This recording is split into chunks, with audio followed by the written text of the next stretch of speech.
Upon the initial encounter on the deserted isle, the enigmatic Van E harbored a singular desire: to devour the pitiable human before him, in her desperate bid for escape. Tang meticulously schemed to foster a semblance of friendship with him. However, as time unfolded, the divine being's snow-white lashes drooped, and an unsettling tranquility enveloped his demeanor. Since you so ardently wish to leave, how about I preserve you as a specimen? In this manner, you could accompany me for a century, or even a million years. We would be friends for eternity, Tang gasped, realizing she had miscalculated her situation. 3 moons later, she was rescued and departed, blissfully unaware that a certain mermaid, having endured divine punishment, was on the verge of wreaking havoc across the vast Atlantic. The celestial order lamented to the supreme deity, "That fish has gone mad." 3 years hence, Tang found herself entering into a personal agreement of marriage.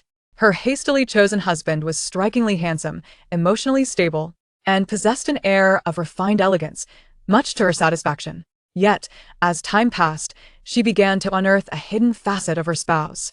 On a cruise night, her seemingly courteous husband, who had always adhered to societal norms, bound her in the bathroom, tearing away his facade. His face, adorned with an alluringly exotic hue, revealed a pair of piercing blue eyes, dark and sticky like a web, while his tail ensnared her legs with an assertive grip. Tang, you are a deceiver. Tang had never anticipated that her existence would be confined to a preordained fate, leading to a tragic demise, a loss of everything she held dear.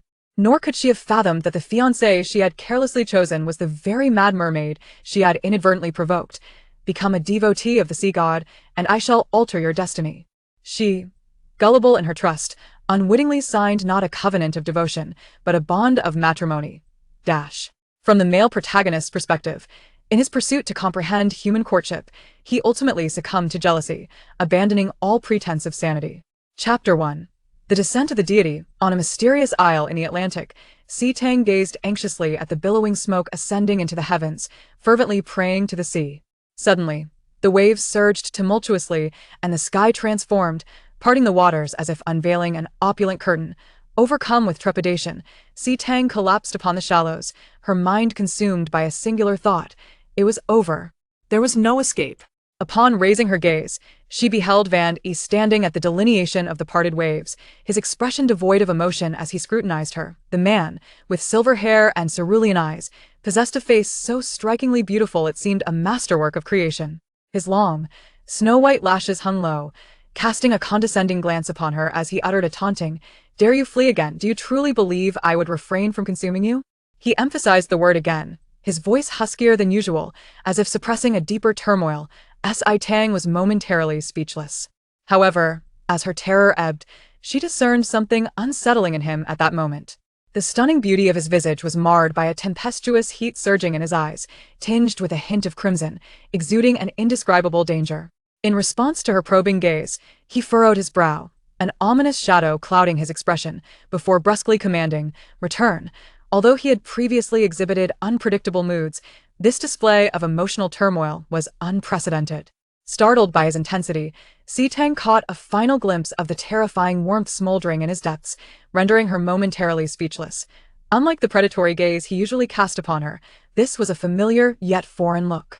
Recalling the events of 2 days prior, she felt a shiver of dread course through her, instinctively scrambling to escape back to her cave. Yet it was too late. Crash. A colossal wave crashed against them. Tang's legs were ensnared by something cold and slick, the mermaid's tail. She trembled, letting out an involuntary scream as a hand clasped tightly around her waist.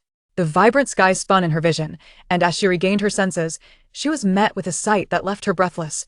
The waves engulfed them. His tail emerged fully, shimmering silver scales reflecting the hues of the setting sun, both resplendent and captivating. The man gazed at her, his eyes alight with an insatiable desire. His typically unassuming dark robe now billowed, dripping with temptation, drawing her into a vortex of sin. As twilight descended, the clouds faded and moonlight cascaded down. His fingers traced her neck, feeling the tremor of her pulse beneath his grip. His lips pressed into a thin line as he impatiently remarked, "You're quite disobedient. Had you not ventured out, you wouldn't have provoked me at this moment." He ought to have been enduring his first season of heat in the depths of the ocean. The chill of his touch slid along her neck, neither gentle nor harsh, yet potent enough to dictate her fate. Their past 2 months of life-and-death encounters were not her first brush with mortality, yet this time, an inexplicable fear enveloped her. The palm resting against her neck began to radiate warmth. "Release me."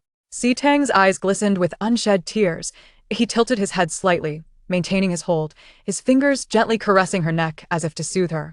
In the next moment, the back of her head was seized by his hand, tilting her neck back as his cool, soft lips descended upon hers. His kiss was possessive and suffocating, devoid of finesse.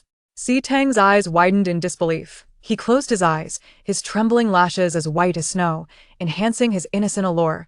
Yet, his kiss was anything but innocent. It was more akin to a feral bite, as if he intended to consume her whole. "Stop. Regain your senses." Tang protested, shaking her head in a desperate attempt to escape, her whimpers spilling forth as she sought to rouse his rationality. He persisted, gripping her chin, continuing the kiss until, at last, he relented and withdrew from her lips, released from his hold. She felt the tail beneath her begin to heat up, thrashing wildly as her heart raced in terror.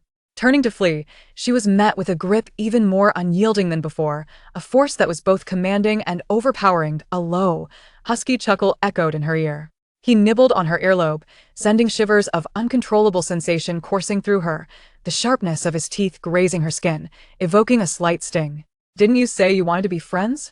His voice, a sultry whisper, mingled with a gravelly timbre, was intoxicating. "Since we are friends, shouldn't you assist me? What do you say?" Tang trembled uncontrollably, engulfed by fear and confusion regarding the unforeseen circumstances. Madness reigned. Everything had spiraled into chaos. The damp sea water lifted her skirt, and before she could utter a word of rescue, she felt a searing hand press against her waist. Tang froze, her pupils dilating in shock. She had never experienced such intimate contact with him, even just 2 days prior. He had not. After all, their relationship was one of predator and prey. She was merely his captive sustenance. 2 months prior, she could never have envisioned that events would unfold into such absurdity. 2 months ago, along the maritime route of the Atlantic, near the mysterious Isle of Vanuatu, aboard the Costa cruise ship. In the evening, disaster struck. The ship sank. At dawn, the view from the sea revealed nothing but an endless abyss of darkness and the wailing of crashing waves. When Tang awoke, she coughed violently, as if attempting to expel the seawater from her lungs. Kneeling upright, she discovered herself on a shallow shore. The wave that had struck before her unconsciousness must have cast her upon this isle, with only a life preserver and a life jacket remaining, her phone long swept away by the tide. She cautiously scoured the coastline of the isle in search of others, only to be met with disappointment. No signs of life were to be found. The entire island lay desolate, shrouded in dense jungle, fraught with unknown dangers. The Atlantic Ocean envelopes 20% of the Earth's surface, and having lost all means of communication, Tang finds herself in an uncertain location, yet she is acutely aware that she has strayed from the conventional route. Exhausted to the brink, Tang despondently leans against a tree trunk beside a charred log that is long since extinguished. As she contemplates her next steps, a sudden flash of violet lightning cleaves through the night sky, creating a scene of chilling horror. The sky is densely shrouded in ominous clouds, concentrated over this expanse of sea. An indistinct shadow flickers within the cloud layers, with all lightning converging upon it. If one were to draw a comparison, Tang muses that this tableau resembles the judgment depicted in ancient Greek mythology. Rubbing her eyes, she questions whether this is merely an illusion conjured by her weary mind. Time becomes indeterminate, and finally, the lightning subsides. At that moment, the silhouette plummets from the heavens like a shooting star. As it draws nearer, Tang can discern its form. The upper half resembles a human male, with long, silvery hair cascading like satin, obscuring his features, while the lower half is adorned with a shimmering fishtail, glistening. Under the faint moonlight, his tail bears scars inflicted by lightning, and he clutches a trident that radiates a chilling gleam. Suddenly, a name flashes within Tang's mind: Poseidon, the god of the sea. Instinctively, she hides behind a rock, holding her breath as she gazes out at the water's surface. He stands poised above the ocean, lightly tapping the trident, which instantaneously elongates, piercing through the waves to target several whales swimming nearby. With a swift slicing motion, the trident cleaves the whales, leaving them strung together in a macabre display.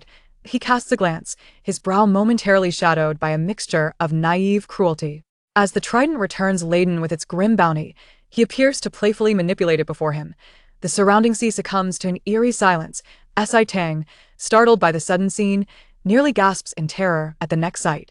Observing the blood and flesh upon the trident, his gaze reflects a peculiar fascination. In an instant, his visage and upper body contort into a grotesque horror, reminiscent of a sea monster birthed from the abyss.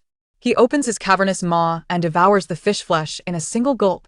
A being of divine beauty transforms into a 10-meter-high monstrosity in the blink of an eye. Tang nearly faints. Once he has consumed the fish flesh, the scars along his tail astonishingly fade, and he metamorphoses back into human form. With a gentle wave of his hand, the once sanguine sea gradually reverts to its original azure clarity. Just as she believes the spectacle has concluded, he extends his index finger, conjuring a line of water that strings the fish into circles for roasting. A smirk graces his lips, as if he takes immense delight in his creation. Tang. But how does one articulate the scene at that moment? He resembles a playful child, a smile lingering upon his face, eyes betraying a remorseless naivety. Just as Tang anticipates his transformation back into that terrifying beast to consume the fish, he loses interest, pausing his finger, and in an instant, all the fish dissolve into powder, scattering into the ocean. Tang dares not watch any longer, feeling that this creature is not only malevolent, but also bizarrely twisted. Covering her mouth, she crouches cautiously, intent on escaping this dreadful place. Suddenly, a light exclamation emerges from behind her, tinged with an odd excitement. Oh, a human? She freezes, a chill coursing down her spine. Turning around, she is abruptly confronted by a visage so exquisitely beautiful that it renders her breathless. Chapter 2. Delicious Soul. His eyes, resembling ethereal blue peach blossoms, were fathomless, while the delicate tips of his butterfly-like lashes mirrored the pristine whiteness of his silver hair. His features were exquisitely beautiful, striking a balance between ethereal serenity and resplendent allure. Clad in a dark robe that cascaded like the night sky, its intricate design was adorned with faint silver patterns that shimmered like celestial trails. His long silver hair tumbled gracefully to his chest, pure as freshly fallen snow. His beauty straddled the line between aloofness and dazzling charm, akin to a celestial being stepping forth from an ancient painting. Yet his demeanor exuded an air of detached depression, imbued with a serene madness. She froze for 2 seconds, immediately recalling the monstrous sight she had just witnessed. The juxtaposition of that terrifying creature with this breathtaking visage weakened her legs, causing her to collapse onto the ground, fearfully gazing up at him. His recent utterances were cloaked in an enigmatic tone, and Tang was certain they did not belong to the realm of human language. He scrutinized her with narrowed eyes, as if the recent bloody events bore no relation to him, his gaze akin to that of a child observing an intriguing toy, a dissonant innocence present in his demeanor. To him, she was undoubtedly weak and pitiful, yet her soul was fresh and delectable. However, he was already sated. It seemed he recognized her inability to comprehend his words. After a moment of contemplation, he astonishingly mastered the human tongue in an instant. So weak, he scoffed lightly, and then Tang heard his abruptly icy voice question. "Did you just see that?" Instinctively, she shook her head vigorously, her eyes betraying an intense desire for survival. "No, I saw nothing." He disregarded her response, observing her pensively before continuing. "There is a barrier here. You should not have seen anything." Realizing this, his gaze swept around, discovering that this island lay beyond the barrier. Meanwhile, Tang remained in shock. A barrier? She hadn't expected to witness something that seemed to belong solely to novels and dramas manifesting before her eyes. According to his implication, the scene she had just witnessed was invisible beyond that barrier. Surely, he wouldn't resort to silencing her by killing her, would he? A shiver coursed through Tang, her body instinctively shrinking back, a visceral reaction to the unknown peril before her. He regarded her, his expression momentarily troubled, as if contemplating how to handle her. In that case, she could serve as a decent reserve, he mused softly, stroking his chin, his tone lingering, yet leaving his thoughts unvoiced. Tang missed the latter part of his sentence. In the next instant, he had almost instantaneously moved to her side, seizing her wrist. The chill emanating from his grip was unnerving, far from human warmth. Yet, in mere moments, a flash of white light enveloped them, and when she regained her senses, she found herself within a cavern. He released her hand, tossing her onto a pile of grass without a hint of gentleness. The man remained poised before her, akin to a jade tree, dismissively producing a cloth to wipe his hands. Quite rude, indeed. As her mind raced, alert to his next move, she heard him calmly declare, "You will reside here from now on." Si Tang's hesitant gaze met his face. Yet upon witnessing his usual ethereal countenance, she instinctively recalled the grotesque creature she had seen moments prior and reflexively averted her gaze, too fearful to look again. He seemed indifferent to her reaction, or perhaps simply unconcerned. With a light snap of his fingers, the dim stone walls illuminated with flickering candlelight. The orange glow cast enchanting shadows on his face, creating an exquisite portrait that was both breathtaking and hauntingly dangerous. Si Tang curled up in the grass, her mind racing with countless speculations. Before this unknown power, she was undeniably insignificant. What would he do next? Would he kill her, or worse, consume her? In the heavy silence, she could feel his scrutinizing gaze sweeping over her. Just as she attempted to communicate, a sudden sound broke the stillness. It was he, manipulating a trident that hovered before her. Two sea fish dangled from its prongs, and the next moment, they thudded onto the ground as he retracted the trident. The oppressive atmosphere dissipated instantly, and Si Tang instinctively turned to him. "Are you hungry?" he asked with a slight smile, a peculiar gentleness gracing his features in the candlelight. Si Tang, uncertain of his intentions, hesitated but nodded in honest agreement. His smile deepened, and his clear azure eyes, though shrouded in dim light, appeared profound. "Then eat." His gaze fell upon the fish before her, his meaning unmistakable. Si Tang regarded him for 2 seconds, her stomach suddenly clamoring with hunger. It appeared he had no immediate intention to harm her. She crouched down, picking up the fish and meticulously brushing off the grass clinging to it. Glancing at him once more and finding no murderous intent in his eyes, she relaxed slightly, surveying her surroundings for materials to start a fire. She heard his cool voice inquire, "What are you looking for?" "Fire." She pointed at the fish in her hand, noticing a flicker of confusion in his eyes. She continued, "We don't eat it raw, we eat it cooked." "What's the difference?" he queried, seemingly reflecting on her words with genuine curiosity.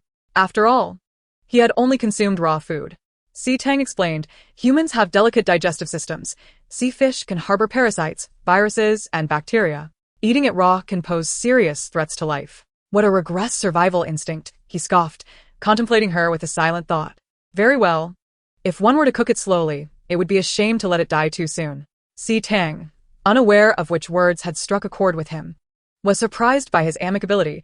She observed as a glimmer of white light flickered at his fingertips, igniting a pile of wood before her.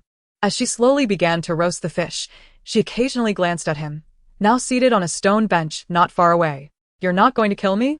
she ventured softly, her curiosity piqued. "Kill you?" he smirked, shaking his head. "What's the point of killing and then eating? Consuming you alive is far more intriguing." Si Tang, oblivious to his thoughts, felt a weight lift from her chest upon receiving his denial. She began to ponder whether, given his formidable powers, he might assist her in returning to the mainland, but could she persuade him? Would he truly spare her? An inexplicable unease settled within her. At that moment, the fish in her hand was fully cooked, its savory aroma wafting through the air. Starved, Si Tang began to devour it hungrily. Yet her upbringing dictated that she maintained an elegant demeanor while eating. The man observed her with intrigue, finding her distinctly different from any human he had encountered in his 3 centuries of memory. In his recollection, humans were greedy, cowardly, and coarse, often possessing unattractive features, rugged appearances, and darkened skin. None could compare to the delicate creature before him, with her fair skin, exquisite features, and eyes as clear as a pristine spring. Most notably, her soul appeared extraordinarily pure. He mused that it seemed quite delectable. Albeit too slender, she would need to be nourished. Once Si Tang finished the first fish, she contentedly patted her stomach, silently relieved that he seemed disinclined to consume her. However, the next moment he sighed, as if reminiscing. "It has been quite some time since I last indulged in a human. Your soul smells remarkably delicious." The wooden skewer in Si Tang's hand fell to the ground. He looked at her, lightly licking his lips, and bestowed upon her a faint smile. His originally ethereal and sacred visage transformed into something sinisterly enchanting. To Si Tang, he appeared as a specter of death. Chapter 3. Cultivating Food. He raised an eyebrow upon witnessing her face contorted in sheer terror. And with a fleeting glance at the unmoving fish beside the stone surface, he inexplicably felt compelled to inquire, "Have you had enough to eat?" Terrified, Si Tang dared not even breathe, fearing that one misstep could transform him into a monstrous being ready to devour her. "Why you eat people? Who exactly are you?" she stammered, her voice quivering. If she were to perish, She wished to comprehend the circumstances. Yet she could not fathom why he would offer her sustenance if he intended to consume her. His gaze, filled with intrigue, roamed over her as if she were a delectable morsel, seemingly relishing her fear as he casually retorted, "Do food items pose so many inquiries?" Tang surveyed her surroundings, attempting to deduce his identity. Was it not asserted that this world adhered to materialism? Could it be that all of this was merely a dream? He shifted his posture, his gaze still fixed on her like a playful tormentor, tilting his head slightly. A trace of amusement gracing his lips, as if a semblance of communication was beginning to take shape. "It would be of no harm to tell you," he stated. "I am the sea god." Tang's eyes widened in astonishment. The sea god? Poseidon? The smile at his lips faded somewhat. "No." After a pause, he added, "Poseidon is merely a name bestowed upon me by mortals. In truth, that is not my name." Thus, his essence remained intact. Yet, was it not documented that the sea god belonged to Western mythology? Tang's brow furrowed deeper, her gaze still laced with vigilance and trepidation, mingled with doubt. Seemingly perceptive of her fear and uncertainty, he explained with a touch of amusement, "Fear not, I shall not consume you just yet. After all, you are far too slender." He scrutinized her with a frown, as if contemplating fattening her up for a feast. Tang found herself at a loss for words. Was it not said that deities embody kindness and justice? Why then would he resort to cannibalism? Tentatively, she inquired, "So, are you actually a mermaid? What then is that monstrous form?" He appeared to grow irritated by her incessant chatter, retorting coldly, "You are merely sustenance. There is no need for conversation." What a wretchedly temperamental deity he was. Fearing she might further provoke this capricious sea god, Tang wisely fell silent. Yet, after a moment's contemplation, he inexplicably divulged, "My name is Vanine." After all, communication would be necessary. He could not have her incessantly refer to him as monster or food. "Vanine?" Tang murmured, searching her memory, yet found no recollection of a deity by that name. Vanine languidly propped his cheek on his hand, remarking, "This should be the first time I have revealed my name to a human. But fret not, in due time, you shall become my dinner." As he spoke the latter part, his gaze shifted from apathetic to fervent, that same insatiable hunger returning to his eyes.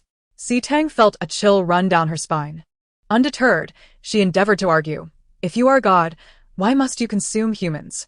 Who says gods cannot eat humans?" He replied nonchalantly.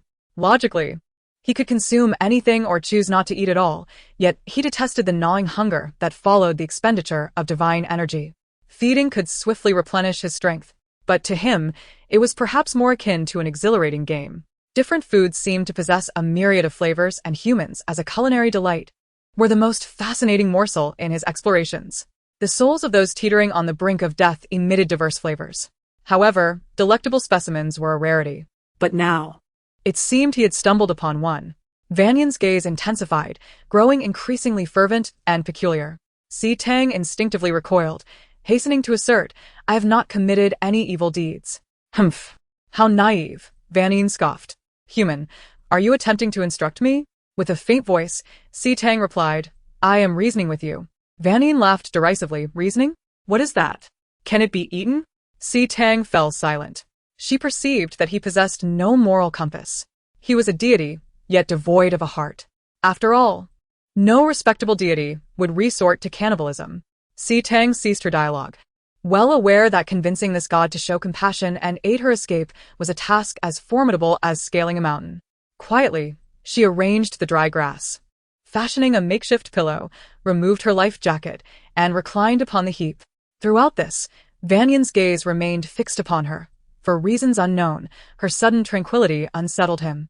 In 3 centuries of memories, none had lived longer than 3 seconds in his company. Those humans were too repugnant, too bothersome. With a huff, he departed, nearly soundlessly. The heavy stone door was effortlessly sealed by him, plunging the cave into deeper darkness, making the flickering candlelight appear all the more brilliant. Once the surroundings fell silent, Tang sprang up to inspect the stone door, discovering it was indeed sealed tight, save for a few narrow gaps. She scrutinized those openings for a time before slowly returning to her makeshift bed, closing her eyes. The cave-esque chill seeped through her delicate skin. She was still clad in the champagne-colored gown from the cruise, now soaked and cold to the bone. Fortunately, the fire beside her had not yet extinguished. She added several twigs to the flames and curled up beside it, shutting her eyes. Morning arrived. Sunlight cascaded upon the serene, crystalline surface of the sea. In the next moment, the shore split into two, forming a path along which a silver-haired, blue-eyed man draped in dark robes gracefully emerged from the water. Wielding a trident adorned with two sea bass, he raised his hand, a formless power prying open the stone door of the cave. Before him lay the curled figure of Tang, hugging her knees as she lay atop the grass pile. The fire had extinguished, and her pallid face appeared sickly, her entire body oscillating between chills and heat. Tang had not escaped the fate of fever. A pampered young lady, she had never endured such an environment. Noticing her condition, Vanine frowned, clicking his tongue. How utterly delicate. Tang, in a daze, seemed to catch a whiff of a peculiar, cold fragrance as he approached. She could not quite describe it. It was as if he drew near. In a daze, she faintly heard him muttering in quick succession. If you are on the verge of death, I might as well swallow you now. Tsk, you cannot die. I do not wish to eat a corpse. Tang, struggling to open her heavy eyelids, she met his conflicted gaze, seemingly deliberating whether to consume her right then and there. At that moment, Vanine was indeed contemplating his next move. Should he consume both body and soul together? Or wait until she had passed, then extract her soul to sample first? But would the deceased body still be palatable after devouring the soul? If Tang were aware of the fish's thoughts, she might very well faint from sheer terror. In a whisper, Tang managed to say, I am thin now. I want to be tasty. Vanine curled his lip. You are on the brink of death. Tang protested. I merely have a fever. Cannot you procure some medicine? In her eyes, a deity wielding immense power should find fetching fever medicine a trivial matter. Perhaps he should even perform a healing spell as depicted in television dramas? Vanine seemed to discern her thoughts and scoffed. Do you assume I am omnipotent? The sea god embodies the manifestation of strength. How could such trivial matters as healing befall me? Tang found herself at a loss for words. Her throat felt parched, and she managed to croak out a single word after a prolonged struggle. Water. Vanine was not so ignorant as to offer her seawater. Instead, he conjured a bucket of seawater and magically separated the salt from it. Drink. He awkwardly extended a bamboo tube filled with water to her lips. Chapter 4, Fever. Tang eagerly gulped it down, finding some relief from the dryness in her throat. Observing her frail form sprawled upon the grass pile, Vanine's brow furrowed deeper still. Then he closed his eyes, seemingly casting a spell, a flash of white light emanating from his palm as a box appeared beside him. Sidong found it astonishing and hesitantly inquired, Is this medicine? Fanny opened his eyes to respond, I do not know. Let us gamble on fortune. As Sidong gazed in confusion, she observed Fanny opening a box and pouring out its contents, revealing an assortment of metallic tools, pipes, bolts, and nuts among them. Fan-yi, maintaining his composure, closed his eyes once more, and a luminous, white light flickered from his palm. After several repetitions of this, he gazed at the accumulated marine debris and an array of unfamiliar modern items, slipping into contemplation. Sidong soon realized he was engaging in a game of blind box. Each time, he conjured floating objects and containers from the sea, presumably searching with his mind. Unable to restrain herself, she suggested, You might want to look for a box marked with a red cross. Fan-yi regarded her thoughtfully before casting his spell again, and shortly thereafter, a medical kit indeed materialized. As he rummaged through the unfamiliar items, his curiosity piqued. The world of the new century was undeniably fascinating. From his words, it seemed he could traverse different realms. Yet, Sidong, in her dazed state, lacked the curiosity to delve deeper into this matter. Following her guidance, he eventually found fever-reducing medicine, and after consuming it, Sidong fell into a deep slumber. Seizing the moment of curiosity, Fan-yi produced a manual of the world from his space and began to peruse its contents. Ah, this is it, he mused, the world designated for exile, number 8856. Unbeknownst to anyone, in the realm of humanity, the fates of all individuals were penned by the hand of the goddess of destiny, akin to a preordained program. Some were born as protagonists, others as supporting characters, and some as antagonists, while the majority remained inconsequential NPCs. With a slight movement of his fingertips, Fan-yi gleaned an understanding of the fundamental culture and order of this world. His gaze then returned to the slumbering maiden, who lay peacefully on a bed of grass. Her breath steady, her complexion fair and delicately flushed, her exquisite features reminiscent of a doll displayed in a shop window. Fan Yi idly pondered. In terms of human specimens, she is indeed remarkable. As the morning light gently filtered through the trees and illuminated the entrance of the cave, Sidong awoke feeling utterly fatigued. She touched her forehead and was relieved to find her fever had subsided, salvaging her life. Hearing movement nearby, the figure standing at the cave entrance shifted, and in the next moment, Fan Yi's breathtakingly handsome face appeared before her. Standing against the light, his features, resembling a refined scholar, evoked an absurd sense of tranquil beauty in Sidong. Awake? He inquired lightly, his fingers brushing against his chin, adding, I was contemplating that if you remained unconscious any longer, I would have no choice but to consume you, as food should be fresh. Sidong was taken aback. The tranquility of time was nothing but an illusion. After experiencing life and death, she found that death did not seem so terrifying anymore. Unexpectedly, it was this wicked fish that ultimately saved her. Feeling the remnants of sweat clinging to her skin from the fever, she weakly stated, I want to take a bath. He paused, considering her with a thoughtful expression, and then said, Follow me. Fan Yi moved deeper into the cave. Sidong wearily followed in his wake, and after a moment, her surroundings opened up. She soon witnessed him extracting a book. While flipping through its pages, he cast a spell, with a flick of his finger and a flash of white light. A wooden bed, a stone table, and stone chairs appeared, along with a spring of fresh water, complete with towels, toothpaste, and a toothbrush, simple yet impeccably clean. Sidong was astonished as she picked up a tube of toothpaste. These human necessities must have been collected by him using his divine powers from the ship. Her eyes sparkled with excitement as she looked at him. Could you conjure another set of clothes for me? To her surprise, he perceived a hint of admiration in her gaze. He lifted his chin slightly and, almost unconsciously, summoned a clothing rack with an array of garments. Momentarily forgetting the danger surrounding her, Sidong exclaimed in awe, This is amazing. Leaning against the stone wall, Fan Yi crossed his arms and observed her animated expression. Does she truly require so many outfits for sustenance? However, he found her admiring gaze rather pleasing. Though caring for a human was troublesome, it proved unexpectedly entertaining. In the depths of this underwater world, having such a little creature to alleviate boredom was quite delightful.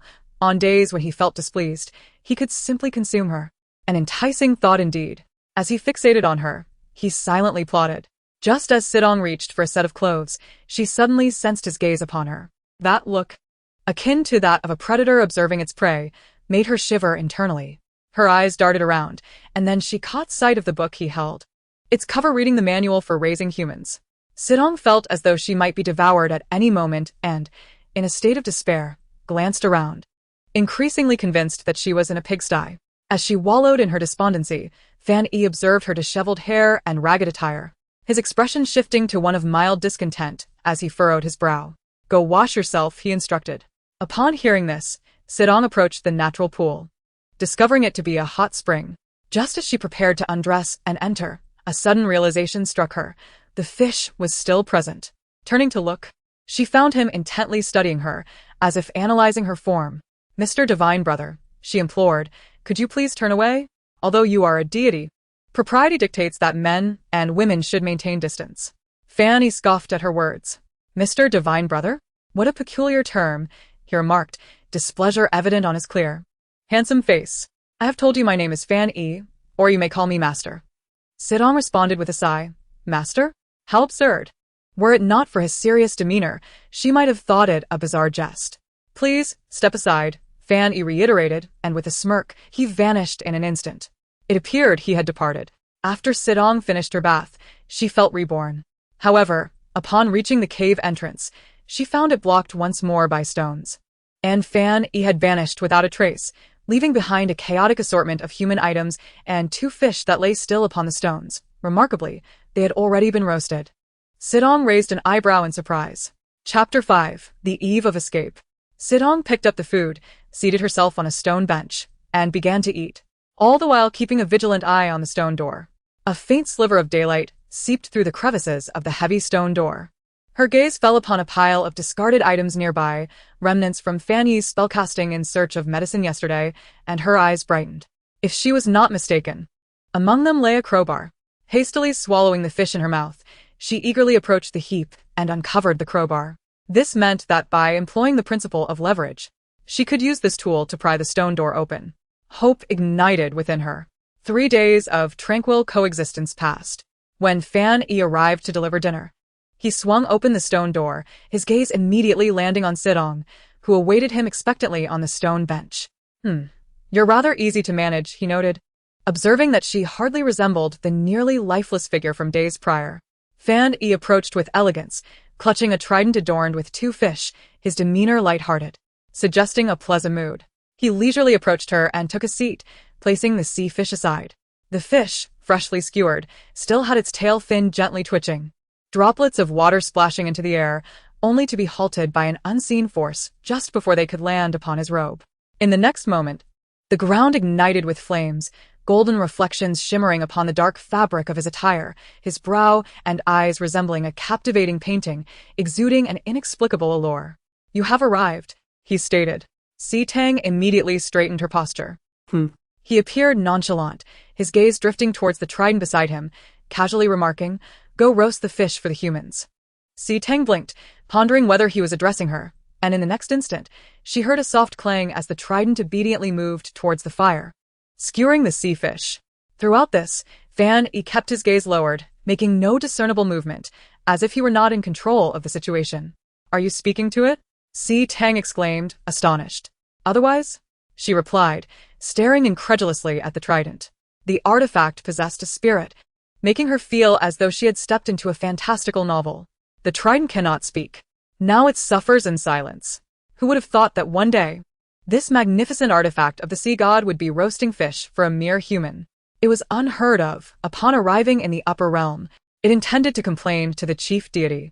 Master Fan Yi did not cherish it as a beloved treasure, which deity would not dote upon their cherished artifacts.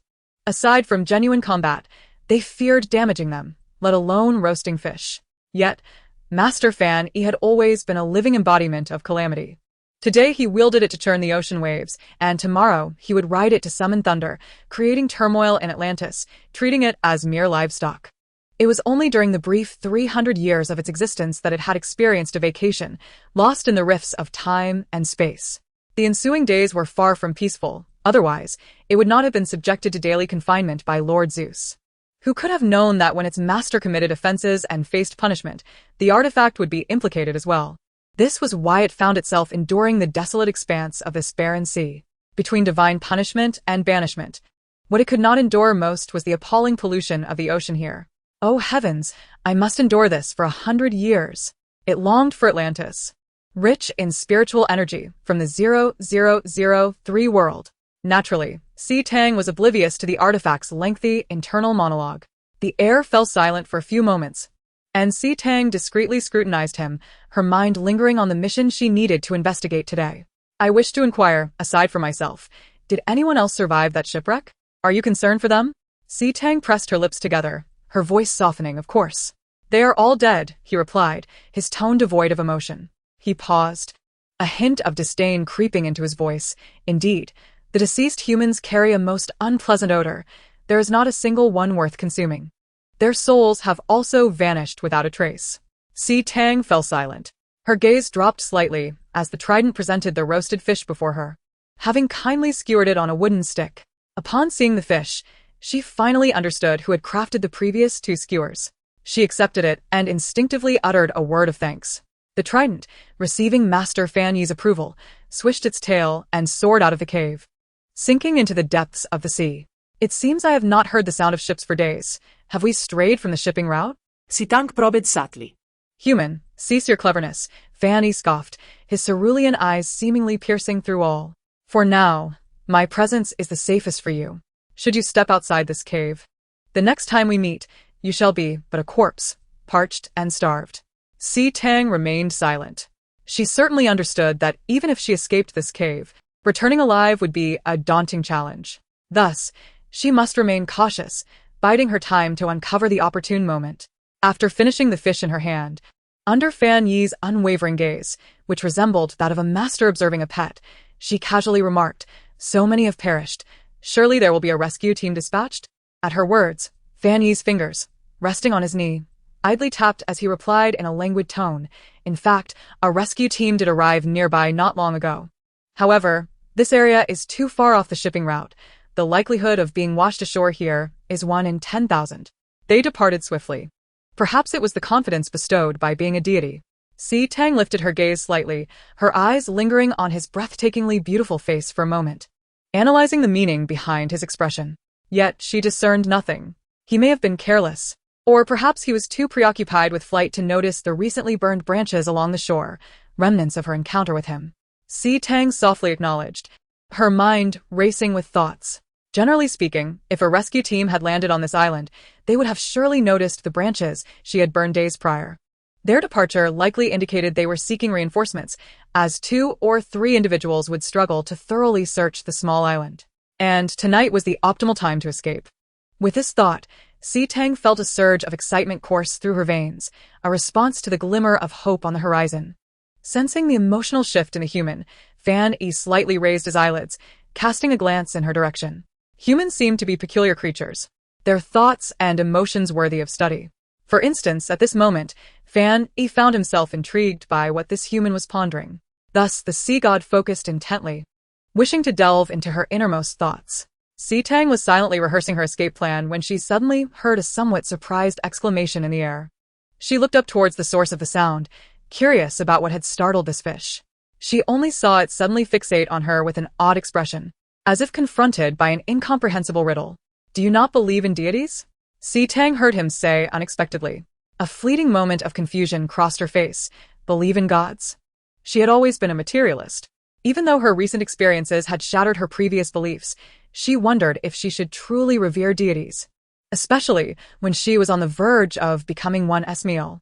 What a pity. He seemed to sigh with a hint of regret, his tone slightly discontented. For the first time, he was interested in the thoughts of a human, only to discover she was not a believer. In the dim recesses of his memory spanning 300 years, it appeared that every human had worshipped deities, to the extent that the prayers echoing in his ears had often disturbed his peace. However, after being exiled to this world, such voices had diminished considerably. A fascinating new era, Tang heard him continue. Of course, she remained unaware of the strange musings of this fish. Fan Yi observed her for quite some time, akin to a master watching over a pet, finding nothing conclusive, merely feeling that time was on his side. He had ample opportunity to study this human.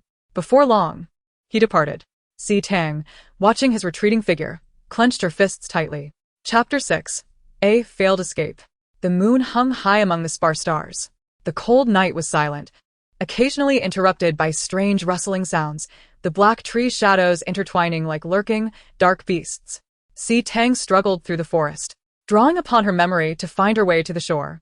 After more than half an hour, she finally beheld the surface of the sea. Upon closer inspection, she spotted a ship in the distance, its lights shining brightly. Overwhelmed with excitement, Tang crouched down, searching for dry wood to ignite a signal. The salty sea breeze billowed her garments, and for a fleeting moment, she experienced a ringing in her ears. In her fervor, she remained oblivious to the encroaching danger. Rustling sounds whispered behind her. The sea wind was harsh, and Tang remained unaware, her full attention consumed by the wood she was about to ignite and the approaching ship in the distance. The rustling grew closer. Perhaps it was a belated sixth sense. Tang felt a sudden chill creeping down her spine, her heart seemingly pausing for several seconds. She held her breath, slowly turning to glance behind her. In the next instant, a beast sprang forth from the thicket, its green, eerie eyes glaring hungrily at her, its gaping maw poised to sink its teeth into her neck. Tang screamed in terror, feeling a rush of wind sweep towards her. Instinctively, she shut her eyes, and in that moment of impending doom, she recalled Fan Yi's warning, to leave this place, or she would perish from hunger or thirst. He had omitted one method of death, being devoured by a beast. Kneeling on the ground, cold sweat enveloped her body as she faced the monstrous creature, akin to a lamb awaiting slaughter. Yet in the next moment, the anticipated pain of death did not arrive. Instead, warm liquid splattered upon her face, accompanied by the nauseating scent of blood. A sudden, mocking laughter echoed through the still air. How audacious! Tang trembled as she opened her eyes, and in the dim darkness, the silhouette of the man was elongated by the shadows of the trees. Fan Yi, wielding a trident, gazed down at her with an impassive expression. The moonlight cast a pristine glow upon his snow-white lashes, and his deep blue eyes resembled the cold scythe of the night. Nearby, the remnants of the beast lay gruesomely dismembered, a testament to the brutal bloodlust of the figure before her. It was as if he were not a deity, but a specter, drenched in a sanguine thirst. A sense of dread, more formidable than the fear of death she had just faced, enveloped her. Fan Yi released his trident and approached her slowly, his voice frigid. "Why did you run?" When the hem of his black robe brushed before her, his gaze settled upon her with a palpable malice. Tang felt the murderous intent emanating from him. Her face paled, overshadowing even the whiteness of snow, as an unknown terror engulfed her. Her lips quivered slightly, and her once bright, glassy apricot eyes were now filled with endless dread. Time seemed to freeze. The air around them grew oppressively heavy, rendering it nearly impossible to breathe. In this eerie standoff, a distant ship's horn suddenly pierced the silence.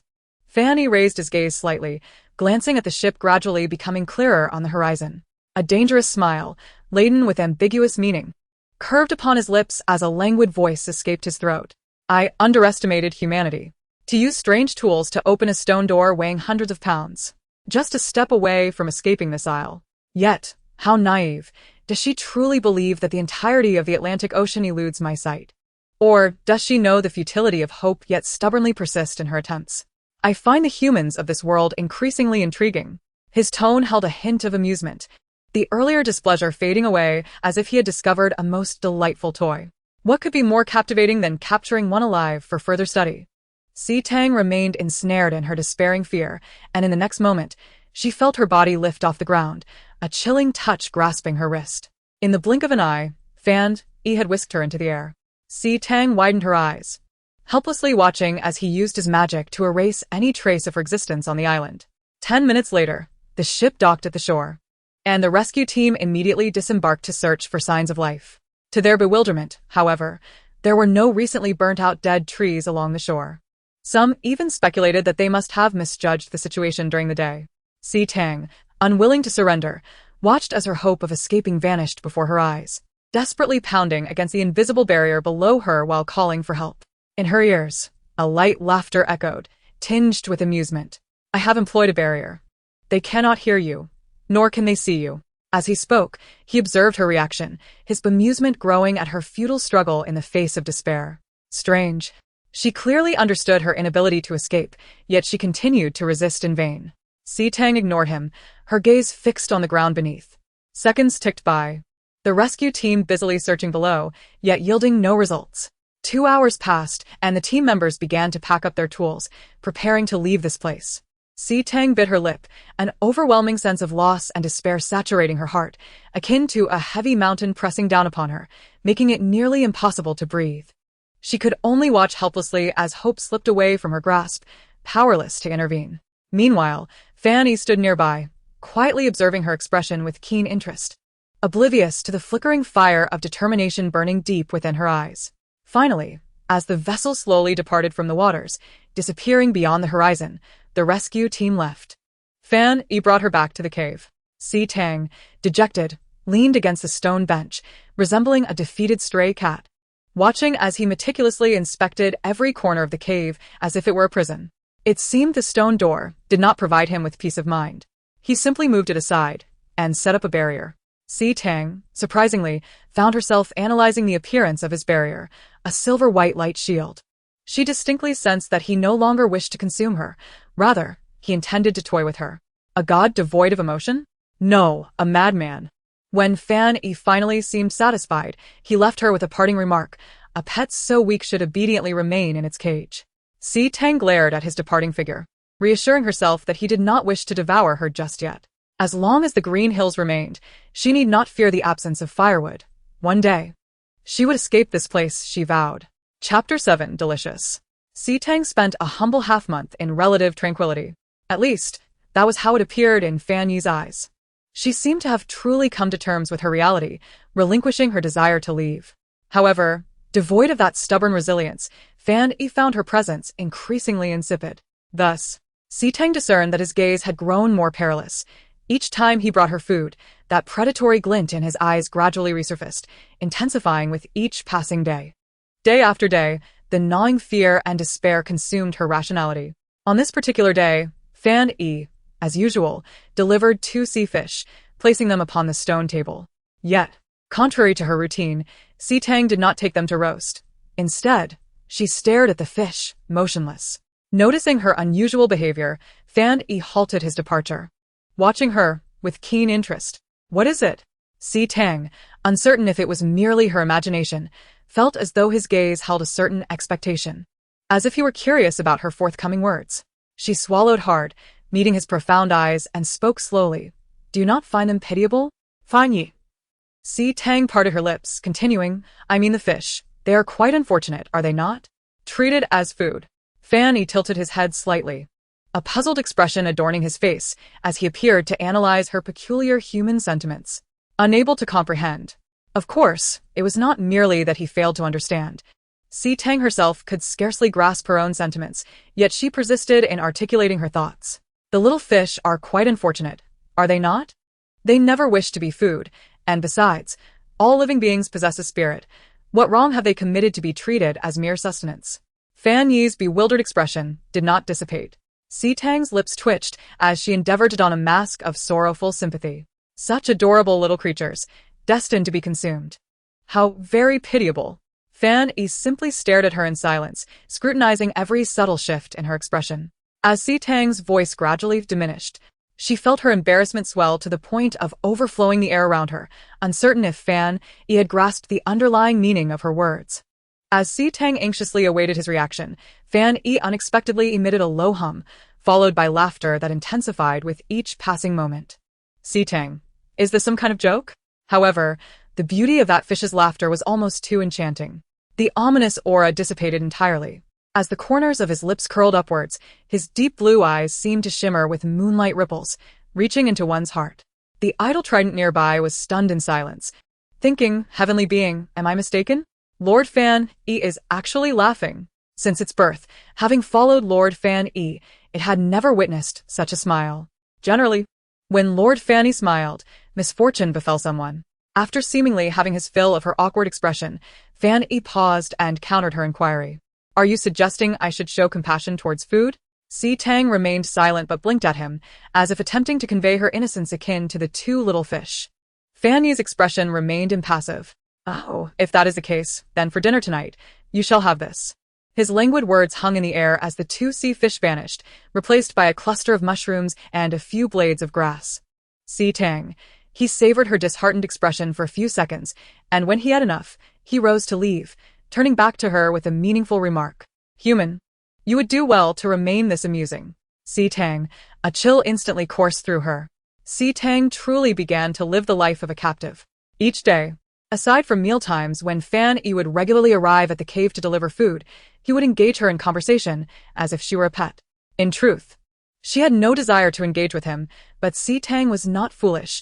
She had gleaned something from their interactions. To maintain the bizarre amusement he derived from her, she endured her fears and played along with him. One night, Fan Yi arrived late, having just delivered food an hour prior. Yet today he felt an inexplicable boredom and wanted to check on the human he had reared. At the cave's entrance was a makeshift swing Tang had crafted from rope, entwined with green vines and adorned with a few innocuous purple flowers. Each afternoon, sunlight streamed through the open cave entrance, casting warm rays onto the swing. Tang loved to sit there, daydreaming while gazing out at the world beyond the barrier. Humans enjoyed sunshine, at least this one did. Yet perhaps humans were social creatures, and this one yearned for freedom. But what of it? Worst case, he could catch a few of her kind from the ship to keep her company. At that moment, Fan Yi was unaware that his desire to consume her had diminished significantly. Upon not finding Tang at the cave entrance, he strolled in with an indifferent expression. Not at all concerned that she had escaped. On the island, her flight was impossible. He could have used teleportation to reach the inner chamber, but for reasons unknown, he ambled along the dimly lit path, guided by the flickering candlelight. When his vision opened up in the stone chamber, Fan Yi's expression suddenly shifted, taking on a somewhat peculiar quality. The room was shrouded in steam, and the faint sound of flowing water could be heard. A gauzy mist enveloped the hot spring, faintly revealing the silhouette of a woman leaning against the stone wall. That human was bathing. In the eyes of a deity, there was no distinction between genders, nor any sense of shame. Even though Tang had hinted at it last time, Fan Yi was one who acted according to his whims. The mist certainly did not obscure his sight. Thus, He could see clearly as Tang scooped up a handful of water, letting it cascade from her chest. The undulations captured in his gaze. She tilted her head back, gently closing her eyes, her hair, dark as storm clouds, loosely gathered behind her, while her delicate face was veiled in steam, appearing as if kissed by rouge. Her skin, as exquisite as frozen jade, rivaled the deep-sea pearls he had once toyed with between his fingers. She was indeed too delectable. His gaze roamed over her without hesitation. In his eyes, she was merely a dish of food. How delicious she looks. Such a sweet soul. Fan Yi could not resist the urge to lick his lips. Ah, How I longed to devour her in one bite. Tang was lost in thought, relishing the sensation of the warm water flowing over her. It seemed she owed her current comfort to that fish. She had spent over a month on the island unharmed, with all her needs provided by Fan Yi, save for the threat that emanated from the fish itself. But surely, things could not get any worse, could they? Life or death was inconsequential. Surviving until tomorrow was sufficient. With a gentle sigh, Tang opened her eyes and reached for her clothing on the shore, only to find it had already been handed to her. Startled, she snapped back to reality, incredulously lifting her gaze to find a ghostly visage before her, those emotionless azure eyes regarding her with a dispassionate glance. Tang was instantly frightened, instinctively retreating into the spring and turning her back to him, screaming, "Ah, pervert!" Fan Yi observed her panicked reaction, raising an eyebrow, his gaze devoid of emotion as he found amusement in her rapidly reddening face, curled up and shielding her chest from him. His eyes remained unwavering, unembarrassed, even when a human dared to hurl an unfamiliar insult at him. Pervert? He took a second to search his memory for the term, finding it remarkably novel. He tossed her clothing onto the shore beside her, his voice languid and devoid of warmth. put it on. Chapter 8. Madman and Monster. Tang, hearing his nonchalant voice, felt her head nearly explode with anger. Did I not say that men and women should not have physical contact? She could no longer contain her rising voice. Her back still to him, her face flushed with a mix of humiliation and rage. You get out. How can I dress with you here? Fan Yi was not angered. Instead, he chuckled lightly, the interest in his eyes deepening. Humans are truly strange and amusing creatures. He sensed her emotional turmoil, shyness, anger. Fan Yi found her audacity intriguing. After all, she had always been bold. He chose not to explain anything, turning to walk away, his back to her, arms crossed, fingers idly tapping on his arms.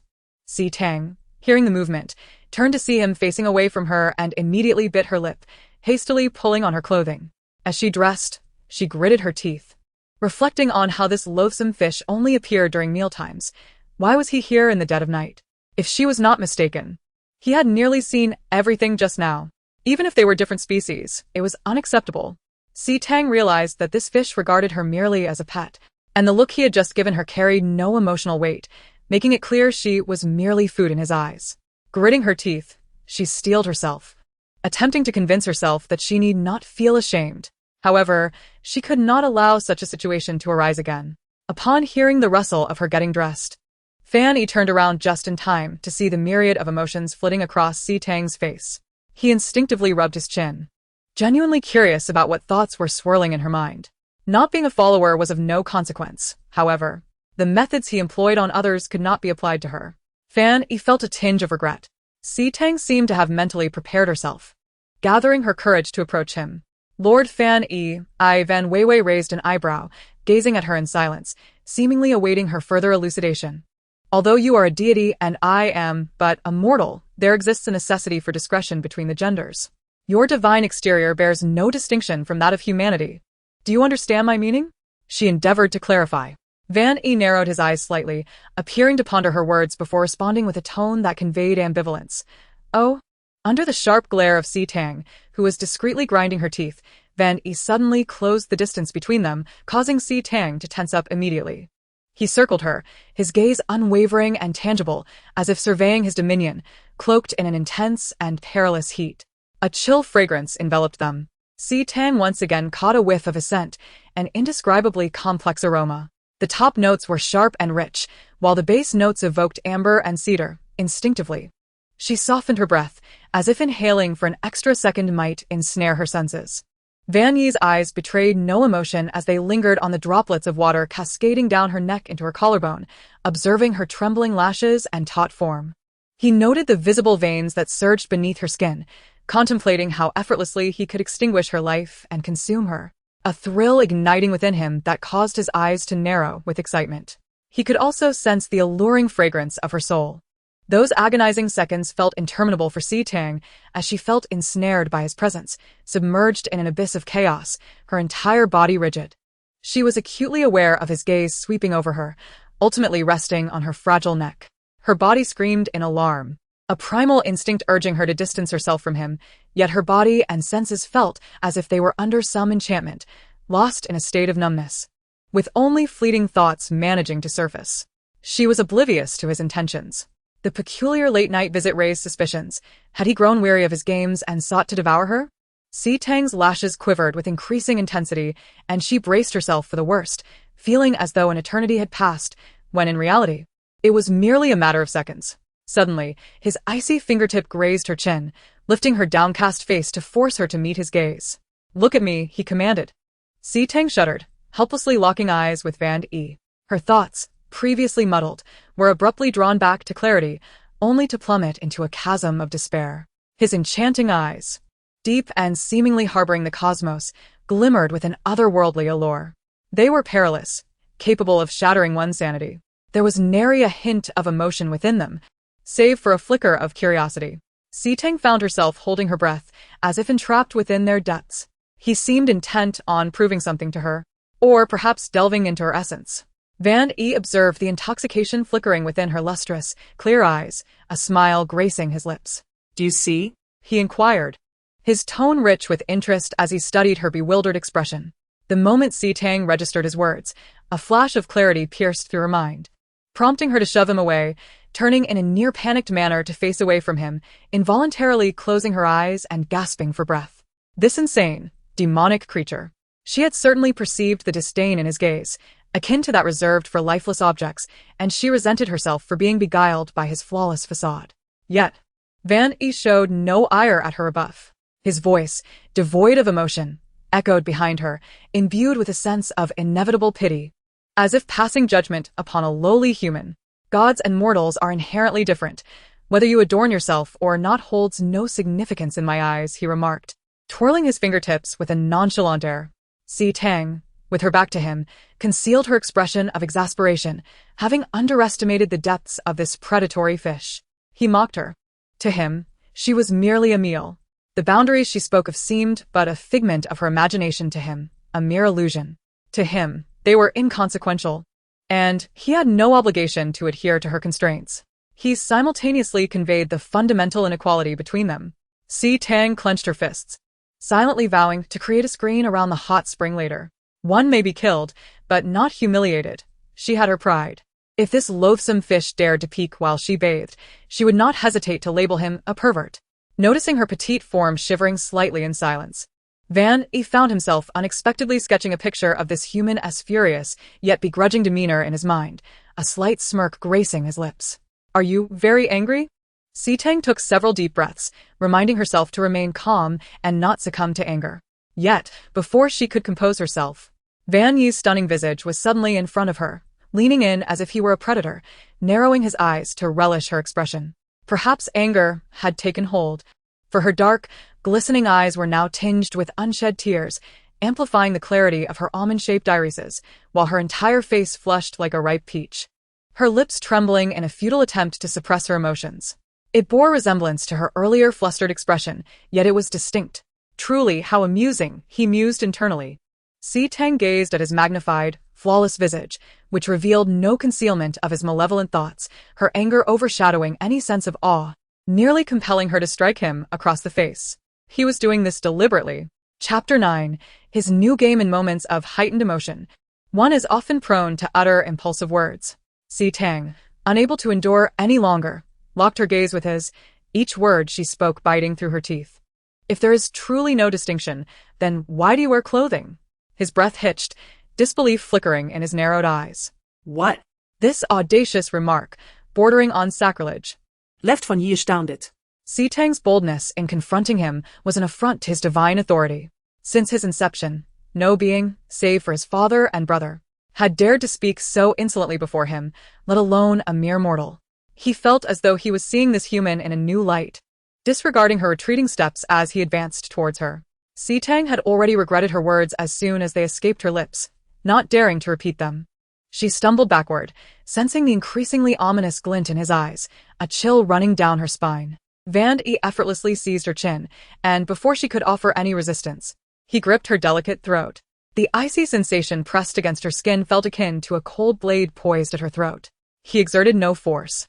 Yet Tang struggled to breathe, her body prickling with fear, as if needles had been thrust into her skin, her nerves screaming in terror. His gaze darkened, the elongated shape of his eyes narrowing, exuding a menacing pressure. Tang feared death, yet she feared even more the aura that enveloped him. Those who know how to recognize the situation are the wise, she stammered, her voice quaking. Lord Van let us speak amicably, I apologize. Van maintained his unblinking stare into her eyes, though he found her behavior increasingly perplexing. If she were truly afraid of death, how had she dared to utter such words?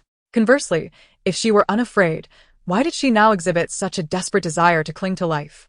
Humans were indeed complex and contradictory beings.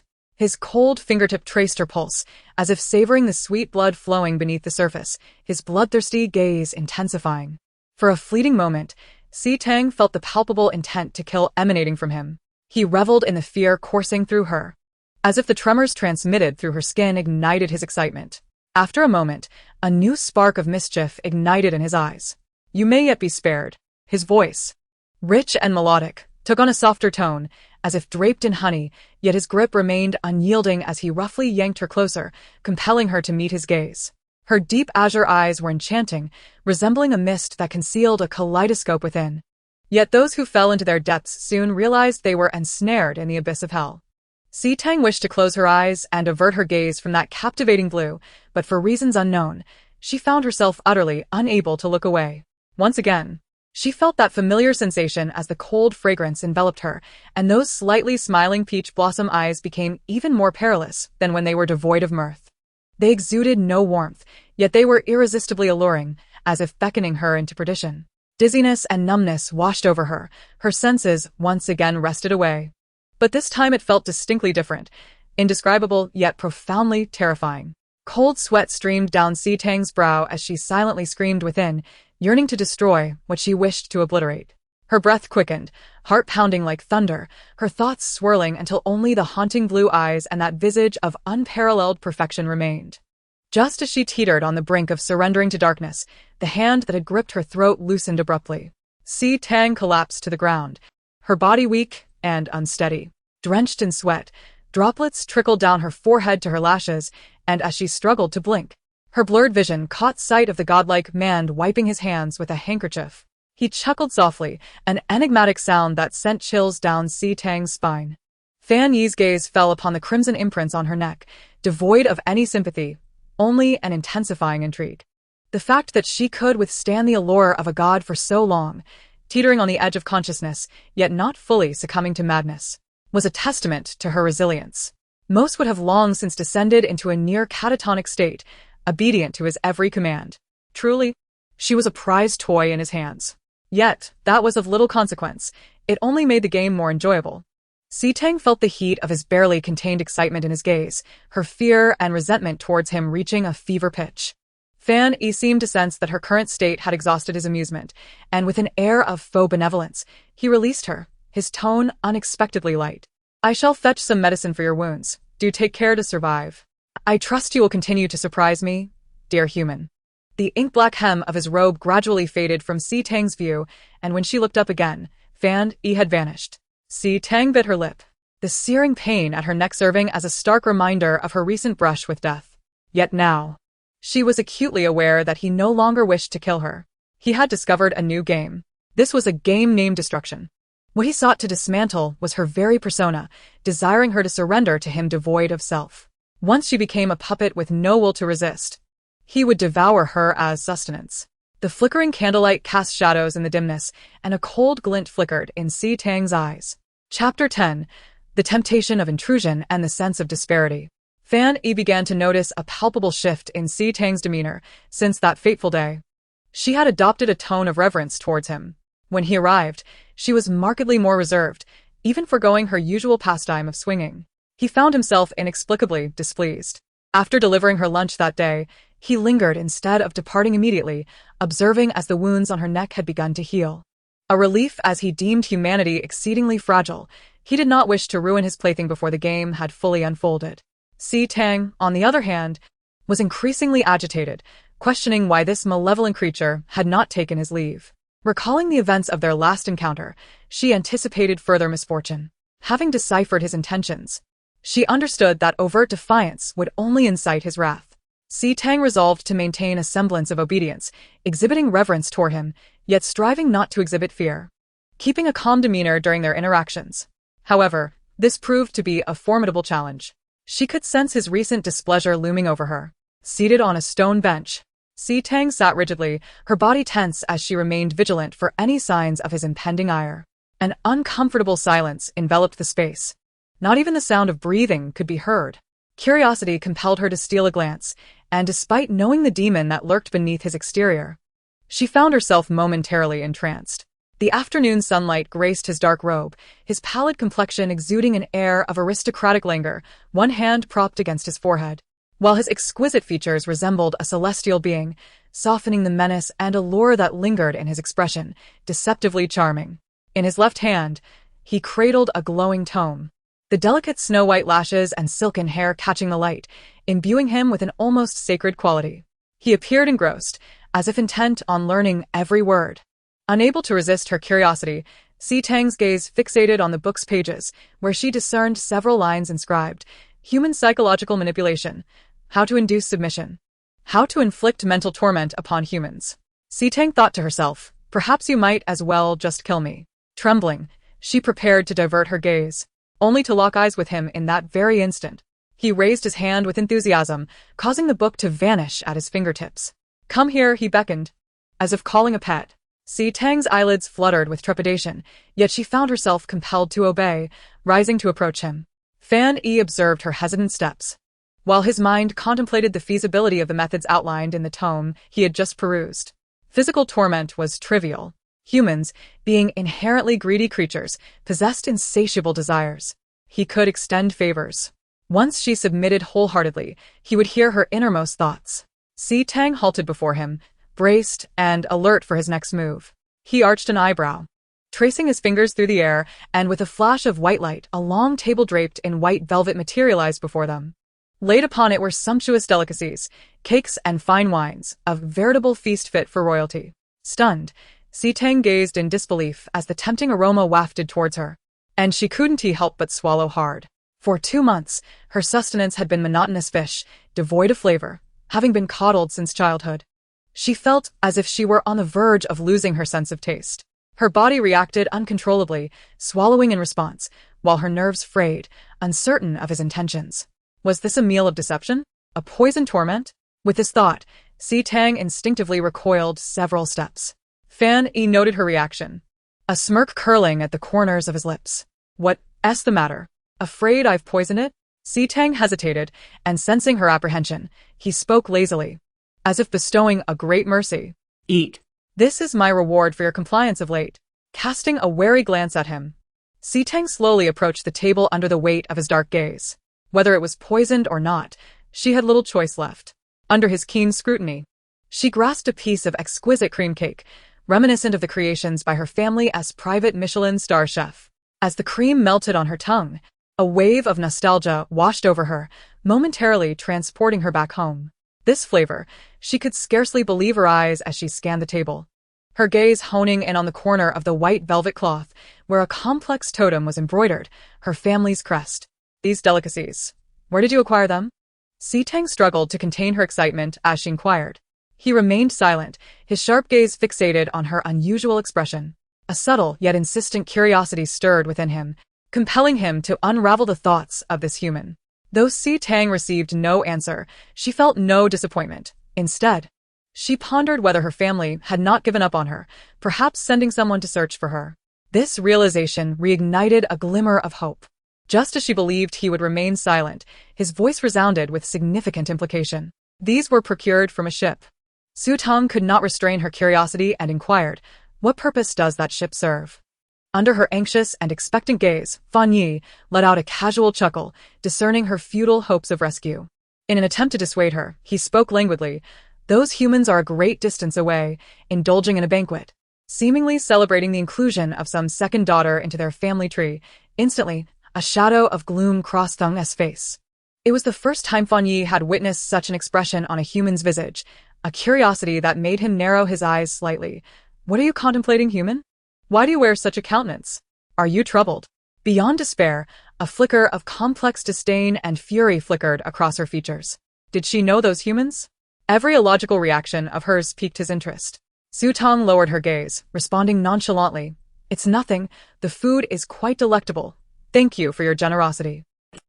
Her tone was devoid of gratitude, even bordering on extreme indifference.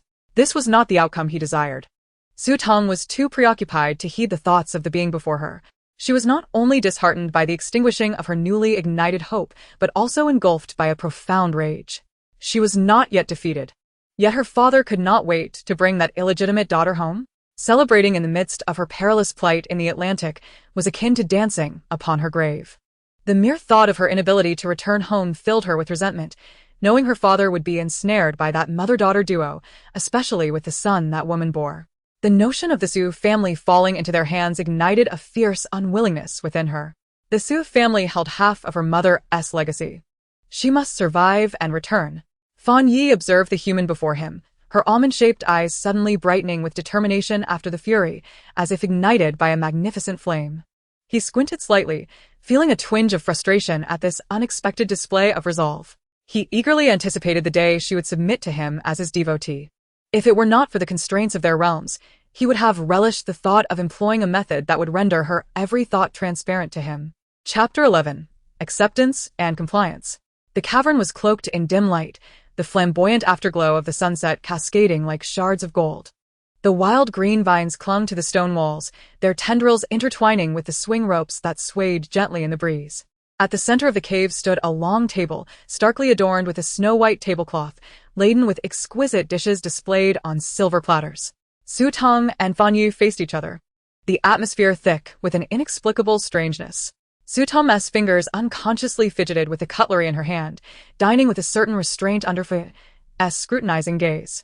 It was his first encounter with the cuisine of the new century, and he observed with mild curiosity, though he had no intention of sampling it himself.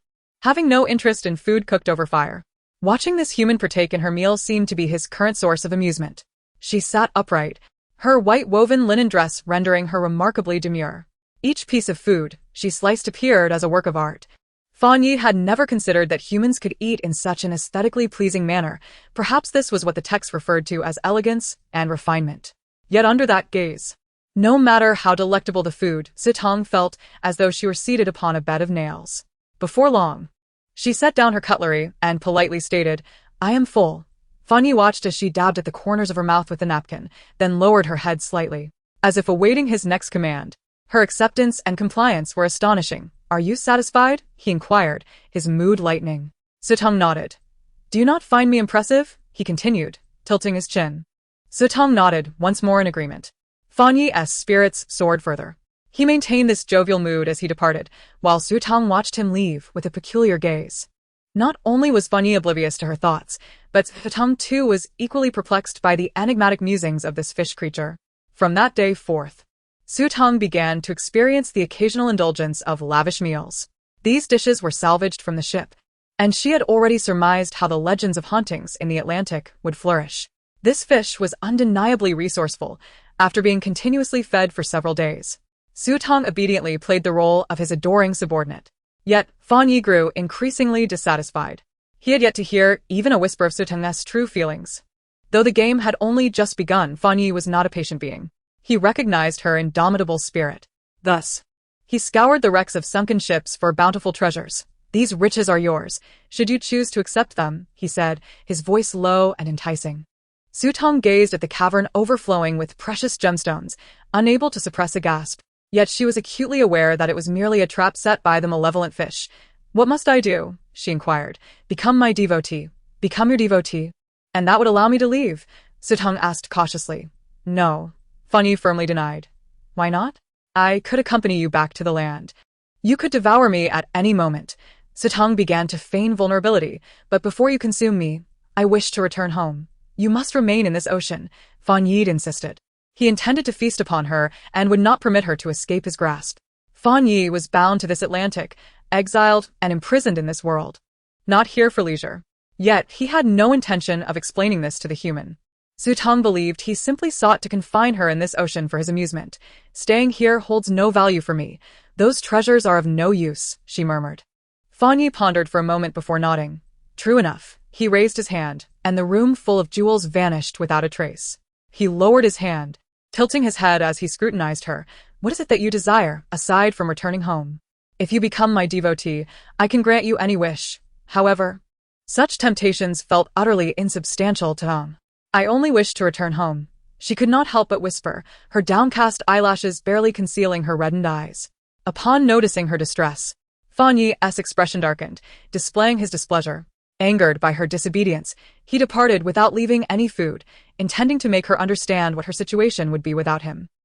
Tang endured a day of hunger. As she succumbed to sleep in her hunger, the first light of dawn filtered in, and she arose as usual to wash and refresh herself. Subsequently, she sulked against the swing, squinting at the sunlight streaming into the cave. The rays pierced through the white luminescent barrier, illuminating her fingertips. From dawn until dusk, Fan Yi did not appear. This indicated that he wished for her to endure until she could no longer bear the hunger and would plead for mercy and submission. Tang descended from the swing, leaning against the stone wall with her eyes closed in contemplation. As night descended, she returned to the inner chamber of the cave, only to discover that her blanket and clothes had also vanished. It was clear who was responsible for this mischief. Was he intent on not only starving her, but freezing her as well? With her blanket taken, Tang leaned against the stone wall, the extreme temperature of the night causing her to huddle her neck. The more she pondered, the more sorrowful she felt, a bitter smile tugging at her lips. Perhaps it was her own doing. It seemed that the moment she displayed even a hint of resistance, he would become as capricious as the tides. However, the central hot spring still emitted steam, and Tang sighed in relief, not bothering to remove her clothes as she stepped into the warm water to seek comfort. Perhaps the fish had simply forgotten, she mused silently. Tang endured her hunger, leaning against the edge of the hot spring, her eyes gently closed, unaware of the passage of time. When she awoke, her arms were tingling with fatigue, and her face was warmed by the steam rising from the water. The youthful innocence of her countenance, as pure as a gardenia, was shrouded in mist. As she slightly opened her eyes, she beheld Fan Yi sitting not far away. He seemed to have been there for quite some time, exuding an air of languor, seated upon an ancient chair draped in animal skins, idly toying with a Swiss knife, likely procured from a pirate ship upon the sea. He regarded her awakening with a leisurely gaze. Amidst the swirling mist, Tang let out a soft sigh, her voice barely above a whisper, embodying the demeanor of a vulnerable soul. My Lord Fan Yi, I was wrong. He appeared intrigued, straightening slightly. Oh? What was your error? I should not have defied your words. At this, Fan Yi's lips curled into a subtle smile as he leaned closer. Chapter 12. Did you not say you would assist me? As he drew near, the silver strands of his hair cascaded like moonlight upon his dark robe, reminiscent of a celestial being, yet the malice in his eyes was undeniable. Upon reaching Tang, he lowered his gaze slightly, exuding an air of condescension that was palpably oppressive. Tang looked up at him, her eyes shimmering like stars amidst the mist, her gaze imbued with a sense of reverence, reflecting both submission and piety. Fan Yi studied her intently, long enough for Tang to feel a shiver run through her body, the warmth of the hot spring unable to thaw her icy demeanor. Suddenly, a light chuckle escaped him, and with a hint of regret, he bent down to gently caress her glass-like eyes. Human, your eyes are truly deceiving. His voice dropped to a near whisper, laden with ambiguous meaning. The cool touch at the corner of her eyes caused Tang to flutter her lashes slightly. Tang could not comprehend what the problem was. She believed she had perfected her facade, so why could he still see through her guise? Fan Yi withdrew his fingers, contemplating the fragile, humble being before him, as if piecing together a puzzle. Prior to her awakening, he had mused that if she were to beg for mercy with tears, he would find it rather dull. Yet, what he received was an astute display of vulnerability and feigned devotion. She was clever, clearly understanding the reaction he desired from her. An unprecedented desire for domination surged within Fan Yi. He thought to himself that this toy might entertain him for quite some time. With a gentle wave of his hand, a platter of roasted meat appeared before Tang. She understood this as a sign that the punishment had reached its conclusion. The meat was devoid of utensils, and without pleading, she reached out to grasp it, chewing silently, her expression impassive. Fan Yi raised an eyebrow in mild surprise, as if sensing a change in her demeanor after a night had passed. He rearranged the blanket and clothing before preparing to depart. Just as he was about to summon his powers, he paused, furrowing his brow and gazing down at his fingertips, seemingly aware of something unusual manifesting within him. After several seconds of contemplation, he slowly raised his head and abruptly instructed Tang, "Leave." Tang. She stared at him in confusion, unable to process his command, her eyes questioning why he had not yet departed. Usually he could vanish in an instant. Fan Yi pressed his lips together tightly, as if suppressing something, his expression reflecting a bewildered contemplation. If he was not mistaken, this was. His breath grew heavier, and in a fit of impatience, he seized Tang from the hot spring and tossed her aside, lying down in the water before her astonished gaze. Tang. She lay on a nearby stone, staring in disbelief as Fan Yi submerged himself in the hot spring, utterly bewildered.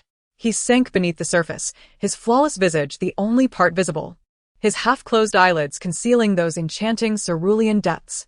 The rising steam blurred Tang's vision, and she vaguely perceived the water bubbling and churning, as if something were about to break free. In the next moment, intricate silver scales began to emerge on his neck, and a shimmering fish tail revealed itself from the water, gracefully undulating, casting a kaleidoscope of colors that illuminated the surrounding spring. The flickering candlelight fractured into countless golden specks upon the surface, accentuating his otherworldly beauty. Tang stood frozen, momentarily forgetting to breathe. The breathtaking scene seemed to imprint itself in her mind, an unforgettable vision of beauty that would haunt her for eternity. His normally steady breath was now increasingly erratic, adding a dampness to the dim cave that made Tang feel dizzy and her heart race. She was acutely aware that this was undoubtedly his vulnerable state. Were it not for this, he could easily return to the sea, rather than needing the waters of this hot spring. Tang cautiously rose, instinctively retreating, observing his reaction. It seemed he had not completely lost his faculties, merely experiencing discomfort. She backed away until the scene was no longer visible, and he did not make any move toward her. Tang turned and dashed to the cave entrance, noticing that the once silver, transparent barrier had become somewhat fainter, but had not vanished. She could not discern whether she felt disappointment or a tinge of regret as she withdrew her gaze, her mind replaying the recent spectacle. What had happened to him? Tang pondered further. She had to admit that under the current circumstances, without Fan Yi, she might possess a mere 1 in 1,000 chance of escaping this place. Otherwise it would be a dead end. Yet with him by her side, though lacking freedom, she could at least preserve her life, as his interest in her was substantial. Perhaps she should alter her strategy. Given Fan Yi's immense abilities, why not choose a different path? Since escaping seemed impossible, why not find a way to persuade him to willingly return her to the mainland? And now, he was in a vulnerable state, presenting a grand opportunity before her. Was it not? Tang's dark eyes deepened under the candlelight, and as if making a decision, she retraced her steps back into the cave's inner chamber. Fan Yi reclined in the hot spring, his radiant silver tail shimmering with breathtaking light, magnificent and splendid. His dark robe had vanished, revealing his chiseled collarbone, silver hair floating in the water, and his exquisite features, now touched by steam, exuded an uncharacteristic vulnerability, appearing harmless to the utmost degree. Seemingly sensing her return, Fan Yi's half-closed eyes flickered, yet he did not fully open them. Tang could almost hear the thunderous beating of her own heart as she swallowed hard and cautiously approached, her voice as soft and friendly as possible. "My Lord Fan Yi, is there anything I can assist you with?" No sooner had she spoken than Fan Yi abruptly opened his eyes, his gaze dark and predatory, like a beast poised to pounce on its prey. The alarm bells in Tang's mind blared, and she instantly regretted her words. She stumbled backward, the rising steam obscuring her vision, yet the dangerous glint in Fan Yi's eyes remained unmistakable. Instinctively, she turned to flee. In the next instant, with a splash, his radiant silver tail burst forth from the water, ensnaring her ankle like a predatory sea serpent. As Tang screamed, she was pulled into the hot spring, the scalding water flooding her nostrils.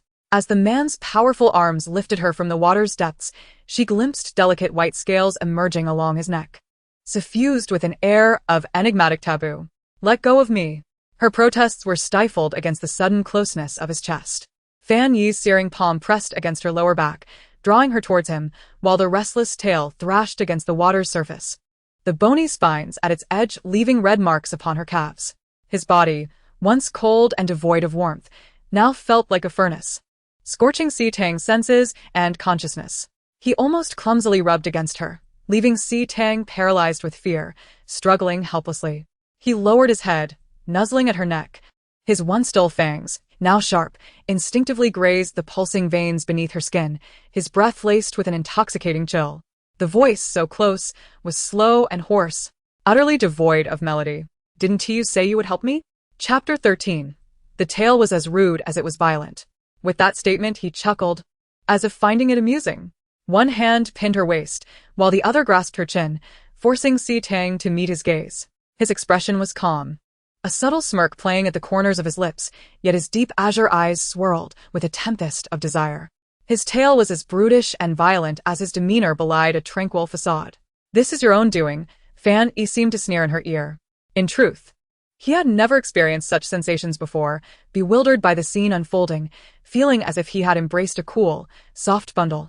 Desperately inhaling her scent at her neck, while his tail moved uncontrollably against her body in an effort to alleviate his discomfort. Finally, an hour passed. Surrounded by the lingering fragrance, his hand remained encircled around her waist, the damp breaths gradually calming, and his once fiery temperature returned to its icy chill.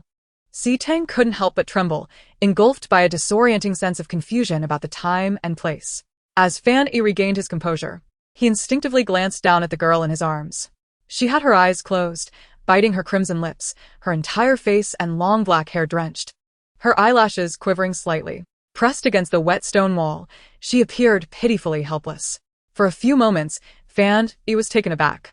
Then, as if scalded, he furrowed his brow, and Tang sensed the suffocating presence and breath retreating from before her. Only then did Tang open her eyes, wipe her face dry, and instinctively look up to see Fan Yi standing at the edge of the hot spring. He had returned to his usual self, his dark robe impeccably smooth, his damp silver hair now dry, maintaining an ethereal grace, his eyes devoid of emotion, as if driven solely by instinct, which indeed was the case. Only Tang remained in a disheveled state at the hot spring's edge. His gaze narrowed slightly, his tone lower and rougher than usual as he inquired, "Why have you returned?"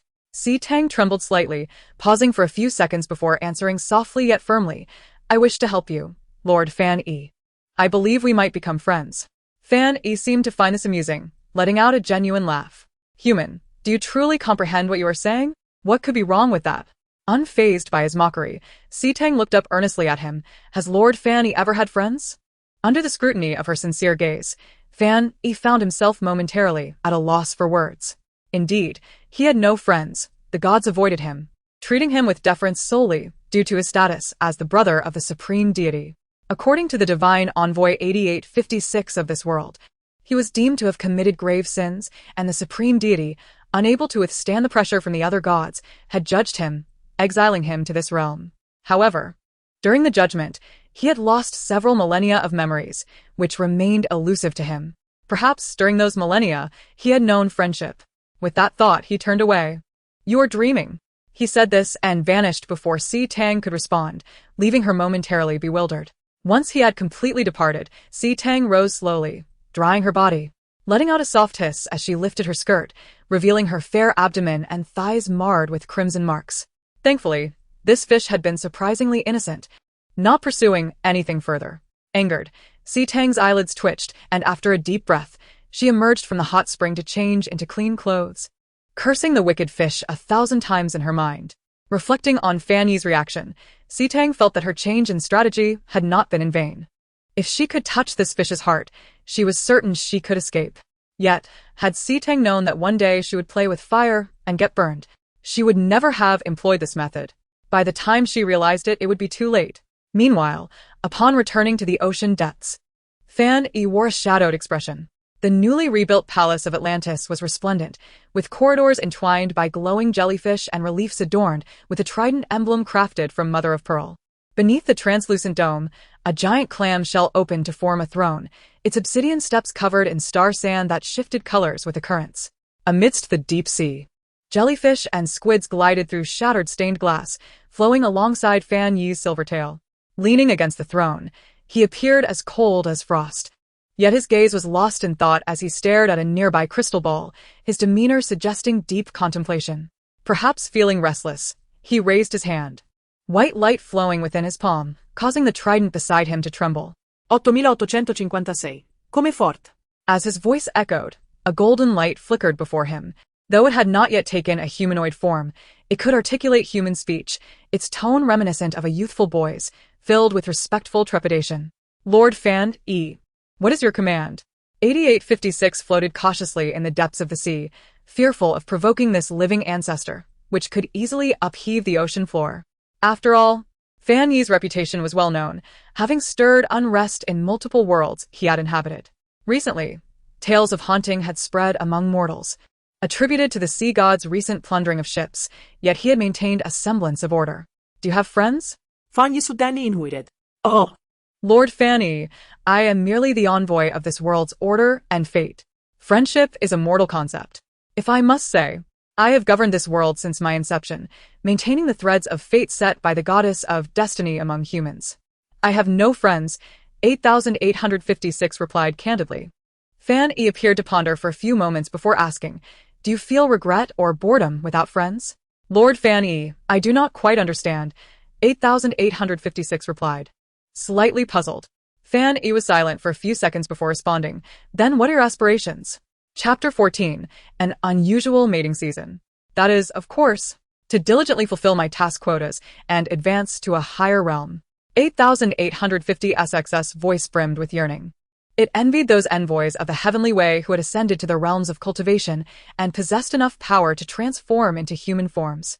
Currently, it was merely a byproduct of the heavenly order of an ordinary world, unable to manifest as a human, its name nothing more than a world designation. In contrast, Fan Yi's lineage was exceptional. He was a second-generation deity meticulously crafted by the creator god, born as the god of the sea. Bestowed with the powers of a sea deity, the first-generation deity, Fan Yu, the god of the universe and his elder brother, was favored, making it difficult for Fan Yi to comprehend. He waved his hand dismissively. Very well, you may leave. With trepidation, 8856 withdrew. After departing, I still felt as though I had narrowly escaped a calamity.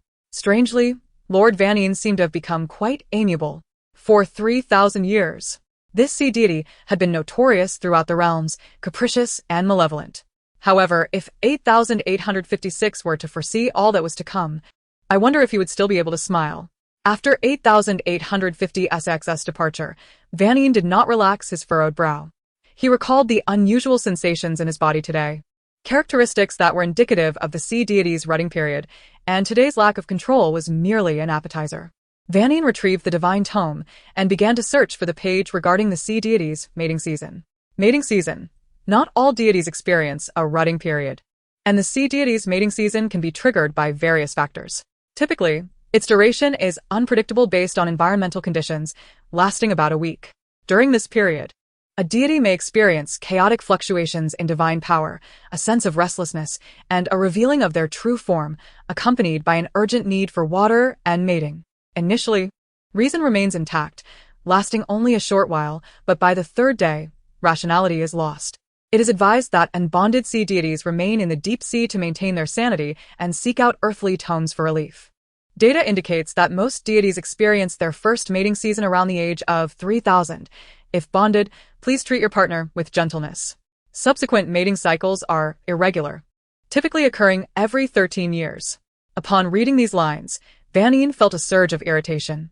Just as he was about to cast aside the tome, his gaze caught a glimpse of a page that appeared to contain information about romantic threads and the thunder of love's tribulations. Romantic threads. Apart from the physiological needs of the mating period, deities are inherently devoid of desires, thus the vast majority do not develop romantic threads. Theoretically, romantic threads serve as the most direct evidence of a deity's genuine affection. The Father God believes that deities should harbor great love without succumbing to emotions. Unions among deities are merely for the purpose of procreation and the inheritance of divine authority. Consequently, in ancient times, the Father God instituted the thunder of love's tribulations as a punishment for deities who fell in love. When the romantic threads mature completely, the thunder shall descend. He hastily skimmed through, not taking it seriously. However, he was curious about the faint cracks at the lower right corner of the page. Clearly the marks left by a master who had wielded divine power over it countless times. Vanian regarded it with mild puzzlement, but did not dwell on it. He closed the tome and shut his eyes, sinking into contemplation. Yet, for reasons unbeknownst to him, his mind kept flashing back to the scene in the hot spring, recalling the soft, crimson petals of the girl's lips and her trembling lashes. He wondered if biting down would allow him to savor the sweetness of her soul and the essence of her blood. In his ears, her gentle, soft inquiry echoed once more. Does Lord Vanian have any friends? How absurd, he thought. He was truly ill. All due to this damned rutting period. Vanian, in a state of agitation, arrived at his chamber, leaning against the bed inlaid with amber and pearls. The thought of the impending week filled him with dread, for it meant losing control over his body and reason. The inability to control his tail was, for a deity, a profoundly embarrassing matter. His mind drifted back to the earthly tomes mentioned in the book that could aid in alleviation. Vanian, perplexed, searched through his personal library, unexpectedly finding what he sought after much rummaging. In the 3,000 years of lost memory, he had indeed collected such items. With a click of his tongue, he opened the illustrated volume. The yellowed pages emitted a faint glow, revealing a collection of erotic art from the human realm. According to the annotations, it originated from the ancient historical world numbered 8157. The pages depicted entwined bodies, flesh skin, and entrancing gazes in various postures. The human strokes were so blunt, yet so unfamiliar. After a few moments of viewing, confusion lingered in his gaze. Gradually, he began to grasp the essence of desire. However, his mind involuntarily returned to the scene in the hot spring, leaving him feeling parched. He was indeed hungry, even though he had yet to bond with a goddess. Was it not absurd to entertain such thoughts about a human? What difference was there from a beast? The terrifying rutting period, Vanian mused. The night was as deep as water. The dome of Atlantis trembled, its curtains woven from luminescent jellyfish swaying with the currents. Vanian's tail fin thrashed violently against the water, his throat hoarsely resonating with a pitchy tone. Ethereal blue phosphorescence ignited in the undercurrents, illuminating his deep, reddened eyes. Around him, the air thickened with the sweet scent of desire. The trident leaned against a jade-carved pedestal, sensing the chaotic divine power emanating from its master, Vanian. Uncertain whether to remain or discreetly withdraw, the trident was torn. Vanian endured wave after wave of unfamiliar sensations, unable to resist flipping open the erotic tome he had perused yesterday. Just as he was about to act, he cast a cold glance at the trident, still retaining a semblance of reason. Get away! The trident, eager to comply, vanished in a flash. Vanian's gaze returned to the erotic tome before him, and without realizing it, he began to envision the figures within as himself and that human girl, which ignited an inexplicable thrill within him. He was truly losing his mind. The remnants of his reason scorned him, yet his body, in defiance of logic, grew ever more excited. Suddenly, as if recalling something, his chaotic blue eyes sharpened, and he used his divine power to probe, discovering that the small island on the surface bore no traces of his barrier. In the tumult of his rutting state, his divine power had fluctuated erratically, causing the barrier to vanish. His expression darkened like a frozen cavern, and he instinctively summoned his trident, ready to investigate the situation. Chapter 15. Everything has gone mad. Sitong navigated through the jungle with fierce determination, relying on her memory to reach the shore, hoping to spot a vessel on the boundless sea. Unfortunately, this place lay off course, and not a single shadow of a ship appeared on the water. Yet. Opportunity seldom knocks twice. Sitong scavenged for dry twigs and leaves, laboriously igniting a fire. She then turned towards the sea, praying fervently. Meanwhile, Vanian had yet to reach the island's shore when he sensed her presence. After their encounter in the hot spring, her body was now unwittingly imbued with his essence. When he truly beheld her sitting by the shore, kindling a flame for rescue, Vanian's heart swelled with an unfamiliar restlessness. Amidst his chaotic divine energy, she dared to flee? At that moment, Sitong gazed at the thick smoke rising into the air, anxiously praying toward the sea, when suddenly a tremendous roar erupted from the depths. Terrified, she turned to face the unexpectedly materializing Vanian. You dare to run? Do you truly think I would not consume you? Vanian looked down at her, his gaze exuding an ominous danger. Sitong, He spoke true. He had not yet finished playing. Tang's audacity to seize this opportunity to escape stemmed from her belief that, even if captured, she would not be devoured. However, when she looked up, she noticed something was amiss about him. Go back. The dreadful, damp desire in his eyes scorched Tang, rendering her speechless. It was a gaze unlike the one he usually wore when eyeing a meal, yet so familiar and strange. Not long ago, she had encountered such eyes, and it left her breathless, nearly petrified. She scrambled to her feet, heart racing, and attempted to flee back to the cave. But it was too late. She could only let out a shriek as her ankle was ensnared by his tail, yanked around in a whirl, and then her waist was firmly grasped. Cool fingers traced her neck, feeling her pulse quiver beneath his touch, and Vanine let out a cold laugh. You truly are disobedient. If you hadn't come out, how could you have provoked me? The chilling sensation glided across Tang's neck, neither too gentle nor too heavy, yet sufficient to determine her fate. The palm pressed against her throat began to warm, an unsettling contrast. Let go of me. Trembled uncontrollably. A glint of darkness flickered in Van Nuys' eyes as he instinctively recalled the illustrations from those tomes, his gaze growing increasingly perilous. This was all of her own making. In the next instant, he abruptly seized the back of her head, his cool, soft lips descending upon hers. Tang's eyes widened in disbelief. He had his eyes closed, his trembling lashes as white as snow, his jade-like visage shrouded in a misty allure, lending him an even more fragile and innocent appearance. Yet his kiss was akin to a beast's savage bite, as if he intended to devour her whole. Tang whimpered, tears brimming at the corners of her eyes. The threat before her more aggressive and perilous than the previous day. Yesterday, he had not kissed her in such a manner. Don't you think you should be more rational? Tang shook her head, attempting to evade him, striving to awaken his sense of reason. He persisted relentlessly until Tang could barely breathe. Meanwhile, the tail beneath her began to grow increasingly heated, moving erratically, a familiar action that sent shivers down her spine. She turned to flee, but her waist was unceremoniously ensnared in a grip even more forceful and domineering than before. A light, frigid chuckle echoed in her ear. He nibbled at her earlobe, and Tang could feel the sharp edge of his teeth grazing her skin, sending a shiver coursing through her. Didn't we agree to be friends? His voice was a sultry whisper, laced with a gravelly texture that was intoxicating. Since we are friends, shouldn't you assist me? As you would say? Tang trembled uncontrollably, overwhelmed by fear and confusion regarding the unknown.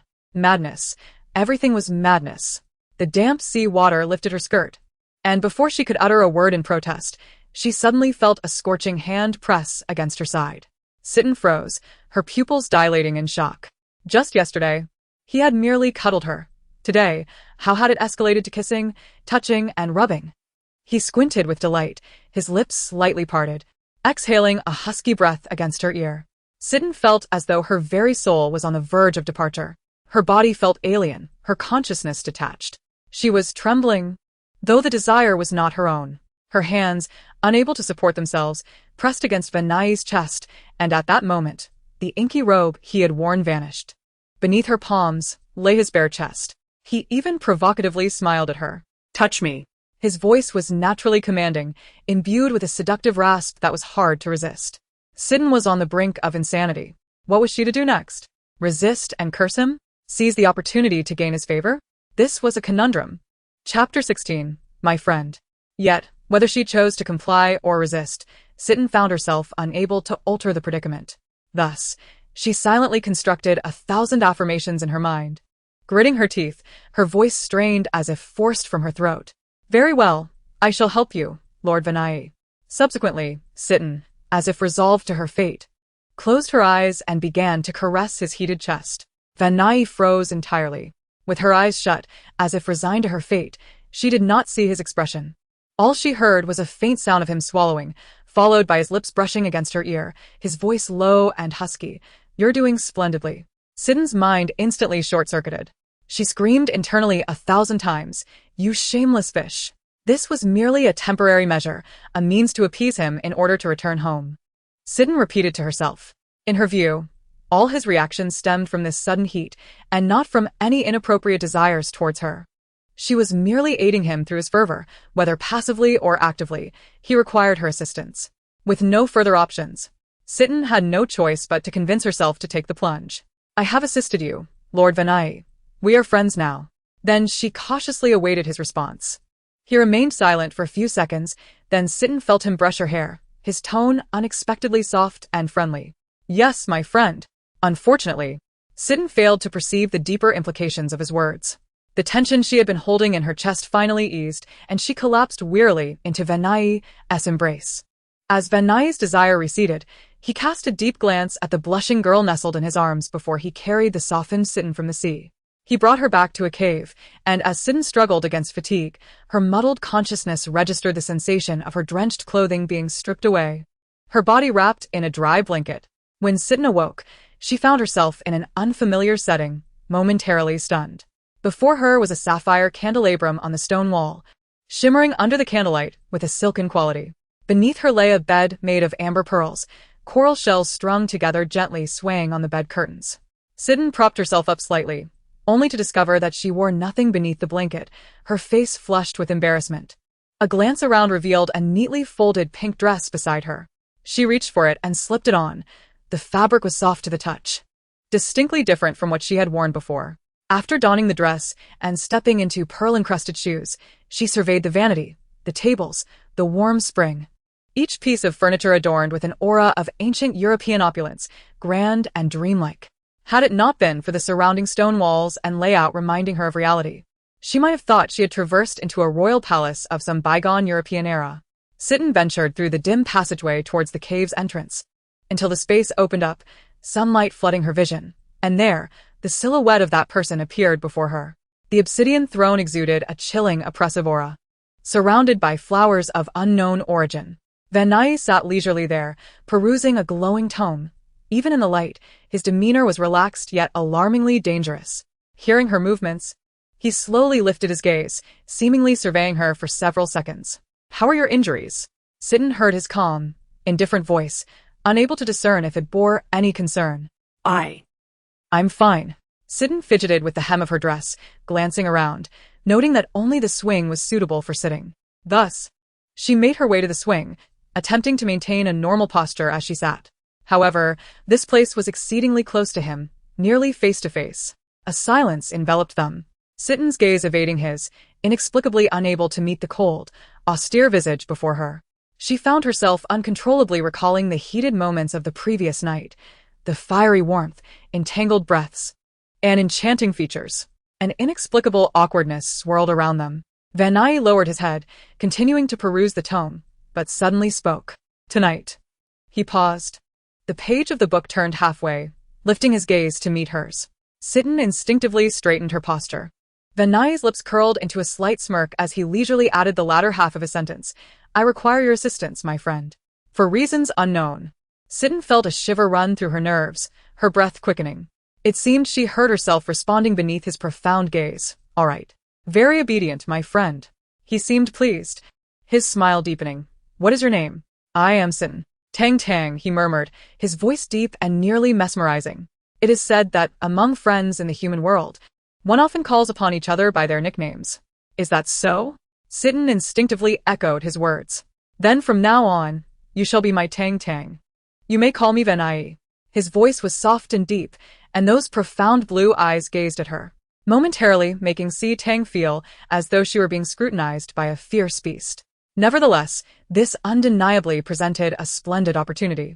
Seizing the moment, Tang removed the necklace from around her neck, a leaf crafted from amber, a cherished heirloom from her mother that she had never parted with since childhood.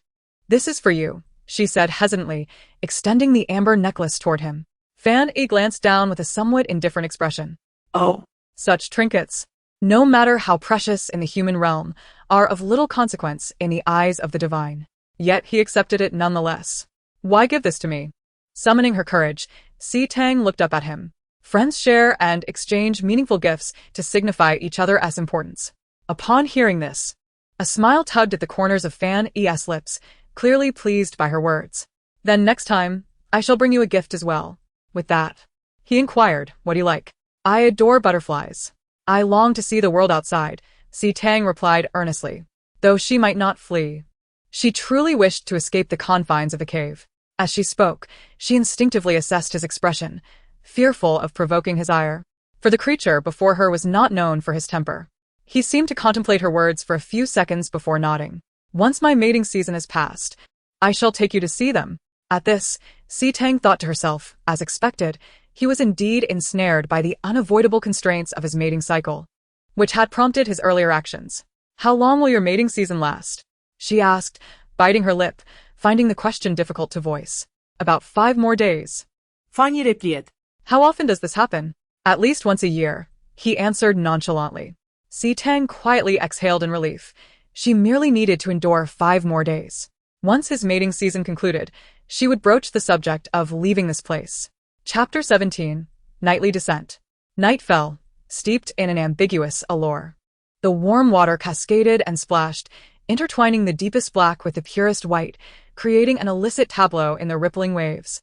The flickering orange candlelight reflected off the sapphire, dancing in Tang's mesmerized, glistening eyes.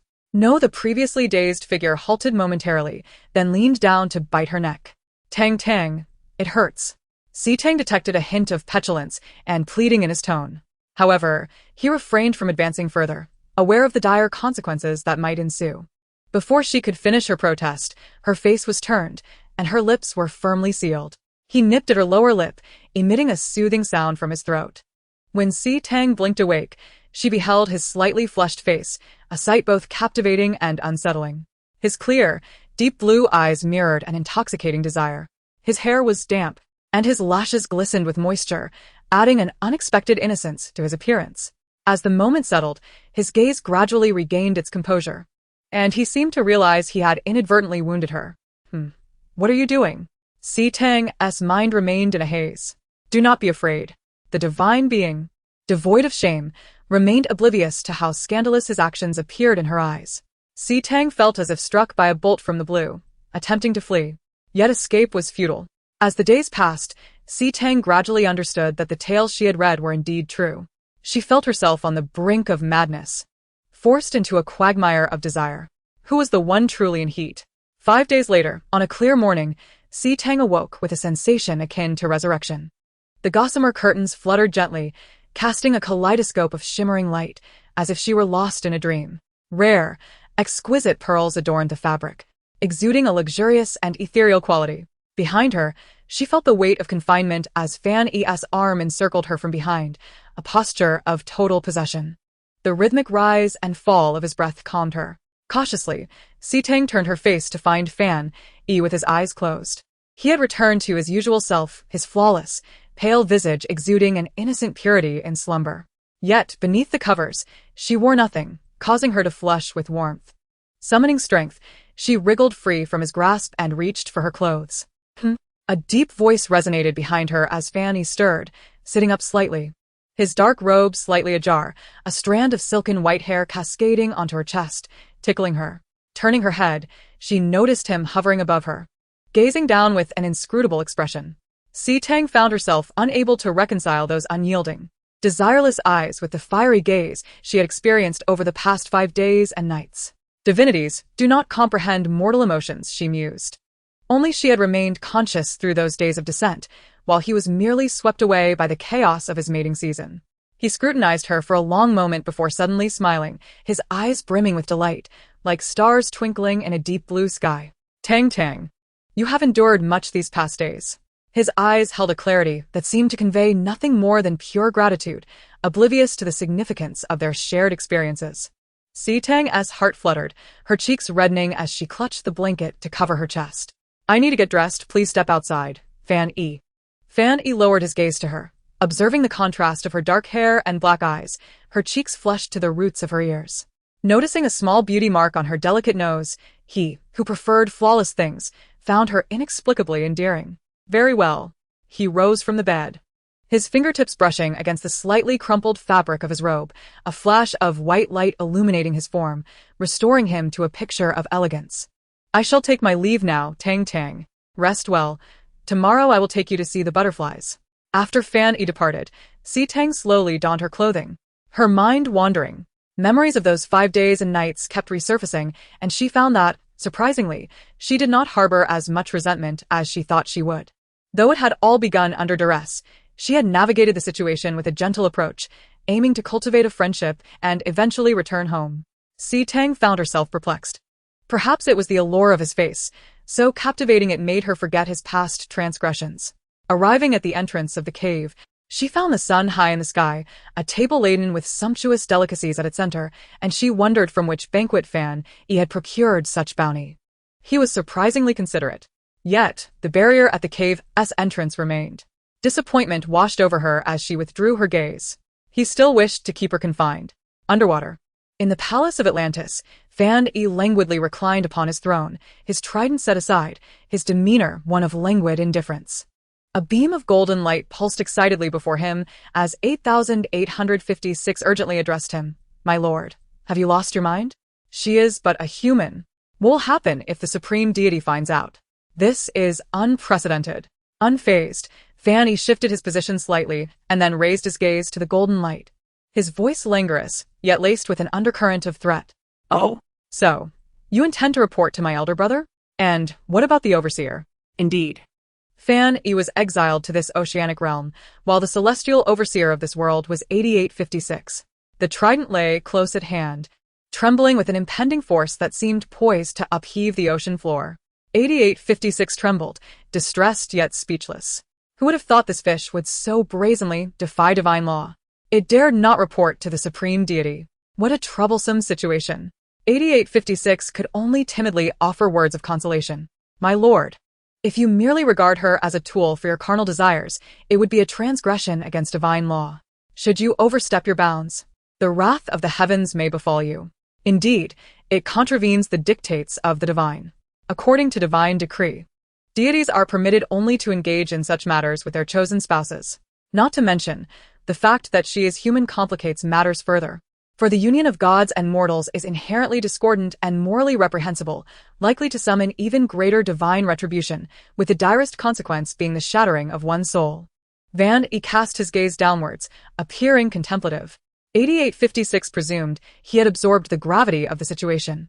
When the sea god was in heat, it stood watch at the cave entrance, unable to intervene due to the barrier, fearing that this ancestor might truly commit a grievous sin. For a single bolt of lightning would spell disaster for it, the so-called overseer. After an indeterminate passage of time, Van E suddenly spoke with an eerie calmness. Who told you that I view her as nothing more than a mere object of distraction during my rut? 8856 was taken aback, bewildered, contemplating covering its ears. Otherwise, does my lord truly harbor affection for this human?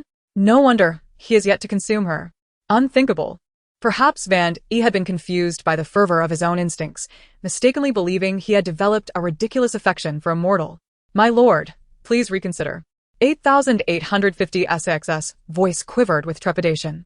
Van E, however, remained aloof, issuing a cold decree. Leave my palace. 8856 scampered away, while nearby, the trident wept silently. For Van E had stroked his chin, seemingly concocting an ill-fated idea. He murmured, to regard her as a mere tool? Would that not make me a beast? To which the trident lamented, Alas, my lord, have you not already committed acts befitting a beast? Once again, the sea god languidly reclined upon his throne, a glimmer of white light flickering in his palm, revealing an amber pendant, evidently the one bestowed upon him by Tang. He gently caressed the necklace, his eyes narrowing, shrouded in inscrutable thoughts. In a forgotten corner, a speck of white light began to sprout from his brow. Chapter 18. His gift the following day. As Tang stirred from slumber, she instinctively turned over in bed, slowly opening her eyes, only to be startled by the sight of a figure seated at her bedside. It was Van E, propping his chin on his hand, seemingly having watched her for an indeterminate duration. His expression, obscured by the dim light, revealed no hint of evasion as he met her gaze. No longer did he regard her with the predatory eyes of a hunter. Yet Tang found herself at a loss for words. He enveloped her with his arms, declaring, You are awake. What are you doing here? Tang instinctively inquired. Before realizing the oddity of her question, this was his domain, after all, yet he never appeared at this hour, especially at the foot of her bed. It was all rather peculiar, an unnameable strangeness. Before she could gather her thoughts, Van E produced a resplendent dress from his sleeve, as if plucking it from a magical pocket. The gown, a delicate shade of azure, shimmered under the candlelight, resembling a cascade of shattered diamonds. It gracefully descended before Tang. After you rise and have your meal, I shall take you to see the butterflies, he stated. Upon hearing this, Tang nodded eagerly, her eyes alight with anticipation. It had been ages since she had ventured beyond the confines of the cave, and she was nearly at her wits' end with boredom. Without waiting for Tang to usher him away, Van E departed of his own accord. Once he had left, Tang took the exquisite dress and donned it, marveling at its beauty. It was truly breathtaking. And even someone as well-traveled as Tang could not help but be awestruck. The gown reached her ankles, transitioning from a crescent moon white at the collarbone to a deep sea mist blue at the hem. The straps, fashioned like coral branches, cascaded down with two tear-shaped aquamarine drops, producing ethereal sounds with each step, as if ancient chimes from the depths of an underwater temple resonated in the air. Tang could not discern the fabric. It bore no resemblance to anything crafted by mortal hands. After she adorned herself in the gown, she cautiously lifted the hem and exited the inner chamber of the stone cave. As she traversed the long stone path and emerged at the cave's entrance, she beheld Van E seated at the center of a long table, seemingly awaiting her for breakfast. At dawn, the sunlight poured through the morning mist outside the cave, illuminating a dreamlike realm. Unfamiliar flowers swayed freely in bloom, and a swing, entwined with verdant vines, gently swayed while the breathtakingly ethereal man sat silently, gazing at her. Were it not for his prior malevolence, and were she not imprisoned here, one might easily mistake this for a dream from which one would never wish to awaken. Van Ye's gaze fell upon Tang as she appeared, and he thought her to resemble a bewildered sprite, even more exquisite than any goddess he had encountered. Her raven hair cascaded unadorned down to her waist, and her unadorned oval face radiated a hint of innocent naivety. Yet he knew all too well how cunning she truly was. She seemed lost in thought, and as a stronger wave of agitation surged within him, he quickly masked it. Once again, what was this human pondering? Tang, still in a daze, took a seat across from him. His eyes drifted downward, landing upon her bare feet. Suddenly, Tang felt her ankle ensnared. Startled, she looked down to find Van E holding a crystal slipper. I forgot, he stated, and before Tang could react, he slipped the shoe onto her foot.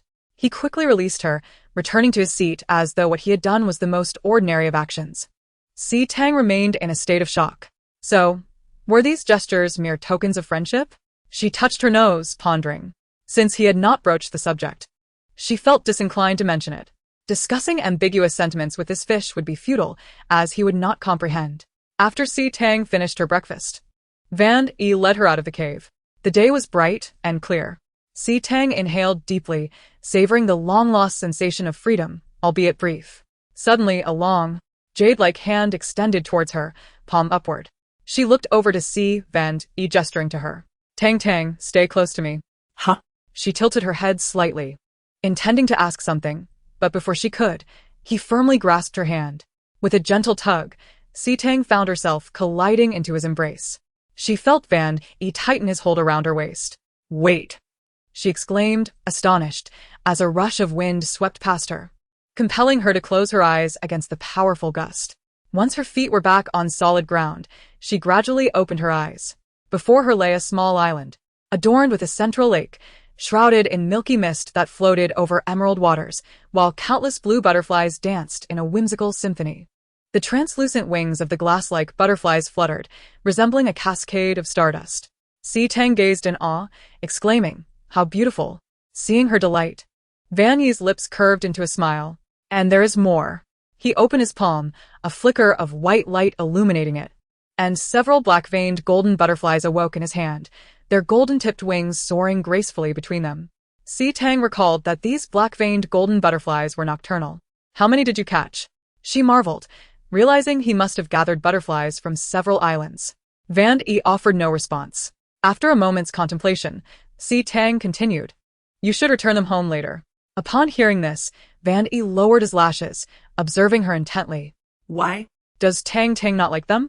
A shadow enveloped him, and for reasons unknown, Tang felt an unsettling chill in the air.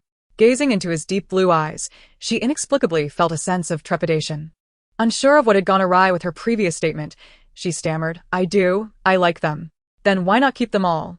He inquired, a slow smile gracing his lips, his tone suggesting it was a matter of course. Sidong pondered for a moment before addressing him. However, if so many butterflies remain here, it would disrupt the ecological balance. Many may not adapt to this environment and would perish. Oh, He gently stroked his chin, seemingly deep in thought. After a pause, he replied, I understand now. Sidong inquired, what do you mean? Tomorrow morning, I have a gift for you. His expression brightened as if he had just resolved a significant dilemma, and he reached out to affectionately touzle her hair. You will surely adore it. Yet, his familiar gesture momentarily led Sidong to feel as though she were a cherished pet. Had she known what gift awaited her the following day, she would undoubtedly have refrained from expressing her fondness for butterflies when he asked. At that moment, she was blissfully immersed in the enchanting scenery surrounding her. Under the sun, the young girl twirled and danced amidst the fluttering butterflies, her water-blue skirt billowing in the gentle breeze, vibrant and radiant. Her brilliant and pure smile captured Van Yee's attention as he quietly observed from a distance, silently admiring her. The swarm of swallowtail butterflies flitted around her outstretched hand, enhancing her beauty even further. Sidong seemed to forget everything, forgot the identity of the person before her, forgot that she was stranded on a desolate island. Until her wrist was gently grasped, and she looked up at him in confusion. Are we going back? She asked, her tone tinged with disappointment. Van Yee shook his head and smiled at her. Would you like to play? Play? how? Let me take you flying. No sooner had he spoken than a trident soared from the depths of the sea. Van Yee enveloped her in his embrace as they mounted it, the trident expanding to the size of a vessel, carrying them toward the heart of the lake, where butterflies danced between them, prompting Sidong to spread her arms and laugh joyfully. Van Yee quietly gazed down at the girl in his arms, his narrow eyes deepening with emotion. Eventually, he leaned closer, whispering softly in her ear, Tang Tang, will we be friends forever? Upon hearing this, her smile remained unchanged, and without a moment's hesitation, she replied, of course. We will be friends forever. In that moment, Sidong wished to erase all grievances. From then on, she and this Merman would be friends. And when she left this place, she would not forget that Van Yee was her friend. The man behind her, upon hearing her words, smiled with an even deeper, more meaningful expression. His gaze fixed on the girl in his arms as if he intended to lock her in his sight for eternity. Indeed, Tang Tang, we shall be friends forever. Chapter 19. Uncertainty of Life and Death. After marveling at the butterflies, Van Yee guided her through the jungle. With him by her side, all dangerous creatures kept their distance. Sidong inexplicably felt a peculiar sensation. It was a sense of security. As dusk descended, Sidong, having thoroughly enjoyed herself, obediently returned to the cave with Van Yee. However, after she finished her dinner, Van Yee did not leave, but silently followed her. When Sidong prepared to bathe, she sensed something unusual. Her lips twitched as she glanced at the man leaning against an antique chair, engrossed in a book. Van Yee, why haven't you left yet? Without a change in expression, he turned a page and replied matter-of-factly, because as a friend, I need to protect you. His words were rather touching. Sidong, feeling troubled, urged him that it wasn't necessary to be together all the time, especially when there was no danger present. Yet, before she could finish her sentence, Van Yee's gaze flickered. And suddenly, a spider the size of her fist descended from the stone wall above, hanging upside down before her. Ah, help me. The spider's vibrant colors indicated its potent venom. Terrified, Sidong leaped and instinctively threw herself at Van Yee. She had a profound aversion to spiders and snakes, and a spider of that size would terrify even the bravest of souls. Van Yee found her reaction amusing, recalling that she had not been so frightened when they first met. He naturally embraced her, gently patting her back, his voice soothing. It's all right, Tang Tang. I'm here. It was then that Sidong awoke from her daze, realizing she had leapt into Van Yee's arms, and thankfully, he was oblivious to the boundaries between genders, sparing her from feeling overly embarrassed. She withdrew from his embrace, only to discover that the spider had vanished, presumably dealt with by Van Yee. Thank you, Van Yee, she whispered, sincerely grateful, unaware of the pleased smile gracing the divine figure before her. Well, That's why I must protect you. With that, Sidong found herself without a valid reason to refuse him. However, she was perplexed, usually. The cave was impenetrable to even a single mosquito due to the protective barrier. Suddenly, a realization struck her, and she raised her eyes to glare at him. You did that on purpose, didn't you, Van Yee? Unfazed by her accusation, Van Yee's smile deepened. Unflustered, he continued, but there are indeed dangers. This cave has had its share of threats. After I cleared it, The barrier dissolved during mating season, and I cannot know how many dangerous creatures might have entered. Then just clear it again. Van E shook his head in exasperation. You know that my powers are still unstable after the mating season. Fine, I understand. Sidong replied, half convinced, willing to trust him for the time being. I'm going to bathe now. You should step outside. Sidong turned towards the inner hot spring. Behind her, Van E revealed a triumphant smile. After Sidong finished bathing and was about to retire for the night, Van E had not yet departed, moreover.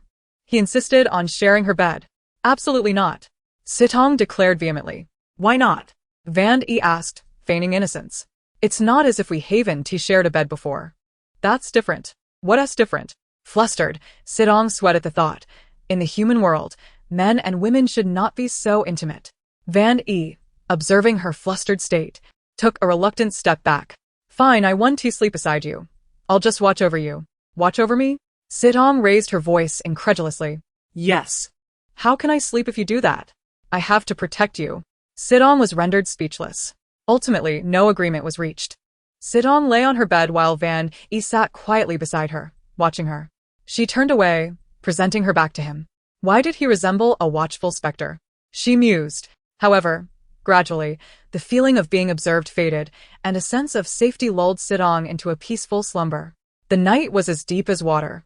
The girl slipped sweetly into dreams, and Van E silently descended before her, extending a hand to gently brush against her closed eyelids. Her defenseless demeanor delighted him.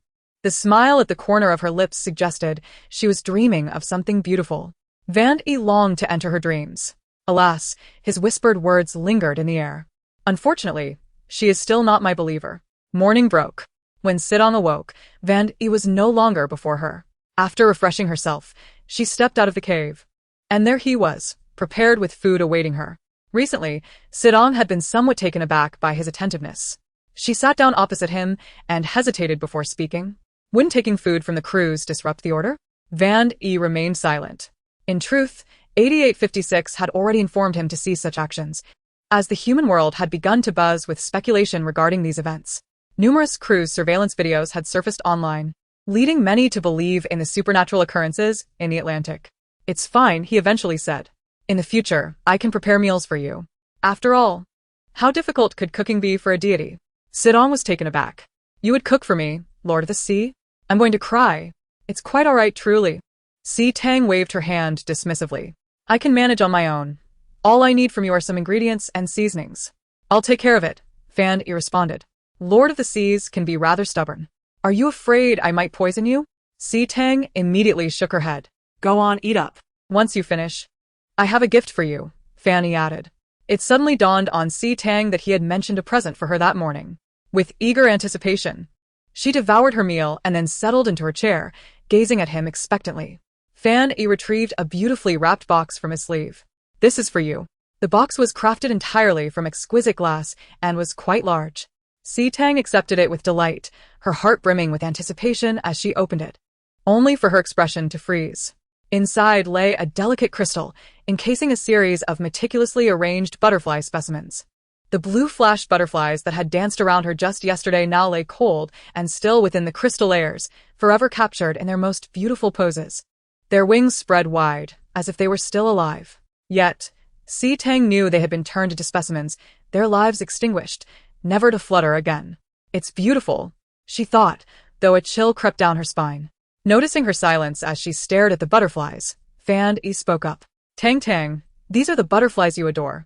I had them preserved at their most stunning moment, encased in crystal, so they can always accompany you. You need not worry about them one day passing away and leaving you. Is that what I meant yesterday? Tang slowly lifted her gaze to meet his azure eyes clear and earnest. It became evident he had not intended to frighten her. With a quiet resolve, she closed the box. Observing the pallor of her face, Fanny tilted his head slightly. Do you not like it? His voice was soft, soothing, yet chillingly detached. I spent an entire night preparing them, removing their insides, drying them. As he spoke, a sense of dread enveloped Tang. His blue eyes sparkled with an unsettling innocence, devoid of understanding of life and death.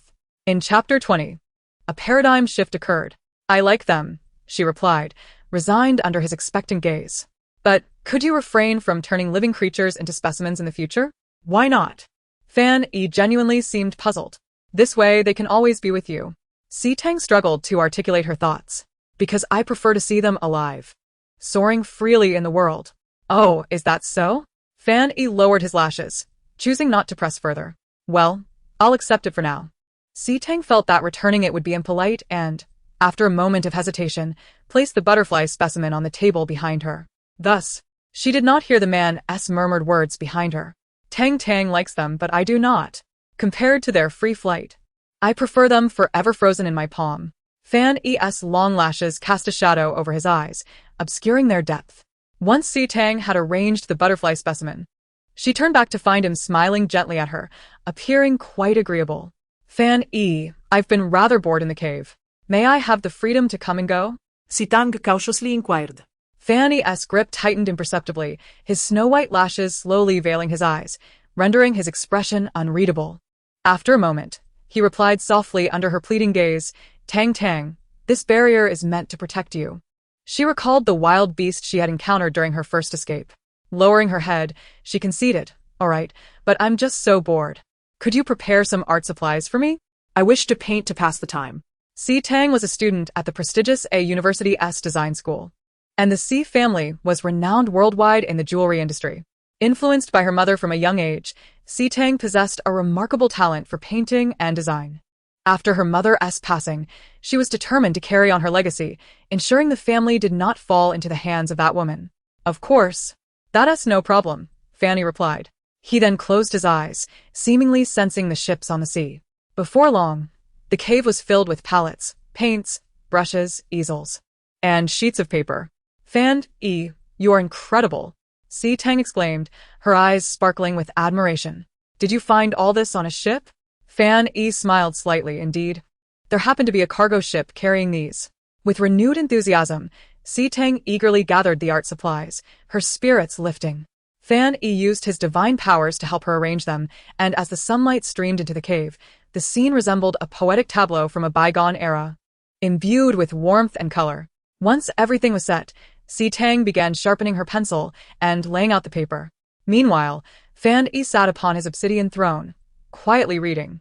Stealing a glance, Tang found it curious that this deity, often described as ill-tempered, would enjoy reading, a pursuit associated with self-cultivation. However, the book he was perusing appeared ancient, its cover yellowed and bore no title. Intrigued, she approached, but Fan Yi quickly closed the book upon sensing her proximity. Yet, Tang managed to catch a glimpse of the content, her face flushing with disbelief as she pointed at it. Fan Yi, are you reading? With a subtle cough, he replied nonchalantly, though as a deity I am devoid of desires, it wouldn't hurt to study a bit in preparation for future mating seasons. This left Tang speechless. Do you even have any proper books in your library? She asked, skepticism evident in her gaze. Fanny paused, rummaging through his belongings. After a while, under Tang's curious and expectant gaze, he produced a blank-covered manual. What is this? Tang leaned in closer. I'm not quite sure. Fan Yi admitted, attempting to open it, only to discover it required a password. His memory was fragmented, and he genuinely did not know the origins of the items in his library. This was undoubtedly something from his past, but what was the password? Fan Yi tried entering his birth date, but was met with failure. He exchanged a puzzled glance with Tang, who raised an eyebrow. You forgot the password too? With a soft sigh, he confessed, I have amnesia. The gods said I was guilty of too many murders, and as punishment, my memories were lost during that divine retribution. I only retain 300 years of memories from Atlantis. Tang was taken aback. You mean that strange thunderstorm when I first encountered you? Fanny nodded. After a moment she continued, so, do you know how old you are? I've forgotten, but according to 8856, I should be 3,000 years old. 3,000 years? Tang marveled, but then recalled that deities typically lived for tens of thousands or even millions of years. Was this being before her just a mere juvenile deity? To affirm her thoughts, Fan Yi added, I am the youngest among the deities. And who is 8,856? Tang asked, intrigued. This marked the first time Fan Yi had opened up about his past and background to her, suggesting he truly considered her a friend. 8856 is the divine emissary governing the laws of this world, he explained, sharing a profound secret. In reality, this world is a grand illusion. What do you mean? Each person's life is a preordained program, scripted by the goddess of fate. You might understand it as the world being composed of narratives. This revelation completely upended Tang's understanding of reality. Yet the existence of this fish was already beyond comprehension. Now I see, however, regardless of the veracity of the world's truths, our feelings in this moment are undeniably genuine, as if the significance of our experiences is worth cherishing, Tang remarked. Fan Yi, perhaps taken aback by her naive assertion, chuckled softly. You are not wrong. But what if you are merely presented with a flawed script from the very beginning? What? Tang was momentarily stunned, but soon grasped his implication. Indeed, if life were a preordained narrative crafted by another, some individuals would be born as protagonists, while others would play supporting roles, and some might even be mere NPCs, with yet others condemned to lead a tragic existence, colloquially referred to as cannon fodder. Why should it be so? Tang pondered, her thoughts adrift. If this were indeed the case, it would be a profoundly sorrowful reality. Enough. Fan Yi gently caressed her head, interrupting her reverie. I will not allow you to become the protagonist of a flawed script. Tang blinked, raising her gaze to meet his earnest expression. She had never anticipated that this conversation with Fan Yi would serve as a confirmation that would resonate throughout the entirety of her life. Chapter 21. The Divine Diary. Do you wish to venture outside today? Fan Yi invited. At his words, Tang seemed to awaken, nodding vigorously in response. Thus, Fan Yi led her through the barrier to the depths of the forest. Sunlight filtered through the towering treetops, 300 feet high, scattering into countless dapples of light upon the ground. This place is perilous, Fan Yi stated matter-of-factly. Serpents, ants, and wild beasts lurked in the shadows, prompting Tang to clutch the hem of his garment. As they drew closer, these creatures seemed startled by an unseen force, scattering in disarray. They fear you, Tang observed. Fan Yi smirked faintly, neither confirming nor denying her assertion. At that moment, a beam of golden light suddenly descended from the heavens. 8856 is transmitting a message to you, my lord. A voice at Fan Yi's side interjected impatiently. Speak, he replied, his tone laced with ennui. Tang could only perceive the flowing golden light before her, the ensuing words becoming an encrypted cacophony that eluded her comprehension. Meanwhile, Fan Yi appeared to be listening intently. After a lengthy pause, he responded coolly, I understand. The golden light, noticing his indifferent demeanor, seemed anxious. Whirling in place before a trident abruptly shot forth from behind Fan Yi, vibrating ominously as if to compel the light to flee, which it did in haste. Was that the divine envoy 8856, who governs the celestial order of this world? Tang inquired with curiosity. Fan Yi nodded, his gaze penetrating as he regarded her, seemingly lost in thought. What troubles you, Fan Yi? His peculiar expression stirred a sense of unease within Tang. What did 8856 say? Why does he regard me so? Nothing of consequence, he replied calmly. Let us return. Tang acquiesced, and together they returned to the cave. He showed no signs of departure, and as Tang quietly swung on the swing, she began to sketch in solitude. Nearby, Fan Yi sat in an antique chair, resting with closed eyes, his mind drifting back to the words conveyed to him by 8856 earlier that day. My lord, today the goddess of fate has issued a decree. This human by your side is a crucial element in the narrative woven by the goddess of fate. Originally, her destiny was to be rescued and returned home. The goddess has warned that if you do not release her, she will report to the supreme deity. In 3 years' time, her fate will officially commence. Keeping her bound here will disrupt the world's order. Fan Yi absent-mindedly toyed with his fingers, his long lashes fluttering slightly as his gaze fell upon Tang, who was lost in her own world of amusement. The young girl bit her pen, tilting her head playfully, and to his surprise, the contours on her paper bore his likeness. Against the backdrop of the sea and sky merging, the evening glow delineated the horizon. The divine figure's fish tail rose and fell with the waves, and his breathtaking visage gazed indifferently upon the shore. His expression tinged with a hint of disdain. So, this is how she perceives him. Fan Yi's lips curled into a slight smile, a glimmer of indulgence flashing in his eyes. The drab world seemed to burst with color. And what concern did he have for the order of this world? As Fan Yi languidly drifted in thought, he suddenly recalled something and retrieved the password-locked manual. His slender, flawless fingers tapped lightly. The code 0003. Testing the world's identification number, the manual emitted a blinding white light, opening before them and unfolding in midair. Tang noticed the commotion. Her curiosity piqued as she set down her brush and leaned closer. What is it?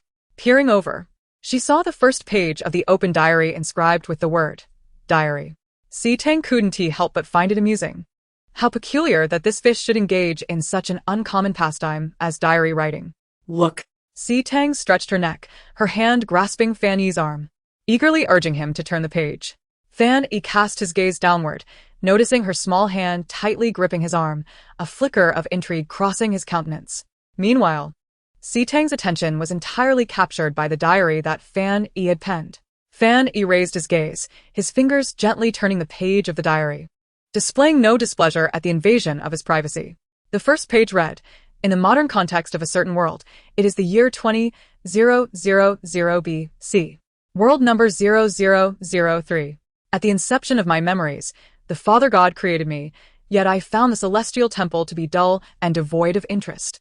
It is said that a cataclysmic battle against the gods eons ago resulted in the fall of many deities, leaving the temple desolate. In any case, only the old goddess of fate seems to revel in such a cold, lifeless place, expressionless as she inscribes the fates of 3,000 worlds daily. The goddess of light also dislikes residing in the upper realm. It is rumored she travels across the 3,000 worlds, aiding sentient beings. It is said that she was the one who vanquished the dark god, emerging as a hero of the upper realm. Since my emergence from chaos, I have often resided here. Thus, I created it, Atlantis. I am fond of the twin stars of the Sahara. Hence, the architectural layout here mirrors that. In the human world, I am referred to as a merman in the east and a mermaid in the west. I am the younger brother of the supreme deity. And my brother, Fan Yu, may well be the cosmic deity they speak of, Zeus. As for me, I am known as the Zeus of the sea, the ruler of the vast oceans. However, I find it rather vexing. The denizens of Atlantis seem to take great delight in crafting tales, constantly fabricating gossip about me. They even bestowed upon me the name Sidonbo. No one knows my true name. Yet, I found the name they gave my divine artifact rather intriguing, so I adopted it. I must say, the statues they crafted of me are truly unsightly. Must they pray to me every day? My ears are becoming calloused from their incessant supplications. Can they not allow me a peaceful slumber? They disturb my divine dreams. By the time Tang had read halfway, she could hardly contain her laughter. An image of a miniature version of Fan Yi appeared in her mind, disdainfully gazing at the statues of himself made by humans, lamenting the constant prayers that echoed in his ears. Occasionally, he would whimsically wield his trident to ride the waves, venting his frustrations. Noticing her suppressed laughter, Fan Yi nonchalantly prepared to turn the page. The second page of the diary read, 350 BC, world number 0156, ancient Greece. The human world is equally dreary. Here, the difference between the upper realm and this place is merely one of boredom versus greater boredom. It is so dull that one might consider traversing different world dimensions. Yet Atlantis has long ceased to exist. I discovered a person named Plato who possesses remarkable talent.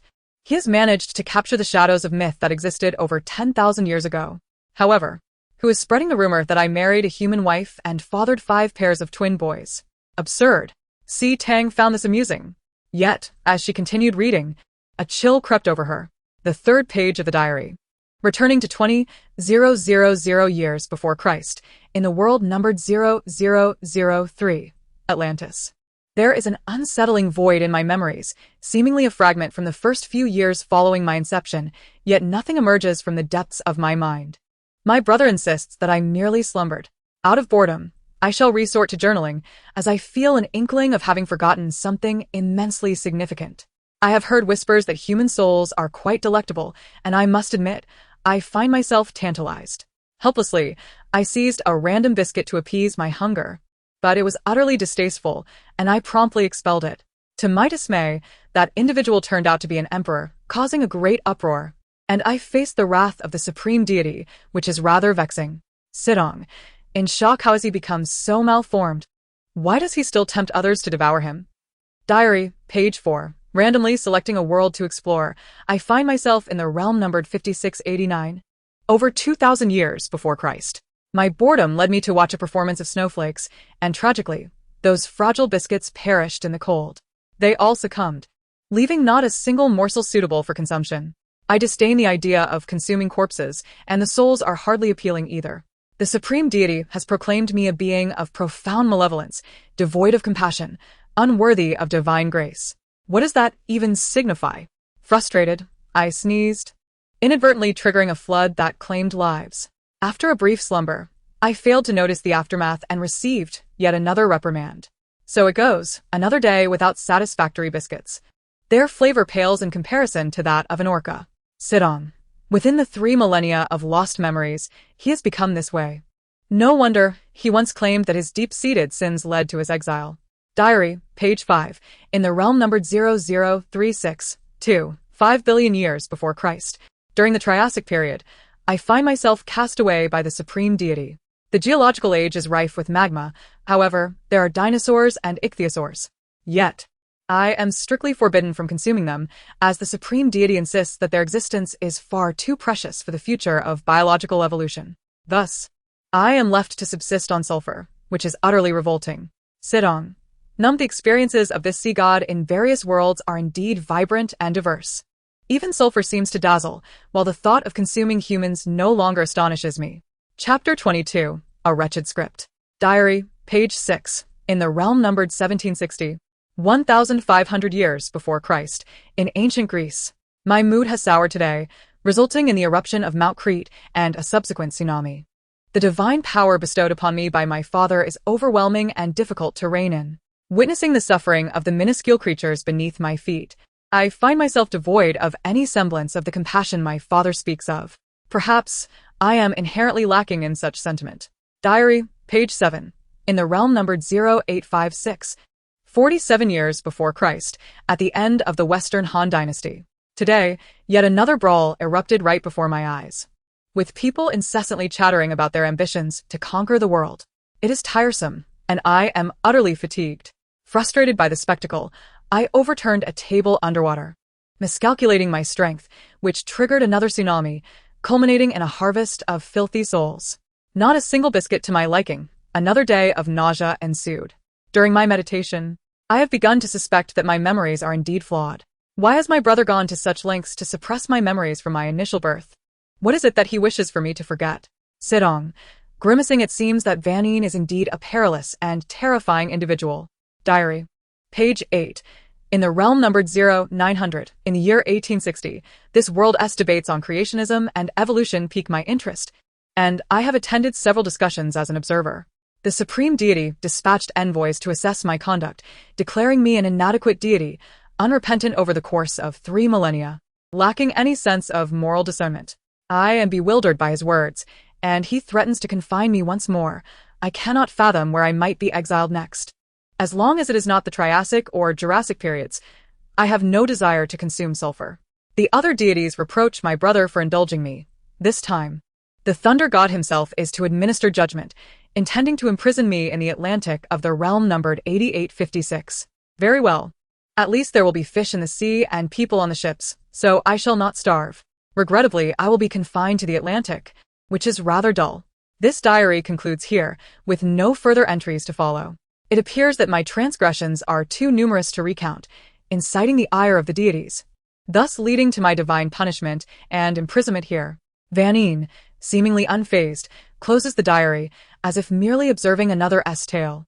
Your experiences are indeed richly varied.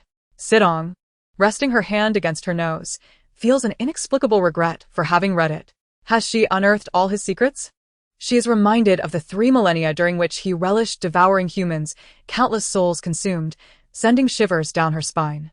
She even muses that had he not lost his memories, with such a savage nature, she would likely have been devoured from the onset. She inadvertently steps back, her eyes wide with trepidation, cautiously inquiring, "Do you enjoy eating people?" Vanine casts a sidelong glance at her. At that moment, Sidong is suddenly transported back to their first encounter 3 months prior, recalling how this creature could transform into a monster capable of swallowing several humans whole. The thought unsettles her deeply. Observing her reaction, Vanine slowly bends down, his slanted, peach blossom eyes narrowing as he gazes intently at Sidong, exuding an air of pressure. "Are you afraid of me?" "Why, yes, a little," Sidong responds earnestly, her innocent, clear eyes meeting his. She softly implores, "Please don't eat people anymore." And don't involve innocent beings either. Vanyan regards her silently for a moment. Just as she anticipates an outburst of fury, he straightens up, the oppressive atmosphere dissipating. He concedes very well. He raises his chin slightly, appearing nonchalant. In any case, there is nothing palatable. To me, humans are merely a platter of delicacies. Sidong, why does his explanation only heighten my fear? Fear not, I shall not devour you. With you by my side, I will protect you. He smiles gently, extending a hand to lightly tap the tip of Sidong's nose. Sidong gazes at him in bewilderment, stunned by such an intimate gesture. Yet Vanyan's azure eyes remain devoid of emotion, as if nothing untoward had occurred. Setting aside the ambiguous gesture, Sidong feels an unexpected warmth in her heart. However, she has yet to grasp the profound implications of Vanyan's words. Unbeknownst to her, this is a command. Only when you are by my side can I protect you. You must remain by my side for my protection. By the time she comprehends this, everything has spiraled beyond her control. Vanyan returns to the depths of Atlantis. The deity leans against his throne, a trident resting beside him as he retrieves an amber necklace, caressing the engraved character for Tang. The luminous pearl and the light emitted by jellyfish reflect upon his silvery tail, casting an enchanting glow. He gently speaks, 8856, emerge. A strand of golden light promptly descends before him. Lord Vanyan. 8856 exclaims anxiously, evidently still preoccupied with the edict from the goddess of fate. I summoned you to inquire about something. Vanyan, seemingly indifferent to its anxiety, a flash of white light swiftly passes before him, landing before 8856.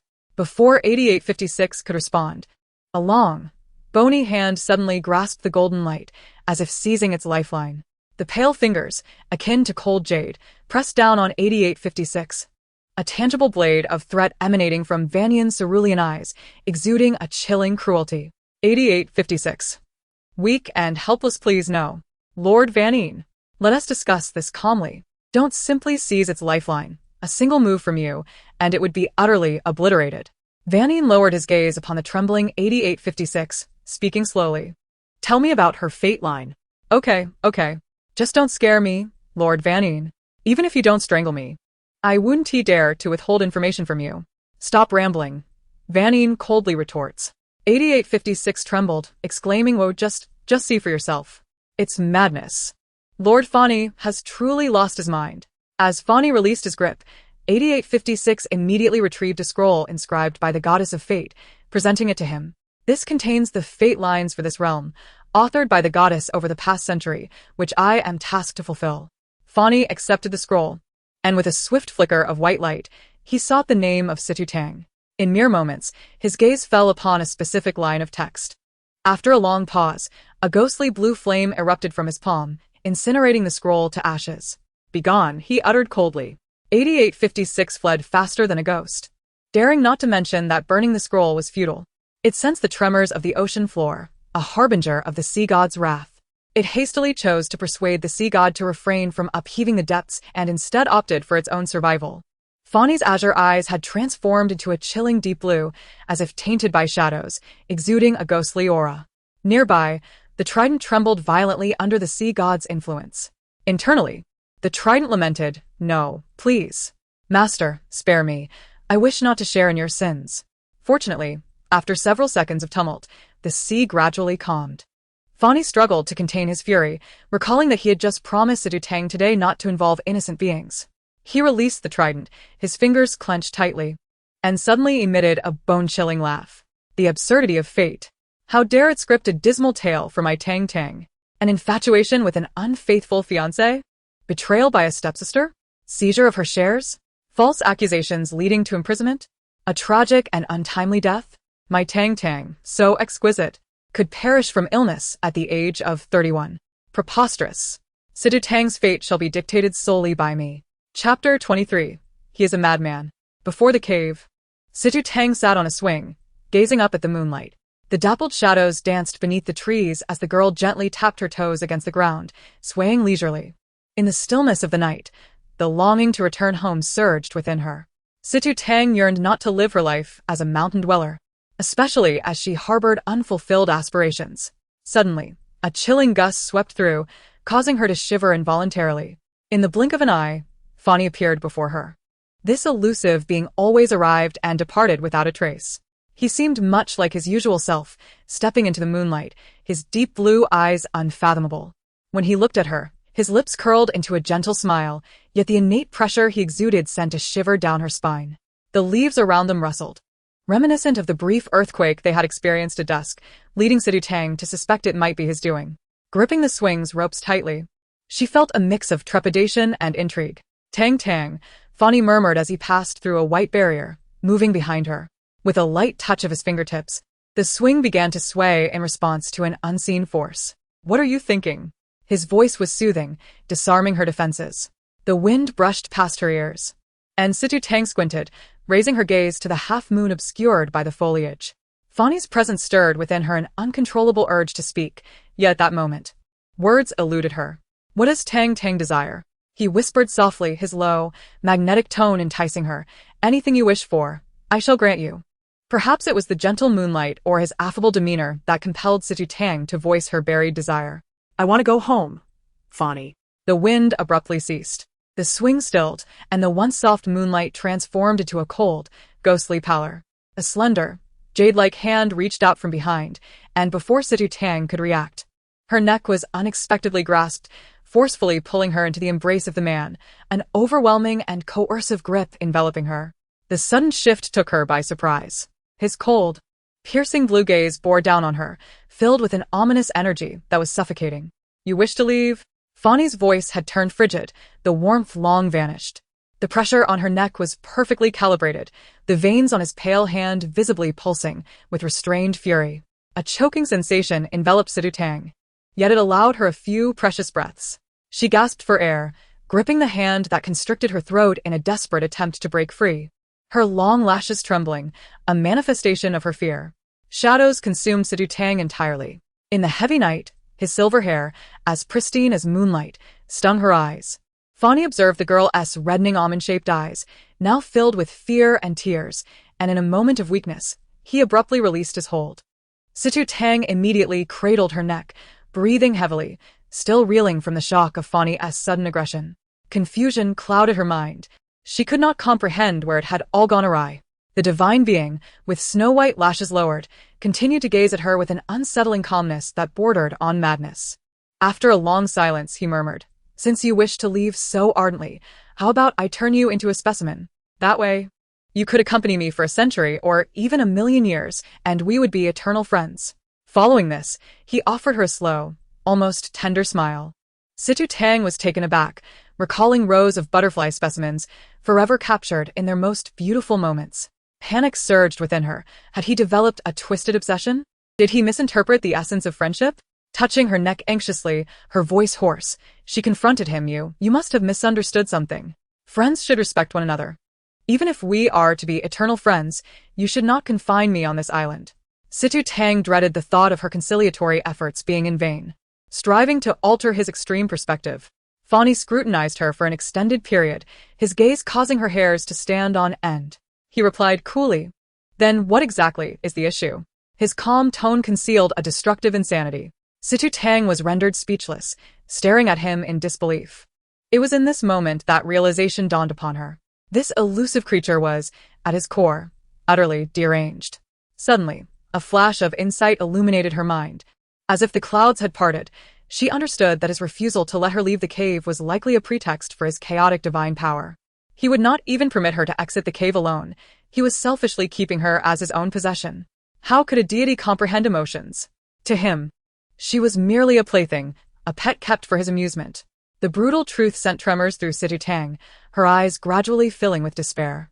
It seemed that their previously amicable interactions had all been a facade. He had never truly respected her.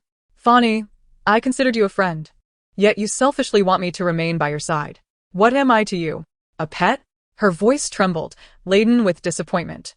The unfamiliarity in her eyes mirrored the initial moments of their relationship, piercing through him like a cold arrow, inflicting an ache in Fonny's chest.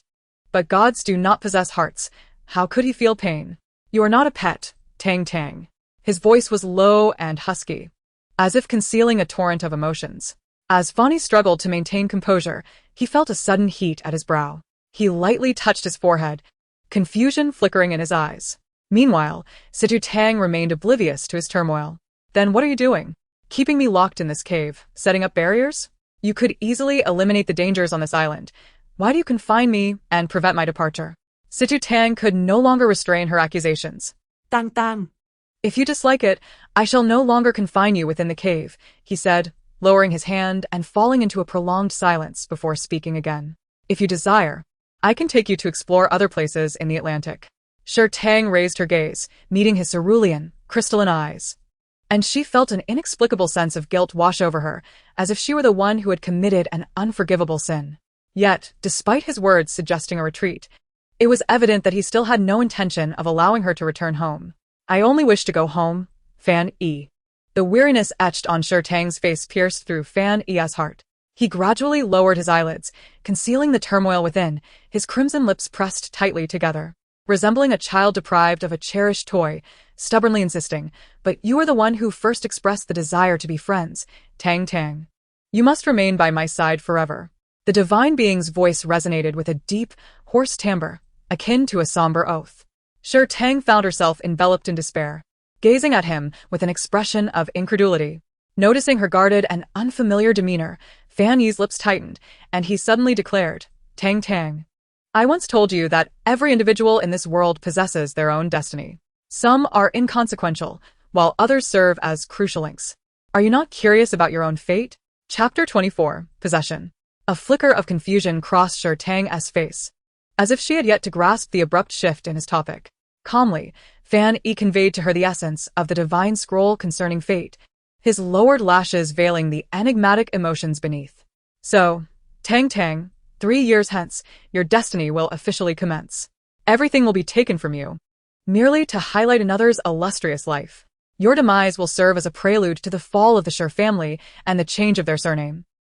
Tang was rendered speechless, struggling to comprehend the notion that she would perish at the age of 31. She never anticipated that the protagonist of the dreadful script she once spoke of would turn out to be herself. Whether smooth sailing or tumultuous upheaval, it was all mere constructs of the goddess of fate. How absurd! Her gaze fell upon Fan Yi as she seemingly evaluated the veracity of his words. Perceiving her skepticism, Fan Yi felt a wave of frustration wash over him, this unfamiliar sentiment rendering him perplexed and discontent. His snow-white lashes fluttered like the wings of a butterfly, enhancing his aura of innocence. I swear by the name of the sea god, he said softly. Tang lowered her head, momentarily feeling guilty for her doubts. She understood that Fan Yi was not deceiving her, yet she also recognized that he was merely attempting to keep her by his side. Perhaps, after millennia of solitude, the divine being had never known the warmth of companionship, leaving him unsure of how to interact normally. Having experienced the comfort of another's presence, he must find it difficult to part with her. Yet, Tang dared not entertain any other thoughts. However, if I do not leave this place, the Shur family will decline even more swiftly in 3 years. Will they not? Remaining here means I can only survive, while the primary threads of destiny remain unchanged. For instance, my half-sister will ultimately seize power, and the Shur family will indeed fall and change their name. Indeed, Fan Yi replied, exhaling a soft sigh. Do not leave, please. Tang, only with you by my side can I protect you. Tang remained silent for a moment. Then, I must return. At her words, Fan Yi's brow furrowed sharply, a fleeting chill flashing in his eyes. Why? Because there is something more important to me than life itself. The Shur family is my mother's lifelong work. It cannot fall into the hands of others. Until I accomplish this, I cannot rest in peace.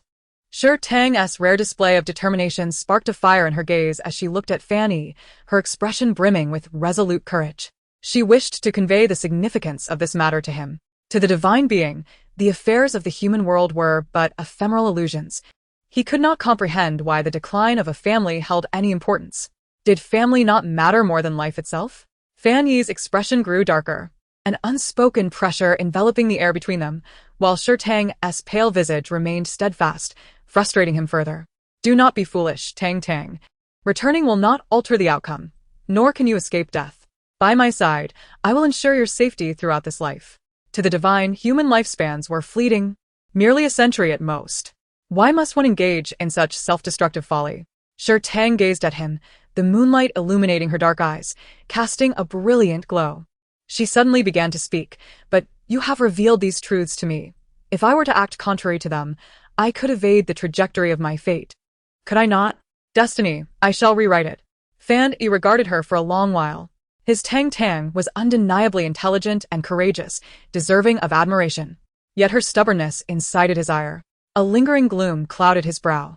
With a hint of derision in his gaze, he questioned, Tang, you underestimate the potency of fate's chaotic correction. At the very least, it is not something mere mortals can easily overturn. Tang fell silent, her resolute gaze gradually dimming as she lowered her head, biting her lip. Then, she murmured softly, could you divulge more details to me, Fan Yi? For instance, who will be the fiancé she falls for at first sight? How will she be falsely accused of plagiarism, and what will lead to her untimely death? Fan Yi's eyes were shrouded in a storm of suppressed emotions. Why did she persist in her desire to leave? Noticing his prolonged silence, Tang's voice grew even softer, tinged with urgency. Considering she faltered, feeling an inexplicable sadness, her subsequent words hanging unspoken. Why would he share more information with her? His interference in her fate was already a violation of the laws. He had been rather accommodating, despite his lack of understanding of how to interact normally with a friend. She ceased her words, and Fan Yi completed her thought, we are friends. But if that were the case, why would she wish to leave? Have I not treated you well? His voice was hoarse, his azure eyes shadowed, emotions obscured. Tang found herself momentarily speechless, a chill enveloping her as she sighed and turned away from him. The moonlight cast a misty veil over her, as if she were destined to dissipate with the light. Eager to escape his grasp, just as Fan Yi thought she would remain silent, she softly uttered, even as friends, one should not interfere in another's life. At her words, a flicker of anger crossed Fan Yi's eyes, and he swiftly grasped Tang's wrist, tightening his embrace. Startled, she was forced into his arms. Fan Yi held her waist, as if to imprison her forever within his grasp. Tang looked up, her gaze ensnared by the swirling depths of his eyes, where shadows danced as if something was yearning to break free. If friends cannot, then what of others? Tang froze, her face a mask of confusion. What others? Little did she realize the true intentions behind Fan Yi's possessiveness, mistaking it for mere ignorance of how friends should interact. The two stood in silence beneath the moonlight for an eternity. Tang felt as though something beyond her comprehension and control loomed over them. Her uncertain gaze roamed over his face. Seeing her appear frightened, Fan Yi gently closed his eyes and gradually released his grip, though a shadow of determination flickered in his gaze. He looked back at her, speaking deliberately, I will not allow you to leave, Tang. I cannot permit your death. If you must perish, my Tang can only die by my side. She must remain with him, always. The weight of the divine promise hung heavily in the air. Tang's heart trembled slightly. Fan Yi cast one last deep gaze upon her before turning away. A flash of white light passed, leaving no trace of his presence. As he cast that final glance, it was imbued with a depth and complexity that left Tang utterly perplexed and unable to forget. Still in a daze, she suddenly noticed that the white barrier before her was gradually dissipating, a consequence of Fan Yi's departure and the simultaneous dissolution of the protective barrier. Straining to listen, the peculiar rustling sounds around her fell into an eerie silence. Beneath the moonlight, only the whisper of the wind persisted, accompanied by the gentle swaying of the tree shadows. Tang understood that Fan Yi had eradicated all dangers from the island. She leaned lightly against the swing, her almond-shaped eyes filled with a haze of confusion and complexity. Chapter 25. Freedom, a notion you shall never possess. Under the sea, in the palace of Atlantis, layers of light and shadow intertwined, cascading upon the shimmering silver tail of a fish. Fan Yi lay in tranquil slumber within a massive shell, his silvery hair undulating with the currents. Yet, a faint white light flickered at the center of his brow. Moments later, he slowly opened his eyes, brushing his fingers against the lingering warmth on his brow, a dark glimmer passing through his gaze. He summoned 8856. 8856, though burdened with trepidation, dared not disobey. It could only anticipate ill tidings. What is your command? Lord Fan Yi? Fan Yi's long, jade-like fingers turned over from his brow, extending forward. Since the birth of this world, you have existed. You must be well-versed in many matters. Tell me, what is this? A beam of white light fell into his palm, where a delicate vine bearing pure white blossoms appeared. each petal immaculate and flawless, its only blemish being a hint of black at the roots and a crack resembling a fracture. As 8856 drew closer and discerned the nature of the object, it began to tremble with golden light, as if it could take human form. It would surely quiver in terror, desperate to flee the scene. Noticing 8850 SIX's prolonged silence, Fan E coldly commanded, "Speak." 8856, initially caught in a frenzy, halted its erratic response, yet still hesitated, uncertain whether to voice the truth. Lord Fan E, this is. Unable to endure any longer, Fan E prepared to wield his trident, prompting 8856 to quickly exclaim, "It is the thread of love. This is the fabled thread of love from the divine scriptures." Moreover, it was on the verge of completeness. When that time arrives, divine thunder shall surely descend. Alas, in its 8856 world, merely a low to mid-tier realm, it could not withstand such devastation. It aspired to cultivate towards a higher realm in the future. For countless eons, although the Father God created the thread of love, none among the gods had ever truly borne it. It was said that the severity of divine punishment by the thunder varied with each deity. The higher the authority, the heavier the punishment.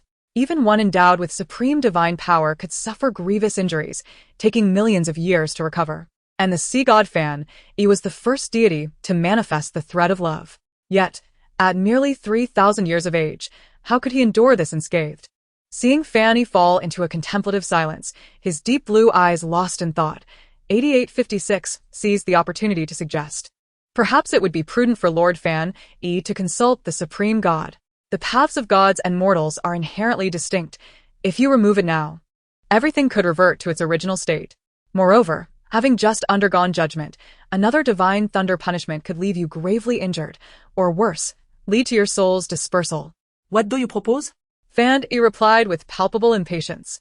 Uncertain of his intentions, 8856 spun in a frenzy, contemplating whether to report to the supreme god immediately. Withdraw. Fan E stated impassively, issuing a final threat. "Remember, do not divulge this to my elder brother. Otherwise, I shall upheave the depths of this world." 8856, alive, father. As the golden light dissipated, Fan E gazed down at the vine in his palm, glowing with white light, as if it were a rare treasure. A soft expression gradually spreading across his features. "Is this what love truly is?" he murmured in disbelief. "No wonder I yearn to be united with her." Beside him, the trident sighed, "I wish to perish." In a state of utter disillusionment, it silently observed its master, the once proud and fierce Fan E, now revealing such expressions of infatuation. How bizarre. Yet, did he fail to comprehend the gravity of the situation? If Lord Fan E were to suffer a soul's dispersion, would it not share the same fate? The heavens are indeed unforgiving. Of course, Fan E was oblivious to the trident's inner turmoil. After a moment of contemplation over the vine in his palm, he quietly returned it to his brow and began to meditate. The trident thought, "Is he still unaware that calamity is imminent? What a disconcerting state of mind." It had already begun to ponder its last wishes. Time slipped by, and eventually, Fan E opened his eyes, quietly retrieving the divine scripture. The pages rustled under the influence of divine power, yet he could not find the page he sought. He resumed his search through the library. After a brief interval, he finally discovered the desired content within a book with blank pages.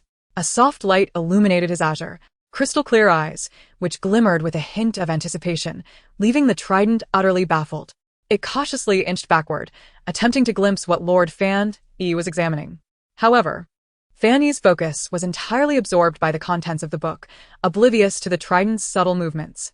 The page detailed the matters of divine pairing. Pairing, a deity shall have but one companion throughout their existence.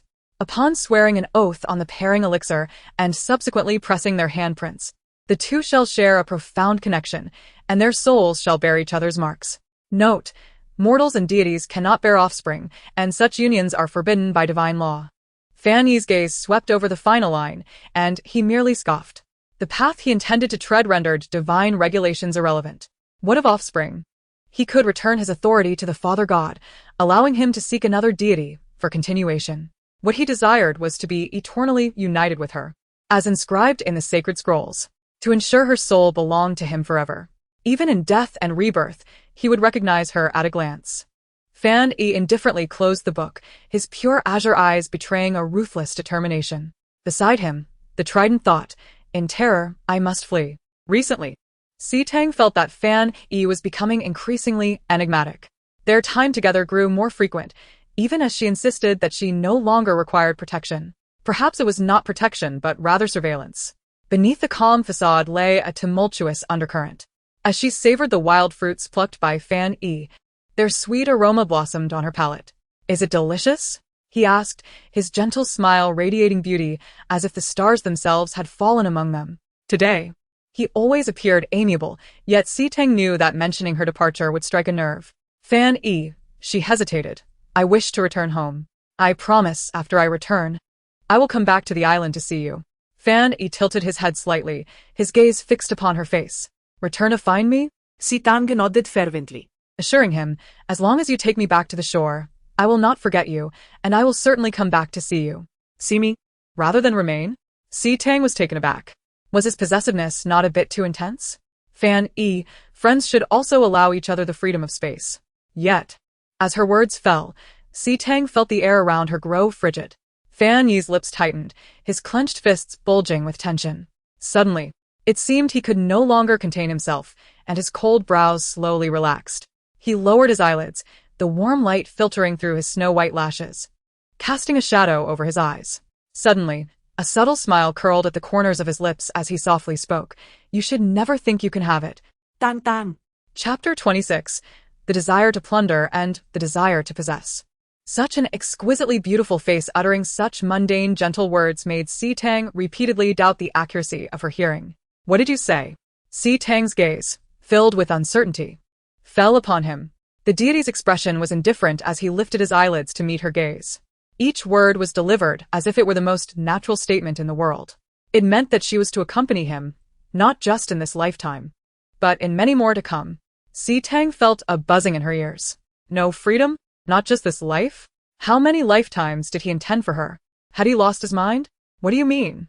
Tang asked in a tone tinged with panic. How? What do you mean? Fan Yi seemed to find it amusing, and he chuckled lightly, his face magnifying in her sight as he leaned slightly closer, observing her leisurely. Tang, as a normal human being with emotions, shouldn't you understand better than I what this means? Tang felt as though she had been struck by lightning. After the shock, she looked up to see the deity's once impassive blue eyes now filled with desire, raw, unabashed desire to plunder and possess, like a sticky web, dark and oppressive, threatening to ensnare her and pull her down, leaving her terrified. Tang. The sky had fallen. The vague unease she had felt recently absurdly confirmed itself at this moment. It was as if she were dreaming. Everything was shattering her thoughts and perceptions. She couldn't comprehend how the situation had escalated to this point. Trembling, she attempted to reason with him. Have you lost your mind? Fan Yi, I am human. And you are God. How is it possible? Her mind was like a storm, chaotic and muddled, her words tumbling out incoherently. Fan Yi raised a hand to grasp her chin, capturing her flustered expression in its entirety. His deep blue eyes held a pressure that was both dangerous and maddening. And he retorted, what is wrong with that? Tang was shaken by the emotions reflected in his gaze, and she instinctively tried to push him away. Her hand was seized at the wrist, the cold touch akin to the chill of shackles. I do not wish to, she exclaimed. Fanny. I do not want to remain here forever. And I do not understand what delusion leads you to believe that you have feelings for me that exceed the bounds of friendship. I truly regard you only as a friend. Tang did not believe he genuinely liked her. Perhaps she was merely a toy to him, something he found amusing. Noticing her intense reaction, Fan Yi's expression darkened instantly. He tightened his grip on her wrist, forcefully pulling her against him, coldly laughing before pinning her chin, disregarding her futile struggles, compelling her to meet his gaze. Friends? His voice was icy, then gradually softened, taking on a hint of intimacy as his cool fingers brushed against her lips. He spoke slowly. You mean those 5 days when we indulged together as such friends? Tang's eyes widened in disbelief as she looked at him. He knew full well that it was a situation forced upon them, driven by his own lust. It was her helplessness, her lack of choice. You are certainly my friend, Tang. I also know that your declaration of friendship was merely a means to escape this place, was it not? He smiled slightly, a dangerous smile. My Tang is always so clever, yet so naively adorable. The deity's eyes glimmered with an ease that suggested he held dominion over all. His cool fingers caressed her cheek, bringing her close enough to scent the strange, chilling fragrance emanating from him, intoxicating her senses. He lowered his head, his breath brushing against her ear, his tone dark and seductive. But you were the one who first said you wanted to be with me forever, Tang Tang. Tempting me. You cannot escape. Even in death, your soul will belong to me. See Tang. She had spoken of being friends forever. She had never mentioned being together eternally. Yet, gazing into those dark, insistent blue eyes, she found herself unable to voice a single word of dissent, for his obsession and determination were palpable. As if her soul truly belonged to him. Realizing that staying by his side could preserve her life, yet would not keep her, he abandoned all pretenses. Si Tang's eyes fell, filled with helplessness. She regretted it more than ever before. Noticing the girl tremble in his embrace, tears welling in her eyes. As if she were a pitiful creature frightened beyond measure, he clicked his tongue. What are you afraid of? He chuckled, seemingly unable to comprehend. His fingers twirled elegantly. White light flickering effortlessly as he casually spun the points of light. Follow me, and you can have whatever you desire. I can accomplish what ordinary people cannot. What is it that I cannot give you? In his eyes, there was an arrogant disdain. Si Tang was utterly convinced he did not truly like her. Or perhaps he simply did not understand what it meant to like someone. I want freedom, can you grant that? Si Tang replied. He raised an eyebrow, deep in thought. Tang Tang, you present me with quite the conundrum. You know well that I cannot leave this domain. However, after contemplating, he smiled and looked down at her. But do not worry. After a century, when your lifespan concludes and my imprisonment ends, in your next life, no matter where you are, I will find you beforehand. If you wish to remain in the mortal realm, I shall be your ordinary husband. Si Tang, no, I am not worried at all. I am truly terrified. Every word he uttered felt so unfamiliar and frightening when strung together. What kind of devil had she entangled herself with? Would he cling to her for eternity? Si Tang's expression began to crumble as she looked at him, and his smile faded further. Since there was no longer a need for pretense, he directly bound her back to the cave, revealing his true nature. He sealed the cave entrance with a barrier, as if that would bring him true peace. No one understood his heart better than Fan Yi himself. Previously, he had merely sought to please her to ensure she would willingly stay.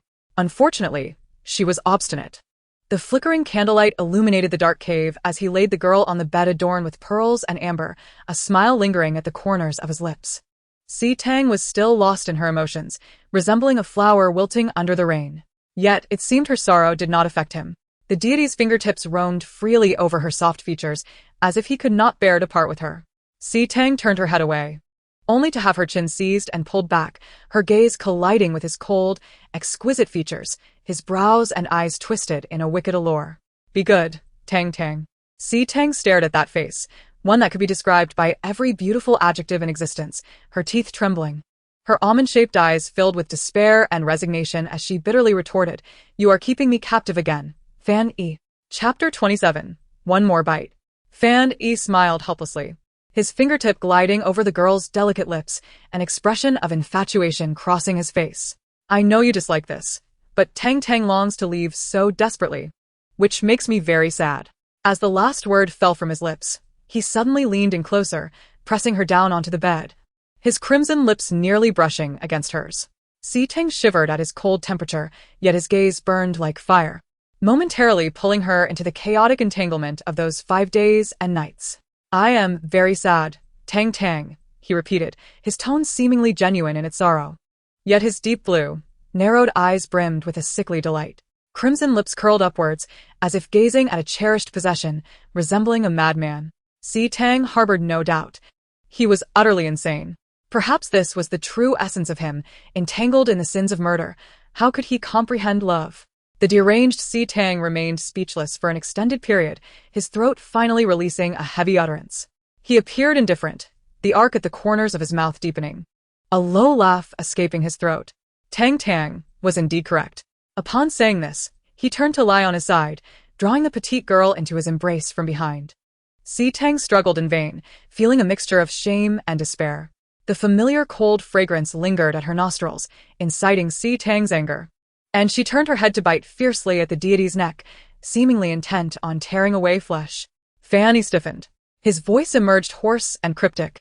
What are you doing? The merfolk, by nature, were ferocious, and during courtship, They delighted in marking their partners to signify territorial claims.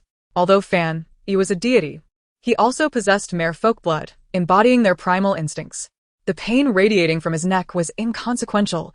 He did not comprehend that this was a human expression of hatred. Instead, he felt his blood boil, an indescribable thrill coursing through his nerves, rivaling the sensation of being in heat. Tang silently licked the blood from her lips. Her blood bore an alluring fragrance, and after tasting it, she felt her body become remarkably light. Legends spoke of mermaid blood granting immortality and curing ailments. Despite the deity's formidable self-healing abilities, Fan Yi blissfully retained the bite marks on his neck, as if they were a beloved insignia.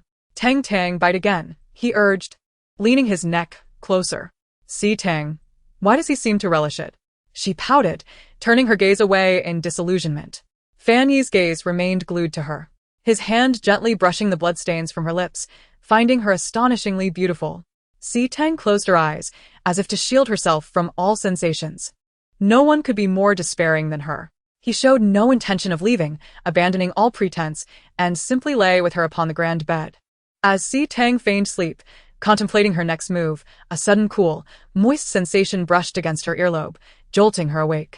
She turned her head in shock, only to find the instigator nestled in her neck, suffused with an air of longing. His gaze, however, was unrestrained, as if he intended to devour her whole. "What are you doing?"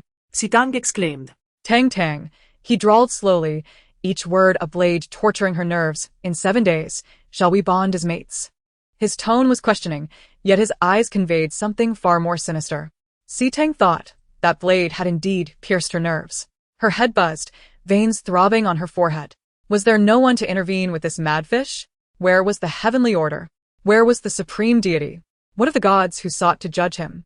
Yet Fan Yi misinterpreted her silence as confusion. He kindly explained, bonding means, in your human world, marriage. However, a divine bond cannot be severed like human marriages, for it signifies an eternal pact between souls. Tang, I do not believe in deities. At that moment, she yearned to kneel before the earth, pleading for any god to save her. Defiantly, she retorted, I refuse. What can you do? Even if you kill me, I shall not bond with you. The amusement faded from his face. He abruptly pulled the girl back into his embrace, coldly scrutinizing her stubborn apricot eyes. Under the gaze of those hauntingly blue orbs, Tang felt herself plummeting into chaos once more. This sensation was eerily familiar, having occurred twice before, yet this time it was evidently no jest. She found herself uncontrollably inclined to obey him. Tang's gaze gradually dulled, her reason wavering amidst the conflict, yet she could still hear the deity's words, mercilessly echoing in her ears. Tang, do you not understand the definition of coercion?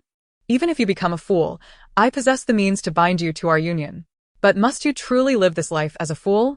If so, it matters not, for in the next life, you shall not be a fool. And I, as your partner, shall be by your side in every lifetime. His tone was imbued with longing and tenderness, yet the words bore a chilling cruelty. As Tang regained her senses, the memory of her previous state of mind sent shivers down her spine. He could control her, even if it meant her losing her sanity and becoming a fool, all to bind her to him. Tang wished to retain her sanity and had no desire to bond with him. She ultimately fell silent, enveloped in despair. Morning arrived. Tang had not slept throughout the night, engulfed in a sense of confusion and dread regarding her future. Fan Yi's possessiveness felt like a shackle. Not content with this life, he sought to bind her for eternity, with no escape even for her soul. In the cave, time was indistinguishable. Only the flickering orange candlelight danced, while the cheerful birdsong from outside heralded dawn, making Tang long to be that little bird, to fly away from this place. The deity no longer confined her in his embrace, but sat quietly in an antique chair, observing her as she feigned sleep. Unable to maintain the facade any longer, Tang rose quietly and rubbed her eyes. Suddenly, a figure flickered before her, a gentle hand caressing her face, imbued with lingering affection. Tang's hair stood on end, as if it were the temperature of a devil. The deity spoke to her softly that morning, Tang, let us gamble. Tang looked at him in bewilderment, unsure of his next mischief. Fan Yi, in his flowing black robe, bore a gentle and serene expression, his snowy lashes trembling in the candlelight, devoid of any hint of malice. From his breast, he slowly revealed a scale faintly glowing with white light, adorned with intricate golden patterns, glowing beautifully under the white light. Resembling exquisite glass, Tang instantly recognized it. It was undoubtedly a scale from his fishtail. I shall be away for a while. In 7 days, if it shatters. Then Tang may live her own life. I shall let go completely. After speaking, he silently handed her a book. This is what you have long desired. If you wish to alter your fate, it may assist you somewhat. His tone remained calm as he uttered these words. Tang was taken aback by the sudden shift, gazing at him in disbelief. It was impossible not to suspect that he was imparting a final message. But how could a deity be so powerful? Surely, that could not be the case? Chapter 28. Fragmentation. He did not wish to elaborate further, and upon witnessing the glimmer of hope flickering on Tang's face, as if branches had suddenly sprouted from the desolation of the past 2 days, the deity let out a low, hoarse laugh. Then anticipate my demise, Tang. Fan Yi slowly articulated the latter part of his statement. But if it does not shatter, you shall never escape. For our souls will be eternally entwined in the divine scroll. He curved his lips, personally fastening the scale onto her. Gazing deeply into her eyes before a flash of white light enveloped him, and Fan Yi vanished from the cave. Tang gently brushed her fingers over the scale, staring blankly at the empty space before her, as Fan Yi's figure had already disappeared. She picked up the book he had left her, and, upon opening it, she instinctively covered her lips. It was her fate line. She hazily lifted her gaze, witnessing a whirlwind of transformations unfolding before her. In the cavern, everything gradually returned to the form in which Tang had first encountered it. The undergrowth thrived, the atmosphere was dim and damp, and only the swing at the cave's entrance continued to sway gently. It was as if Fan Yi had never made his appearance. Yet, the scales around her neck and the tome at her side incessantly reminded Tang that this was no mere dream. Beneath the sea, the scattered palaces glimmered with resplendent gold and jade in the shadows, while Fan Yi, wielding a trident, coldly regarded the ever-expanding black vortex before him, akin to the claws of a colossal beast tearing through the fabric of space. Faint echoes of black thunder surged forth, reducing the reconstructed Atlantis to ruins. A force so terrifying that it could not be compared to the divine calamity that had befallen them 3 months prior. A golden light spiraled around him. 8856 understood this to be the herald of impending heavenly retribution. If Fan Yi did not enter soon, the divine thunder would inevitably ensnare this realm. I must depart. If I do not return alive, let humanity discover that cavern and take her away, Fan Yi stated calmly, gazing into the dark chasm before him. Not neglecting to issue a warning. But during these 7 days, I do not wish for anyone to take her from this island. Do you understand? Are you truly going to do this, Lord Fan Yi? 8850 SIX's voice was filled with anxious trepidation. It hoped that Fan Yi could endure this thunderous tribulation. After all, the sea god had perished here, and the truth would eventually be revealed, leaving it unable to escape the consequences. 8856 was filled with regret, wishing it had protested when selected to be the sea god's overseer, but it had been too timid to defy. It further regretted not reporting to the supreme god immediately when Fan Yi had first abducted humans to the cave, leading to the divine's unexpected affection for humanity and the disastrous outcome that followed. Merely 3 months had passed. No one had informed it that the cold-blooded and brutal sea god was, in fact, a romantic at heart. Fan Yi dismissed its worries and tightened his grip on the trident, flying straight toward the fissure. The black mist swiftly enveloped the inky edges of his garment. There awaited a grand storm of divine retribution. Positioned in the fourth-dimensional space, he had long since made up his mind. If he could not withstand the trials of love and thunder, his fate would be obliteration, and he would fulfill her wish, releasing her. On the other side, on the small island, Day 1. Tang immediately arrived at the shore to kindle a fire, returning to the cave to meticulously memorize her fate line word by word before incinerating the tome. Subsequently, she vigilantly watched the cave entrance, fearing that shadowy figure would appear and mockingly declare, Tang, I am merely toying with you, thereby obliterating her last glimmer of hope. Day 2. Tang began to ponder his reactions from that day, her thoughts oscillating between believing he was jesting and that he had experienced a change of heart. Day 3. The wild fruits left by Fan Yi had accumulated in abundance, as if fearing she would starve in his absence. The tools for igniting fires were arranged meticulously, and in her idle moments, Tang would venture to the center of the island's lake to catch fish. For reasons unknown, She often recalled the day when the cool and gentle deity had embraced her while they traversed the lake, surrounded by butterflies that danced like an unreal dream. Day 4. Tang silently counted down the 7 days, noticing that the white light of the scale necklace around her neck had gradually dimmed. A tightness gripped her heart, filled with an inexplicable sorrow and unease. Day 5. Tang sat on the swing, swaying back and forth, enveloped by an unprecedented loneliness. As if forgotten in a corner of the world, the necklace of scales had transformed from a radiant display to a plain white object. Appearing at first glance just an ordinary trinket, did this signify a prelude to a shattering? But these were the scales of a deity. If they truly broke, it would mean something grave for its master. Some thoughts were too daunting for Tang to entertain. Day 6. The scales of the necklace around her neck had begun to show cracks. Day 7. Tang awoke early, quietly sitting on the beach, gazing at the horizon, her palm tightly gripping the scale necklace. She awaited its shattering, hoping Van E would appear to fulfill his promise of taking her from the island back to the shore. In her grasp, the cracks deepened, seemingly on the verge of complete fragmentation. Suddenly, Tang realized that his parting words clearly did not imply that he would return to help her leave if the scales remained unbroken. His restoration of the cave to its original state clearly bore other intentions. She lifted her gaze, discovering that dusk had arrived.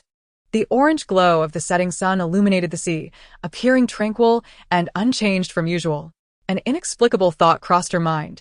Perhaps he would not return. Later, as twilight descended, Tang awaited Van Yi's return and the complete shattering of the scales, but instead, she was met by a rescue ship. The crew informed her that they were part of an expedition team, their research aimed at exploring the slumbering civilization of Atlantis beneath the Atlantic. A day prior, they had encountered a fierce storm at sea, necessitating a detour, which led them to discover the small island with its rising smoke, revealing signs of human habitation. Tang felt a tumult of emotions, sensing the uncanny coincidence of it all. She recalled Van Yi's actions in restoring the cavern's original state. Had he not done so, she would have had no way to explain the circumstances within. Her feelings were complex. She disclosed her identity to the expedition team and subsequently boarded the ship.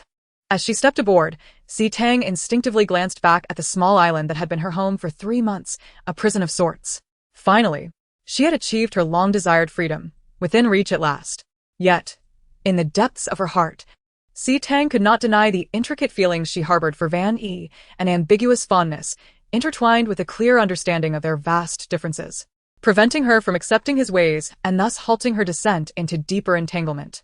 She remained uncertain of Van Yi's true feelings for her, whether they stemmed from possessiveness or something else, but it mattered little now. In truth, had it not been for the mermaid's obsessive and pathological possessiveness, they might have genuinely become friends. And perhaps she would revisit the island one day to reminisce with an old acquaintance.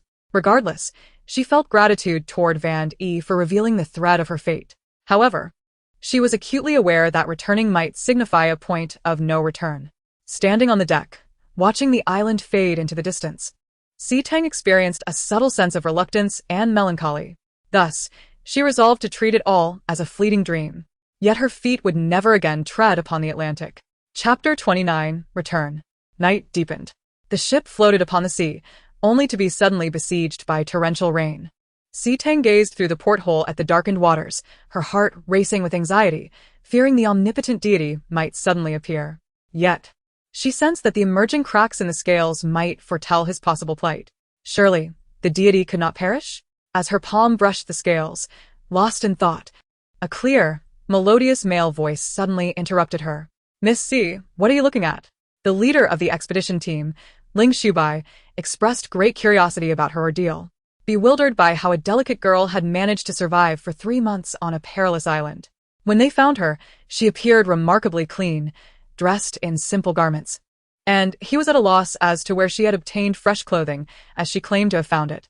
Furthermore, she bore no scars or signs of sun exposure, as if she were an ethereal being who had mistakenly wandered into the mortal realm. Nothing.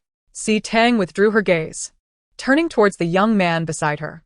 The man, likely in his mid-20s, possessed a fair complexion and an undeniably handsome visage, exuding an air of cultured elegance.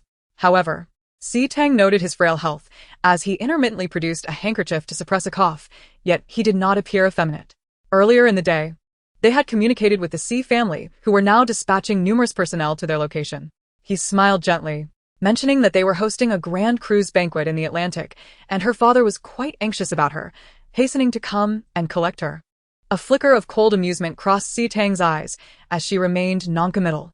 Bringing a throng of guests to retrieve a fallen heiress was a genuine concern, or merely indifference to her dignity. Ling Shubai discerned that the relationship between this father and daughter was not as harmonious as it appeared to outsiders. Recalling the appearance of another heiress from the C family 2 months prior, he wisely chose not to probe further. After a brief exchange, he excused himself politely. Si Tang continued to sit quietly by the window, gazing intently at the sea until the wall clock chimed. Midnight struck. 7 days had entirely elapsed. The fish scale in her palm felt as if it had been worn down by lead gray, its surface marred with cracks, appearing both aged and dusty. Yet, despite its myriad fissures, it remained intact. She had lost the wager. Si Tang quietly raised her brows, only to discover a sudden blaze of lights upon the sea. The C family had arrived to fetch her. The lavish cruise ship, resplendent in gold and opulence, bore the C family crest prominently, and bodyguards escorted Si Tang aboard. Inside, the atmosphere was one of exuberance, filled with the clinking of glasses and revelry. A middle-aged man approached, exuding confidence in his Zhongshan suit. Adorned with a jade-green ring on his thumb, radiating a composed and affectionate demeanor, commanding respect without a hint of anger. This was her father, Si Chinfeng, the patriarch of the Si family. Beside him followed a woman of striking elegance, clad in a navy blue qipao embroidered with lustrous pearls, her posture graceful, reminiscent of a beguiling young maiden, with a youthful visage that bore the marks of meticulous care. "Xiao Tang, your father has been terribly worried about you," Si Chinfeng exclaimed, his expression brimming with emotion as he enveloped her in a warm embrace, seemingly overflowing with concern. Si Tang curled her lips into a sardonic smile, lowering her gaze as she gently patted his back, playing the role of the dutiful daughter. Everything appeared unchanged from 3 months prior, but Si Tang was acutely aware that, having glimpsed her own fate, she needed to redefine her relationship with her father. "How have you fared these past 3 months, my precious daughter? You have truly suffered," he lamented, on the verge of tears. Si Tang feigned indifference, her attention drifting past his shoulder to the woman nearby, where she caught a glimmer of resentment and spite in the woman's eyes. Standing beside her was a maiden with features strikingly similar to her own, Si Er, her half-sister.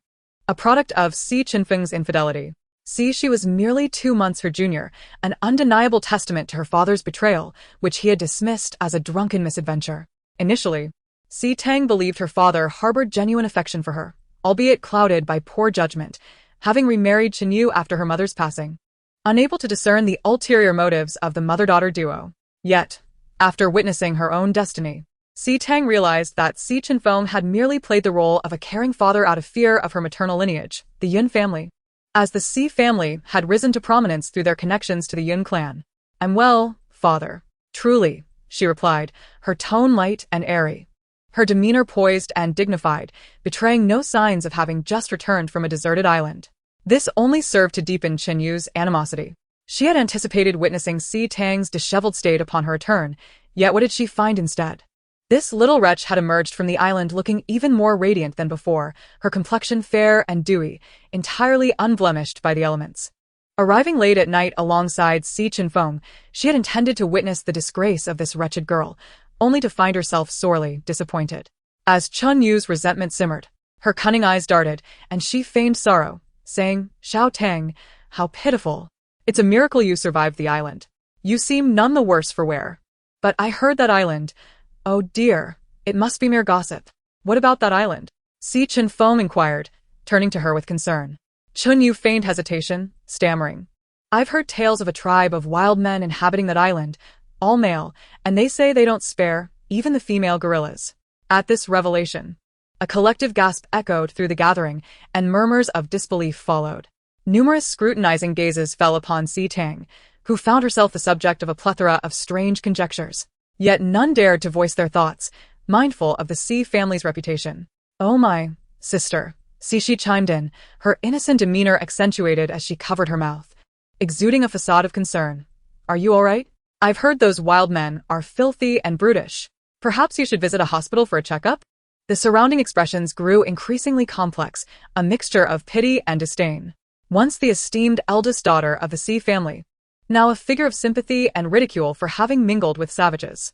Si Chenfeng's face flushed with anger, his eyes widening in disbelief. He had seldom experienced such humiliation in his life. In that moment, he even thought, why had Si Tang not perished out there, sparing him this disgrace? Si Tang regarded Chen Yu coldly, finding her words malevolent. Aunt Chen, your remarks are quite intriguing. From where did you gather such hearsay? In truth, that was not an uninhabited island. It had wild fruits and a water source, and there were no beasts lurking about. The climate was rather pleasant. Had I not been trapped there, I might have thought I was on holiday.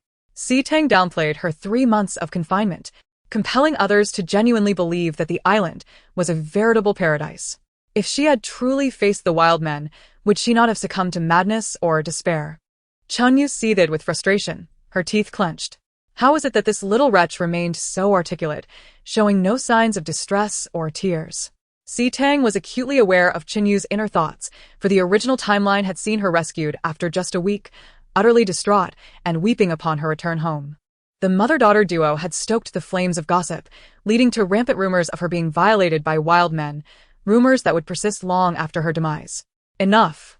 Xiao Tang has just returned. Must we discuss such ludicrous matters? Is this to amuse the Si family?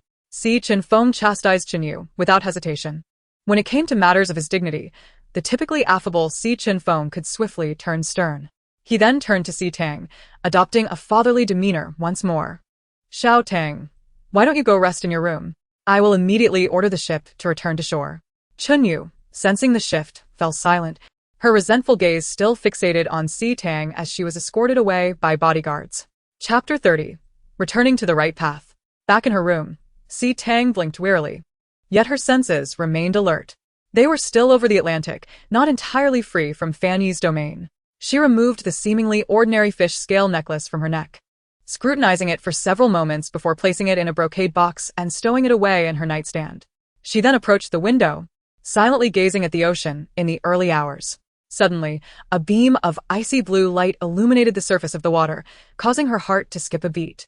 Before she could focus on it, she unexpectedly lost consciousness, plunging into a state of hazy oblivion. In her disoriented stupor, she faintly heard a low, unfamiliar male voice beside her, clear and compassionate. So it was you. Sidong seemed to have plunged into a dense fog where no path forward could be discerned. In her memories, many fragments gradually faded, and all that once was appeared as mere illusions, like flowers in the mirror or the moon's reflection on water.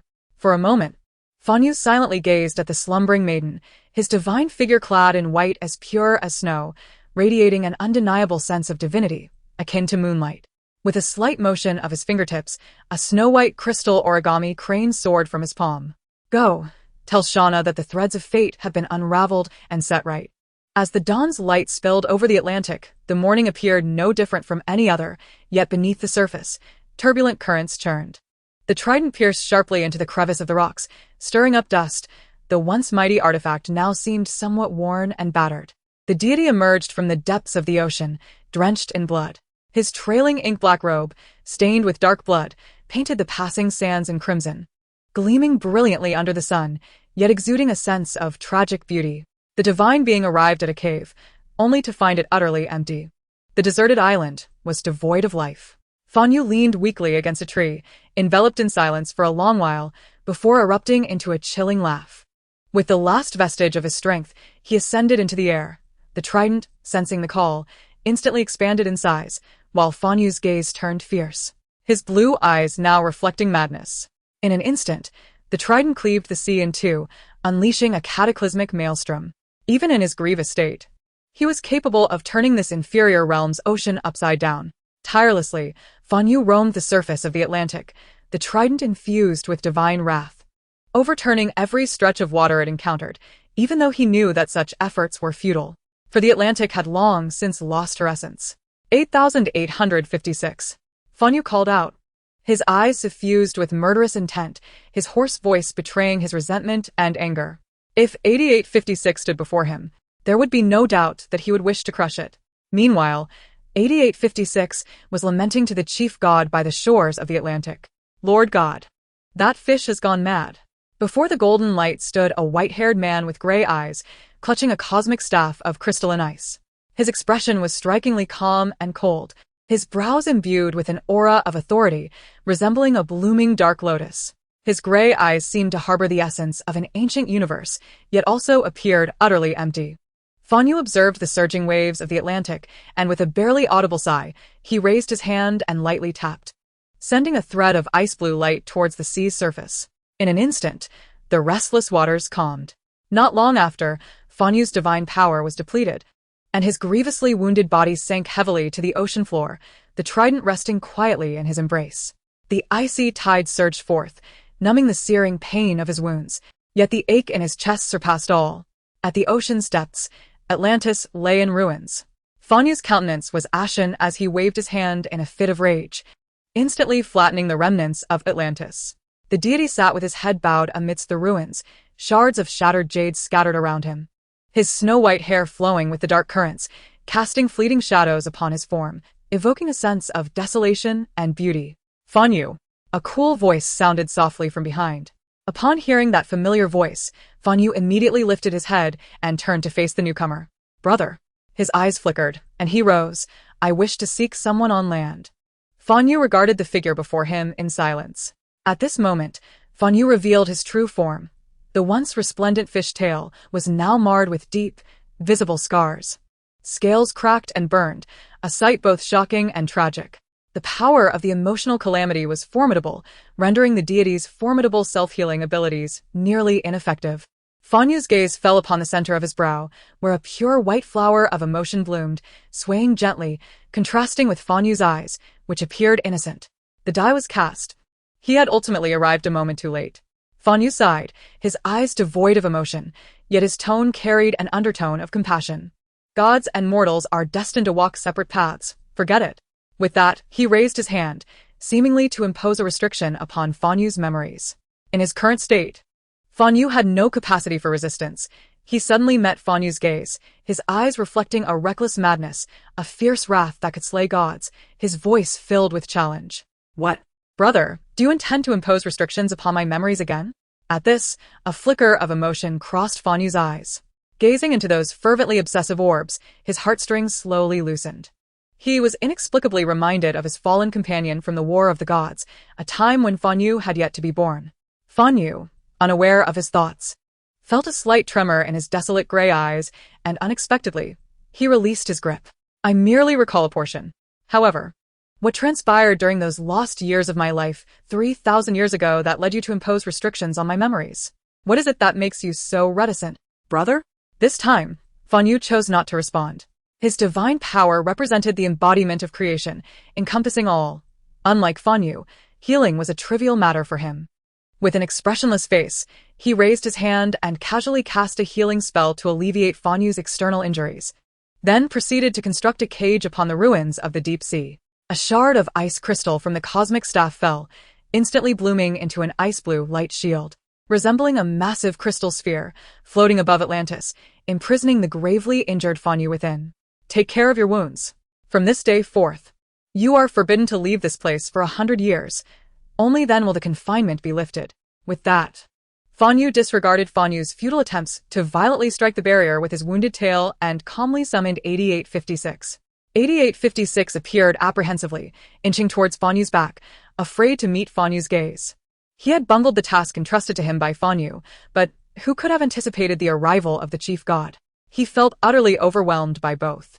8856 trembled as it awaited punishment, silently bracing for its impending grim fate. I shall grant you an opportunity to atone for your mistakes, considering your circumstances. Watch over him well, Fanyu said coldly. However, I will announce to the gods that Fanyu has misbehaved, causing a maritime disaster and disturbing the mortal realm, thus being punished with 100 years of confinement at the ocean's depths. Do you understand what should and should not be said? 8856 was taken aback. Would it really be let off so easily? The chief god, who was known for his fairness and solemnity, was indeed a protective brother. His intention was to conceal the truth from the gods. This was a matter of accountability to the goddess of fate, as well as to the pantheon. The romance between gods and mortals was already a transgression of divine law. Fanyu, As the embodiment of power and the second generation of deities nurtured by their father with inorganic stone, bestowed with the powers of the sea, was already a target of envy. After the war against the dark god, among the 12 deities on the heavenly ladder, only the chief god remained, along with the goddess of light and the goddess of fate, leaving the divine positions vacant, while Fan Yu was born standing upon the heavenly ladder. 8856 understood that the fewer who knew about this matter, the better, and a chill ran through its body. Yes. Lord God, 8856 replied firmly. Fan Yu withdrew his gaze, momentarily resting it upon the frenzied Van E encased within the crystal barrier, feeling an inexplicable sense of helplessness. After 3 millennia, he remained unchanged. The divine love of the gods, when would he learn to embrace it? The visage of a familiar girl flickered in his mind, her eyes imbued with complexity. The human lifespan barely stretches a century.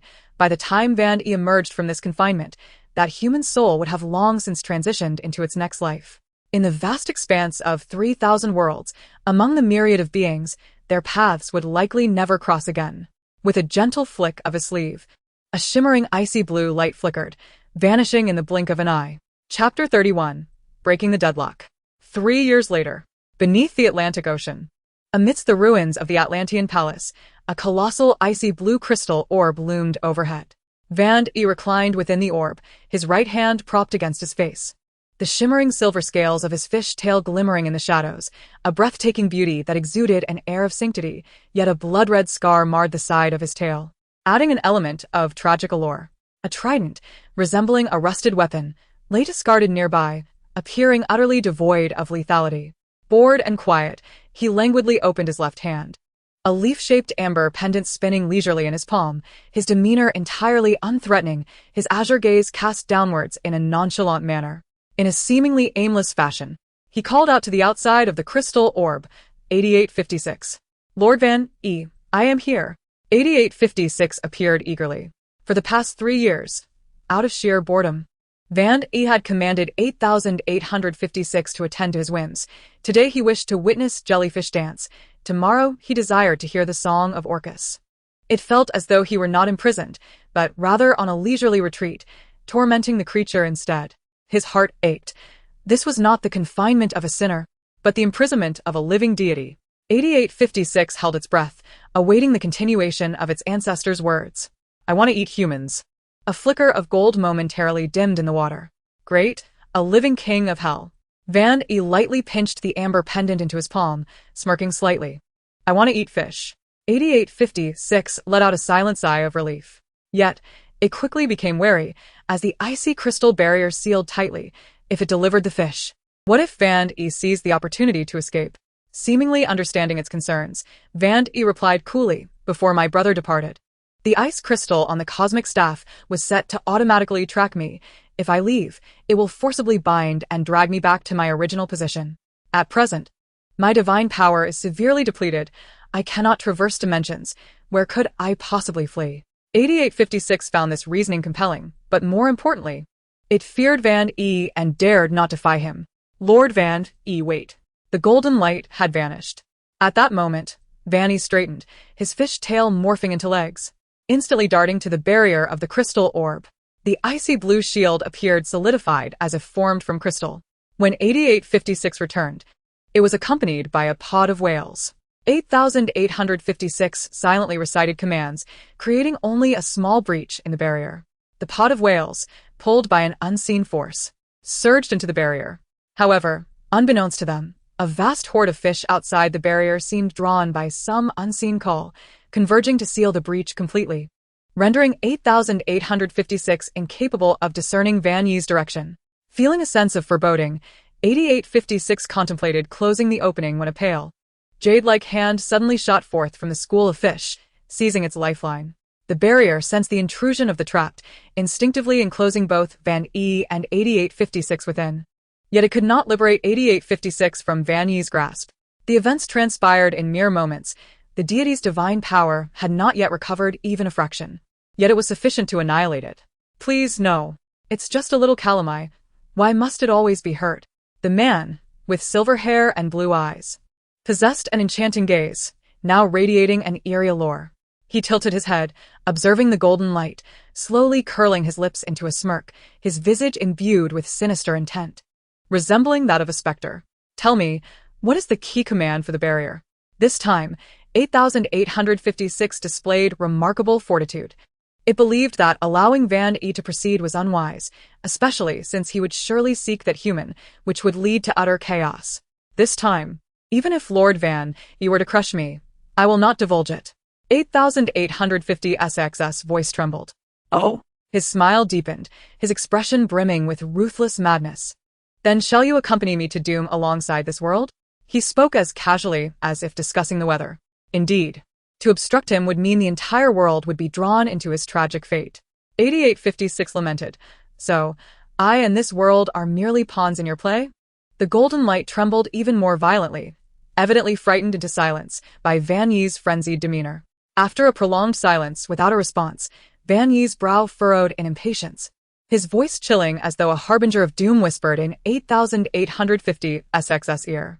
Consider carefully, the celestial order shall be reborn, yet if the world of 8856 ceases to exist, the divine envoy 8856 shall never know rebirth. As his words fell, the previously inconspicuous trident suddenly responded to an unseen manipulation, vibrating fiercely. The recently awakened trident pondered. 3 years have passed. Who called for it? It had planned to slumber for centuries, thinking it was merely confined for a century. At that moment, the source of the sea god's power within Van E coalesced into a sphere of white light, poised for self-destruction. The ancient primordial deity's legacy, one of the sources of power left behind, would threaten far more than just a single dimension upon its annihilation. Upon realizing the severity of the situation, both 8856 and the trident began to scream internally. Lord Van E has lost his mind. Please. I shall reveal the command to you. One who recognizes the times is indeed a sage. 8856 resolved to first release Van E and then hasten to inform the chief deity of his escape. The chief deity, being magnanimous, would surely blame it for negligence in guardianship, yet that would pale in comparison to the dire consequences of exposure. This time, it would undoubtedly embody the virtues of an upright and loyal divine envoy.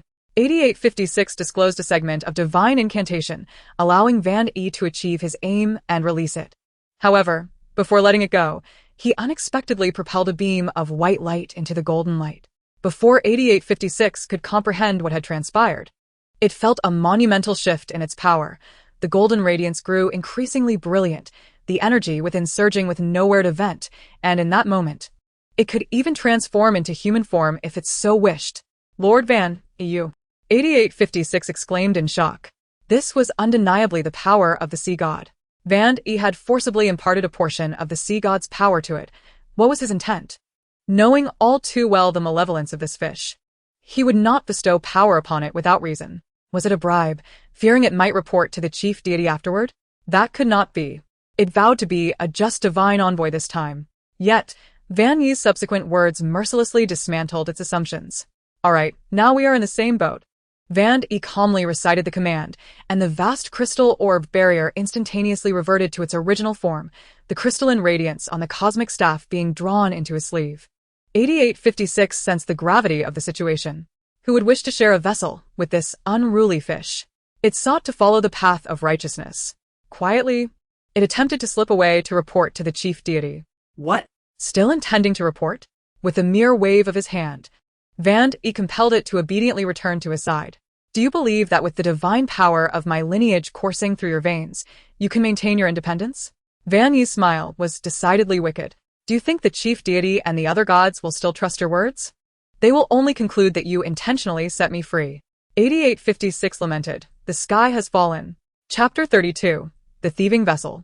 Who is Van E? And how could he possibly bestow divine power upon a mere messenger of the gods?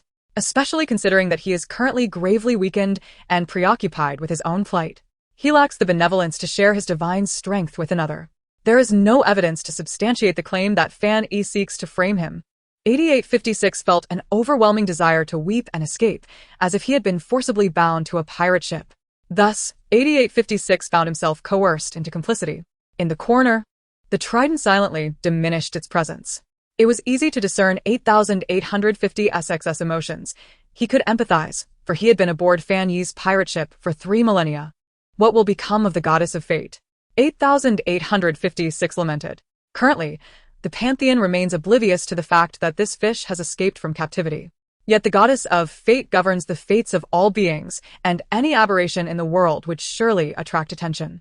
The divine messengers of various realms are obligated to report everything that transpires within their dominions, as those who diligently manage their worlds earn opportunities for ascension. Would you dare to conceal the truth? Fan Yi regarded him with a look that suggested naivety. Indeed, it is a pirate ship. Concealing reports is a terrifying prospect for a loyal and honest messenger. Could his realm still be eligible for ascension? It would be akin to telling a scholar that he would never qualify for the imperial examination in his lifetime. What is there to fear? You now possess a fragment of my divine power, and you can still manifest a human form. Is that not more tangible than any mere titles? Your desire for ascension in 8850 SIXS world is simply a pursuit of divine strength, is it not? Shauna is merely feeding you illusions. No matter how diligently you labor for millennia, you may never attain the day you can assume a human guise. Fan Yi's voice, deep and alluring, conveyed his disdain for that deity named Shauna. Among the gods, he knew she harbored the most animosity towards him. Countless divine punishments had been reported by her, perhaps owing to his incessant disturbances in the mortal realm. The two were inherently incompatible. At present, 8850 SXS strength could be likened to that of a lesser deity. However, he would no longer have the opportunity to return to his rightful place. The truth would inevitably come to light. It was merely a matter of time before their downfall was assured. Fan Yi might endure punishment, but what of him? He could very well be relegated back to the wilds as a mere gatekeeper. In a moment of despair, Fan Yi continued, "Do not fear. If the truth is revealed in the future, I will tell my brother that it was I who coerced you, and I shall implore him to show you leniency." 8856 stirred, his voice trembling. "Is that true, Lord Fan Yi? Deities do not take lightly to falsehoods." The trident silently observed as 8856 was charmed into foolishness by Fan Yi. It was evident that the goddess of fate was not the only one capable of manipulation. Fan Yi was far more adept. Naturally, Fan Yi replied, his smile softening, his azure eyes transparent as ever, devoid of the madness he had just exhibited. He continued to entice. "Now you can feel the power of the sea god. Envision the human form you wish to manifest." 8856 hesitated, then, under Fan Yi's approving gaze, began to imagine his desired appearance. A flash of golden light appeared, and before Fan Yi stood a youth of approximately 16 or 17 years, initially unclothed, with seaweed modestly draping his form. He possessed striking features, black hair and golden eyes, with dimples adorning his cheeks, resembling a youthful human boy, awkwardly exploring his own face and body. Little did they know he was actually millions of years older than Fan Yi. In a gesture of kindness, Fan Yi procured a mirror and a set of contemporary clothing for him. 8856 felt warmth in his heart. Lord Fan Yi was indeed thoughtful. He donned the attire. The trident watched as 8856 shed envious tears, yearning to transform into a human form as well, even if it meant becoming an animal. However, artifacts and the consciousness of the heavenly path were inherently different. They were forever confined to their vessels, and to possess a form was tantamount to being lifeless. The cosmic staff of the supreme deity had existed for billions of years, predating even the trident, and still remained an artifact spirit. 8856 restrained his excitement, clearing his throat, and under the pressure of coercion, his tone softened. It would not be impossible for Lord Fan Yi to seek out that human. Impossible must become possible, Fan Yi retorted. Yet, the human realm has its own order and rules. Even deities must abide by the laws when they descend. Fan Yi listened with a disinterested air, dismissing the matter. One must not abuse divine power in the human realm, as it could incite panic and disturb the order of humanity. Otherwise, it would easily attract the attention of other deities, and the supreme god would swiftly take notice. Fan Yi, however, was preoccupied with his own thoughts, dismissing the warnings. After all, he did not intend to linger in the human world for long. His first order of business upon locating Tang would be to confine her in a place where no one could find her, forcing her into a union. This plan had been in the making for 1,000 days and nights. She had a tendency to wander, and he needed to ensure her perpetual proximity for his peace of mind. Even after 100 years, amidst the cycles of human life and death, he would still be able to find her soul. Enough of this chatter, Fan Yi declared, eager to pursue his runaway bride. Clenching the trident, he surged towards the shore at an astonishing speed. 8856 immediately followed suit. In no time, they reached the beach, where humans were enjoying their seaside holiday. Fan E and 8856 appeared silently in a secluded spot. As Fan E prepared to use his trident to search for the human, 8856 hastily interjected, "Lord Fan E, do not rush. I will assist you in acquiring a human identity for convenience." He produced a human identification card from his pocket and handed it to Fan E. Hesitating as he glanced at Fan E's face, Fan E shot him a cold glare. "What are you staring at?" After a moment of silence, 8856 meekly suggested, "Simply knowing the human language is insufficient. It would be prudent for Lord Fan E to study human customs and behaviors, as well as the fashion of this era."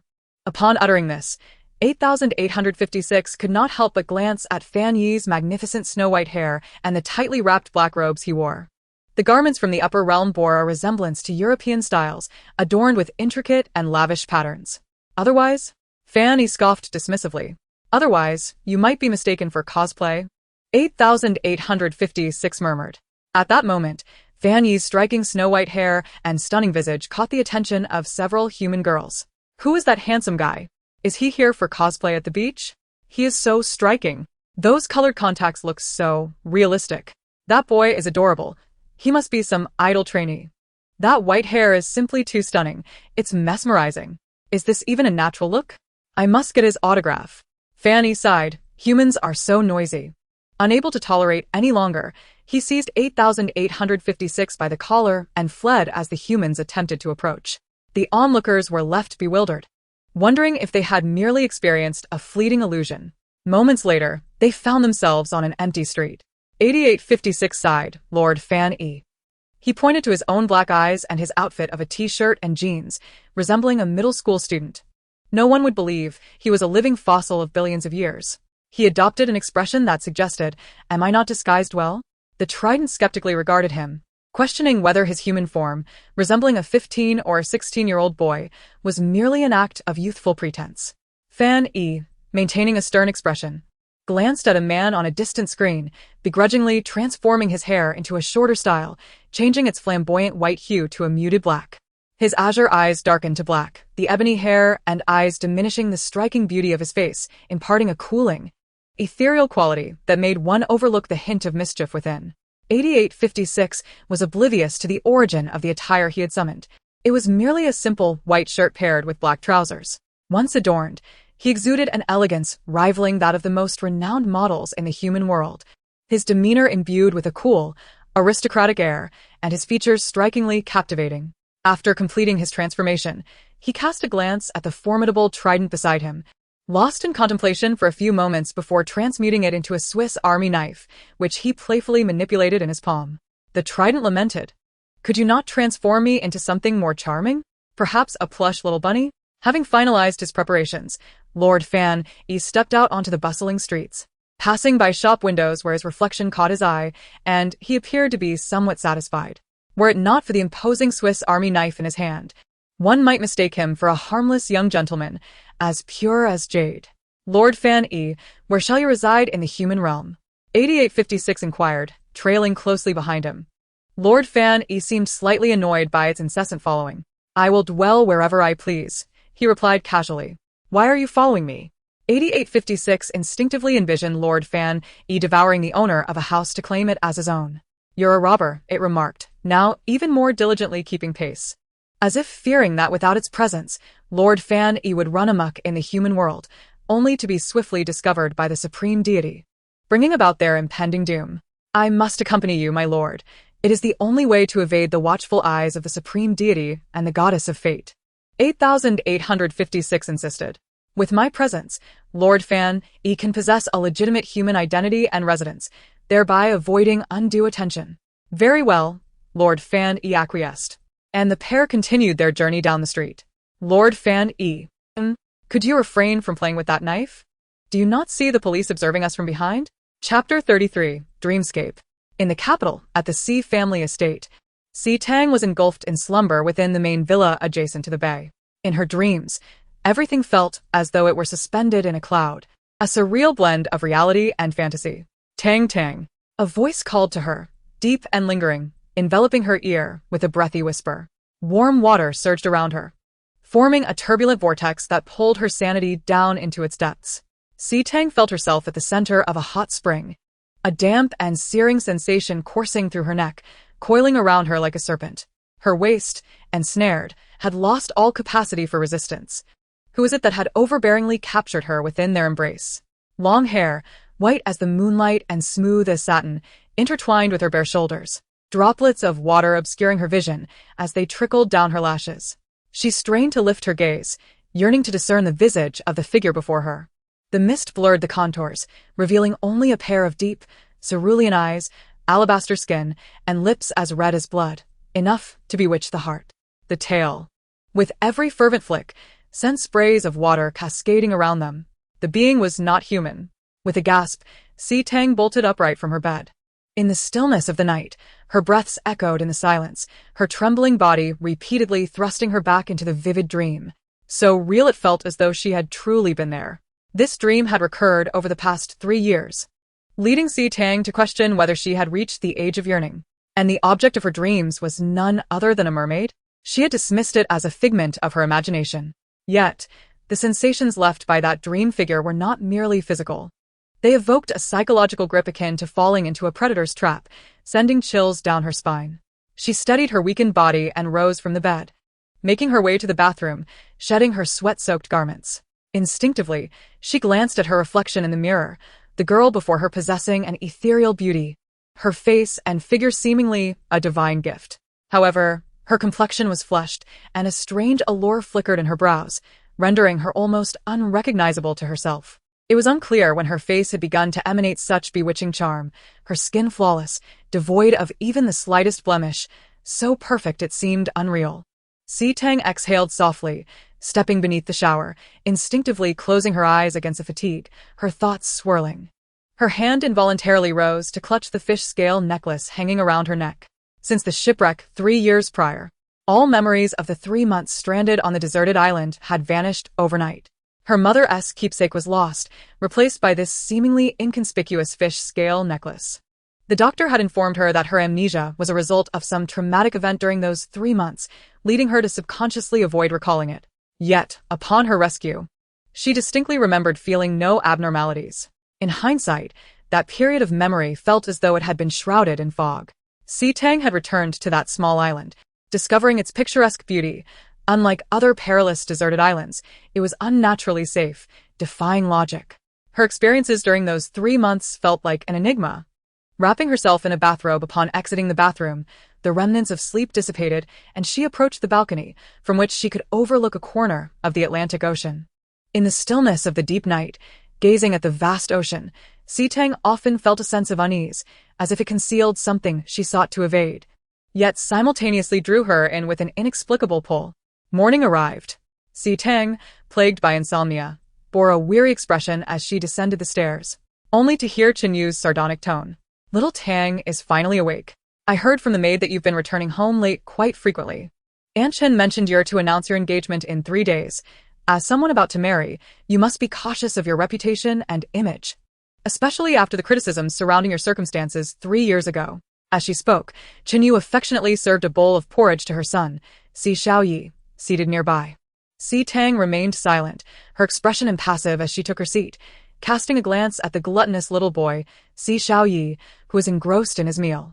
He was the cherished son of Yu and Feng, now 5 years old. Since his birth, Yu's demeanor had grown increasingly haughty, her arrogance unabated. Feng, seated at the head of the table, echoed, "Little Tang, Aunt Chen is right. You are soon to be engaged. Once married, you will represent not just the Xi family." Since 3 years prior, when Xi had altered her surname to be included in the clan registry, Tang had gleaned far more intriguing insights from this so-called father. She chose to ignore their pretentiousness. Noticing her quiet compliance, Feng assumed her silence was acquiescence. With a lighter mood, he set down his utensils and declared, "Today, I have an announcement to make." Yu's smile widened, and Tang placed her utensils down, picking up the pristine napkin to dab her hands, awaiting his next words. Feng's gaze turned to Tang, his tone brooking no argument. "Tomorrow, your sister will be moving in." Upon hearing this, Tang's hand faltered momentarily, then she resumed her action slowly, her cool almond eyes locking onto his. while her peripheral vision caught Qinyu's triumphant expression. Since you are to announce your engagement in 3 days, once married, you will belong to your husband's family. You hardly reside here. Your room is in the main house, positioned perfectly by the sea. Let your sister have your room, Si Chenfeng continued, assuming the authoritative role of the household. Chenyu was even more pleased. She was oblivious as to why Si Tang had suddenly declared her desire to marry the Yun family. But the Yun family had swiftly organized a grand celebration for her 21st birthday, which was ostensibly a birthday party, but was essentially a matrimonial selection event, aimed at announcing her fiancé. Chenyu cared little for Si Tang's sudden inclination toward marriage. She believed that a daughter married off was akin to water spilled, unrecoverable. With Si Tang married, her only son remained, and the Si family's future would rest firmly in her grasp. If Si Tang married well, she would become a beneficial alliance. If not, Chenyu would relish the misfortune. Si Tang glared at Si Chenfeng for a prolonged moment, then caught sight of Chenyu's smug expression, fully aware of her thoughts. With a light scoff, Chenyu abruptly flung the napkin in her hand onto the table, causing her favorite bowl of seafood congee to be ruined in a most lamentable manner, splattering the congee onto her meticulously tailored qipao. The entire incident unfolded without warning. Oh. My dress, Chenyu exclaimed, rising to her feet in shock, nearly uttering a curse at Si Tang, calling her an uncouth little vixen. A servant hurried over to assist her, wiping and tidying up, startling Si Xiaoya, who began to wail. Don't be afraid, Chenyu soothed her golden nugget. What do you mean? Apologize to your Aunt Chen. Si Chenfeng bellowed in fury. She has been part of the family for 3 years. I should have brought her back long ago. If I hadn't been considerate of your feelings, would I have withheld this for so long? Can't you understand? I know you are sensitive about Xi's origins, but it was my fault back then. I mistakenly entered the wrong room while intoxicated. She is your sister. That is an undeniable fact, and she is innocent. It seemed, in the end, that it was Si Tang who was overly petty, while he, as a father, was portrayed as deeply affectionate. Si Tang stood up slowly, unflinching as she met his gaze. First, I have no sister. Second, father, it has been many years. And you may have forgotten, but half of the Si family estate belongs to my mother. According to her will, that portion is also mine. If you bring that little white lotus back, I will have you and this pair of mother and son thrown out. The Si family estate, sprawling over 2,000 square meters, was a lavish mansion designed and built by Si Tang's mother during her lifetime, and she held half the ownership rights. You dare. Unfilial daughter. How can you speak to your elder like that? Si Chenfeng could hardly believe it. When did this daughter, who had grown up under his watchful eye, become so uncontrollable? Chapter 34. Boyfriend. Father, I mean what I say. If I see that little white lotus in the Si family again, then these two mother and child will have to leave. Si Tang remained unfazed by Si Chenfeng's rage, her gaze disdainfully glancing at the distorted expression of Chenyu before she merely curved her lips, rising to take the small Chanel jacket held by a nearby servant, and then strode away with effortless grace. How outrageous. Lawless. Si Chenfeng clutched his chest in anger from behind. What place did this rebellious daughter leave him as a father? If it weren't for the business ties with the Yun family, he would have long used this rebellious daughter as a pawn in a marriage alliance. If only she would get engaged and married, it would be best to distance herself from this family, which she had turned into a chaotic mess. Chenyu, witnessing Si Tang's blatant confrontation with Si Chenfeng, was unexpectedly pleased. It was a welcome sight to see the relationship between father and daughter freezing over. With a sorrowful expression, she embraced her son and choked out to Si Chenfeng. It's understandable that Xiao Tang is upset. She has disliked Xiaoxi since childhood, thinking we ruined your family.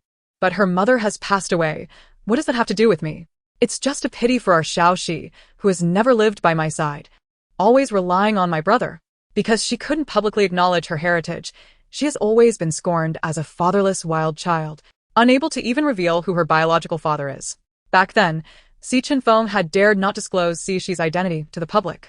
Nor did he wish to bear the stigma of having an illegitimate daughter. Coupled with the pressure from the once dominant Yun family, he had married Chenyu but had continued to foster Xi elsewhere. It was only after many years, following Chenyu giving birth to a son and the presumed loss of Si Tang 3 years prior, that Si Chenfeng felt it was time to bring Xi back to the Si family. Little did he expect that Si Tang had actually survived. At least our son won't have to endure such suffering, Chenyu sobbed beside him. Si Chenfeng softened his tone, gently patting her shoulder. Rest assured, I will make amends for Xiao Shi. Our son shall never suffer even the slightest grievance. Once Xiao Tang is married off, I will personally bring Xiao Shi back. Only then did Qin Yu feel satisfied, nestling against him for a moment, a triumphant smile curving at the corners of her mouth. What do you think you can use to contend with me, Si Tang? Yet, as Qin Yu recalled the earlier scene, she remembered seeing Si Tang drink her milk every morning. Why did that little vixen show no signs of illness? After breakfast, once Si Chinfeng had left the estate, Qin Yu summoned the servant responsible for the meals to her room. Tell me, did you truly put the medicine in her cup every day? Qin Yu's demeanor was far from the gentle facade she displayed before Si Chinfeng. At this moment, her eyes were as cold as a venomous serpent. The servant trembled in fear, her legs giving way as she knelt on the ground, quaking as she replied, Madam, I assure you, I have not missed a single day. The medicine has been added to the young lady's cup every day. Then why does that little vixen show no signs of aging or deterioration? She has only grown more radiant since returning 3 years ago, becoming the focus of every event she attends. Qin Yu's frustration surged, her grip tightening on the servant's shoulders. Wasn't it said that the medicine would slow metabolism, causing accelerated aging and deterioration, leading to a painful demise within a decade? She has consumed it for 3 years. Does she look like she has been poisoned to you? I don't know what went wrong. I truly put it in her cup, madam. You must have been deceived by that drug dealer you found. Qin Yu spat, shoving the servant aside. Useless wretch. Pack your things and leave by tomorrow. If a whisper of this gets out, your son won't live to see another day. The servant cried out in desperation. I won't let anything happen to him. I swear.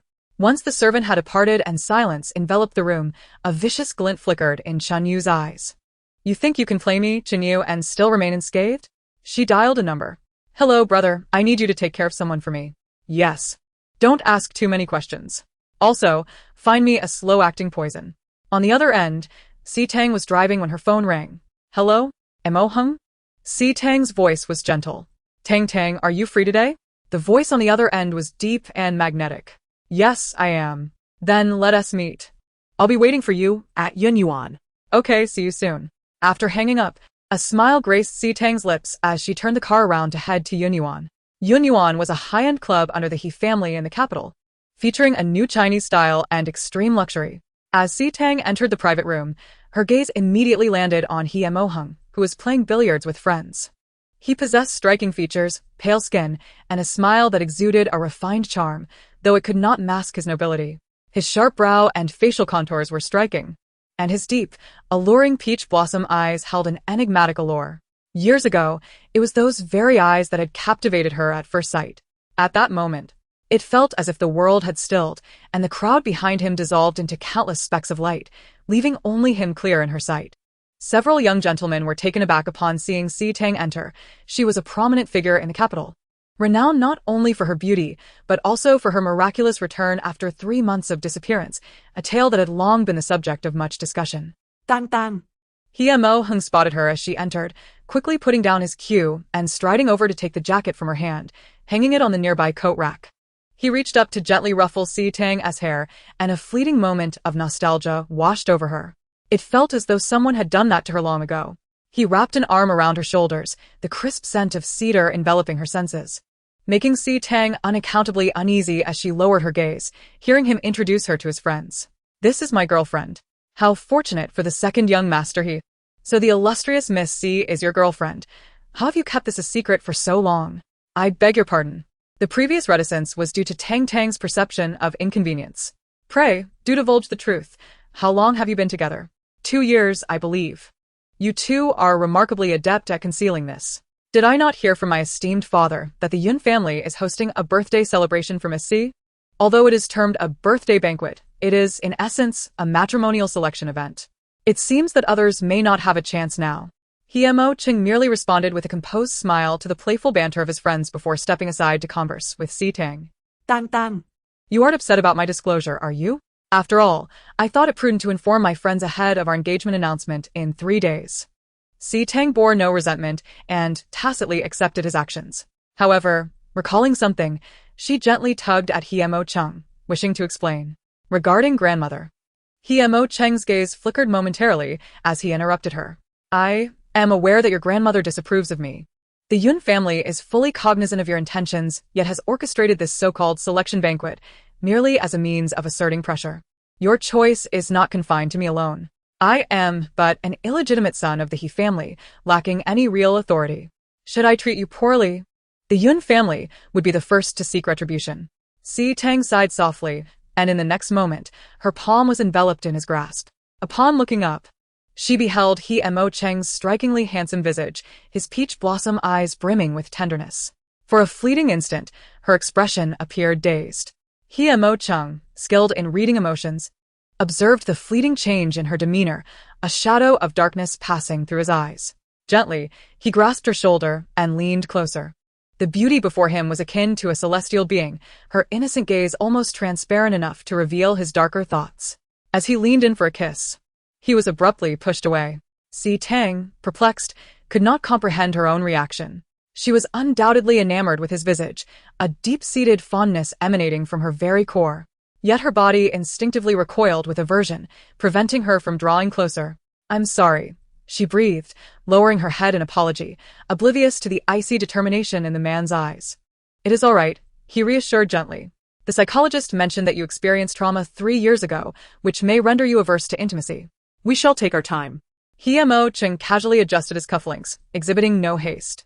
In 3 days, this woman would be his, along with her family's legacy. Tang was so innocent, candidly revealing her sudden desire for engagement. Initially, the young lady of the Si family had fallen for him at first sight, and given her maternal lineage, he merely intended to exploit the situation for his amusement. Unexpectedly, Tang ultimately bestowed upon him an immense surprise. Chapter 35. Her love at first sight fiancé? As the gathering concluded, He Mo Cheng escorted Tang back to the Si family estate. At the entrance, an inconspicuous black business vehicle awaited. The curious 8856 had just experienced the thrill of terrestrial travel, eagerly touching the steering wheel. Meanwhile, Trident remained fixated on the estate's entrance, his gaze unwavering. Based on the lingering scent he had left behind years ago, he quickly pinpointed the location and identified Tang as the esteemed young lady of the Si family in the Imperial City. I just inquired downstairs. The guards informed me that the young lady has yet to return, 8856 reported. If we wait a moment, Lord Trident will soon meet her.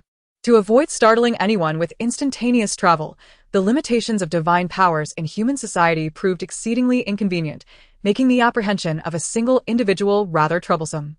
Trident clicked his tongue in annoyance. His gaze shifted to 8856, who was still toying with the steering wheel. This vehicle is rather pathetic, he scoffed, twirling the Swiss Army knife in his hand with increasing fervor. Meanwhile, 8856 absent-mindedly touched his nose, casting a glance at the fates of Tang, his expression darkening as he realized the gravity of the situation. Years prior, the Lord of the Gods had erased the memories of that human girl to clean up the aftermath. Now, 3 years later, Tang's fate had commenced, leading her to her fiancé, with whom she had fallen at first sight. Trident turned his head, casting a cold glare at 8856. What are you so anxious about? Speak. What did you just see? Trident's dark lashes cast a shadow over his eyes, and the knife in his fingers trembled ominously, as if ready to press against his throat. 8856 stammered. 3 years ago, Miss C survived a shipwreck, losing all memory of those 3 months stranded on a deserted island. She returned unscathed, yet the rumors swirling around her claimed she had encountered misfortune during her time on the island. As he spoke, he dared not continue, fearing the fury of Lord Trident, whose previously concealed dark eyes now gleamed a haunting blue. The remainder of his words were drowned out. Trident was consumed by the revelation of her lost memories, his mind momentarily clouded by rage. How could this be? She dares to forget him. So? Trident seethed. What of her fate? It must have been the Lord of the Gods, Fan Yu, who had interfered. Evidently, the destiny scroll he had bestowed upon Tang had failed to yield any results. Now, aside from her amnesia, everything else seemed to be aligning with the predetermined fate. 8856 gulped nervously. It has only just begun. Just begun? To what extent has it progressed? Trident pressed coldly. 8856 recoiled, casting a glance at his palm, too frightened to elaborate. Before Trident could further interrogate him, a distant flash of lights caught their attention. A black Cayenne approached, halting at the entrance of the sea estate. Tang, we've arrived home. the distinguished man in the driver's seat said as he unfastened the seatbelt of the woman beside him. Thank you for personally bringing me home. Tang replied with a warm, polite smile. With our engagement impending, there's no need for such formality. The man chuckled lightly, brushing his fingers through her hair. It's no trouble. I merely wish to spend more time with you. Tang smiled softly, and as a bodyguard opened the car door for her. No one noticed the subtle tremors emanating from the nearby business vehicle. Inside, Trident's gaze darkened ominously as he fixated on Tang, who was laughing with another man outside the car. I will confine her. She is mine. His vengeful glare shifted towards the man in the Kian, the outline barely visible. Yet he wished nothing more than to crush him. It was evident that this was indeed her fiancé, the man she had fallen for at first sight. Did you hear what he just called her? Trident suddenly hissed at 8856, resembling a child driven mad over a beloved toy being snatched away. She is also someone he is permitted to address? The trident in his hand morphed from knife to sword to axe to hammer, as he pondered which would be the most effective means to torture and eliminate this man. Lord Trident, please remain calm. You mustn't act impulsively. Recognizing the suffocating aura of murderous intent, 8856 grasped the now deeply azure-eyed Trident, desperately imploring, Lord Trident, you cannot act rashly. He is a crucial figure in the tapestry of fate. If we were to liken this entangled fate to a script, then this man is akin to the protagonist, the embodiment of fortune. Should he perish, it would cause a significant upheaval in the fabric of destiny, swiftly drawing the attention of the goddess of fate. Moreover, she has forgotten you. If you were to kill him now, she would only fear you more than ever before. Does Lord Fani not wish to leave a favorable impression before her? Perhaps it was a sudden revelation from his words that subdued him. Fani's icy blue gaze gradually transformed back to its customary black. The trident, now a military blade in his grasp, twisted and turned, lost in contemplation. He abruptly commanded, leave. 8856, caught off guard, stammered, huh?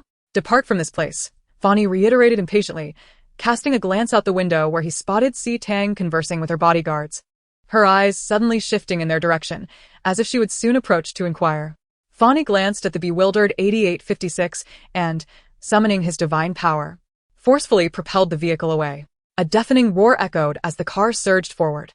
Tang, witnessing the cloud of dust and the swiftly vanishing silhouette of the vehicle, stood frozen in place. Was that speeding? I could have sworn I saw the wheels lift off the ground. Am I seeing things? Miss, they claim to be your friends. The bodyguard gestured toward the direction where the business car had disappeared. Tang pondered. Who are they? Did they leave names? No names were given. There were two men. One was obscured inside the vehicle. The one who approached was a young lad, unfamiliar, yet strikingly handsome. Tang felt an inexplicable chill at the memory, shaking her head to dismiss the incident and proceeding towards the manor. In a secluded seaside villa on the outskirts of Kyoto, surrounded by forests on one side, any passerby would undoubtedly marvel at its mystery and opulence. Inside the living room, 8856 fiddled with the identity information laid out on the coffee table. Lord Fani, I have arranged everything you requested. No one will suspect our identities now. This remote residence ensures we remain undisturbed. Didn't you wish to meet Miss Tang? Why did you leave so abruptly? 8856 inquired, gazing curiously at Fani, who sat silently on the sofa, absorbed in his tablet. At that moment, Fani was engrossed in an interview video featuring Tang. What sentiments does Vice President Xi have about officially taking over Xingnian? The reporter asked. Under the spotlight. The now 21-year-old Tang had shed the naivety of 3 years prior, responding with a composed smile. Xingnian is a jewelry group founded by my mother during her lifetime. For her wishes to be fulfilled, I shall devote myself to its growth. The reporter continued. It has been said that the Yun family is hosting a birthday banquet for Miss Xi, inviting prominent young talents from Haicheng. And rumors suggest this event is to select a potential fiancé. What are your thoughts on this? Tang maintained her smile, stating, I cannot currently comment on matters of a personal nature. The reporter, undeterred, pressed on. It is said that you will announce your betrothal that day. Can you share any details? Tang merely smiled in silence, neither confirming nor denying. The reporter, relentless, shifted the topic. What type of man do you prefer, Miss Xi? At that moment, 8856 noticed Fani's ears twitch slightly. Chapter 36, The Preferred Type. The woman pondered for a few moments, her almond eyes reflecting a memory, and slowly replied, I like men who are gentle, warm-hearted, and kind. In that instant, The woman, who had masked her maturity before the public, revealed a hint of youthful bashfulness. 8856 recoiled slightly, stealing a glance at Fawny, whose expression had darkened, nearly bursting into laughter at the absurdity. Gentle, warm-hearted, and kind? What a far cry from the temperament of Lord Fawny. A cold, mocking laughter echoed in 8,850 SX's ears, chilling him to his core. Covering his mouth to suppress his amusement, he scratched his head innocently. Soon, he observed Fawny, as if having made a resolute decision, gathering a plethora of romantic literature and films as though preparing for a meticulous study. He scrutinized every detail of Tang's life, from her interests to her social connections, as if determined to master every aspect of her existence. Fawny had made up his mind. He would devise a thorough plan. He admitted that for 3 years, he had constantly yearned to bring her back, threatening that if she ran away again, he would break her legs and confine her. However, upon learning of her amnesia, he was consumed by rage that she had forgotten him, only to swiftly realize it was a remarkable opportunity. Rather than forcing her, he preferred to savor the sweetness of love depicted in human tales. It was not an ideal encounter. She had initially feared him. His desire was for her to overcome that fear and smile at him. No one knew that this unencumbered deity, whenever he fell asleep, would dream of the girl nestled in his embrace, laughing like a blooming flower, with blue butterflies flitting through her fingers as she spoke to him. Fawny, look. It became clear to him that what he cherished most was her smile, not her reluctant complaints about being trapped in his arms. Fawny, you're imprisoning me again. Thus, forgetting meant that their story could restart anew. She favored gentlemen and feared his domineering nature, so he would feign refinement. She was apprehensive about his identity, and he could masquerade as a docile human until she wholly loved him, at which point coaxing her into accepting their union would be a trivial matter. As for the threads of fate, with him by her side, what could mere ants do to him? Since Tang desired the C family, he would entangle those threads of fate. As for the divine realm, where a century is but a fleeting moment, Fawny had numerous affairs to attend to, with the deity of destiny residing in a lofty temple. With 8856's secrecy and his own restraint in using divine powers, Fawny was confident he could control everything. The once impatient deity now resolutely cultivated the patience of a hunter. Tilting his head, he cast aside the Swiss Army knife in his hand, and in the next instant, the trident appeared, resting obediently to the side. Fawny retrieved the updated scroll of destiny from 8856, swiftly scanning through it, his gaze dark and profound, tinged with a hint of blue. Thus, the first step to take was to drive that hypocritical man away from her side. The following evening, Tang sat silently on the balcony, gazing out at the sea. The matriarch of the Yun family, Lin Sui, called, "Tanger, you are to announce your engagement the day after tomorrow. Are you truly certain about marrying that young man from the He family? In high society, once you announce it, you will be inextricably linked. You are, after all, the legitimate daughter of the C family and the cherished granddaughter of the Yun family, whereas he Mo Hung. He is merely a bastard." "Grandmother," Tang gently reassured her, "you know I do not care about such matters of birthright. Moreover, he once saved me. He is someone worthy of trust." She believed in he Mo Hung, not solely because of their fateful first encounter. A year prior, Tang and Shi had both been kidnapped, with the captors declaring that only one could be saved. Under Chun Yu's insistence, Chen Feng had decisively chosen to rescue Shi. In a moment of despair, he Mo Hung had intervened, taking a knife for her and bringing her back to safety. His character was precisely what Tang envisioned in an ideal partner. Tang understood that he Mo Hung was no ordinary individual. As a bastard, he had managed to establish himself within the elite, and while many might doubt him, she knew he would never harm her. Lin Sui chuckled softly on the other end of the line, her sigh tinged with concern. "If you claim he saved you a year ago, he has also reaped considerable rewards, gaining several significant projects from our Yun family, elevating his status within the He family. You are still young and rather naive. I hope you can find a good place to settle. Ultimately, please reconsider. I can only speculate that he may be the one responsible. The mastermind behind the kidnapping incident from years ago was exceedingly discreet, leaving no evidence or traces, merely dragging a few scapegoats into the fray. No one knows who is truly behind it all. Nevertheless, it is merely an engagement, so do keep your wits about you." Before Tang could respond, Lin Sui ended the call. Tang set her phone down, her expression contemplative. For reasons unknown, a sense of fondness blossomed from the depths of her heart. She found herself inexplicably inclined to trust Mo Hang. despite the fact that her body recoiled from intimate contact. Perhaps it was due to some trauma endured during the 3 months of lost memories 3 years ago.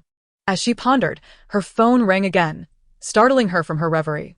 Upon answering, she discovered an unfamiliar message. Tonight at 8, Tang, come to room 888. Un splendide spectacle, ouais. The message was accompanied by a photograph. Even from the mere silhouette, Tang recognized her soon-to-be fiancé, Hang. The image was impeccably clear, capturing Hang, impeccably dressed, with a woman whose shoulder he casually draped his hand upon, exuding an unmistakable air of intimacy. To Tang's shock, the woman was none other than her half-sister, Shi. A cacophony of thoughts buzzed in Tang's mind. When had they crossed paths? At the banquet?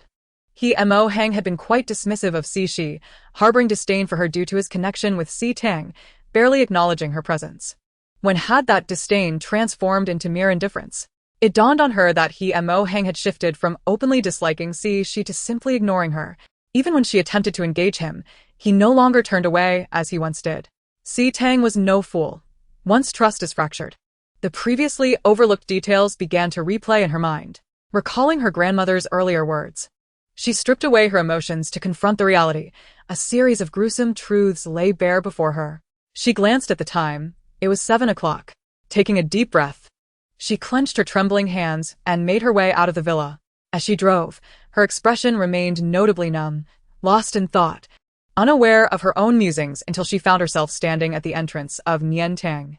With little courage to step inside, she remembered that it was just a year ago when Hang had designed this place himself, naming it Tang, declaring it a love letter dedicated to her. Tang lingered at the entrance for a long moment before finally lowering her hat and discreetly entering Tang. Chapter 37. Recognizing Betrayal. She attracted no one's attention as she made her way to the door of room 888. The door was firmly locked, indicating that those within wished to remain undisturbed. The privacy and soundproofing were impeccable. Tang bit her lip, preparing to use her phone to call for assistance when, unexpectedly, a gust of wind quietly pushed the door ajar. Tang? The uncanny scene momentarily stunned her, but the faint voices drifting from within swiftly seized her attention. Shao Shi, after today, we shall no longer meet. Why? I am about to get engaged. Are you truly going to marry my sister? She holds not a single share, and the Yun family dynamics are far from simple. She will never receive the shares as an outsider. My father is simply not focused on her. She may appear glamorous, but she is hardly favored. Tang refrained from alerting those inside immediately. Instead, she slightly pushed the door open and began recording on her phone. The lavish interior of the room before her was adorned with warmth and romance, evidently a favored rendezvous spot for them. Contrary to her expectations, the romantic scene did not unfold. Hang sat on a sofa, smoking, his profile revealing a handsome, yet dangerously sharp demeanor, one that Tang had seldom witnessed. Beside him, Shi sat with her deceitful eyes shimmering with unshed tears, gazing at him with longing. Brother Hang. I am now a legitimate member of the Shi family. Even if you seek benefits, I am clearly the most suitable choice for you, am I not? Her voice trembled, as if she sought to sway him back to her side. Hang's voice remained cold and devoid of emotion as he extinguished his cigarette. What? Tang's late mother, Yunwan, had shares that were inherited by Chen Feng, yet one will remain unexecuted. Hang's voice was low and flat. If Tang found her father lacking after adulthood, she could obtain the right to inherit those shares post-marriage. Chen Feng would be required to return them. She was taken aback. What? That woman left behind such a backhanded strategy after her death? Hang smirked slightly. Thus, the things I desire can be obtained through marriage to her. Why would I toil in the mire of struggle? Outside the door, Tang gritted her teeth. For the first time, she believed in someone, sharing the secret of the shares only with him, only to be stabbed in the back by the very hand she had extended. And what about me? She protested, her voice filled with bitterness and tears rolling down her cheeks. Brother Hang, clearly I am your kindred spirit. I was the one who first met you, the one who has known you for so long. It was in that alleyway, I was bullied, called a wild child without parents, and you rushed over to save me, even taking a beating for it. Hang lowered his gaze, meeting her tear-filled eyes, ultimately handing her a tissue. He was inherently aloof, this being the one instance in his life where he acted without ulterior motives. Back then, before being taken in by the He family, He had seen that little girl with tear-brimmed eyes, her clothes tattered and dirted from the beating she had received. A mere fleeting glance had evoked memories of his own past. Thus, he saved her, playing the hero, and left without a word. Had it not been for the jade pendant he carried, she might not have recognized him after so many years. Brother Mo Hang, she grasped his wrist. You cannot say you feel nothing for me, can you? Dare you claim you dislike me? The glistening tears in her eyes mirrored the girl from years past, igniting an unfamiliar, complex sense of pity within him. She was not wrong.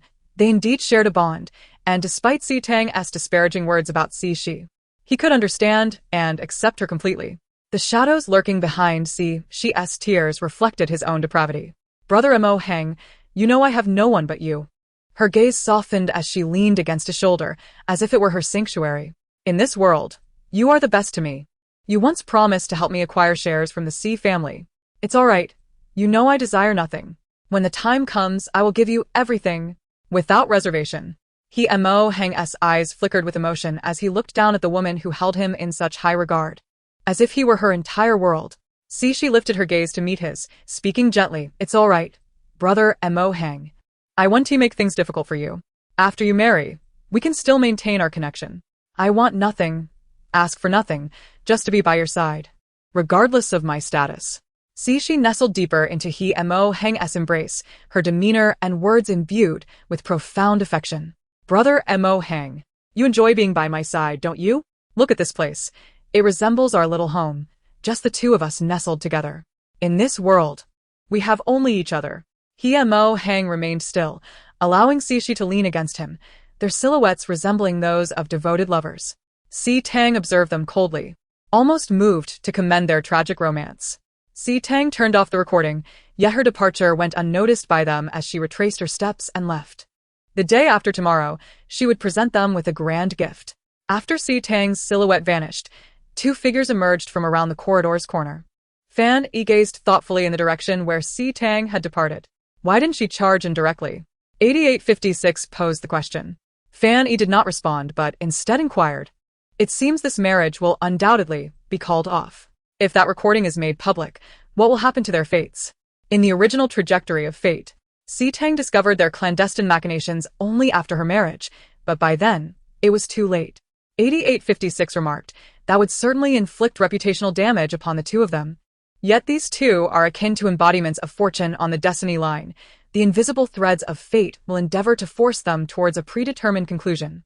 In other words, even if Mo Hang does not acquire shares of the C family through marriage to Tang, he will find alternative means to seize everything from the C family, subsequently altering their surname. As for she is presumably in league with him, both sailing in the same boat. Standing at the entrance of box 888, Fan Yi began to twirl a military knife in his palm, his gaze drifting through the crack of the door where a couple nestled together, a cold smirk curling at his lips. The man's profile was turned away, rendering him a mere blur, yet 8856 found him oddly familiar. If I were to simply kill him, would that resolve everything? Fan Yi suddenly stated coldly. Upon hearing this, 8856 felt a surge of panic. But before he could utter a word, Fan Yi indifferently sheathed the knife and turned to leave. What if killing him? Such an act would only incite ripples of fate. Shauna would report it, drawing the attention of the supreme deity. Should imprisonment ensue, he would be separated from Tang for a century. Human lifespans are fleeting. Unless absolutely necessary, he did not wish to squander 100 years with Tang. Chapter 38. Reunion at the Banquet. After returning home, Tang opened her computer, intending to transfer the evidence from her phone. However, to her surprise, the phone appeared to malfunction, the video reduced to a mass of indistinct black and white lines, as if it had been severely disrupted. She distinctly remembered the recording being intact at the time. Seeking the expertise of a professional, she inquired about the possibility of repair, to which the response was disheartening. Miss C, the video has sustained severe damage. Restoration is not feasible.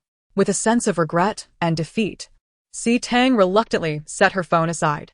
Damn it, that pair of wretched souls is far too fortunate. Nevertheless, it mattered not. On the day of the birthday banquet, she would ensure that Mo Hang tasted the bitterness of losing control.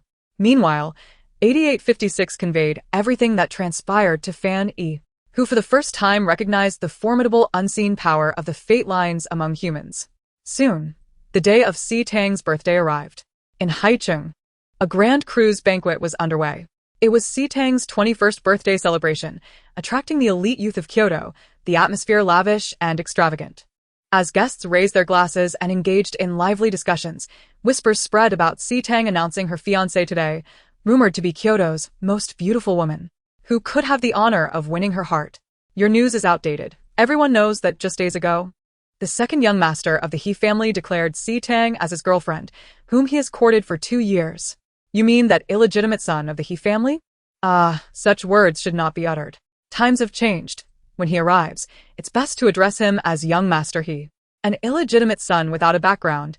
Who could possibly respect him, given that his mother was merely a dancer from a brothel? Another merely shook his head and smiled, secretly thinking how naive. Their gaze swept over to Himo Hang, who navigated effortlessly among the elite. In just over a year, he had established a foothold in the He family and ascended to the Si and Yun families, proving himself no ordinary figure. Amidst the swirling crowd, 2 men stood in the corner.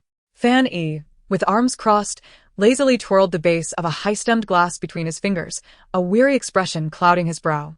Their strikingly unfamiliar appearance was intended to be discreet, yet it frequently drew attention. The security here was stringent, a trident transformed into a brooch upon his lapel. He had ceased wielding a knife, and 8,856 felt considerably safer. The cacophony of chatter grated on Fan Yi's ears. He truly despised the clamor of humanity. Beside him, 8856 curiously surveyed the scene, his mouth stuffed with pastries, an experience of earthly delicacies he had never dared to dream of. As 2 men passed before them, one lamented, "What a pity that the He family's young master gets to claim her. Although Miss C.'s reputation has suffered due to events 3 years prior, her beauty is undeniable. I would have gladly taken her home. Just gazing upon her face would have sufficed. Indeed, I once revered her as a goddess." At that moment, the host on stage was amplifying the ambience. The 2 young masters casually strolled forward, eager to witness the birthday star's entrance at the first opportunity. Unbeknownst to them, a man lurking in the shadows had locked his cold gaze upon them. As they leaned forward, oblivious to the peril, the next moment, they stumbled and fell to the floor with a loud thud. The commotion sent ripples through the crowd, eliciting laughter from all around. The 2, their faces flushed with embarrassment, scurried off towards the corner. Just as the laughter subsided, the lights abruptly dimmed, plunging the crowd into silence. The central crystal chandelier suddenly illuminated, casting its glow upon the radiant skirt of a young girl descending the spiral staircase. Si Tang, with one hand lifting her skirt, gracefully made her way down. Her long black hair cascaded to her waist, and she wore a pure white fitted gown that accentuated her elegant shoulders. Her almond-shaped eyes sparkled like stars. Exuding an air of noble composure, her skin appeared to glow under the bright lights, flawless in every regard. If there was but one imperfection, it was a tiny mole at the tip of her delicate nose, which only added to her allure. As Si Tang made her entrance, all eyes were transfixed. She averted her gaze slightly, catching sight of Himo Hang standing at the center of the crowd. Dressed in a striking black suit, he exuded an air of nobility, holding a glass of red wine as he gazed at her with tender warmth. What a splendid performance! Meanwhile, Cixi stood a considerable distance away, deliberately avoiding any eye contact with him. Today, she wore a gown strikingly similar to Si Tang's, pure white in color, which made her appear all the more delicate, lacking the coolness of Si Tang, resembling an angel untainted by dust. In Kyoto, there existed a saying, the eldest daughter of the Si family was like a solitary, unattainable moon, while the second daughter resembled a begonia drenched by spring rain, fragile and delicate, as if the slightest touch could shatter her, compelling onlookers to protect her tenderly. Yet, few knew that this begonia was a man-eating flower. No one recalled the afternoon years ago when a frail, young Cixi, clad in ill-fitting designer clothes, opened that door to the pavilion and cruelly taunted the little girl hiding in the cupboard. "Look, sister, how pitiful you are, not even father believes you. From now on, everything that is yours will be mine. This is what you owe me. What a beautiful house. Soon, all of this will belong to me. Everything in the Si family will be mine." Cixi shed her innocent white facade, her eyes gleaming with fierce ambition. The Si Tang cowering in the cupboard clutched herself tightly, her opulent gown now appearing disheveled and pitiable, helplessly watching the victor depart with a triumphant demeanor. Chapter 39. I Want Him.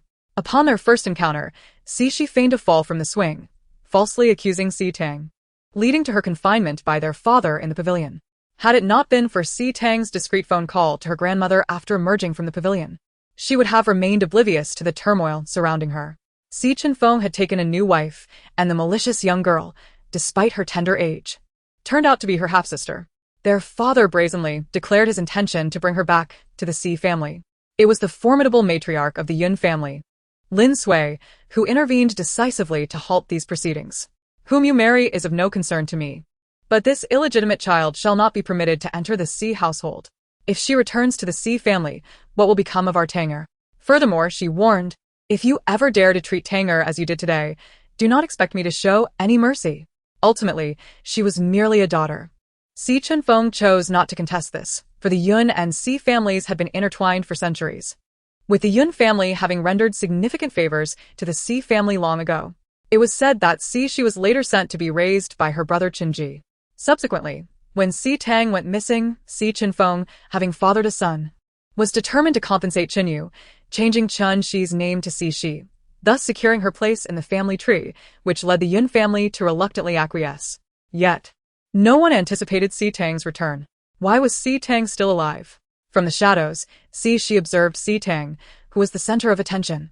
As she caught sight of Maheng's smile, and the thought of their impending engagement ignited jealousy within her. Why should she possess everything? Even her deceased mother continued to care for her. The fixed assets left to Tang were already considerable, and to her astonishment, there was also an undisclosed share inheritance. The Yun family had even coerced her father not to take her back to the Si family to spare her any indignities. Why did everyone adore her? Tang should have perished 3 years ago. Then her father would have belonged to her, and so would Maheng. At that moment, Lin Sui, resplendently adorned, took the microphone from the host and addressed the gathering. I extend a warm welcome to all esteemed guests who have graced us with their presence today for my granddaughter Tang's birthday celebration. Lin Sui. And deeply grateful for your attendance. I am elated to partake in such a significant occasion, and I sincerely wish my precious granddaughter endless joy and happiness in the days to come. Furthermore, on this momentous day, I would like to announce something important. This banquet has been personally organized by the Yun family, and as you may have heard, my granddaughter Tang shall be revealing her choice of fiancé today. A wave of cheers and blessings erupted from the crowd, as many young talents eagerly anticipated the announcement, and some intrepid young men, unaware of the circumstances, boldly professed their affections. Madam, allow me to marry your granddaughter. I will ensure her life is free from worries. Look at me. The chief family in the capital is also quite reputable. I am willing to sign a prenuptial agreement, and if I mistreat Miss C, I shall leave with nothing.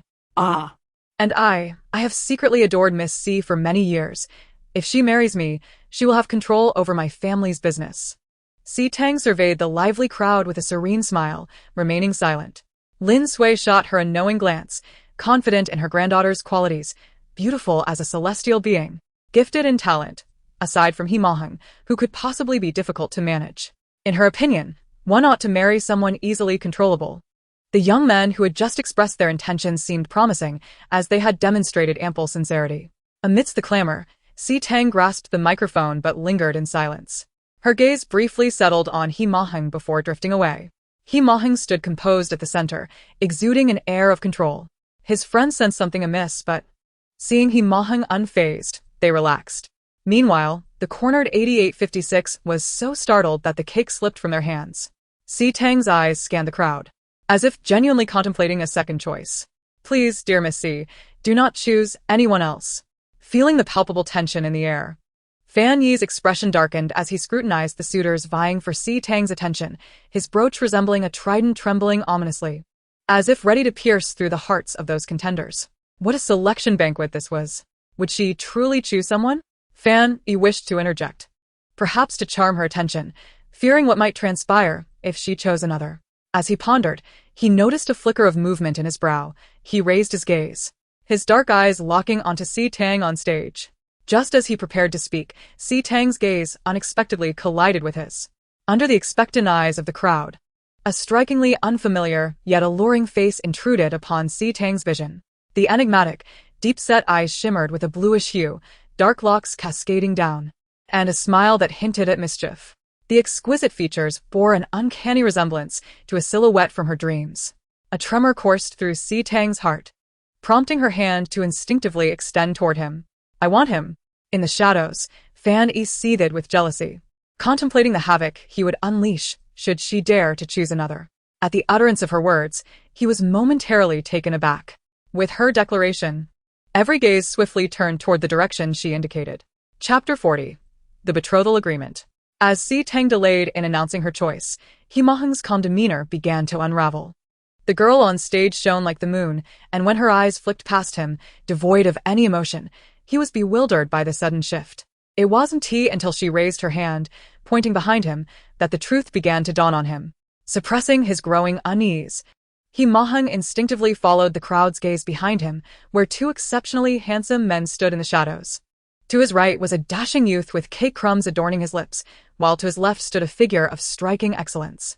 His features were so breathtaking they seemed almost unreal, perfectly sculpted, with enchanting eyes and raven hair contrasting against his porcelain skin, exuding an air of refined elegance that was almost ethereal. Dressed in a finely tailored black suit that accentuated his tall, statuesque frame, his gaze was both playful and profound, suggesting an intellect that transcended the ordinary. Despite his elegance, an unearthly aura surrounded him, leaving He Maheng, who prided himself on his discerning eye, utterly perplexed. Si Tang gracefully lifted her skirt and descended from the platform, each step drawing her closer to the intriguing stranger, her eyes never wavering from his captivating visage, a blend of surprise and admiration evident in her expression. A tide of panic surged within He Maheng as she passed him, compelling him to instinctively grasp her wrist. Tang Tang, he uttered, incredulity lacing his voice, tinged with a hint of accusation, his eyes glistening with unspoken sorrow as if he had been wronged. In the distance, Fan Yi's gaze darkened momentarily, wishing to sever that hand, but before he could act, Si Tang coldly shook off He Maheng's grasp. Mr. He, are we acquainted? Please, conduct yourself with decorum. Her eyes, icy and impassive, regarded him as a mere stranger. He Maheng swallowed hard, his voice becoming hoarse. Are you jesting, Tang Tang? Si Tang, dismissive of his presence, strode directly toward Fan Yi. She gazed upon his astonishingly handsome face, her eyes lingering on his striking brows and eyes, causing her heart to race uncontrollably. Tilting her head slightly, she spoke softly yet resolutely. Sir, would you be willing to become my fiancé? As Fan Yi lowered his lashes slightly, gazing at the person he had yearned for over the past 3 years, his body tensed, feeling a chill in his veins that seemed to rise a few degrees. He restrained the tremors in his throat and chest, a flicker of amusement igniting in his dark, ink-like eyes. Yet, before he could respond, Si Tang suddenly moved closer, causing Fan Yi to stiffen even more. Why was she drawing so near all of a sudden? She had never approached him so actively before.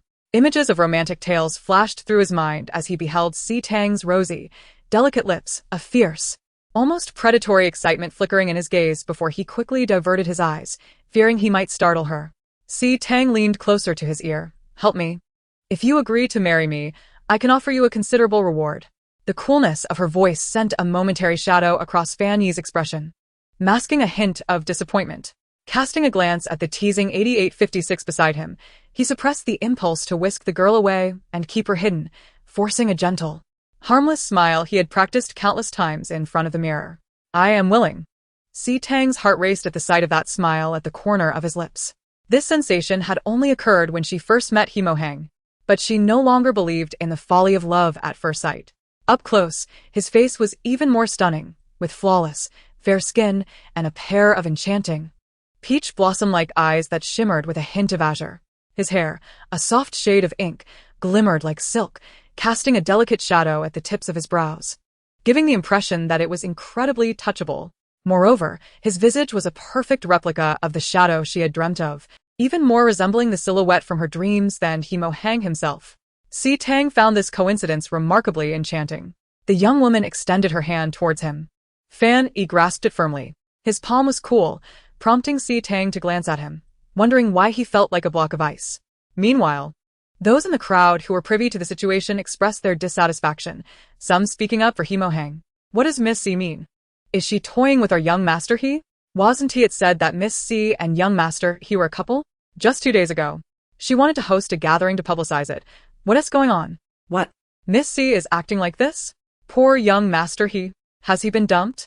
The revelation sent ripples of gossip through the onlookers. And who is this young man? Does anyone know him? Someone suddenly queried. Upon hearing this, many shook their heads, stating they had never seen him before. At this moment, she seized the opportunity to speak up. All the guests invited to this banquet are prominent figures from Kyoto and Haicheng, yet no one seems to recognize this person. He must have snuck in. Having uttered this, she gasped as if in shock, then expressed her regret, as if lamenting that Miss C had chosen an ordinary individual. Meanwhile, the individual being discussed, Fan E, was engrossed in holding the delicate hand of the young lady, his heart fluttering, oblivious to the buzzing conversations around him. May I ask, sir, what is your name? Lin Sui approached, her eyes sparkling with astonishment as she surveyed Fan E momentarily. Tang gently pressed his hand, pulling him from his reverie. Unaware that the ear of the individual beside her had suddenly flushed red, he regained his composure and lifted his gaze, politely regarding the newcomer, identifying her as an important relative of Tang. A gentle, distant smile formed on his lips. Grandmother, I am Fan E. Both Tang and Lin Sui were taken aback. Tang mused, this lad is quite astute, directly addressing her as grandmother. Lin Sui. Surprisingly not as averse as she had anticipated, nodded with a kind smile and then inquired, may I ask what business your family is involved in? How many households do you have? Fan E readily responded, my parents passed away early, and I rely on my younger brother. We are currently engaged in the jewelry business and occasionally collect antiques. I have just returned from abroad. Lin Sui nodded, glancing at the handsome youth beside him. Is this your brother? He doesn't resemble you. The old lady thought to herself. Yes, good lady, I am Xiao Lu. 8856 stepped forward, smiling in greeting. However, I am not Fan Yi's biological brother. I am adopted by him. Tang regarded this extraordinarily handsome young man with surprise. She had not expected someone who looked like an idol to have such an abstract and casual name. Old Lady Yun, do not be deceived. This person speaks so freely. Who knows if it's true? Someone in the crowd suddenly interjected. At least in Haicheng, I have never heard of such a person. Nor any family with the surname Fan engaged in the jewelry business. Indeed, I haven't heard of him either. All the attendees are those who received invitations. And the threshold is high, they are all notable figures on the rich list. How have I never heard of someone with the surname Fan? Another chimed in, could he have snuck in? I've heard that some high-end nightclubs have headliners who specialize in such tricks to infiltrate elite venues and cozy up to wealthy women. This remark came from the second son of the Xie family of the imperial capital, who was displeased to have been overlooked for selection. Chapter 41. Searching for the term duck in his mind. Such a beautiful face, how could it be wasted on a nightclub duck? Even if he was not favored in the Xie family, he was still a distinguished young lady, aside from the rather unsavory rumors from 3 years ago. She was undeniably beautiful. Marrying her would certainly be a matter of pride. Xie Changming cast a disdainful glance over Fan E, noting that his attire appeared quite upscale, possibly rented. He had seen many like him before. Does Xie Xiao mean to suggest that this person is merely a gigolo who has infiltrated the gathering? Miss C should reconsider someone else. This person is most likely a fraud. Someone in the crowd asserted confidently. She stood at the back of the crowd, enjoying the unfolding scene, glancing at that exceptionally remarkable face. Convinced she had never seen this individual before, and certain he was merely a gigolo trying to climb the social ladder. However, 8856 looked toward those who had spoken so disrespectfully, astonished at their audacity. Did these people have a death wish? Were they not afraid of their souls being devoured? Doomed to eternal suffering? In 3 seconds, Fan E mentally defined the term duck, his attractive brows knitting together as he instinctively narrowed his eyes. His fingertips twitched slightly. But before his murderous intent could swell, he caught sight of the tranquil countenance of the young lady beside him. After a moment's contemplation, he ultimately refrained from immediate action, though his gaze upon those individuals had turned as frigid as if they were mere objects. Meanwhile, he discreetly communicated with 8856 through a secret transmission, calmly inquiring whether these individuals were merely NPCs in the fabric of fate, and if he could eliminate them without a trace. He could orchestrate an accident, perhaps breaking an arm or a leg, and they should consider themselves fortunate for his mercy. Though it was a query, his tone brooked no argument. A slightly amused transmission sounded in 8850SX's ear, causing him to shiver. He understood all too well that these individuals were likely in for a world of trouble once they returned home. Little Tang, too, should be cautious. She could not simply marry anyone indiscriminately. This person's identity was unclear. It would be prudent for her to exercise caution. If she were to become entangled with individuals of dubious background, how would others perceive the C family? As Chunyu furrowed her brow in feigned worry, secretly amused, her gaze swept over Si Tang's expressionless face, feeling inexplicably unnerved. It's just a duck. What's the big deal? Si Chenfeng had been closely observing all the commotion and, noticing that it was about to tarnish his and the Si family's reputation, thought that if it weren't for the many eyes upon them, he would have certainly slapped some sense into this rebellious daughter for carelessly choosing someone of unknown identity to marry. How could the daughter of our family possibly marry a man of unknown identity? Shouting, "Do not bring shame upon your father." Si Chenfeng demands that Sidong immediately reconsider her choice. Unperturbed, Sidong steps forward, positioning herself protectively behind Fani, a gesture of steadfast defense. Sidong is a woman of her word, regardless of this man's background, having chosen him. She will not waver. From this moment forth, he shall be a member of the Si family, along with his younger brother, Xiaolu. Anyone who dares to speak ill of them shall find themselves at odds with me, Sidong. Despite her resolute words, her gaze inadvertently flickers to the composed man beside her, a nagging suspicion beginning to brew within her that this individual might be far more extraordinary than she initially presumed. Yet, to Sidong, his identity matters not. Their engagement is merely contractual, as she had conveyed to him earlier. At that instant, as Sitong's declaration reverberates, a flicker of warmth passes through Fani's eyes, and a subtle smirk graces his lips. In 3 millennia, it is likely the first time someone has stood before him in such a manner. Meanwhile, the crowd, stirred by Sitong's bold defense, erupts into murmurs. Some deem the Si family's daughter to be audaciously naive, brazenly disregarding her station. Yet, out of respect for elder Mrs. Yun's presence, none voice these sentiments aloud. You need not question my confidence. Sitong's expression remains cold as ice, and with calm assurance she announces, because. She gestures, and her team of lawyers steps forward to unveil the previously undisclosed will of Yunwan. In that moment, Si Chenfeng brims with seething hatred, lamenting why Sidong had not perished 3 years prior, daring to covet shares of the Si family. In that very instant, murderous intent flares within him.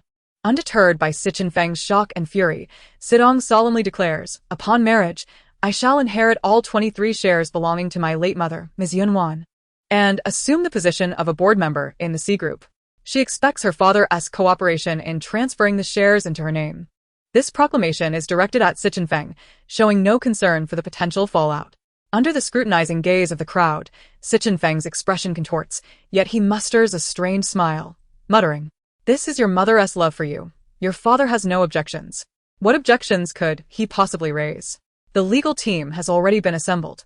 His anger would be of no consequence. The onlookers remain in a state of uproar. Chunyu can scarcely believe her ears, while Shi glares at the stage in jealousy and resentment. The eligible bachelors lament their missed opportunity, regretting not being chosen, for with Sidong, who could fear not securing a place within their own families. Yet, she has inexplicably selected a man of no discernible background, likely one who toils within a club. At this moment, Himahun can no longer restrain himself, suspicion gnawing at him that Sidong may have betrayed him, perhaps already entangled with this man in secret.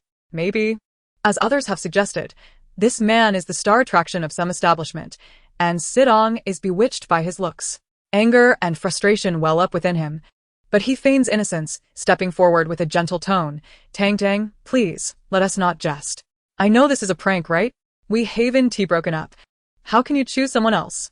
Sidong slowly raises her gaze to meet the familiar face she has known for over 2 years, only to realize how Himaheng has endured humiliation for her sake, clinging to the hope of continuing their charade for the sake of her inheritance. With a light laugh, she responds in a half-teasing tone, All right then, sign a prenuptial agreement, and I will reconsider our engagement. Our assets shall remain separate. Should I meet with an untimely demise, all my shares will be donated. Do you dare, second young master he? Unbeknownst to her, the tension in Fani's jaw tightens at her words. Himaheng is struck by the icy resolve in her eyes, as if she has seen through him entirely, rendering him speechless. How could he dare? That would mean all his efforts would be in vain. Sidong remains unfazed by his silence, a smile curling her lips. Just kidding, you are not worthy. This remark seems to strike a nerve in Himaheng, his handsome features darkening as his fury finally breaks through his facade. You are clearly my girlfriend. Why treat me this way? Have you been toying with me these past 2 years? Sitong disregards his anger, raising her wrist and confidently linking her arm with Fani's. Toying with you? What of it? She laughs, dismissing him as if he were refuse, yet still not as lowly as second young master he, who maneuvers among sisters. Does that give you a sense of accomplishment? Her words act as a powerful stop button on He Mahing's emotions, leaving him momentarily stunned. A shadow of fury crossing his gaze. The surrounding crowd begins to whisper and speculate, and He Mahing, aware of his reputation, knows he cannot admit the truth. Lowering his eyes and speaking in a calm tone, Tang, you must have misunderstood. How could there be anything between me and your sister? I saw it with my own eyes. Tang, you must have been mistaken. If you are to make wild accusations, I find myself at a loss for words. Sitong regards him coldly, fully perceiving his hypocritical facade. Lin Sui's words echo in her mind, suggesting that perhaps his act of saving her years ago was merely a ploy to gain her trust. In this moment, He Mahing realizes she has no evidence. Yet, this also signifies that the path Sitong has chosen may lead to a dead end. He feels a mix of regret and resentment, his anger churning as he watches the two clasp hands once more. As for Fani, his jaw remains rigid, a wave of fury coursing through him as he hears the crowd call out Tang, wishing he could silence this man's tongue. He musters a facade of gentility before Sitong, while inwardly, he longs to flay He Mahing alive. He Mahing's gaze shifts toward the man named Fani. His previous focus had been entirely on Sitong, but now he notices that this man bears a striking resemblance to him. Though outwardly serene, his eyes possess an unsettling intensity, with an almost mesmerizing blue hue lurking beneath, reminiscent of a coiled serpent. A palpable threat cloaked in gentility lurks beneath this seemingly mild exterior. He Mahing shakes his head, dismissing his own suspicions. Merely a man from an unknown establishment. Chapter 42, a most incongruous pair. Yet, He Mahing finds himself unable to voice the scornful remarks he had intended. He merely casts a cold glance at Fani before turning to leave, perfectly crafting the image of a man forsaken and wronged. However, he does not depart immediately, choosing instead to observe from a distance, eager to witness this man and Sitong become the subject of ridicule. Fani narrows his eyes at the figure in the crowd. Is this the fiancé with whom she has fallen in love at first sight? Unbeknownst to him, the brooch on his chest has become a plaything in his palm. The red gemstone contrasting starkly against his fair fingers, a clear indication of his privileged upbringing. This small gesture does not register with Sitong, but 8,850 SIXS alarm bells ring loudly. Fani is indeed incensed. It soon becomes clear to 8,856 why Fani is so upset. He heard Fani's thoughts. I truly wish to peel that face off. His cold tone leaves no room for jest. 8856 understands that this is due to Fani's irritation at the uncanny resemblance, finally comprehending why He Mahing had felt familiar from a distance. For reasons unknown, He Mahing, seated afar, feels a shiver run down his spine, as if something unseen is watching him. Yet, consumed by resentment, he remains, eager to witness Sitong's humiliation. She has chosen a duck as her fiancé, truly a laughingstock in high society. With Sitong's declaration, the crowd subdued their chatter to some extent, yet whispers persisted behind Fan Yi's back. If this beauty were indeed a courtesan, she would surely be the headliner, one mused. It must be said, that visage was undeniably striking. I truly believe Miss C is consumed by lust, daring to associate with anyone, men emerging from such places, no matter how handsome. One must fear the risk of disease. I wonder how he managed to sneak in with an invitation, though with a face like that, it's a skill in itself. Tang was oblivious to their murmurs, but the exceptionally perceptive 8856 found it impossible to ignore. Humans are indeed audacious, completely unaware of the devilry of the person they are discussing. He fears that Fan Yi's wrath may lead him to dispatch them all in an instant. He scolded sharply. Hey, how dare you speak like that? We possess legitimate invitations. Mr. Fan Yi is a distinguished guest personally invited by the ambassador of our nation, the founder of a multinational art foundation, who has donated thousands of first-class artifacts. His status is exalted. The crowd, however, feigned ignorance. And there's a little duckling accompanying him. Looks quite tender and delicate. They must be colluding, someone remarked. 8856 sighed in exasperation. You are blissfully unaware of the hell that awaits you. After a moment, someone seemed to recall something, timidly stating, I think I heard something trending a few days ago about an official from the National Bureau personally inviting a mysterious individual back to the country. It was said that this enigmatic figure donated over 1,000 artifacts, possibly related to the long-lost Atlantis civilization, a discovery akin to the miracle of the singlemother site. Could it be him? Others quickly took out their phones to search, their disbelief palpable. Impossible. Just a coincidence.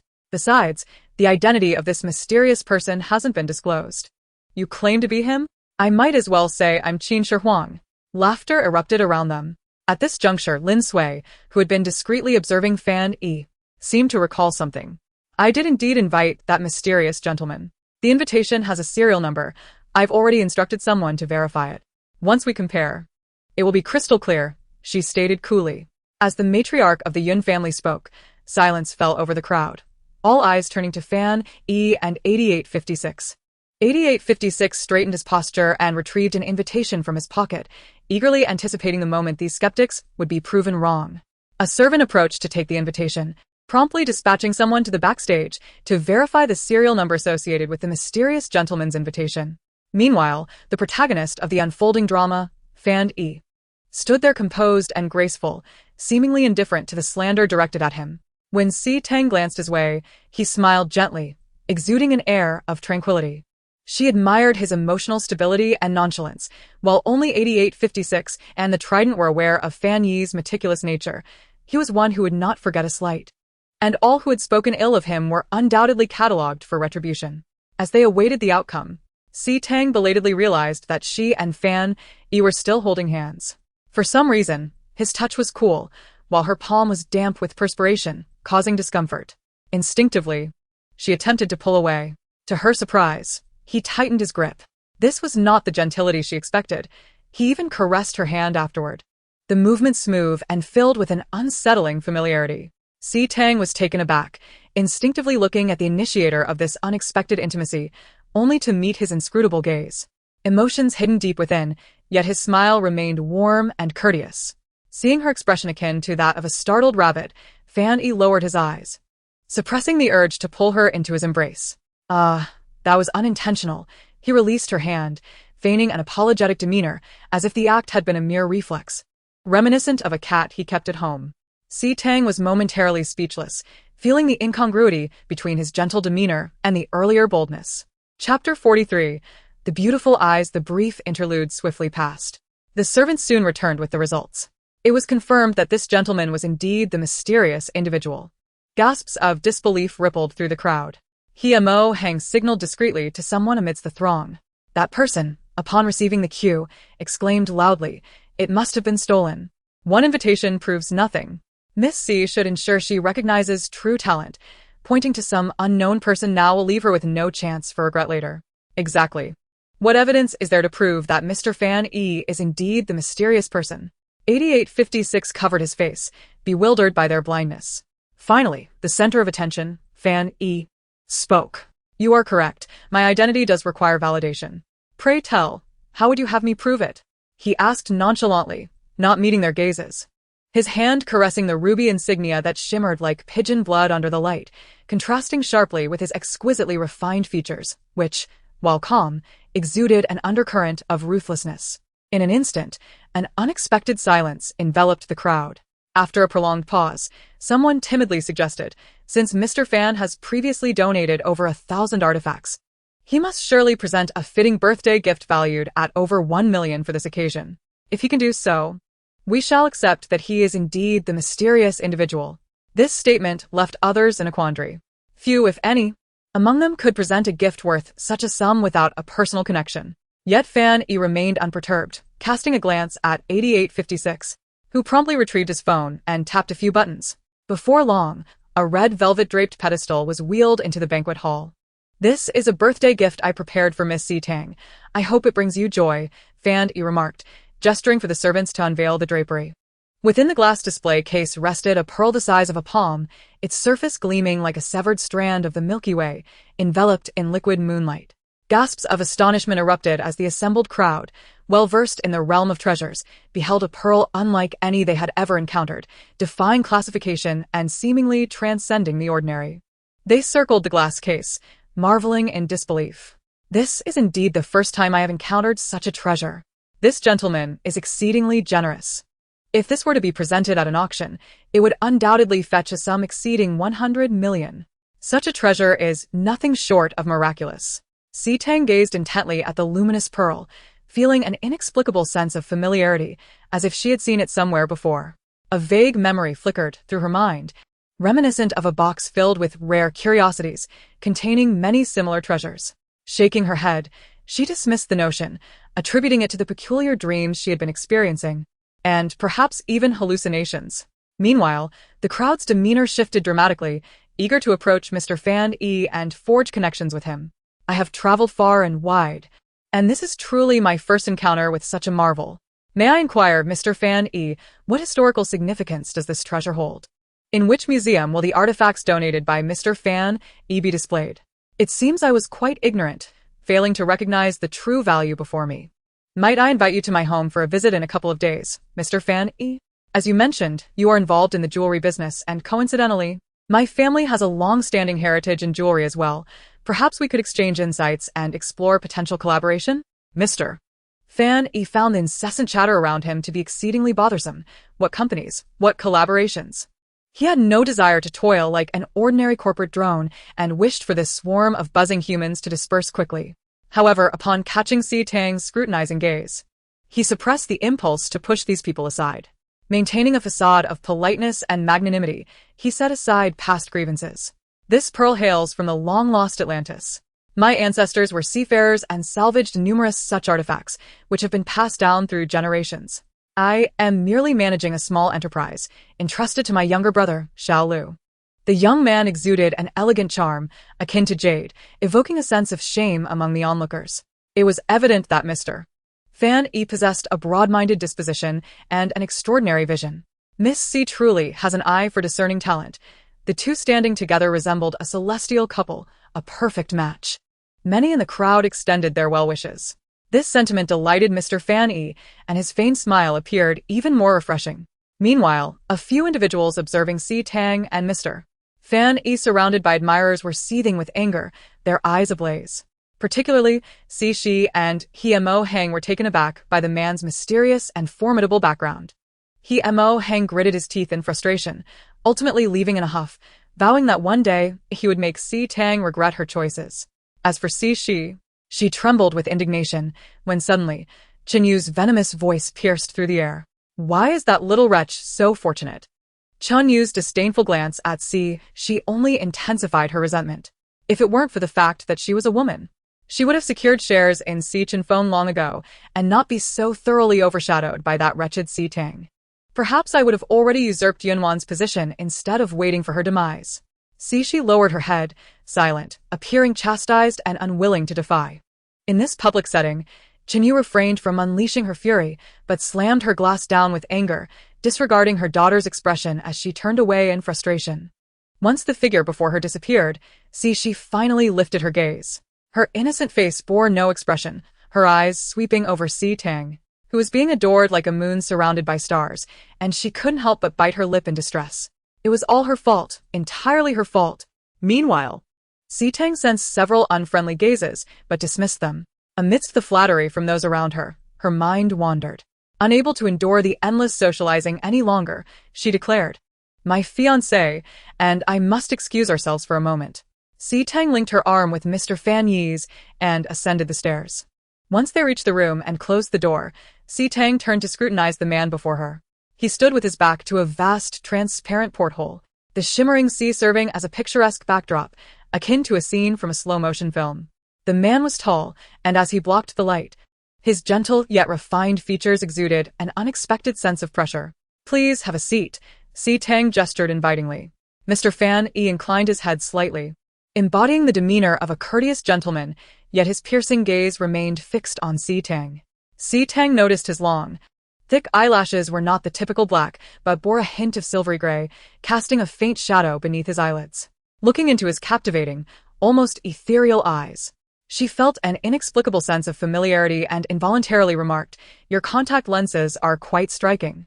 Mr. Fan E, who had just been about to sit on the sofa, paused slightly. Realizing her words might have been presumptuous, Tang hastily clarified, "I meant to say, your eyes are very beautiful." Mr. Fan E had settled into a seat, instinctively leaning casually before recalling something and adopting a more formal posture. No worries, thank you for the compliment. However, my eyes are naturally this way. I don't wear contact lenses. His demeanor was dignified and refined, exuding an aura of an individual accustomed to a position of power, an air that could not be concealed. Tang found him to be an enigma, shrouded in mist, difficult to decipher. Mr. Tang began, reaching for a folder on the coffee table.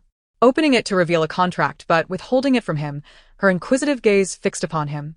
I am quite curious. Why do you wish to assist me? The agreement in her hand had been meticulously prepared by her legal team in anticipation of this day. Even if he were to decline, she would simply seek another partner. This union was merely a means to reclaim her mother's shares. Yet, the man before her possessed an inscrutable identity. He likely did not covet such trivialities.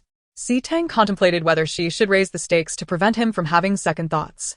I simply wish to help, Mr. replied casually. But upon noticing Tang's probing scrutiny and guarded demeanor, he reconsidered his words. Tang had grown wary after experiencing past betrayals and was not one to easily extend her trust. Mr. regretted his impulsive remark. As far as I know, Mr. does not lack funds and would not easily jeopardize a marriage for the sake of what I have proposed. Tang lowered her gaze, focusing on the contract in her hand, the light illuminating her face, and the elegance and nobility cultivated by her family drew the attention of those around her. Did you know me prior to this? She inquired, her sharp almond-shaped eyes meeting his with intensity. Mr. couldn't help but smile knowingly, a thrill unique to Tang igniting within him. However, the light behind him obscured his expression, leaving Tang unable to discern the full extent of his smile. Earlier, she had harbored a suspicion, recalling that two strikingly handsome men had come to seek her out, leading her to speculate it might be Mr. and Xiaolu. Moreover, it was unlikely a stranger would present her with such a rare and precious pearl. Yet, what were his intentions? Having endured a failed relationship, Tang's caution in assessing others had intensified. In the face of her deepening skepticism, Mr. chose to acknowledge her concerns. I do know you, he affirmed, his voice warm and magnetic, as if soothing her tightly wound defenses. I have heard that Miss C is not only a renowned appraiser of antique jewelry, but also a celebrated designer, leading an exceptional team of designers.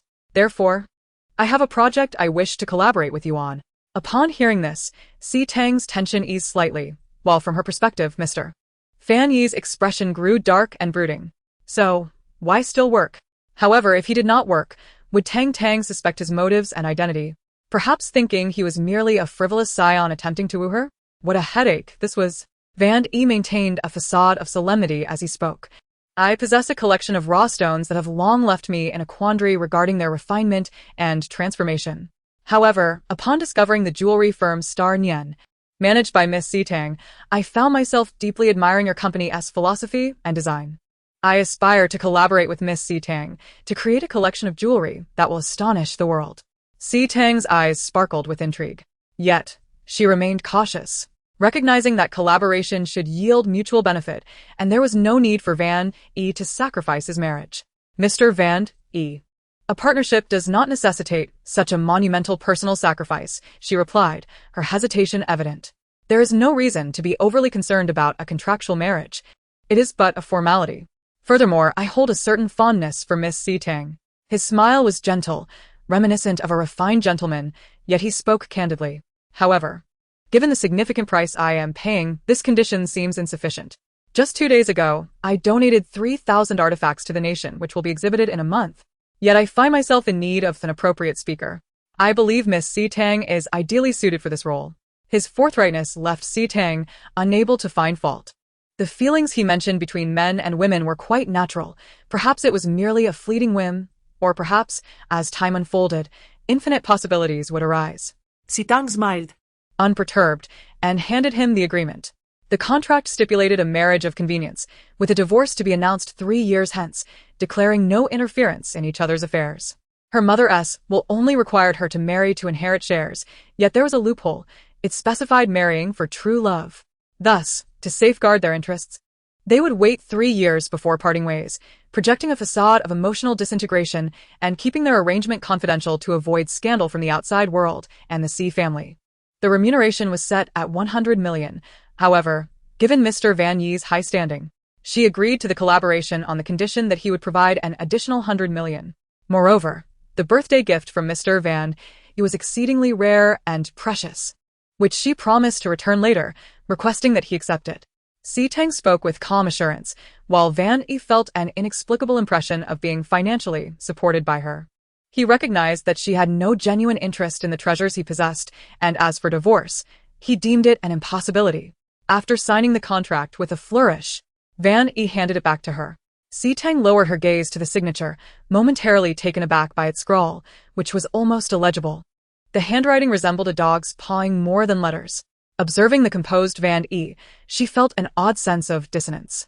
Without voicing her thoughts, she quietly retrieved 2 copies of the contract, placing one back in the folder.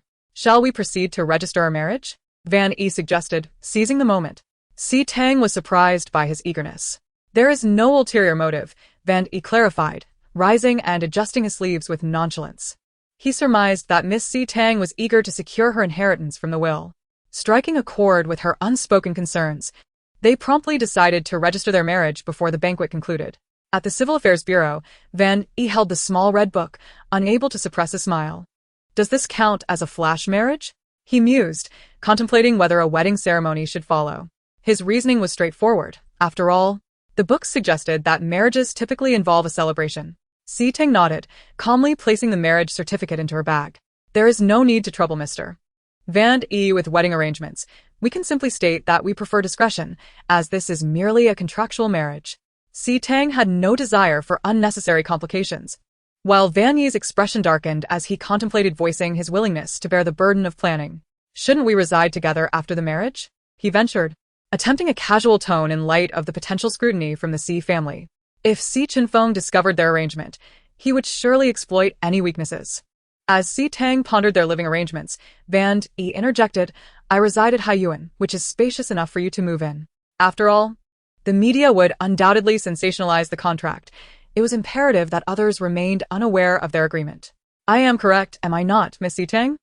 Tang considered his proposition and, without pretension, agreed. Her gaze swept over his strikingly refined features, and as he smiled gently, he radiated an aura of warmth and purity. "This Mr. Van E does not seem like a villain," she mused silently. Chapter 45, His Home and His Cat. With the marriage certificate in hand, Tang returned leisurely to the C family estate after the banquet. Upon entering, she sensed an icy tension in the expansive living room. Si Chinfeng sat on the sofa, his countenance dark, while Chinyu held Si Xiaoya, both appearing rather dismal. Upon spotting the familiar silhouette at the door, Si Chinfeng erupted, "How dare you return?" In that moment, all notions of decorum, familial bonds, and dignity vanished. He only registered the betrayal of his good daughter, who, like a white-eyed wolf, had turned against him. Tang, now indifferent to his opinions, flaunted her marriage certificate with a sense of triumph. "I can certainly return, and even if I move to my husband's place, it does not alter the fact that half of this estate is in my name." She tucked away the certificate, relishing the profound discomfort etched on their faces as she gestured for her bodyguards to ascend and gather her belongings. A team of bodyguards moved upstairs, bustling about with luggage. Tang, having savored their expressions, added, "Tomorrow, I hope you will assist my lawyer in transferring the 23 of shares to my name." At this, Si Chinfeng's eyes turned red with fury, his breaths becoming erratic as he glared at Tang, as though she were an adversary rather than his daughter. "Oh. And one more thing." Tang paused, turning to Chinyu, yet addressing Si Chinfeng, "This estate was built with my mother's dedication. I do not wish to see this woman and her children contaminating it any longer. Otherwise, I cannot guarantee that your position as chairman will remain stable." Having lost 23 of shares, Si Chinfeng now retained only 28, rendering his position precarious. A slight misstep could spell disaster for him. Upon hearing her words, Si Chinfeng's anger escalated, and he began to cough violently, his face flushed with rage, as if he might choke. Chunyu, in a panic, rushed to soothe him, while Si Tang observed coldly, appearing as a bystander. "Does Aunt Chen wish for him to die? Can't she even call for an ambulance?" Chunyu's eyes flashed with a glint of malice, and a nearby servant, attuned to her silent cue, hurried to dial for help. Tang watched impassively, having just perceived a hint of murderous intent in Chunyu's gaze. Did she truly wish for Si Chinfeng's demise? Si Tang was aware that after Si Xiaoya's birth, Si Chenfeng had secretly drafted a will to bequeath all his shares to his son. Thus, Chun Yu was already assured of her victory. Now that Si Tang had claimed 23, it was no surprise that she was in a state of agitation. Si Tang regarded her father with indifference as he coughed fiercely, his eyes still filled with venomous hatred directed at her, as if they were enemies rather than kin. Si Tang lingered at the doorway, silent for a prolonged moment until the sound of the ambulance siren pierced the air, prompting her to turn and leave with an air of detachment. Chun Yu watched Si Tang's retreating figure, her vindictive thoughts bubbling beneath the surface, uncontainable. She initially intended to struggle through 10 more years of existence, but it now appears that she ought to join her equally disdainful mother sooner rather than later. As twilight descended, the Sea Garden Pavilion, nestled amidst mountains and waters, resembled a veritable paradise, untouched by the chaos of the world. In the living room, Si Tang gazed at the seemingly benign Fan Yi, who commanded the device 8856 to activate the celestial eye. As the light flickered at his fingertips, the screen before them erupted with the anguished cries of countless souls. Some met their demise by tumbling into the sea, devoured by sharks, while others were gruesomely impaled by iron boards carried by tempestuous winds. There were even those who were stung blind in their slumber by invading hornets. Witnessing these macabre scenes, a sly smirk finally crept across Fan Yi's exquisitely handsome face, curving into an arc that was as innocent as it was mischievous, reminiscent of a mischievous specter. 8856 shuddered involuntarily. Once divested of his divine disguise, the casual indifference towards others' lives was palpable. It was no wonder the celestial realms whispered of the sea god Fan Yi as a demon of malignant virtue. Unable to contain himself, 8856 weakly interceded on behalf of the unfortunate souls. Lord Fan Yi, please show mercy. Do not stoop to the level of these blind ants. Fan Yi scoffed, languidly resting his chin on his hand, dismissively waving his palm as the screen dissolved into nothingness. He stretched his shoulders, exuding an air of lethargy as if his decision to cease the spectacle stemmed not from benevolence, but rather from sheer boredom. At that moment, the doorbell chimed unexpectedly. "It is Miss Si Tang," 8856 announced. Upon hearing this, Fan Yi immediately straightened his posture, retracting the aura of bloodlust that enveloped him, and gestured toward an upper room, commanding, "Go, release the little one." Outside, Si Tang raised her gaze to take in the opulence of the villa, surrounded by an uninhabited forest on one side and the sea on the other. Despite its excellent feng shui, an unsettling aura pervaded the atmosphere, which only intensified as the door swung open. Before her stood the youthful and handsome face of Xiao Lu, who greeted her with a bright and friendly smile. "Sister Si Tang has arrived. I apologize for the intrusion." Si Tang's eyes shifted, observing the lavish furnishings that adorned the interior. The decor exuded a luxurious European style, with everything meticulously clean, as though no one had ever inhabited the space. The villa bore no trace of servants or caretakers, creating an eerie impression of abandonment. A peculiar sensation flickered within her. However, since Fan Yi had mentioned he had only returned from abroad a few days prior, the absence of life here seemed rather reasonable. Dismissing her unsettling thoughts, Si Tang instructed her aides to bring in her luggage. Just then, a flash from a camera momentarily caught her attention, prompting her to discreetly step into the villa and close the door behind her. Upon turning around, she found Xiao Lu already leading her to explore her room. After settling her belongings, Si Tang descended the stairs, only to find Fan Yi leisurely rising from the sofa. Yet, it was the small creature cradled in his arms that captured her attention entirely. Perhaps due to the comforts of home, he wore a pure white knit sweater, exuding a relaxed demeanor as he offered her a gentle smile, his presence angelic in its purity. In his arms was a fluffy kitten, whose delicate form he tenderly groomed with his elegant fingers. The trio of 8856 believed that Lord Fan Yi had developed a fondness for felines, forcing himself to feign affection for the small creature, oblivious to the fact that the cat appeared nearly petrified. Merely a line in Si Tang's dossier stated that he adored animals, particularly kittens, and thus Fan Yi had chosen this little one. "Is this your cat?" Si Tang inquired, moving closer to catch a glimpse of the soft, cuddly ball of fur in Fan Yi's embrace. "Yes," he confirmed with a nod. "I had intended to adopt one, but I've been too busy to take action. What is its name?" "Name?" Fan Yi blinked, maintaining his composure before responding coolly. "Its name is Tang. Si Tang hesitated slightly, as in the sugar candy. "Oh," she observed, the kitten curled tightly in Fan Yi's arms, revealing only its pointed pink ears. with a few wisps of clover for peeking out, its cream and white coat reminiscent of a cup of milk tea. Yet, it seemed the cat was trembling. Tang wondered if it was merely her imagination.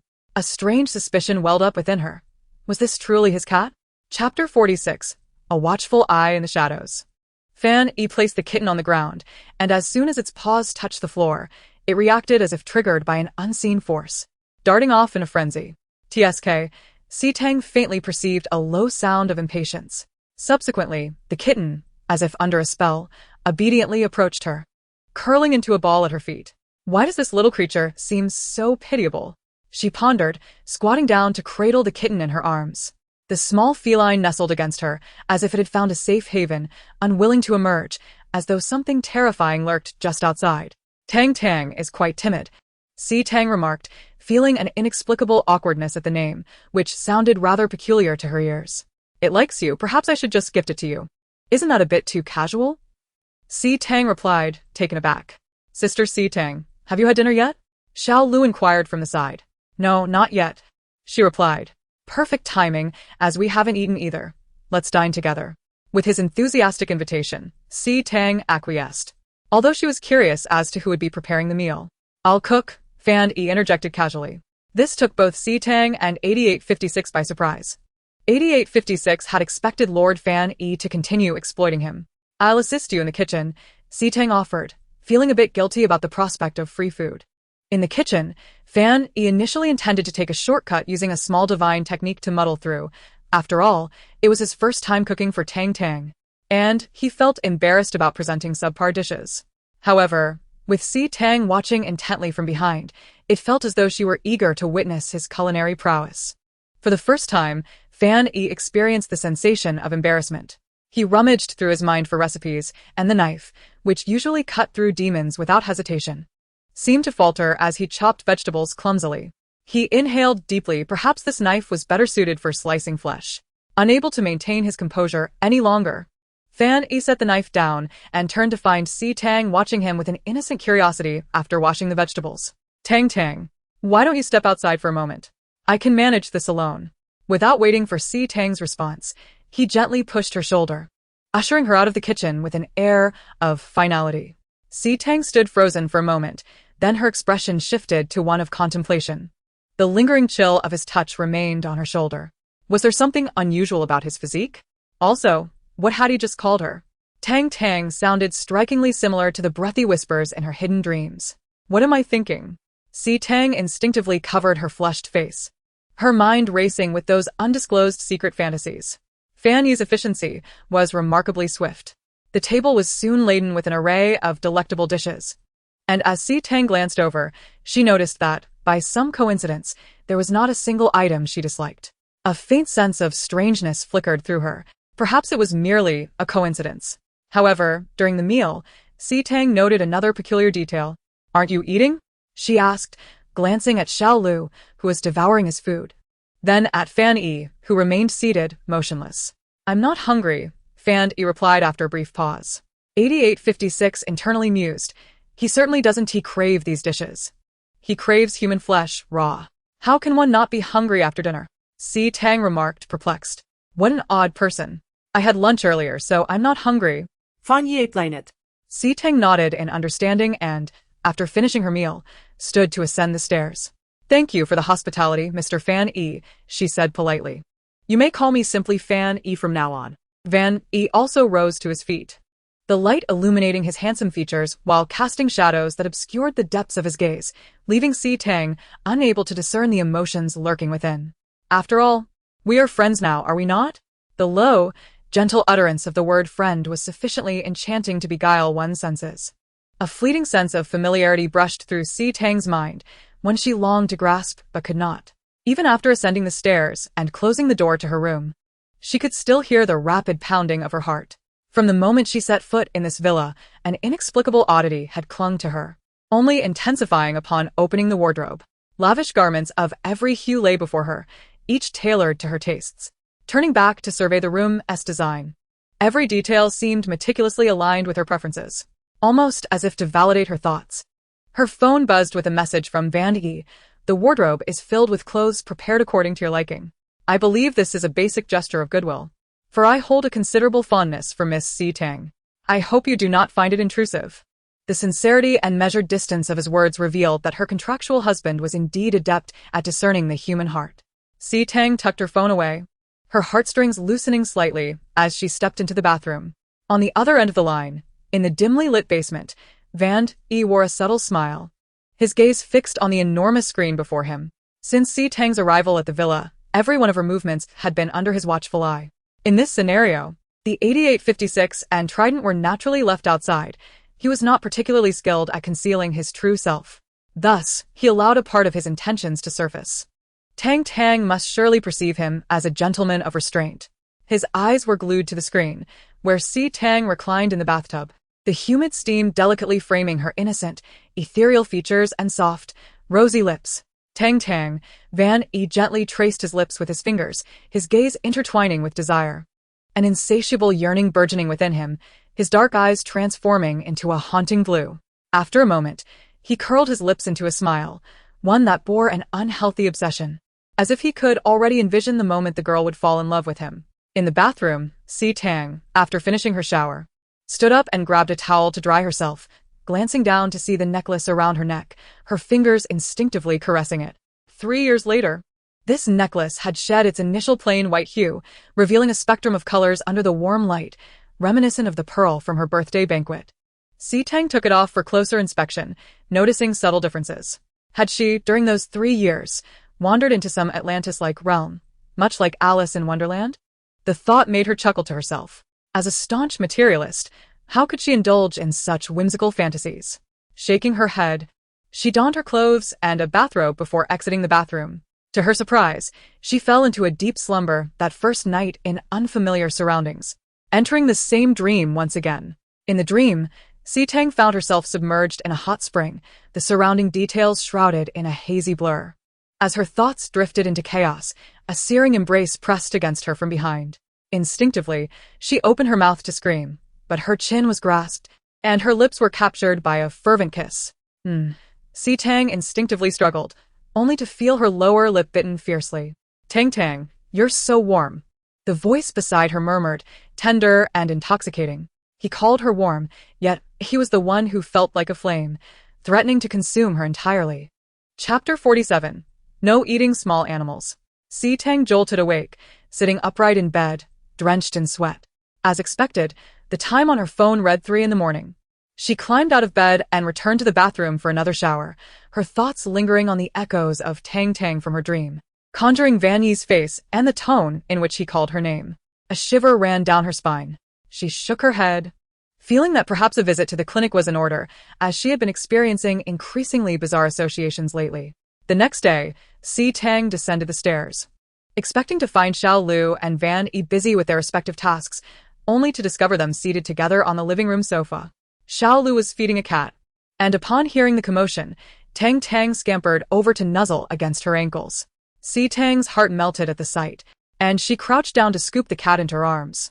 Unbeknownst to her, someone on the sofa deliberately rustled the financial newspaper with a heavy thud. Trident, TSK. 8856. Secretly laughing JPG. The exaggerated sound of the pages turning caught C. Tang's attention, and she was momentarily taken aback by the scene before her.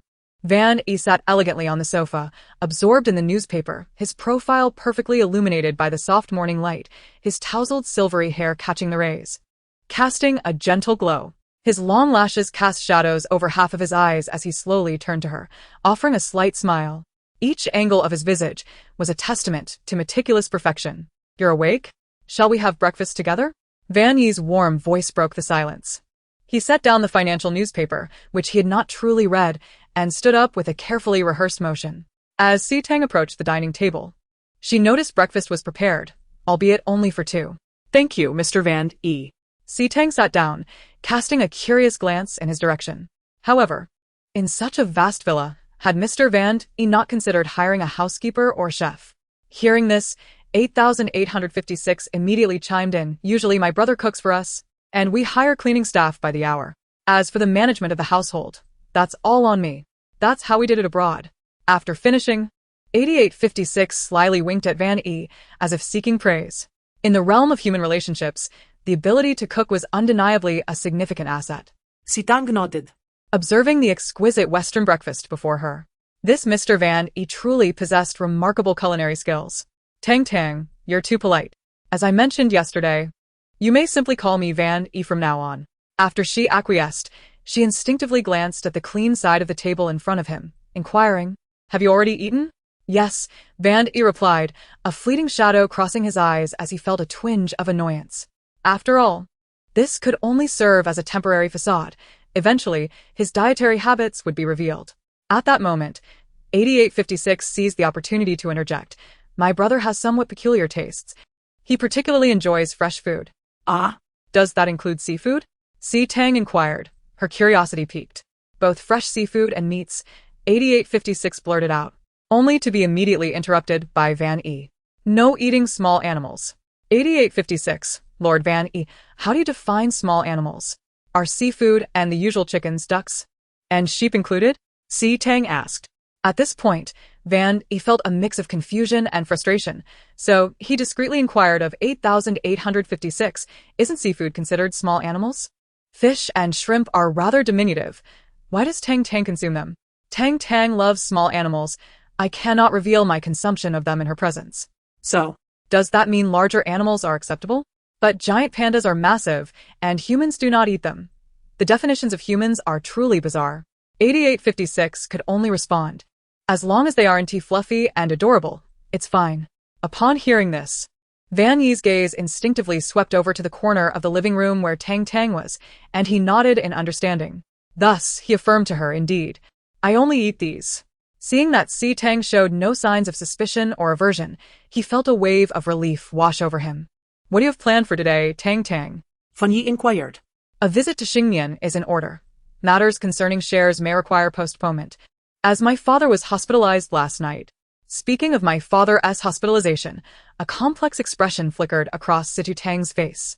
She had long since seen through Chenfeng, with her only lingering concern stemming from the years when her mother was still alive. Though it could also be a facade crafted by that man. It is lamentable that her mother, until her dying breath, could not discern his true nature. "Well, I will pick you up later. This evening, we shall discuss the batch of raw stones we mentioned last time." Tang agreed, harboring immense anticipation for the raw stones that Fan E spoke of. After finishing breakfast, Fan E offered to drive her. Tang did not refuse, but she couldn't help but wonder if he was truly capable of driving in his current state. As she sat in the passenger seat, she felt the car's speed unnaturally, akin to a roller coaster, causing her brow to furrow. In the back seat, 8856 could no longer contain himself. "Brother Fan, perhaps I should take the wheel?" 8850 SX's inner voice echoed. "Do you even realize you are driving with a fake license? Are you aware whether you obtained that license through your own efforts?" Glancing at Tang's pale and frightened visage, Fan E clicked his tongue in dismay and had no choice but to pull over, relinquishing control to 8856. Just a few minutes later, after a moment of silence, Tang could not hold back any longer and weakly suggested, "You must not drive often abroad. Perhaps hiring a driver would be prudent?" The two men beside her fell silent. Fan E mused that he should have employed his divine powers to directly manipulate the vehicle.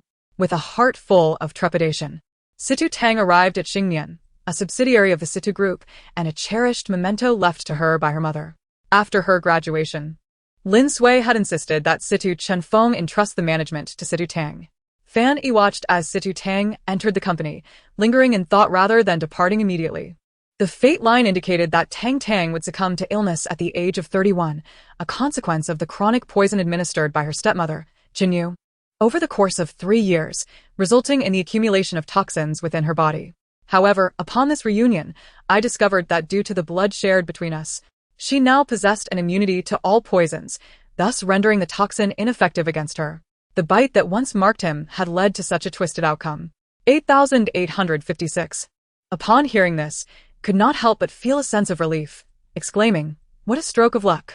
This means Miss Situ's fate will no longer see her suffer a tragic demise due to illness, and she will soon see through He Maheng's true nature, thus avoiding being swindled out of her shares." Yet, what 8856 did not voice was the acute awareness of the terrifying nature of the invisible forces that govern fate. One's predetermined destiny is not so easily altered, especially when it comes to death. It is much easier to shift from life to death than to reverse a death sentence back to life. Nevertheless, as long as Fan Yi remains by her side, the likelihood of complications seems minimal. Should Situ Tang truly perish at 31, this ancestor would undoubtedly go mad. Fan Yi's current divine power is far from sufficient to traverse realms. Restoration would take at least another 100 years. If Situ Tang were to die prematurely, Fan Yi would certainly lose his mind. I believe that Tang will gradually ascend to the position of chairperson of the Situ group. My sole duty is to prevent her from falling victim to the traps, accusations, and schemes that fate has laid out for her. No one shall dare to harm her. A fierce glint flashed in Fan Yi's eyes. Chapter 48. The White Dove and Him. Situ Tang entered the company, and as she walked, many people rose to greet her, displaying great discernment. Good day, Vice President Situ. Congratulations on your marriage. It appeared that the events of the birthday banquet from the previous day had been extensively reported by the media and had spread throughout the company. Now she was the second largest shareholder of the parent company, having risen from a position of no power to one of considerable influence, eliciting envy from those around her. Upon entering her office, she closed the door behind her. On her desk lay the day's newspaper, the front page featuring a photograph depicting Situ Tang's arrival at Fan Yi's home, with the outside world convinced of their undeniable affection for one another. Just as she settled down, her assistant knocked and entered. Vice President Situ, the collaboration we discussed with the group a week ago has suddenly been called off. What is the reason? The assistant replied, they claim our design draft resembles theirs. And how do they articulate this? They did not elaborate much, only stating that their president personally halted the collaboration, claiming that Xingmian is suspected of plagiarism. Upon hearing this, Situ Tang's brows furrowed in a cold frown, her expression grave. A failed negotiation was not a significant issue in itself, but the accusation of plagiarism against Xingmian could severely tarnish the brand's reputation. The He Group ranks among the top in the capital, now under the control of the legitimate eldest son, He Qinzhou, who is rumored to be decisive and ruthless in his dealings, with a sharp eye for judgment. Yet, he maintains a low profile, rarely attending social gatherings. She had only seen him from afar and could not claim to know him. Inform them that I wish to meet with President He in person, Situ Tang commanded. The assistant complied and left, only to return moments later with a troubled expression. They have declined.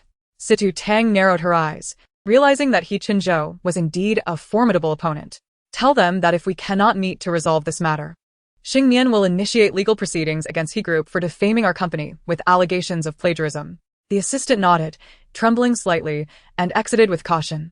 Meanwhile, He Qinzhou gazed silently out at the towering buildings of the capital from his office, his dark eyes devoid of emotion, as if nothing could disturb the calm depths within. Just then, his assistant knocked. Enter. The assistant, slightly bent at the waist, reported, President He. Xingmian has stated that if we do not arrange a meeting to clarify matters, they will issue a legal notice against us for defaming them as plagiarists. The man by the floor-to-ceiling window turned with a straight posture, his lineage marked by excellence, his strikingly handsome face exuding an innate authority and gravitas that commanded respect. They've grown bolder. Their tone has certainly intensified. He Qinzhou chuckled softly, the meaning behind his laughter ambiguous. It was clear who had the audacity to make such a statement. The previous day's news had caused quite a stir, and the world was aware that the young lady of the Situ family had turned the tide overnight, becoming the second largest shareholder of the Situ group. Quite intriguing. He regretted not attending the spectacle the day before. He Qinzhou took a seat, elegantly sweeping away the tea foam from his cup with his long, fair fingers. I am indeed curious to meet this Miss Situ, who so audaciously dismissed He Maheng. After finalizing the meeting time with He Group, Situ Tang left work early that afternoon. I will wait for you at the square beside your company, came Fan Yi's message as Situ Tang descended the elevator. At the seaside square, Fan Yi leaned against the railing, gazing out at the ocean, the briny sea breeze tousling his soft, dark hair. A pure white dove fluttered beside him, and as he extended his hand, one unwitting dove hopped into his palm. He slowly smiled, lowering his gaze to the tiny, white creature resting in his hand, a trace of bloodlust flickering in his eyes. What does a dove taste like? Curiosity prompted him to lick his lips, before he could close his palm to crush it. Situ Tang's voice suddenly called out, Fan Yi. Startled, Fan Yi's grip loosened, and a gentle smile graced his face. With a subtle motion, he summoned some feed from a distance, using his divine power, scattering it lightly, causing the doves around him to erupt into a flurry of white. He then turned slowly, addressing Situ Tang in a warm, gentle tone. You have arrived. I am feeding the pigeons. They are truly adorable, are they not? This scene, as perceived by Tang, is a commonplace yet enchanting tableau. The man's gentle, smiling features, too exquisite to conceal the ethereal beauty that seems untouched by the mundane world, exude a divine grace. The sea breeze flutters his garments, rendering him akin to a deity who harbors compassion for all beings. The flock of pigeons takes flight behind him, as if he is the most tender refuge in existence. After a moment of astonishment, Tang approaches, her gaze sweeping over the pristine flock clamoring for food. And she smiles faintly. Indeed, they are charming. I did not expect you to be so compassionate. Fan-yi feels as though he might float away, the phrase compassionate echoing in his ears. Surprisingly, he does not feel embarrassed at all. Instead, he candidly replies, I have always had a fondness for small animals. Tang blinks and smiles softly, lowering her gaze. Strangely enough, Mr. Fan-yi, who emanates a warmth akin to jade, possesses an oddly endearing quality. She raises her head and suggests, let us go. We should dine first. I have made reservations at a restaurant, having heard of your fondness for seafood. Leading the way, Tang does not notice Fan-yi casting wistful glances at the white pigeons before he hurries to catch up with her. This time, Tang does not allow him to drive. She takes the wheel herself to a high-end seafood restaurant. The doorman opens the intricately carved bronze door, revealing a lavishly decorated establishment with a 7-meter high dome adorned with crystal chandeliers. Adjacent to the walls, glass tanks teem with an array of rare marine life, creating the illusion of an underwater world. It is evident that the proprietor of this establishment has a passion for marine creatures, Tang remarks.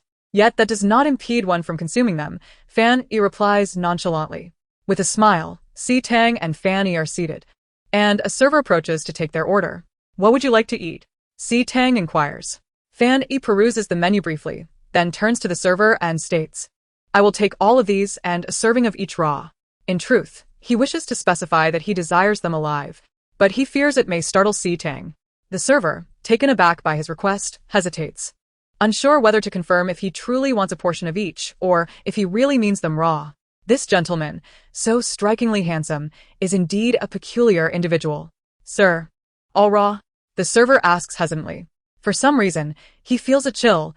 This gentleman's demeanor upon entering conveyed that of a mild-mannered gentleman, yet now his gaze seems ravenous. Fan-yi suppresses the urge to reprimand the server for his foolishness and simply replies with a curt yes. The server, contemplating the possibility that perhaps the two intend to take the food home to prepare themselves, asks, would you like to take it home for cooking? Do you need takeout containers?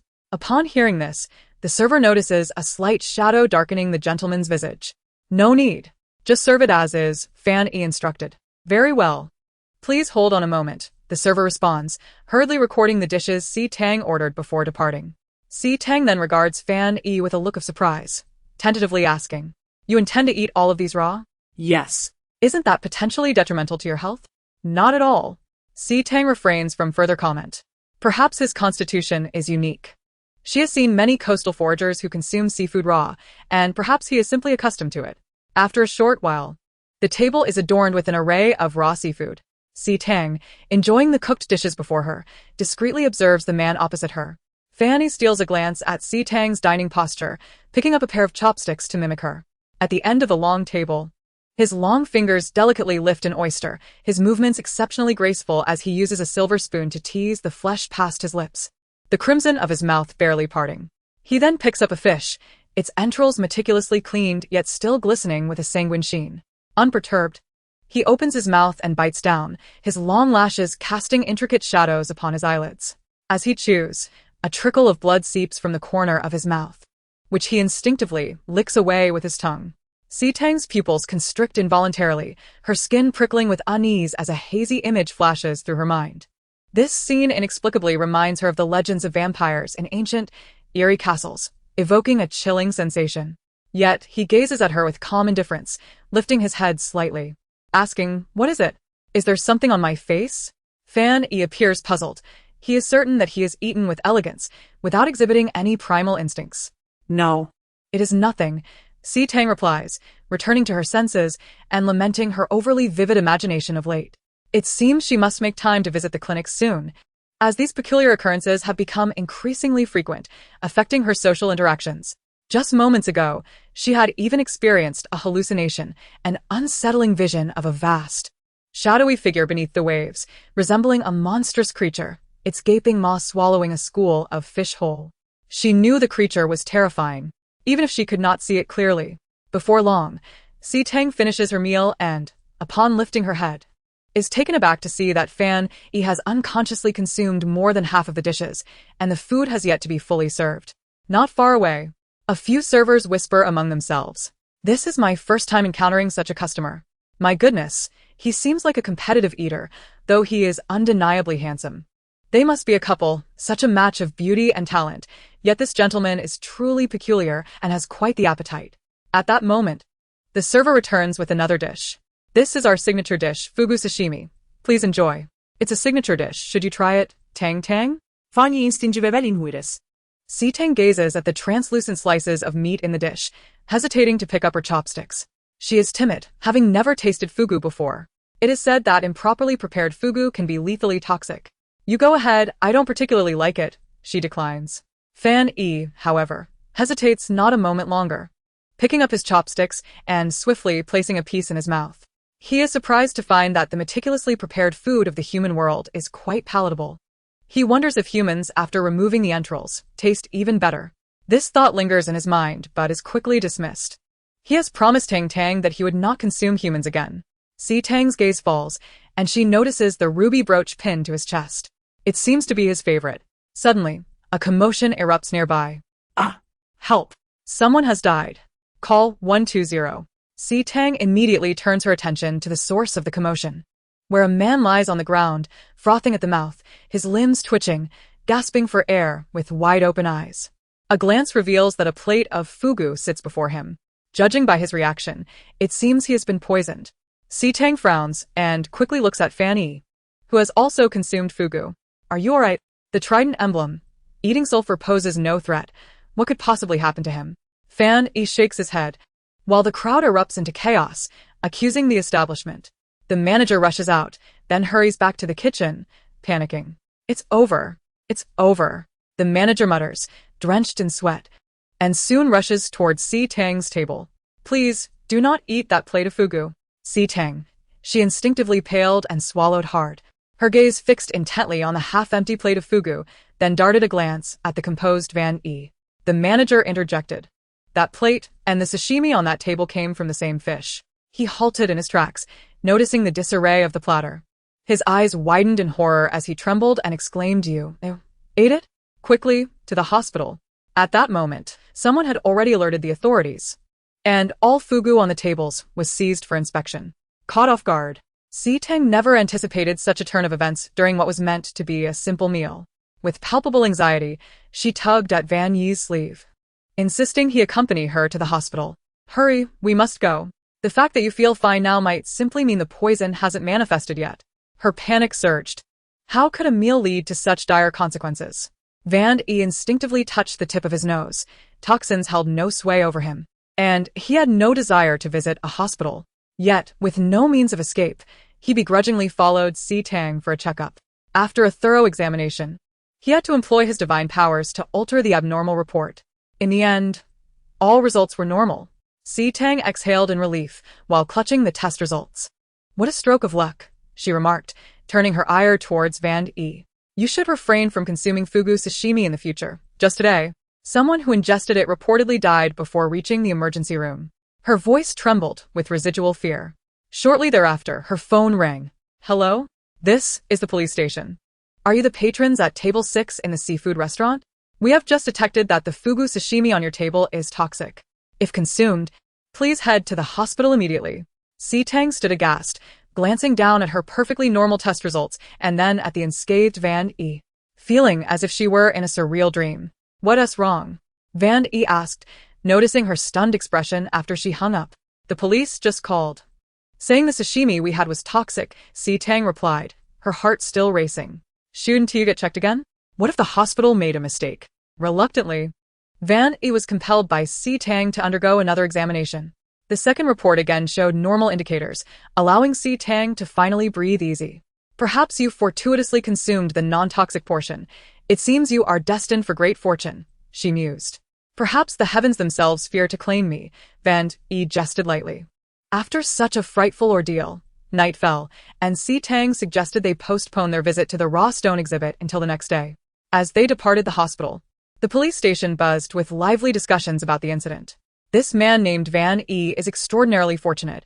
I have never encountered such a scenario. Consuming half a plate of fugu without falling ill? It's as if he perfectly evaded the danger. More precise than a minefield. They speculated on Van Ye's mysterious and powerful identity, noting his recent whirlwind marriage to the eldest daughter of the C family. In the office, a pale and frail yet strikingly handsome man walked past the work area and overheard this conversation, raising an eyebrow slightly due to professional habit. A police officer recognized him and greeted him cordially. Ling Xiao, visiting your father again? Ling Su Bai nodded politely, coughed lightly, and then turned to leave. The officer watched him depart, shaking his head in regret. What a shame, talent squandered. What do you mean? A colleague inquired. Ling Su Bai, you don't know? He was once the top genius of a university's medical and scientific faculties, but unfortunately, he suffers from congenital heart failure and is rumored not to live past 30. A collective sigh of disappointment wafted through the air. It's a tragic irony. Life offers a window but closes all the doors. His childhood was no less harrowing. It is said his father killed his mother, which landed him in prison, and he was the one who reported it. Outside the police station, Ling Su Bai quietly discarded a handkerchief into a nearby trash bin. His phone rang. Mr. Ling, a collection of treasures related to Atlantis will be exhibited at the museum in a week. The historical account you mentioned truly exists. Very well. Organize a team and don't forget to bring a camera and recording materials. After ending the call, a contemplative look crossed Ling Su Bai's gentle features. The next day, Van E took Tang to a secluded estate. This is my brother's collection room, Jin Yuan, 8856 remarked from the back seat. Tang parked and turned to gaze out the window. The picturesque scene of azure mountains and waters appeared almost coastal. Do you have an affinity for the sea?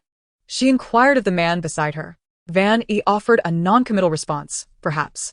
As the sea god, he ought to cherish all things maritime. Yet he struggled to feel that innate connection. His thoughts drifted to Tang's serene and exquisite countenance. The proximity to the ocean provided him with a sense of security. Otherwise, during the unexpected onset of his mating season, revealing his true form without access to water would prove disastrous. The last occurrence had been 3 years prior, and it seemed that time had come around again. The trio exited the vehicle, greeted by white walls and gray tiles. The estate, while large, did not appear particularly remarkable from the outside. However, upon opening the intricately carved mahogany door, they discovered a hidden paradise, spanning over 300 square meters. The space was primarily divided into 2 sections. To the left is the climate-controlled raw stone storage area, and to the right is the antique and jewelry storage room. 8856 explained. Van E positioned himself gracefully between the two, exuding an air of poise as they traversed the corridor, ultimately arriving at the door on the right. He paused, a light chuckle in his tone, before opening the door to the antique collection room. Master Appraiser, would you care to peruse and appreciate? Tang's attention was immediately captivated by the interior scene, and she inhaled sharply. Thousands of exquisite artifacts filled the space, leaving her awestruck. Having seen much in her life, she couldn't help but whisper in admiration. This is simply magnificent. What astonished her further was that she had never encountered these antiques in the market. Where did all of this come from? She inquired, taking slow steps, her eyes glued to the treasures. From every angle, they appeared to be unparalleled rarities, devoid of any hint of forgery. Yet there were thousands of items here. Van E paused for several seconds, contemplating. He couldn't very well disclose that these treasures had been retrieved from the ocean floor using divine powers just 2 nights prior. Could he? 8856 mused internally. Just to curry favor before humanity. Due to his ancestry's coastal ties, all these artifacts were sourced from the sea. Tang couldn't help but marvel at the prowess of his ancestors. Even a few of these items could sustain generations without worry. Yet, did he not arrange them with a touch more reverence? The rare treasures seemed to occupy a space that rendered them mere ordinary objects rather than invaluable historical relics. It appeared they were simply encased in glass haphazardly, with artifacts piled together. For Van E, these items held no intrinsic value. They merely catered to Tang's preferences. He reluctantly granted them the luxury of a few dust-proof glass cases, deeming that treatment more than sufficient. These artifacts spanned from the Bronze Age to the Classical period, including relics from Atlantis. The sight of rare vessels radiating a moonlit glow was almost beyond comprehension. After completing a tour, Tang was left in utter astonishment. The trio exited the door and, after traversing a brief corridor, arrived at the raw stone storage area mentioned by Xiaolu. Upon entering, Tang's eyes widened once more. Here, the raw stones did not receive the same esteemed treatment as antiques. Countless stones were piled high, leaving Tang uncertain where to direct her gaze. She chose randomly. Fan Yi leaned gracefully against the doorframe, his arms elegantly crossed. Tang retrieved a powerful flashlight and a magnifying glass from her backpack, promptly crouching down to examine the nearest stones. The more she scrutinized, the more her heart raced. These raw stones were exceptional, indeed remarkable. The texture of these few stones was as delicate as congealed fat, with serpentine color patterns entwined, suggesting outstanding internal color bands. After inspecting several stones, Tang could not help but inquire, "Where did you acquire these raw stones? This batch is truly impressive." Fan Yi fell silent for a few seconds. He could hardly divulge that he had used divine power overnight to excavate an untouched primitive mine. Instead, he explained, "My ancestors were quite interested in these. They collected them while traveling the world. Many were purchased before reaching auction." Tang nodded in understanding, her perception of Fan Yi's enigmatic background deepening. Rising to her feet, she walked to another side and continued to assess a few more stones, her astonishment growing. One could only wonder the discerning eye possessed by his ancestors, capable of such insight. Moreover, these were all significantly large stones, with scarcely a small one among them. This was undoubtedly due to his disdain for the lesser sizes. Tang. "Have you made your selection?" 8856 inquired, noticing Tang's somewhat dazed expression. Chapter 51 Play? You call this playing? Fan Yi interjected from the side, suggesting they could first select a stone to cut and play with, and if that did not suffice, they could proceed to the next, given the abundance available. "It seems that for you to design and cut, it will indeed be quite a lengthy endeavor." Tang's thoughts were drawn in by the first half of his statement. "Play? You dare refer to this as play? You vile capitalist." Tang momentarily forgot that she was one as well. "This one," she finally said, regaining her focus, pointing to a particularly impressive raw stone she had just inspected. 8856 nodded in acknowledgement, preparing to call someone to assist, when unexpectedly, Fan Yi's voice emerged beside her. "How about that one?" His long, jade-like finger indicated a nondescript stone in the corner. Tang approached the stone and crouched down to inspect it. The quality of this stone was quite promising, except for a significant flaw. She pointed to a dark line nearly piercing through the entire surface of the stone, her brow slightly furrowed. "Most would deem it ruined." "This is a sign of moss-eating green," Tang remarked, tracing her finger over an inconspicuous small dent beside the crack. While she pondered, Fan Yi began to conduct his own research. Unbeknownst to Tang, as she faced away from him, he was swiftly reviewing all knowledge and terminology related to raw stones in the human realm. Just as Tang sensed an unusual stillness behind her and prepared to turn, a sudden wave of chilling fragrance enveloped her. Fan Yi had crouched beside her. The aura surrounding him was strikingly incongruous with his appearance and demeanor. It was a cool, rich scent, with undertones of amber and cedar. A powerful fragrance that lingered at her nostrils, unlike anything she had encountered in the market. It was an assertive aroma, vaguely familiar. Fan Yi's words interrupted her contemplation. "Moss-eating green is generally not a good sign, however." He paused, "unless there is a dragon beneath, surrounded by water." The phrase dragon surrounded by water is an industry term describing how the color of jadeite intensifies with the cracks. Tang suddenly looked up, their noses almost brushing against one another. Feeling slightly awkward, she took a step back, her gaze flickering. His eyes, subtly shimmering with laughter, held an unusual deep blue hue, akin to a glowing abyss, possessing an irresistible allure that made it hard to look away. "Trust your eye," Tang murmured, lowering her gaze as her fingers delicately traced the moss. "I never expected you, Mr. Fan Yi, to possess such knowledge. It's about trusting your luck." Fan Yi replied with a gentle smile, his eyes glimmering with anticipation for the results of their first collaboration. Once they selected the raw stone, they called for it to be transported to the professional cutting room behind Jinyuan. "Where should we cut?" The three deliberated. 8856 naturally intended to allow Fan Yi the opportunity, as only he and Fan Yi understood the internal structure of this raw stone. Fan Yi stated, "Of course, we will not follow conventional cutting methods. We should cut diagonally along this crack to avoid potential color bands." As he spoke, he slightly raised his chin, his pace slow and steady. exuding the demeanor of an industry expert, causing 8856 to stifle a laugh at his pretense. The gray-skinned raw stone was secured in a precision cutting machine. "Allow me," Tang said, stepping forward to take control. She operated the machine while Fan Yi stood beside her, guiding her angles. The diamond blade descended slowly, the harsh sound of cutting filling the air. "Slow down." Fan Yi's hand suddenly covered hers on the control lever. "The crystal structure here may be unstable." As he touched her hand, Tang felt a flutter in her heart, though he feigned an air of normalcy. Tang's hand trembled slightly in his grasp as she focused intently on the stone, wary of any missteps. Fan Yi's hand remained cool, devoid of any calluses. Reminiscent of a pampered young master from ancient times, it was hard to fathom he would be knowledgeable about raw stones and cutting. This thought caused her to momentarily lose focus. "Don't lose your concentration." Fan Yi's grip tightened slightly. At that moment, Tang realized she was seated in front of the cutting machine, Fan Yi bending over her shoulder, enveloping her in an almost protective embrace. His overpowering cold fragrance overwhelming her senses. Tang stiffened, her mind racing with a fleeting image, a man embracing her from behind on a bed. Not again, she thought. Shaking her head. With Fan Yi's help, she finally completed the cut.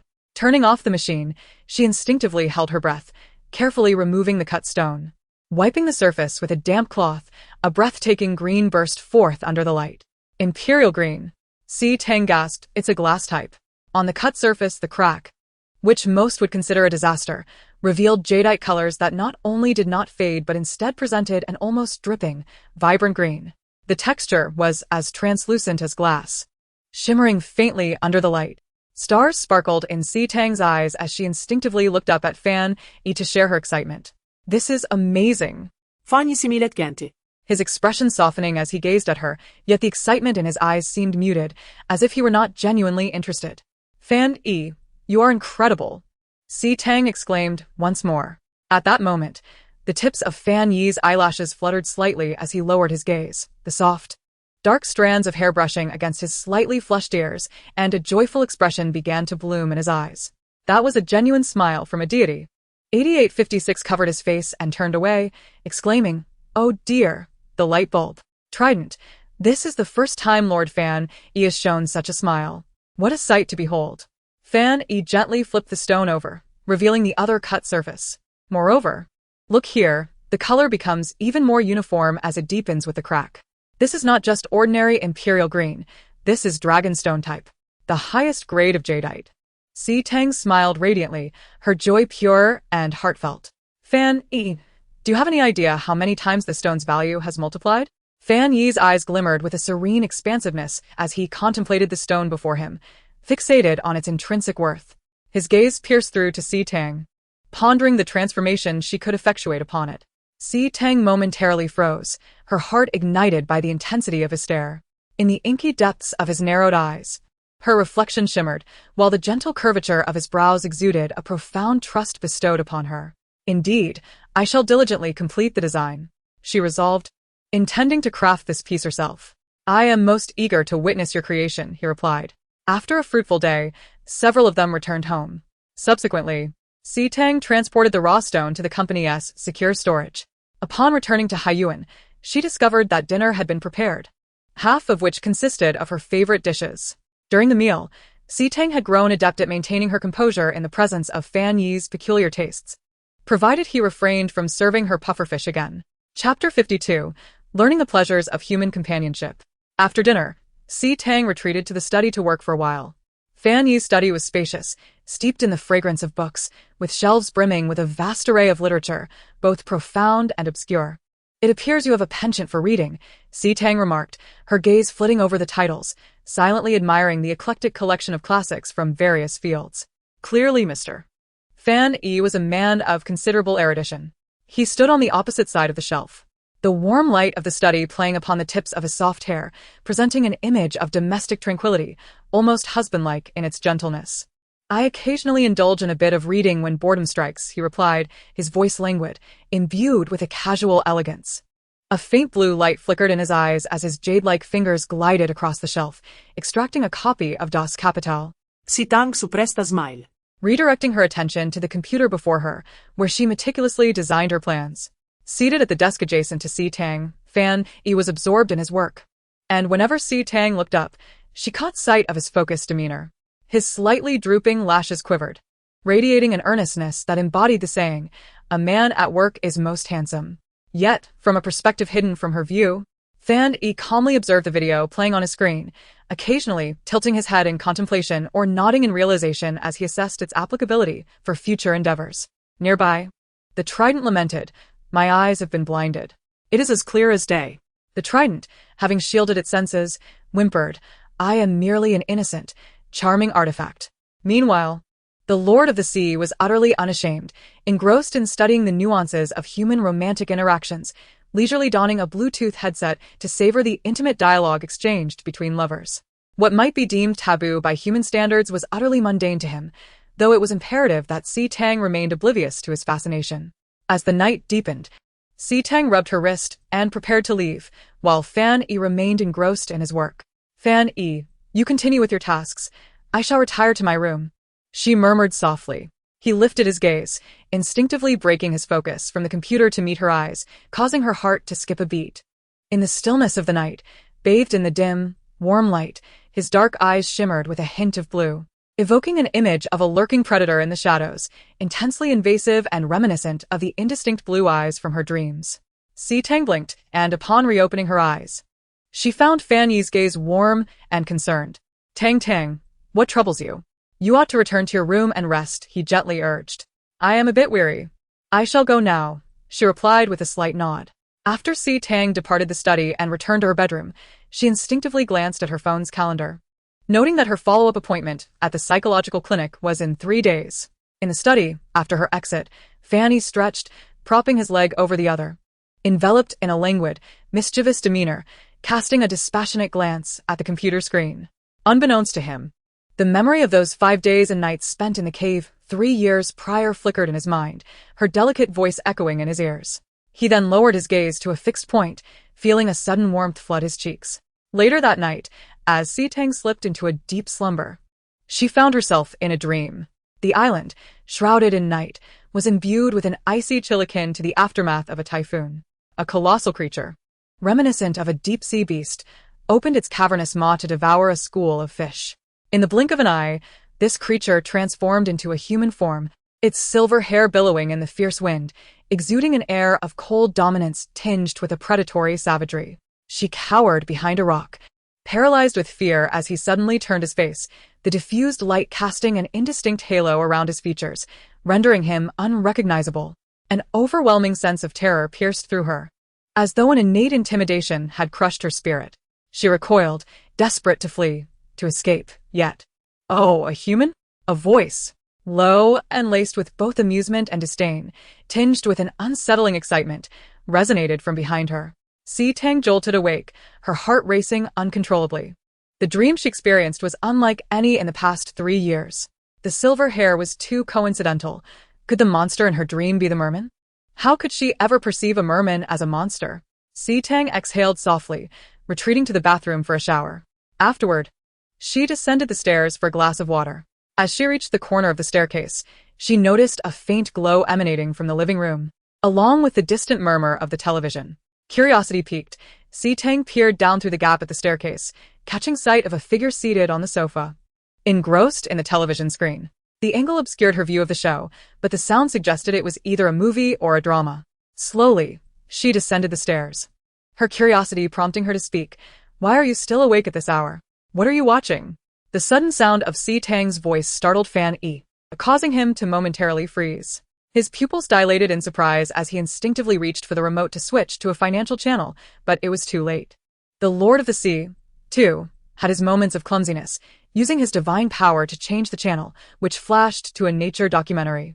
Although the transition was swift, Tang still caught a glimpse of the passionate scene that had just unfolded on screen, 2 characters locked in an ardent kiss. To her astonishment, the usually composed and serious Mr. Fan Yi had a secret penchant for romantic dramas. "It's nothing. I was just browsing," he replied, his gaze drifting away.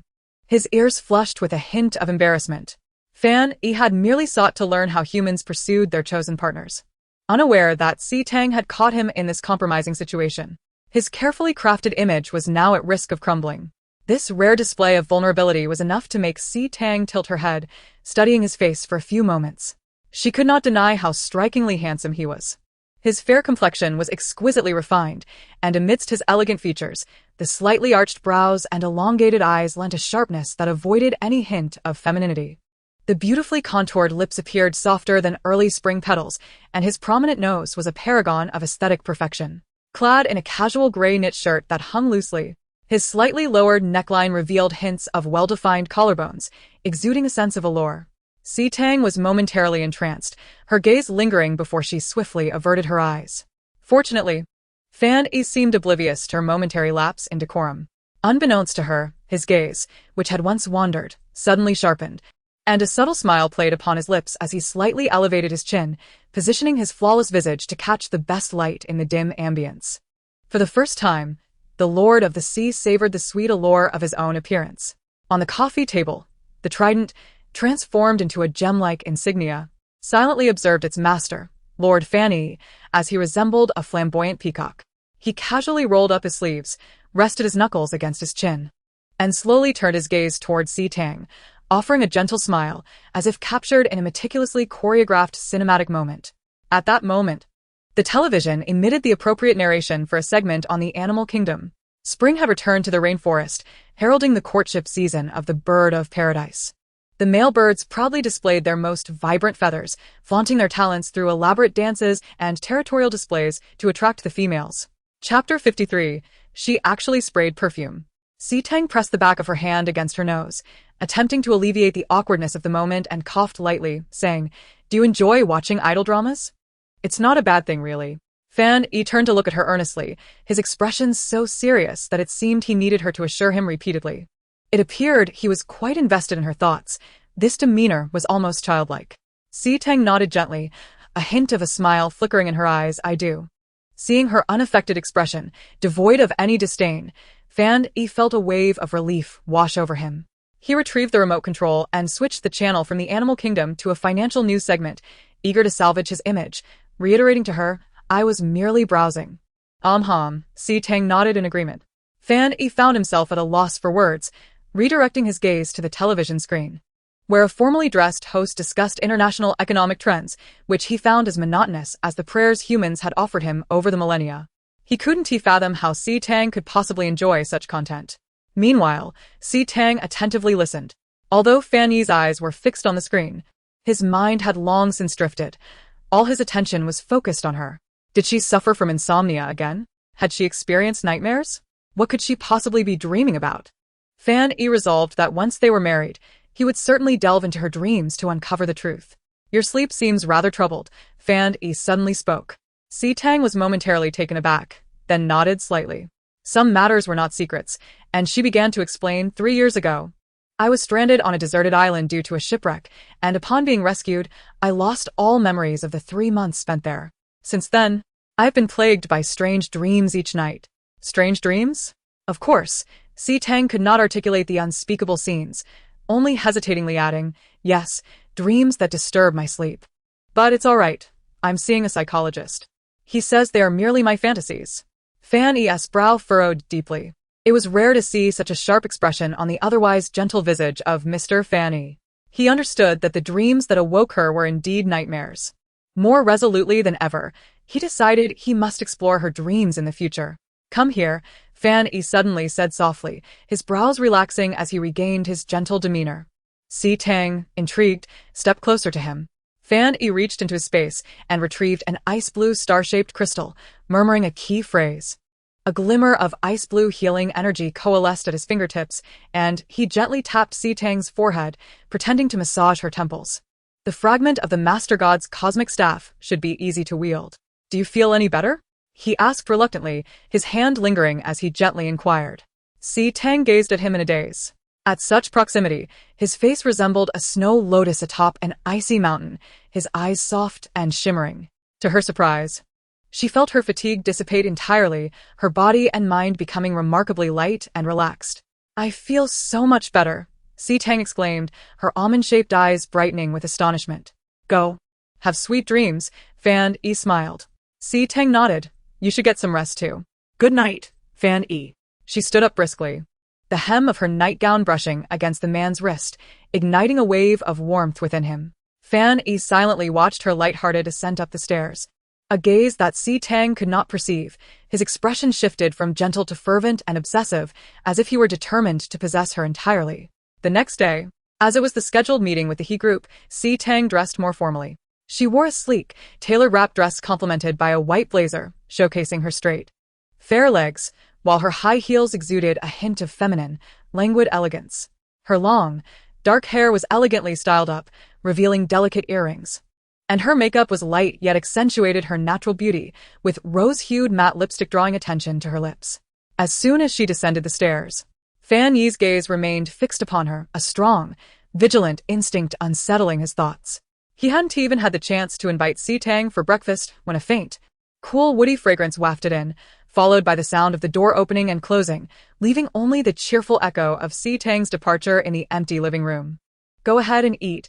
I don't need you to drop me off at Xingmian today. I have other plans," she said, and the living room fell into a palpable silence. 8856, with a rigid expression, dared not look at the figure in the main seat, clutching a sandwich. Unable to take another bite, silently chewing it down. The next moment, a cold voice cut through the air, "Eat." Keep eating. Fan Yi turned his expressionless gaze toward 8856. 8856 stammered, "What crime have I committed?" He set down the sandwich, though he likely understood why Fan Yi was upset. This was the first breakfast that Lord Fan Yi had personally prepared, having labored in the kitchen all night, rather than simply using divine power to hastily throw something together. 8856 felt as though he were sitting on needles, wishing he could be as inanimate as the trident. As he pondered how to discreetly escape the scene, he suddenly heard Lord Fan Yi's inexplicably cold tone. She actually sprayed perfume. Research in literature indicates that in human social interactions, applying perfume is a useful detail for enhancing one's appeal and increasing personal charm. 8856 was still in a daze when he saw Lord Fan Yi abruptly rise from his chair, his demeanor somewhat grim. "Follow her." In the water cloud pavilion, the light shimmered like mist, and several paper lanterns cast a warm, golden glow, reflecting on the ink-patterned tiles, reminiscent of distant mountain shadows. A faint scent of agarwood lingered in the air, prompting those present to unconsciously soften their breaths. Behind a half-closed, intricately carved screen, Tang awaited at a window-side seat. When Zhou arrived, he beheld her pouring tea, the purple clay pot releasing a fine stream, with wisps of tea smoke rising delicately, obscuring her distant, mountain-like brows and eyes. As he took a seat, Tang lifted her gaze and smiled, rising to greet him, her tone as gentle as pearls falling into a bowl. "Mr. He, it's a pleasure to meet you. Please take a seat." Zhou slightly curled his lips, silently taking his seat, his composed, sharp gaze landing on Tang. As he appraised her, she too discreetly scrutinized the rumored titan of commerce and politics in the capital. The man was exceptionally handsome. With strikingly aggressive features, his pitch-black eyes were fathomless, tranquil yet intimidating. Beneath his tailored suit lay a primal tension, while a plain ring on his left hand's ring finger signaled a warning to keep a distance. The barely perceptible smile on his lips carried an air of danger, akin to a blade poised to cut. "This year's preaching Ming by Luo Chun," Tang remarked nonchalantly, pushing forward a white porcelain cup of tea. "Mr. He, please." Zhou accepted it, sipping gracefully, his peripheral vision noting the woman's upright and dignified posture. Chapter 54. The Obsessed Watcher, the Jealous Madman. Tang extended her hand, drawing forth a stack of design blueprints from a nearby file. Zhou's gaze was inadvertently captured by her hand, fair as jade, with fingertips tinged in a delicate blush. It was these hands that rendered him awestruck by her designs. Though she had no intention of soliciting General Manager He's attention in such an impolite manner, she pressed the blueprints onto the table, moving them forward. However, General Manager He was resolute in his belief that Xingmian was implicated in plagiarism, a matter that jeopardized the honor of her company. Upon reviewing these, "I do not concur that these spirited creations are plagiarized," Zhou stated, his expression unchanged as he set down his teacup and perused the designs she had presented. A flicker of astonishment crossed his eyes before he gently placed them back down.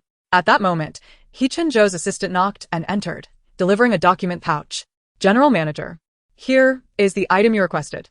The man nodded slightly, and the assistant quietly withdrew. Zhou reclined slightly, resting his left leg upon his right knee. adopting a quintessentially relaxed posture that exuded both grace and an air of authority. He handed the document pouch to Si Tang. Deputy General Manager Si. My actions are undoubtedly justified. Perhaps you might examine these. Si Tang's eyes flickered as she opened the pouch and scrutinized its contents, her brow furrowing in concern. The documents contained highly confidential designs that bore an alarming resemblance to certain unreleased components of Xing Yan's work, information that could only have been accessed by the upper echelons of the He Corporation. I have every confidence that your company is not involved in plagiarism, she asserted, yet a company that can leak design drafts poses a significant risk in our collaboration. He Chenzhou's voice was cold and devoid of emotion. Si Tang set down the materials. Where did these originate? She inquired with gravity. They were sent to my email. He Chenzhou replied candidly, I have verified that the IP is now defunct. I sincerely apologize and will provide an explanation to the He Corporation, Si Tang declared. And I am grateful to you, General Manager, for informing me of this matter before it escalated. He Chenzhou offered a subtle smile, remaining silent. As for their collaboration, Si Tang pondered, a savvy businesswoman knows that all dealings come with a price. Regardless of whether He Chenzhou was compelled to meet her due to her earlier threats. She understood that receiving this information meant she had to negotiate a concession.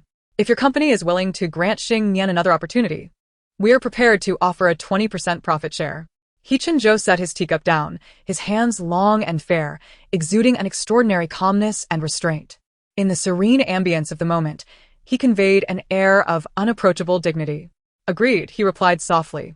Si Tang nodded, a knowing smile gracing her lips. Meanwhile, a black business vehicle idled outside Shui Yunjian. To the untrained eye, it appeared unremarkable, with its windows tightly sealed, concealing whatever lay within. Inside, Fan Yi, codenamed 8856, activated his surveillance, fixated on the image of the woman smiling subtly at the handsome man. His gaze shifted to the outside, dark and brooding, burning with the desire to storm upstairs immediately. Who is that man? He demanded coldly, turning to 8856. Retrieve every detail about him. The thought of eliminating that man consumed him. As he contemplated this, his eyes glinted like a predator fixated on its prey, never wavering from the surveillance screen.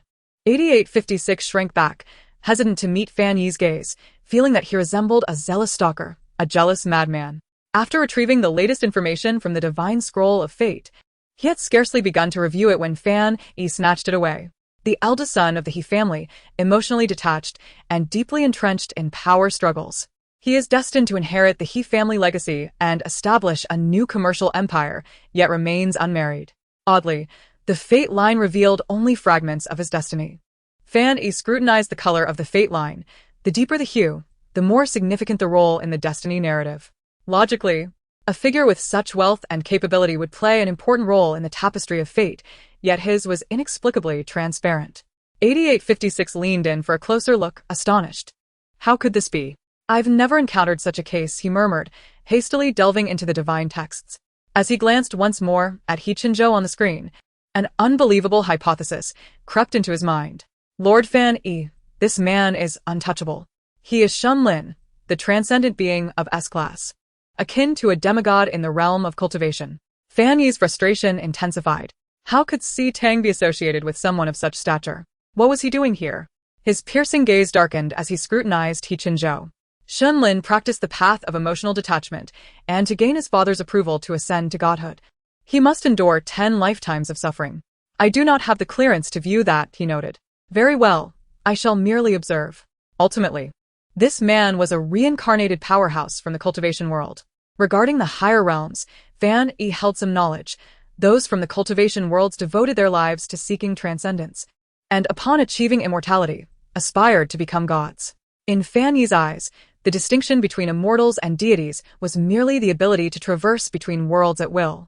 This individual was the chosen successor of the Father God, poised to inherit the powers of a fallen deity, 8856 explained. Gazing at He Chenzhou with a mix of awe, Fan Yi's anger flared as he compared the compatibility of He Chenzhou with Si Tang, realizing they did not bear much resemblance. Moreover, Shunlin's path of emotional detachment forced Fan Yi to swallow his jealousy. Yet his throat felt scorched.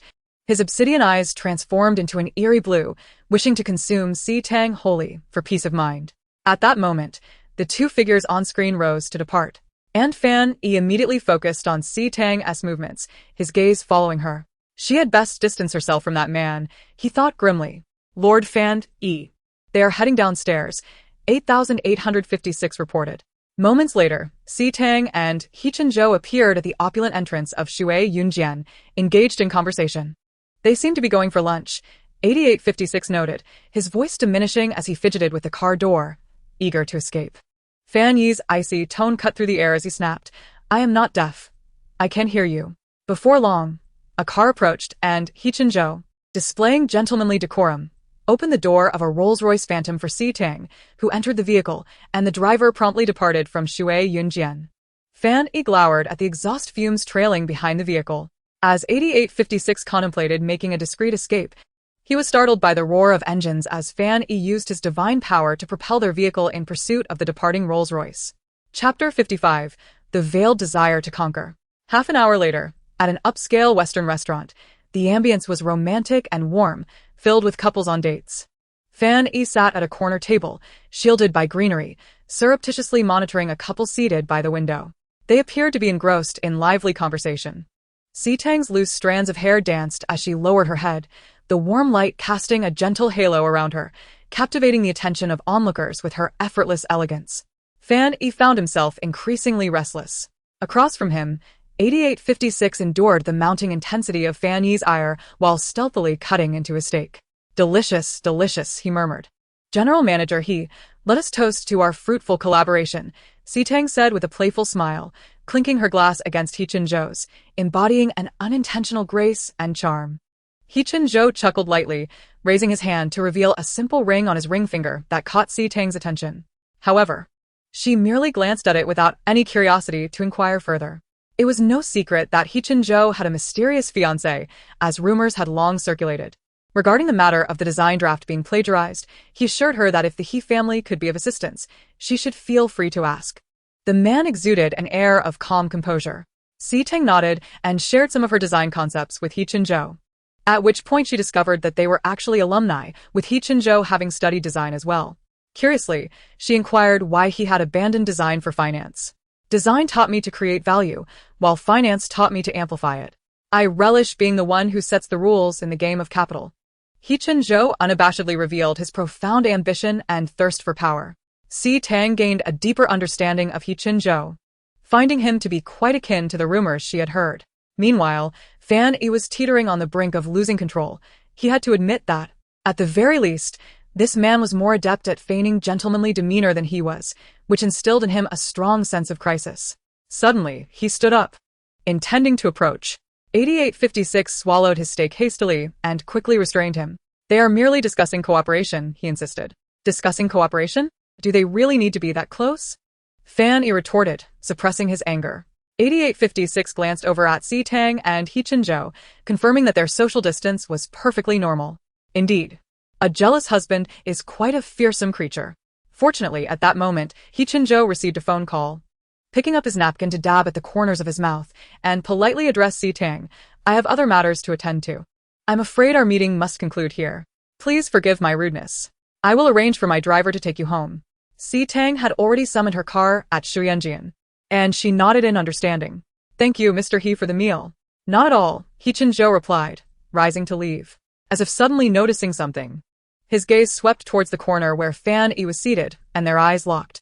Gazing at this strikingly handsome, yet enigmatic man, Fan Yi's cold, piercing stare was fixated upon him, causing Zhou's sharp brow to arch slightly. Interesting. He cast another glance at the oblivious Tang, surmising the man's identity, before departing with a smirk. Fan Yi's fury did not subside as he watched Zhou's retreating figure. Is he provoking me? He coolly remarked to 8856. I can't believe you didn't notice, 8856 lamented. A madly jealous husband certainly possessed a rich imagination, he thought to himself. Fan Yi coldly withdrew his gaze and turned to look at Tang, who was just preparing to leave.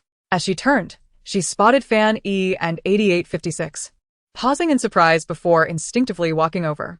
What a coincidence, Fan Yi Xiaolu, are you here dining as well? Her gaze fell on the empty plate in front of 8856 and then on the untouched steak before Fan Yi, pondering whether he perhaps preferred his steak less than medium rare. Yes, we're about to leave. Would you like to join us? 8856 suggested, discreetly tugging at Fanny. Don't scowl so, ancestor. Are you looking for a wife or not? Sure, Tang replied, a hint of a smile playing at her lips. With the cooperative matters resolved halfway, her mood lightened considerably. On the other hand, Fan was in turmoil. Is she happy? Why is she happy? Is it because she dined with that man? Has she taken a liking to someone else? What does that man possess that I do not? His demeanor is so cold, and he can't possibly be more handsome than I. Tang remained unaware of the myriad questions swirling in Fanny's mind. She merely sensed his unusual silence, his eyes glimmering with a dark, brooding hue. Fan, what's wrong? Are you feeling unwell? Tang inquired with concern. Fanny struggled to force a smile, feeling an intense internal turmoil that desperately sought an outlet. I'm fine. To Tang, it appeared as though he was merely putting on a brave face. Yet the unmistakable anger in his eyes left her feeling perplexed and unfamiliar. She never expected the usually mild-mannered Mr. Fan to exhibit such fury. Let's head back, 8856 urged, hastening their departure. After graciously thanking Mr. He's driver, Tang entered the car alongside Fan and Xiaolu. I'll drive, 8856 declared, yielding the back seat to the two of them. I've been studying driving recently. Indeed, he had taken the time to improve his skills. During the ride back, the atmosphere in the back seat grew heavy with silence, Fan unusually restrained. Tang assumed it was simply his mood affecting his desire to converse. But the weight of his suppressed agitation only intensified. 8856 internally criticized such a stubborn man. Upon returning to the villa, Tang refrained from unwittingly provoking him. After exchanging greetings, she headed to the study and informed Fan it might be a bit inconvenient to share a study for work purposes. As I wouldn't want to disturb you, I'll have a separate room for my office. I've already arranged for the office furniture to be moved in tonight. Fan remained silent for a moment, offering no response. From Tang's perspective, he had his head lowered, the soft, dark strands of his hair concealing a shadow over his brow, revealing a fair chin and crimson lips. For a fleeting moment, he resembled a forlorn canine. Unbeknownst to her, the depths of his eyes, hidden beneath his eyelashes, had transformed into a hauntingly deep blue, suffused with an intense desire for possession and rage. 8856 felt an urgent need to intervene. Ancestor, for heaven's sake, don't mention it. Fan, Tang called out, not receiving a reply. Why ask? This fish is on the verge of madness. 8856 thought in exasperation. The man remained with his head bowed, finally offering a soft His voice was hoarse, as if masking some uncontrollable emotion, akin to gravel scraping against bone, sending a shiver of heat through Tang. Chapter 56, The Unquenchable Desire for Possession. Tang remained wholly absorbed in the issue of the leaked design draft, paying little heed to Fan Yi's unusual behavior. With a collaboration with the He family on the horizon, she needed to investigate the matter as soon as possible. After receiving Fan Yi's response, she retreated to the study, engrossed in work for the entire afternoon. In the basement, Fan leaned back against the sofa, his gaze fixed on the screen. He had been watching for as long as Tang had been busy, akin to a stone idol. Beside him, the trident lay trembling in its true form. Fan Yi's hair still bore the guise of ink-black short locks, yet his haunting blue eyes could no longer be concealed, mirroring the insatiable desire for possession that festered within him. You are mine, he thought, his blue gaze brimming with obsessive infatuation, laced with unquenchable jealousy. Fixated on Tang diligently working on the screen, resentfully questioning, why do you smile at others? The trident silently observed as Fan appeared to be conversing with himself in a delirious manner, caught in the throes of love that rendered him blind and terrifyingly neurotic. After all, it had no certainty whether Fan might erupt in madness and wreak havoc upon the world at any given moment. The primal urge for dominance, inherent to beasts, simmered within him, and in the dim light, his blue eyes no longer reflected tranquility. Night descended, shrouded in silence. After a long afternoon of work, Tang returned to her room and succumbed to deep slumber. The cold-toned moonlight gently lifted a corner of the curtain, silently illuminating the figure of a young girl on the bed within the room. She appeared to be ensnared in a dream, her body drenched in sweat, the alabaster hue of her skin betraying an unnatural flush of crimson. Her lips, seemingly desperate for breath, parted slightly, resembling a delicate flower trembling on the branch of a snow-laden tree, embodying the pure desire of being plucked. Unbeknownst to anyone, In the shadowy corners untouched by light, a viscous, bone-chilling gaze ensnared Tang, akin to a spider's web. Fan Yi emerged from the darkness, lowering his gaze upon Tang for a prolonged moment. His eerie azure eyes, reminiscent of a bottomless abyss, radiated an otherworldly allure steeped in fog. He retrieved a fragment of the supreme god's artifact from the void, an icy blue light delicately enveloping the girl. In the next moment, her furrowed brow gradually unfurled, and her hurried breaths began to steady. Though the air conditioning was set to a high chill, the turmoil of her dreams rendered her overheated, causing her fair legs to drape over the edge of the blanket. Suddenly, a long, jade-like hand reached out from the shadows, encircling her ankle. The frigid touch compelled her to instinctively recoil. Fingertips traced her ankle. Measuring its delicate contours, a silent yearning echoed within him. A wish for Fan Yi's fingers to gently caress her slender ankle, his voice low and obscure, eyes imbued with a murky depth. I wish to tether you within a world that belongs solely to me. After a prolonged silence, Fan Yi clasped Tang's ankle, tucking it beneath the covers. No one knew what thoughts plagued the obsessive deity in that fleeting moment. He then lifted his head, the moonlight illuminating his expression. A subtle smile gracing his lips, yet his gaze harbored a chilling possessiveness. Tang, I wish to kiss you, he spoke naturally to the slumbering Tang. Fully aware that no response would be forthcoming, yet he remained unperturbed. His long, pale fingers extended towards her, akin to tendrils from the dark night. He affectionately brushed against her soft cheek, then traced the smooth expanse of her brow. Fan Yi understood that regardless of his actions, Tang would remain oblivious to his presence. In the stillness of the night, he finally let out a soft chuckle, pinching her chin between his fingers as he leaned down to kiss her. Initially, his tongue swept across the seam of her lips, savoring the moment, before his craving for more compelled him to forcefully engage the sleeping girl in a deep kiss. In the quiet depths of the night, their muffled breaths narrated a suppressed romance. Tang felt herself ensnared in a terrifying trap. Having just endured the entanglement of a mermaid in her dreams, she was abruptly dragged into a desolate realm, where only the relentless confinement and kisses of the figure before her persisted, leaving her weak and powerless, unable to resist or awaken. Meanwhile, in the living room, 8856 remained vigilant against Fan Yi's potential madness, and after a considerable time, the upstairs door finally creaked open. To a deity, a locked door held no significance. Fan Yi stepped out and relocked it behind him. 8850 SIX's expression suddenly morphed into something decidedly peculiar as he scrutinized Fan Yi's satisfied visage and the unnaturally crimson lips for several seconds. Lord Fan Yi has done something wicked. Oh, indeed, the supreme god's artifact is truly well utilized. He turned away, covering his face in disbelief. Fan Yi, however, paid no mind to his thoughts, leisurely descending the stairs. His once eerie azure gaze now masked in a guise of dark ink. The following day, as Tang awoke, she felt a peculiar tenderness upon her lips, letting out a soft gasp. Strangely, she had not been awoken by nightmares, yet she had experienced an even more dreadful dream, one from which she could not awaken. Rising from her slumber, she made her way to the bathroom, only to be met by the sight of her reflection. Her lips were swollen and crimson, leaving her utterly bewildered. Was I bitten by a mosquito? Allergic reaction? She pondered, feeling unfortunate. Silently, she descended the stairs, only to encounter Fan Yi's gentle countenance, his demeanor radiating an unusually bright disposition, devoid of the previous day's clouds of gloom. Tang, you all there way? I've just prepared breakfast. Let us eat, he said, His voice warm. Tang regarded Fan Yi, gingerly touching her swollen lips, responding with a soft murmur as she took a seat at the dining table. Fan Yi attentively served her a bowl of porridge, his gaze so tender it could almost spill over with warmth. Tang couldn't shake the feeling that his overly cheerful mood was somewhat eerie. Is there something joyous today? She inquired, sipping her porridge, curiosity piqued. Nearby. 8856 shrank back, avoiding the overly affectionate scene unfolding between Fan Yi and Tang. Oh, nothing much. I merely wished to visit Tang as company today to see how the last piece of raw stone design turned out.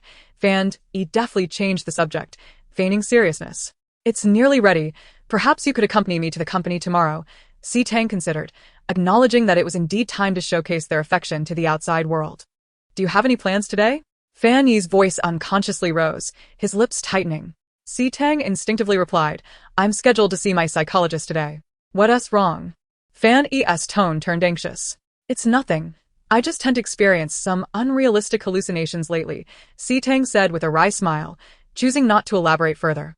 With no further inquiries forthcoming from Fan E, silence enveloped them, yet the deep blue in his inky eyes swirled, as if lost in thought. After finishing their meal, Tang departed, heading towards the designated psychological clinic.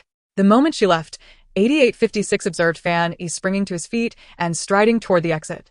8856 sighed in exasperation, trailing behind him, feeling as though Fan E was akin to a possessive husband. Chapter 57. Frenzied Homework. Private Therapy Room. This psychological clinic was recommended by a friend a year prior, reputed for its distinguished doctor. Tang pushed open the door, revealing a warmly decorated therapy room that exuded a sense of comfort, allowing her to lower her defenses. Her attending physician, Dr. Ning Xian, awaited her arrival.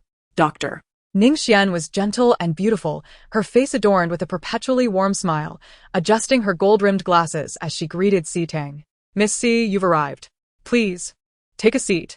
Ning Xian gestured for her to sit, her smile radiating warmth that eased Tang's nervous disposition. How have you been feeling lately? Ning inquired. Tang paused, letting out a sigh before softly responding, it's the same as before. However, my dreams have become increasingly complex.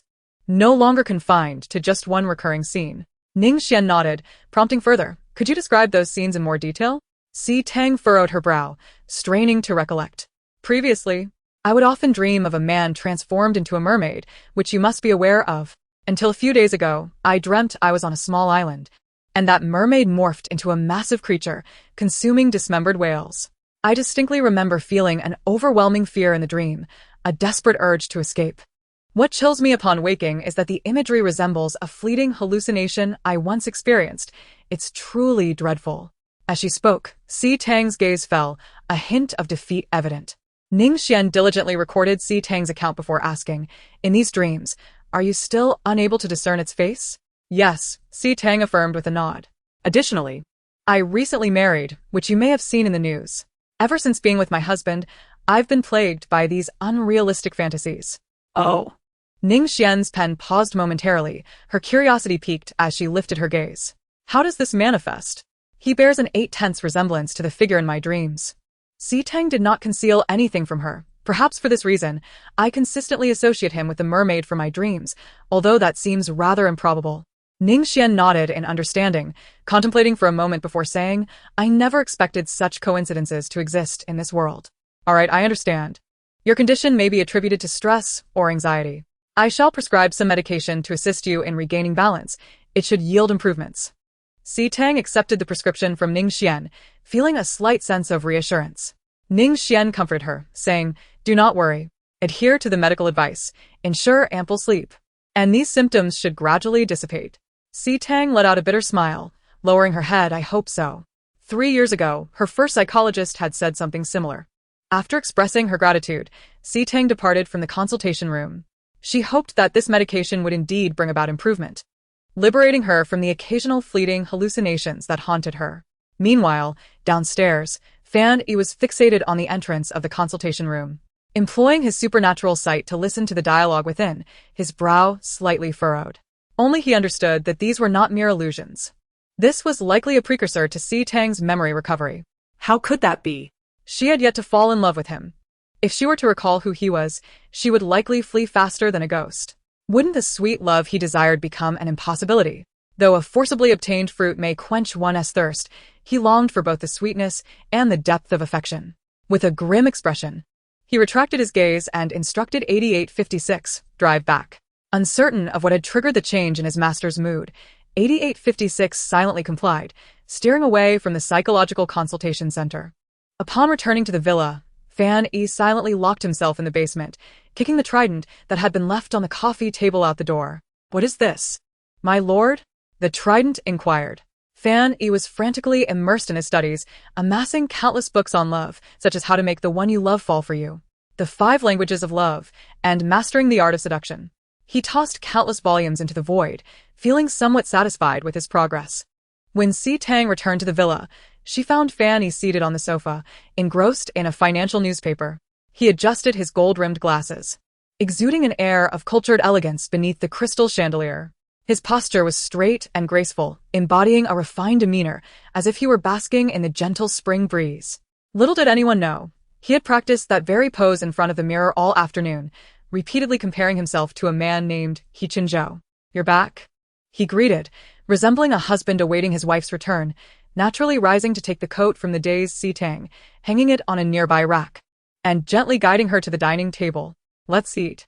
The table was adorned with a variety of her favorite dishes, complemented by candles and fresh flowers, casting a romantic glow. 8856 had already been discreetly dismissed.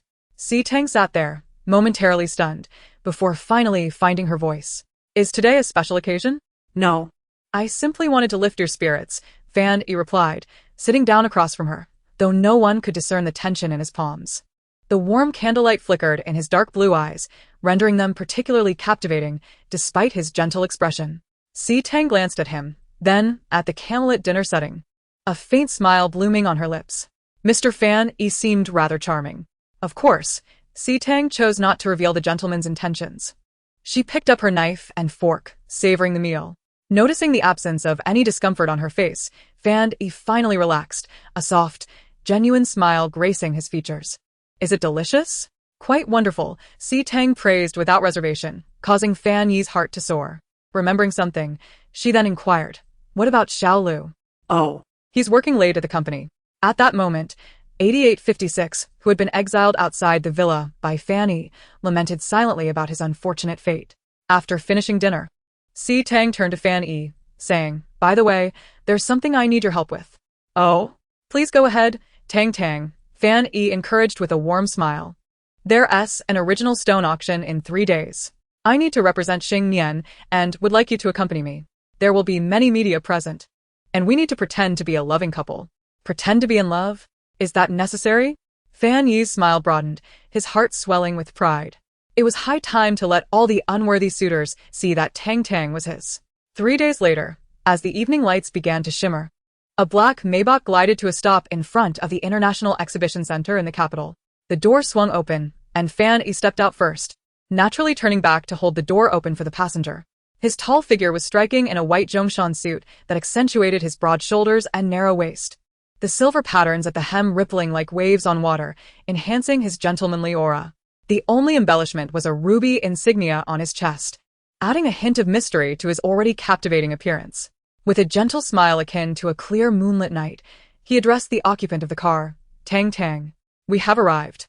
The next moment, Tang gracefully descended from the vehicle, her delicate feet adorned in silver stilettos, her slender ankles wrapped in satin.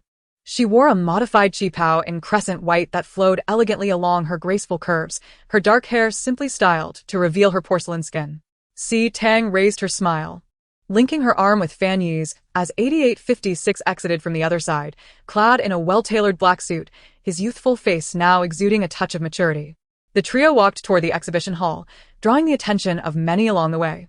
As Tang and Fan Yi stood side by side, the symmetrical cloud embroidery on their garments seemed to create a perfect tableau. The grandest original stone auction of the year was set to commence, and the venue was already bustling with collectors and jewel tycoons eager to place their bids.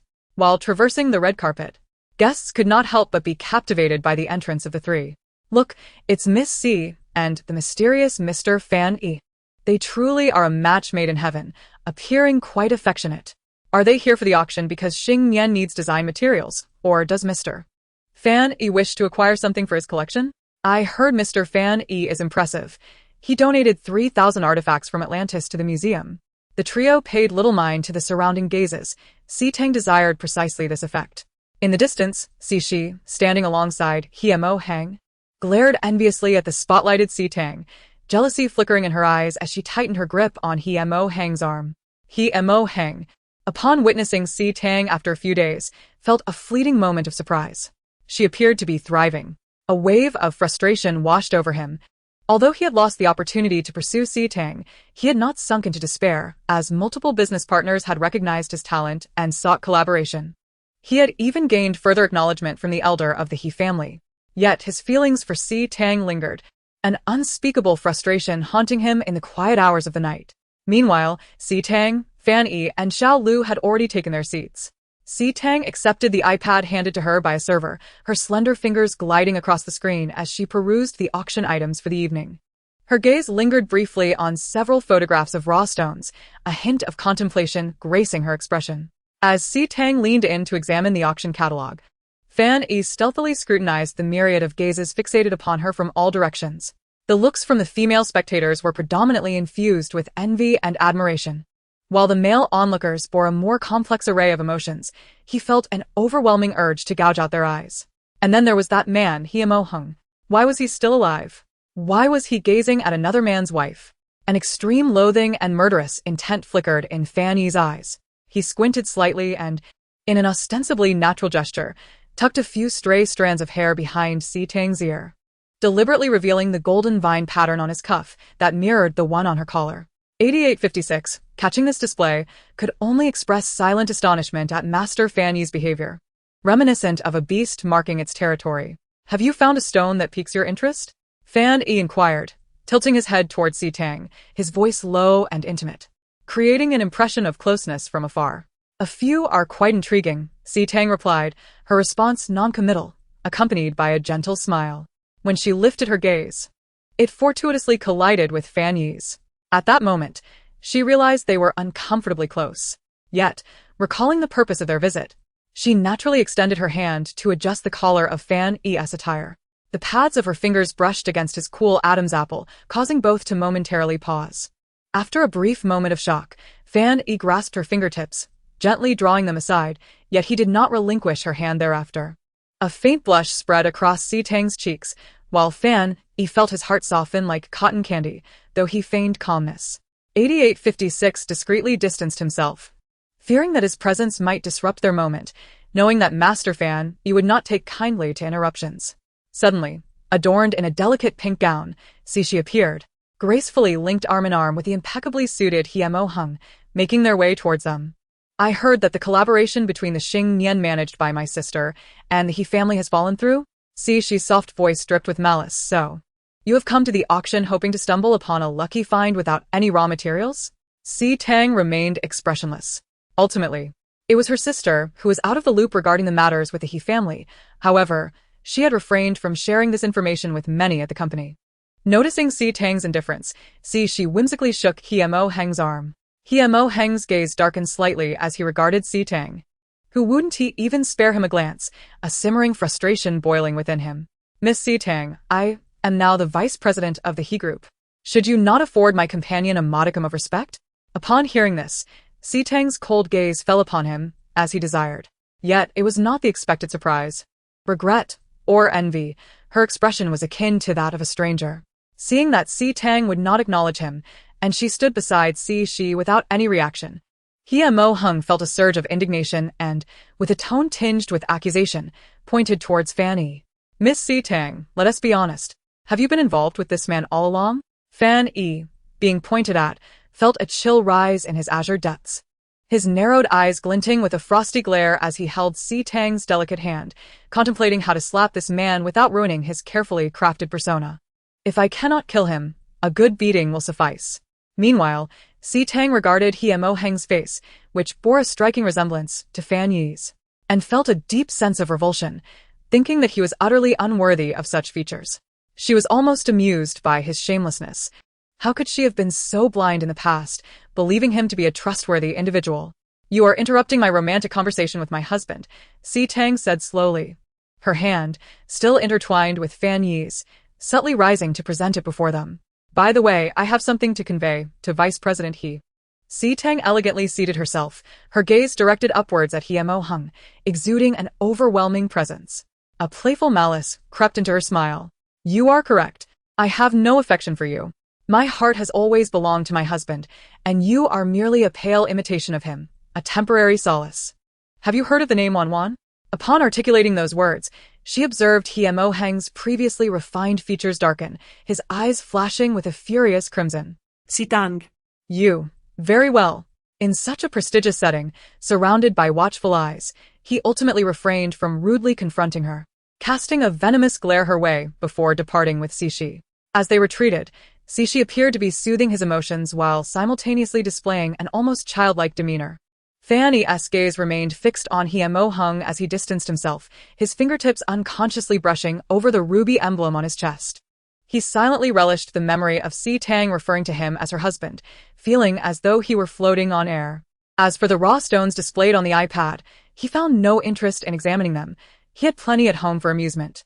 Meanwhile, Hemo Hung, suppressing his anger, settled into a seat with Shi, only to encounter a sharp pain in his backside as he sat down.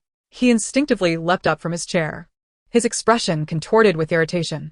Noticing the peculiar stares from those around him, he restrained himself from unleashing a furious outburst. Shi, however, was far less composed, nearly shrieking as she sprang to her feet. She pointed accusingly at the nearest attendant, exclaiming, "Ah, what is the meaning of this? Why is there a nail in the seat? Are you trying to kill us?" The surrounding crowd murmured in astonishment. Is this the second daughter of the C family? How could she be so ill-mannered? Just look at her, jumping around like a shrew. They had once described the second daughter of the C family as delicate and charming. Yet her behavior now was anything but ladylike. What a disgrace. Did she truly claim there was a nail in such a high-end venue? How could the organizers commit such a blunder? Several attendants hurried over to address the issue, and the person in charge was summoned. "Miss C, you said there is a nail? Allow me to check," the official inquired politely. She felt as though her backside had been pricked by a needle and was convinced it was either a nail or a steel pin. Disregarding decorum, she reached back to feel, only to encounter smooth fabric. A female attendant whispered, "Miss C, there is nothing unusual behind you." She refrained from mentioning that her dress remained unscathed. How could this be? You all will be waiting for my complaint. She's mood soured considerably. Just as she had begun to mock Tang, she found herself inexplicably pricked in the rear. However, even after feeling around and with others providing mirrors for her inspection, nothing appeared amiss. The pain she felt was certainly of a caliber that suggested something akin to a steel nail. She bent down to search for the source of the prick, but found nothing. What on earth is happening? Her expression twisted momentarily as several attendants regarded her with a mix of feigned respect and barely concealed disdain. It was as though they believed she was intentionally causing trouble, utterly lacking in decorum. Just as she contemplated escalating the situation, Hemo Hung, who had remained silent until now, suddenly spoke with a cold severity. Enough. He was appalled by Shi's utter lack of decorum in such a setting. Did she not notice the laughter directed at her from those around them? He too was becoming a subject of ridicule by association. The commotion caused by this incident had delayed the auction by 15 minutes, much to the growing annoyance of several prominent business figures present. Shi, halted by Hemo Heng's reprimand, regained a modicum of composure, suppressing her ire as she gracefully smoothed her gown and retook her seat. Her gaze flitted towards Tang, and she could still hear the surrounding praises directed at her. She was infuriated. However, it mattered little. Soon the auction would commence, and she intended for her brother, Mo Heng, to secure the prized birthday gift, the centerpiece raw stone. Moreover, she had received insider information beforehand. An esteemed veteran in the gambling stone industry, who was well acquainted with Mo Heng, had divulged that the raw stone numbered 8 would be worth no less than tens of millions once cut. The outcome of this auction was destined to crown her, Shi, as the center of attention and the ultimate victor. As the auction formally began, the initial raw stones fetched commendable prices in succession. When the raw stone numbered 8 was brought to the stage, Shi immediately raised her paddle. 1 million, she declared loudly, casting a provocative glance at Tang. Tang remained unfazed, her focus solely on the close-up of the raw stone displayed on the large screen. The stone indeed boasted excellent quality. Its surface was smooth, and it exhibited remarkable translucency, characteristic of the finest Burmese material. However, the element of chance was far greater than Tang had anticipated. Van E had initially intended to raise his paddle to teach Shi a lesson, but 8856 whispered in his ear, "It's futile. Whatever she bids on today will undoubtedly appreciate." This is the invisible force of fortune woven into her destiny. Van Yi's gaze hardened as he glanced at the composed Tang, then at the odious human beside her. Finally, his eyes flickered with a hint of resolve. Meanwhile, the bidding for the raw stone numbered 8 escalated swiftly to 3 million, ultimately falling into Shi's hands for 3,500,000. She gleefully insisted on an immediate reveal, and the staff secured the raw stone in a professional cutting machine. As the cutting sound resonated, the stone was cleaved in two, revealing the interior, a translucent jade that dazzled all present. Gasps of astonishment filled the room. Ice type. And entirely green, exclaimed an expert. Si undicesimo beamed, Moang. Weavy struck gold. This stone is worth at least 20 million. Mo Heng mirrored her smile, nodding graciously to those around. She deliberately turned towards Tang, remarking that some individuals simply lacked the vision and courage. Tang remained unperturbed. After all, Van Es household was filled with unending raw stones. Yet, Shi's incessant prattling was akin to that of a bothersome fly, causing Tang to furrow her brow slightly, a moment that Van E promptly noted. Next up, Lot 17, he whispered suddenly, leaning closer to Tang. She paused, instinctively glancing at him. He returned her gaze with unwavering confidence. When the raw stone numbered 17 was displayed, a chorus of jeers erupted in the hall. The stone's exterior was rough, its shape irregular, appearing particularly shabby among the array of glittering stones. Tang's expression turned contemplative as she looked again at Van E, seemingly inquiring, "Are you sure?" The stakes were not merely significant, they were considerable. Van E simply smiled, assuring her, "Bid on it. It will surprise you." His calm and gentle tone exuded an air of mastery, and Tang inexplicably recalled a moment at Jean Garden, where this very Van E had effortlessly unveiled an imperial green glass jade. The starting price was a mere 200,000, yet no one dared to bid. Tang slowly raised her paddle. 200,000. The auctioneer sighed in relief. 200,000 once, 200,000 twice, 250,000. Si undicesimo suddenly interjected, Evidently seeking to disrupt. Unfazed, Tang replied, 300,000, 350,000, 400,000. As the price reached 600,000, she finally relented. Though she couldn't resist mocking, spending 600,000 on a worthless stone, sister, as the manager of Xing Nian, truly has an extraordinary eye. Laughter erupted in the hall. Tang paid her no mind.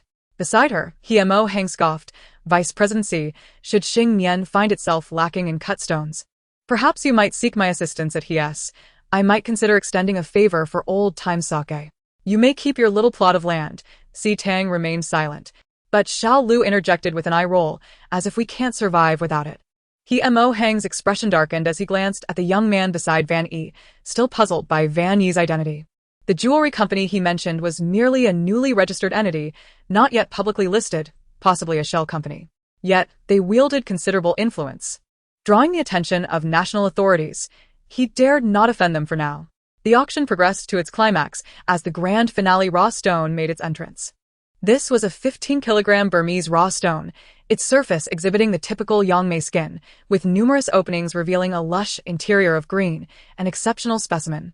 The starting bid was 10 million, and the price soared rapidly. Shi and Mo Heng raised their paddles repeatedly, determined to win.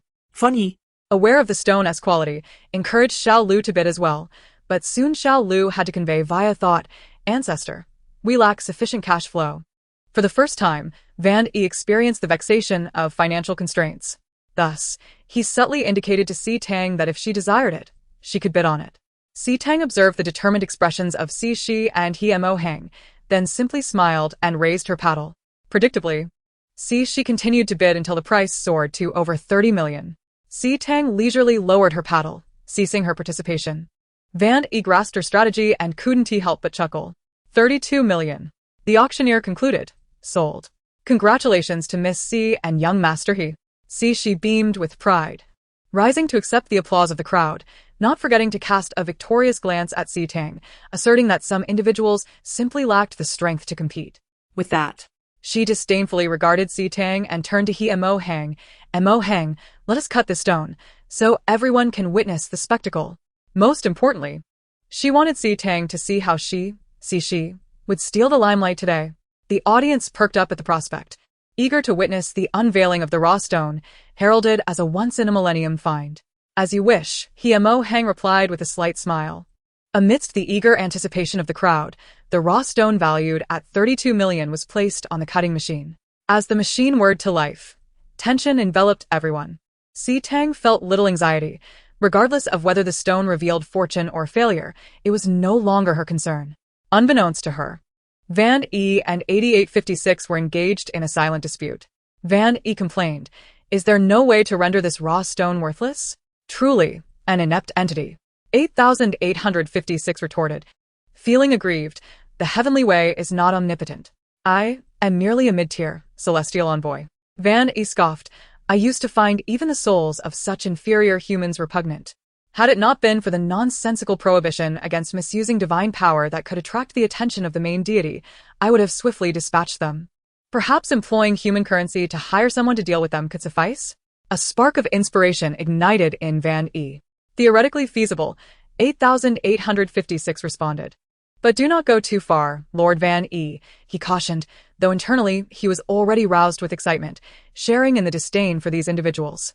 The more Van E. pondered, the more incensed he grew, determined not to allow this insufferable pair to overshadow Tang. With a flash of insight, he retrieved the main deity's staff crystal from his space. The power of the cosmic deity could create all things. Behind the stage, an icy blue light flickered, unseen by the crowd. When the raw stone was finally split in two, a sharp intake of breath echoed through the venue, followed by a profound silence. The cut surface was riddled with a dense network of cracks, revealing only a thin layer of green, while the rest was merely waste. This is impossible. She felt a wave of darkness wash over her, nearly collapsing, only to be steadied by Mo Hang. An expert shook his head with a sigh, lamenting. A typical case of surface appeal, beautiful on the outside, worthless within. 33 million wasted. Unexpectedly, the experts had misjudged. This stone, so highly valued, contained such disappointment. Phew.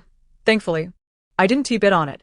At that moment, both Shi and Mo Hang wore grim expressions as the event neared its conclusion, and Tang, along with Fan E and others, prepared to leave the venue. As they passed Shi and Mo Hang, Fan E restrained himself from mocking them coldly, while 8856 felt no such restraint. Did these two truly deserve a fate of perfection? 8856 mused. Perhaps it was a case of the heavens disapproving of certain individuals becoming too complacent, leading to their downfall. Stop right there. Just as the three were about to depart, she called out loudly. Since someone believes I lack discernment, how about you, sister? Cut open your $60,000 stone to enlighten me? If she were to be ridiculed, she would ensure someone else shared the burden. Let us see who embarrasses whom more. This suggestion immediately garnered widespread agreement. The spectators, reveling in the drama, found the rivalry between the two sisters of the C family, along with Tang's rumored boyfriend in attendance, to be quite the spectacle. Seizing the opportunity, she fanned the flames, asking, Is my sister afraid? Tang instinctively glanced at Fanny, who nodded slightly. With that affirmation, Tang gracefully approached the stone-cutting area. Since everyone was so intrigued, let us unveil the truth. The staff carefully secured the unassuming raw stone in machine. As the cutting commenced, a tense hush enveloped the crowd. When the water washed away the stone dust, revealing the cut surface, the entire venue fell into an eerie silence, followed by an even more intense outburst of astonishment. Imperial green, glass variety, the brilliance and hue, truly miraculous. The cut surface revealed a pristine, water-like emerald green. Its texture as delicate as cream, almost translucent under the lights, representing the pinnacle of jade quality. Experienced veterans were rendered speechless with excitement. This is worth at least 50 million. No, 80 million. If extracted intact, it could be worth over 100 million.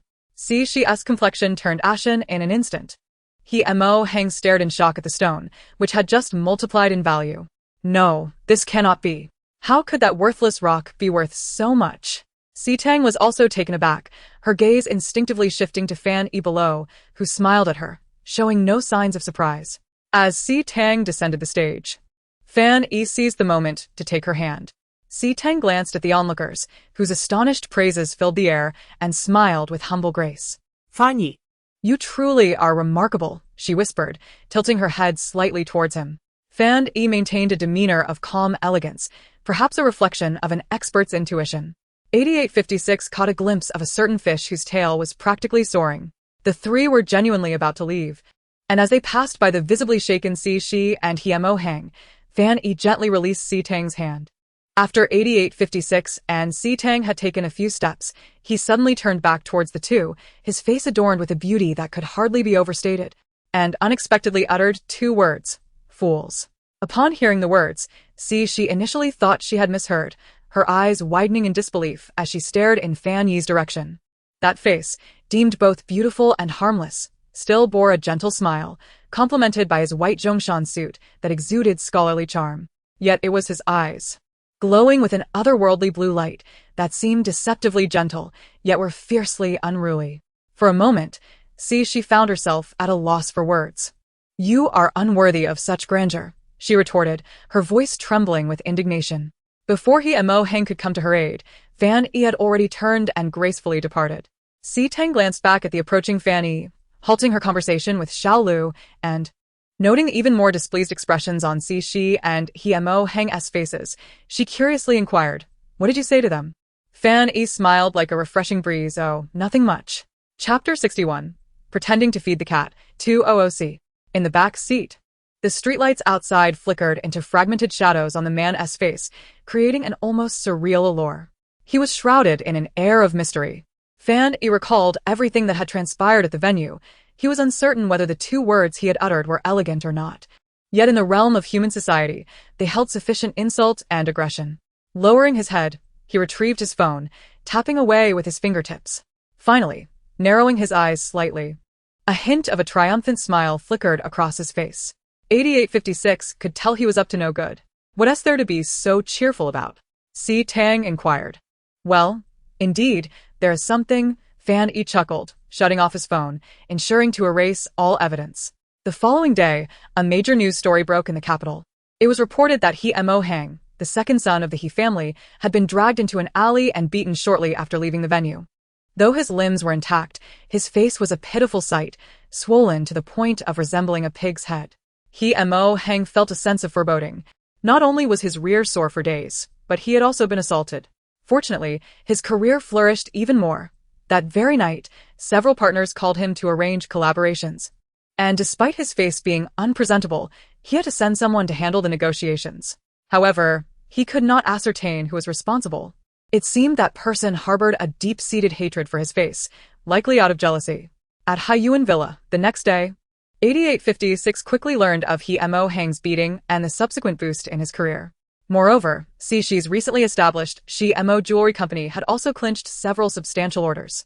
It was hard not to marvel at how fortunate the favored children of fate could be, while the reincarnated He Chenzhou remained unscathed throughout.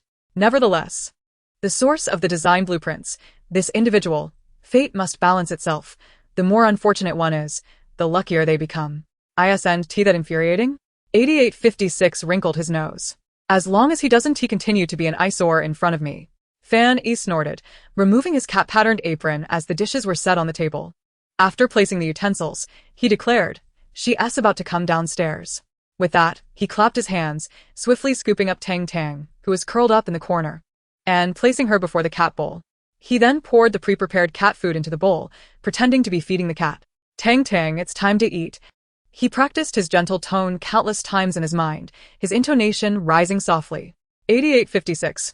Goosebumps covered him. "This is 200C. The trident. This is terrifying. I only wish I were deaf." Deaf ears don't listen, and forget it quickly. Tang, Gemling. Just then, Tang appeared at the top of the stairs, stretching lazily as she descended. Dressed in a sharp ensemble, she descended the staircase with an air of ease. The black fitted blazer accentuated her slender waist, while the white silk blouse, slightly unbuttoned at the collar, revealed her porcelain collarbone, adding a touch of alluring charm beneath her cool apricot eyes, where a small mole adorned the tip of her nose, enhancing her innocent beauty. Habitually, she tucked her waist-length black hair behind her ear. Upon reaching the bottom of the stairs, Tang's gaze was irresistibly drawn to a figure. Fan Yi was crouched before the cat bowl, his long fingers gently stroking Tang's cream and white back. He wore a light gray casual suit, sans tie, with the collar slightly open, bathed in the morning light, his profile exuding an astonishingly gentle allure. Sugar, being inherently timid, remained motionless in front of the cat bowl, with her fluffy tail drooping between her hind legs, a posture indicative of fear. "Good morning, Fan Yi, Xiao Lu." Tang approached with a gentle smile adorning her face. Fan Yi lifted his gaze, sunlight dancing in his eyes, which shimmered with a hint of blue, and replied in a low, melodious tone, Tang. Upon finishing his words, he withdrew his hand from the kitten, nonchalantly flicking it behind his back as if in disdain. Ugh, he detested cats. Out of the corner of his eye, He caught sight of Si Tang squatting down, gently poking Sugar's ear with her fingertip, her eyes curving into crescent moons of tenderness, enveloping her in a warm, radiant aura. In that fleeting moment, Lord Fan Yi felt an inexplicable sensation tugging at his heart. "I have prepared the meal," he declared, acting the gentleman as he pulled the chair out for Si Tang. 8856 awaited there, basking in Si Tang's glow, hoping one day to savor the culinary creations of Lord Fan Yi himself. Delicious. After their meal, Si Tang and Fan Yi, accompanied by Xiao Lu, made their way to the company, Xing Mian. Fan Yi exchanged a knowing glance with Xiao Lu, who discreetly took a seat in the reception area while Si Tang and Fan Yi entered the office. Si Tang presented the segmented design drawing to Fan Yi. The jadeite, a type of dragon stone, had been meticulously divided into 3 parts. The purest central section was shaped into a cabochon for a necklace pendant, while the slightly lighter, yet uniformly textured portions were cut into squares for earrings. The remaining scraps were fashioned into small beads, forming a bracelet. Gazing at the design that Si Tang showed him, Fan Yi smiled. Not bad. His understanding of design was limited. As long as it was crafted by Si Tang, his approval was a certainty. "If this design is satisfactory, I would like to name it the Bila series, a reference to the realm between the heavens and the underworld," Si Tang proposed. Very fitting, Fan Yi nodded in agreement, acknowledging that this green indeed resembled something celestial. Si Tang smiled gently before sitting at her desk to open her computer. Tilting her head towards Fan Yi, she said, "Come here. Let me show you the latest 3D cutting simulation." Fan Yi approached, bending slightly behind her, and the cool, potent scent of his presence enveloped her senses, causing her to momentarily lose focus as that vague, familiar feeling washed over her heart once more. The proximity between them felt almost suffocating, their breaths intertwining. His breath, cool as his body temperature, brushed against her neck, sending shivers down her spine. Forcing herself to concentrate on the screen, Si Tang remained oblivious to the transformation in the man's gaze behind her, which had shifted from dark to an abyssal blue, akin to a lurking specter poised to strike at her vulnerability. Yet, he could never bring himself to harm her. All he desired was her love and soul. "Something feels off." Si Tang suddenly furrowed her brow. "What is it?" Fan Yi inquired, his previously uncontrollable emotions now subdued. Si Tang did not respond immediately, quickly scanning several folders, her expression growing increasingly grave. "Someone has accessed my computer." She swiftly dialed the internal phone security department. "This is Si Tang. Please retrieve the surveillance footage from the past week, particularly the last 3 days." After hanging up, her fingers flew over the keyboard, pulling up the login records. The screen displayed a login entry from last night at 23:47, lasting approximately 15 minutes. "This is impossible," Si Tang murmured. "I wasn't at the office last night." Suddenly, a realization struck her, and her expression turned serious. It seemed the mole responsible for stealing her designs had grown audacious enough to invade her office. The security chief soon called back. "Vice President Si, the surveillance footage from 23:30 to 0:15 last night is all static. Other time frames are normal. We have checked the equipment, and it appears to have been remotely accessed." Si Tang ended the call, her mind deep in thought. Chapter 62, perhaps a sudden hysteria. Had they not discovered this early, competitors could have replicated her designs or, worse yet, spread rumors that Xing Mian's creations were plagiarized. Of course, this was not the first time. The He family had also stolen designs. The identity of the perpetrator remained unknown. Fan Yi was well aware of who was behind it. Si Tang had her suspicions as well. Fan Yi recalled what 8856 had told him the previous night. The original fate line involved Shi pilfering Miss Si Tang's designs, subsequently accusing Xing Mian of plagiarism. Over the course of 2 years, they fabricated and collected multiple pieces of evidence, ultimately collaborating with He Mo Hang to seize her shares. They then prosecuted Miss Si Tang for theft of trade secrets, resulting in an 8-year sentence. And she succumbed to illness upon her release at age 31 due to the accumulation of chronic poison and lack of medical care. "I will redesign the drawings," Si Tang murmured at this moment. She needed to strategize carefully. The mole had been preliminarily identified, but the mastermind remained a suspect without evidence. She required the perfect moment to catch her adversary off guard. Fan Yi smiled slightly and nodded, maintaining a calm demeanor. "It doesn't matter, as long as you design it. I find it perfect. Regarding the drawings, we might as well set a bait." Their eyes met, and they shared an unspoken understanding. Si Tang summoned a trusted assistant, briefed her on a few matters, and then dismissed her. Remember, everything must be conducted in secrecy. Once the assistant departed, Tang's tone turned resolute. Since this individual is so greedy, I have arranged for my assistant to unintentionally leak that I am preparing a classic design. Publicly, I will feign a final design drawing placed in a conspicuous location. Meanwhile, I will install a hidden camera in the office that they are unaware of.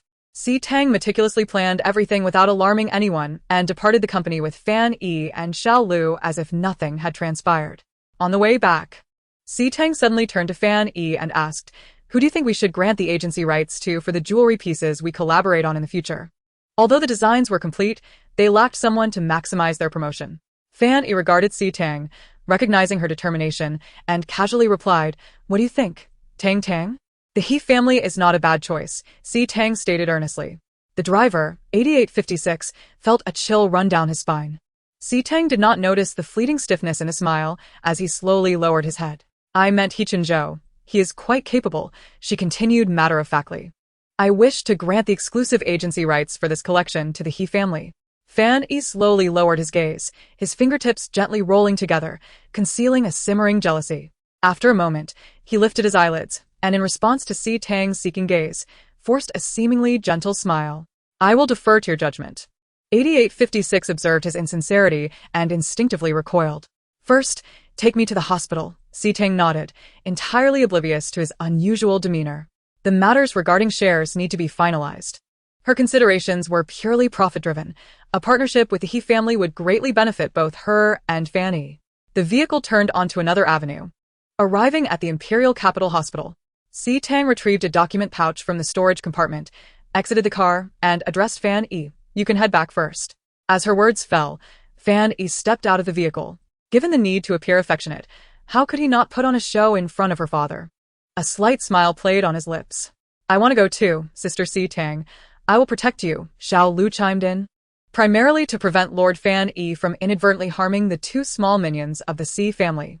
Their fates were already doomed, which is why Lord Fan Yi had previously refrained from taking action against them. Tang could not help but chuckle softly.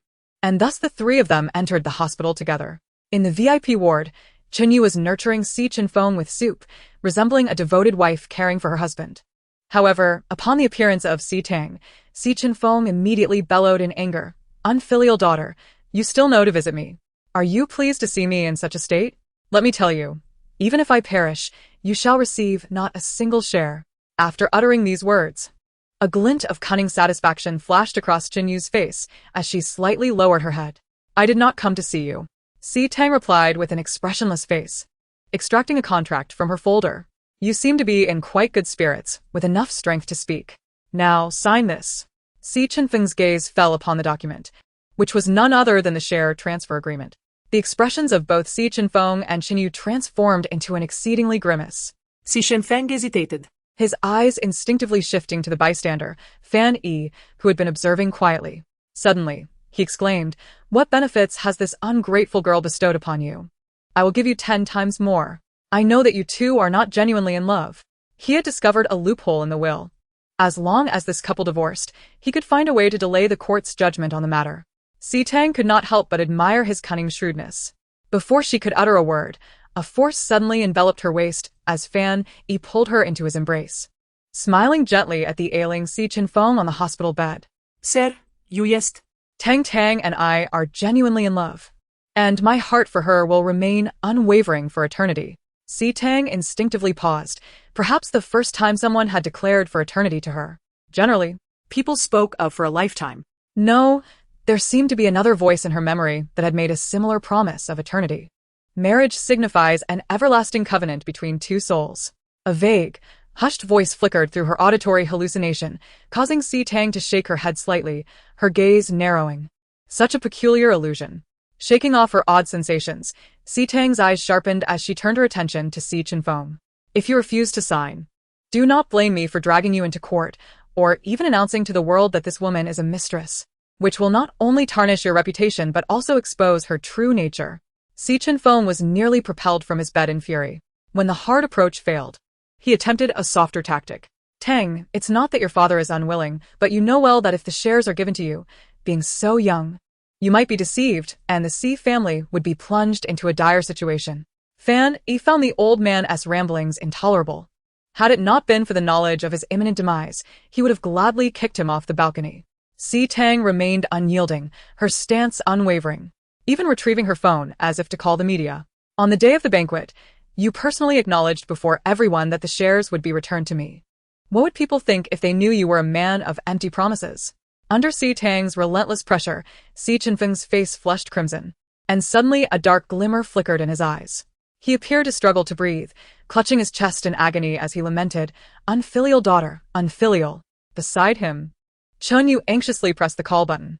Yet, at that moment, inexplicably, Chenfeng's hand seemingly possessed a mind of its own, abruptly seizing a pen and signing the contract with a flourish, even going so far as to bite his finger and leave a blood imprint, as if compelled by an unseen force. This sudden and coherent action rendered both Tang and Chunyu speechless. After completing this act, Chenfeng stared at his signature as if he had just awakened from a stupor, astonished at his own actions.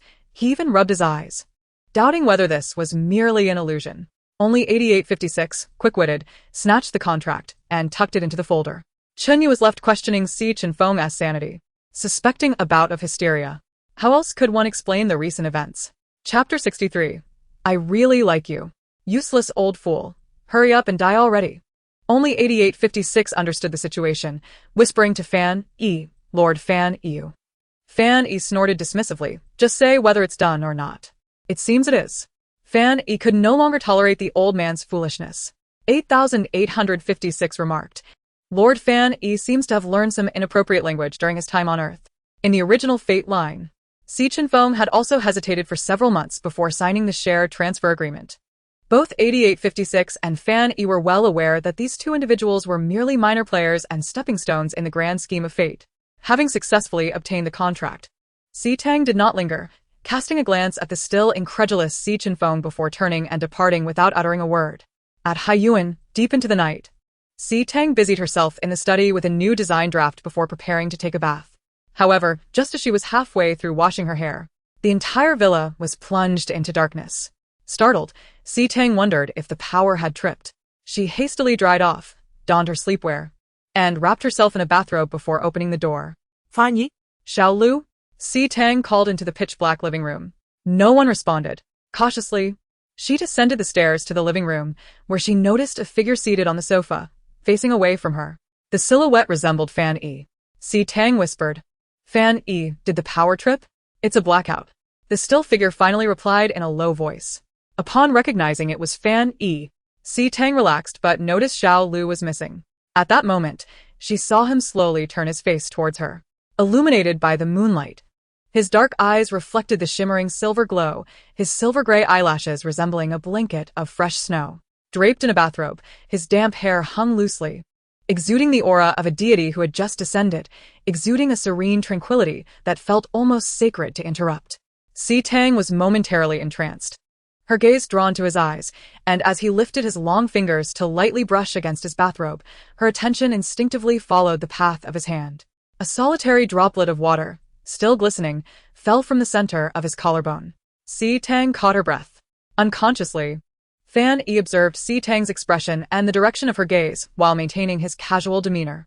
He recalled the earnest advice from 8856 earlier that day. Trust me, Lord Fan Yi, be aware of your own charm. Seduction is undoubtedly effective. Heed my words, they surpass all the books you've read. Did it seem to hold some merit?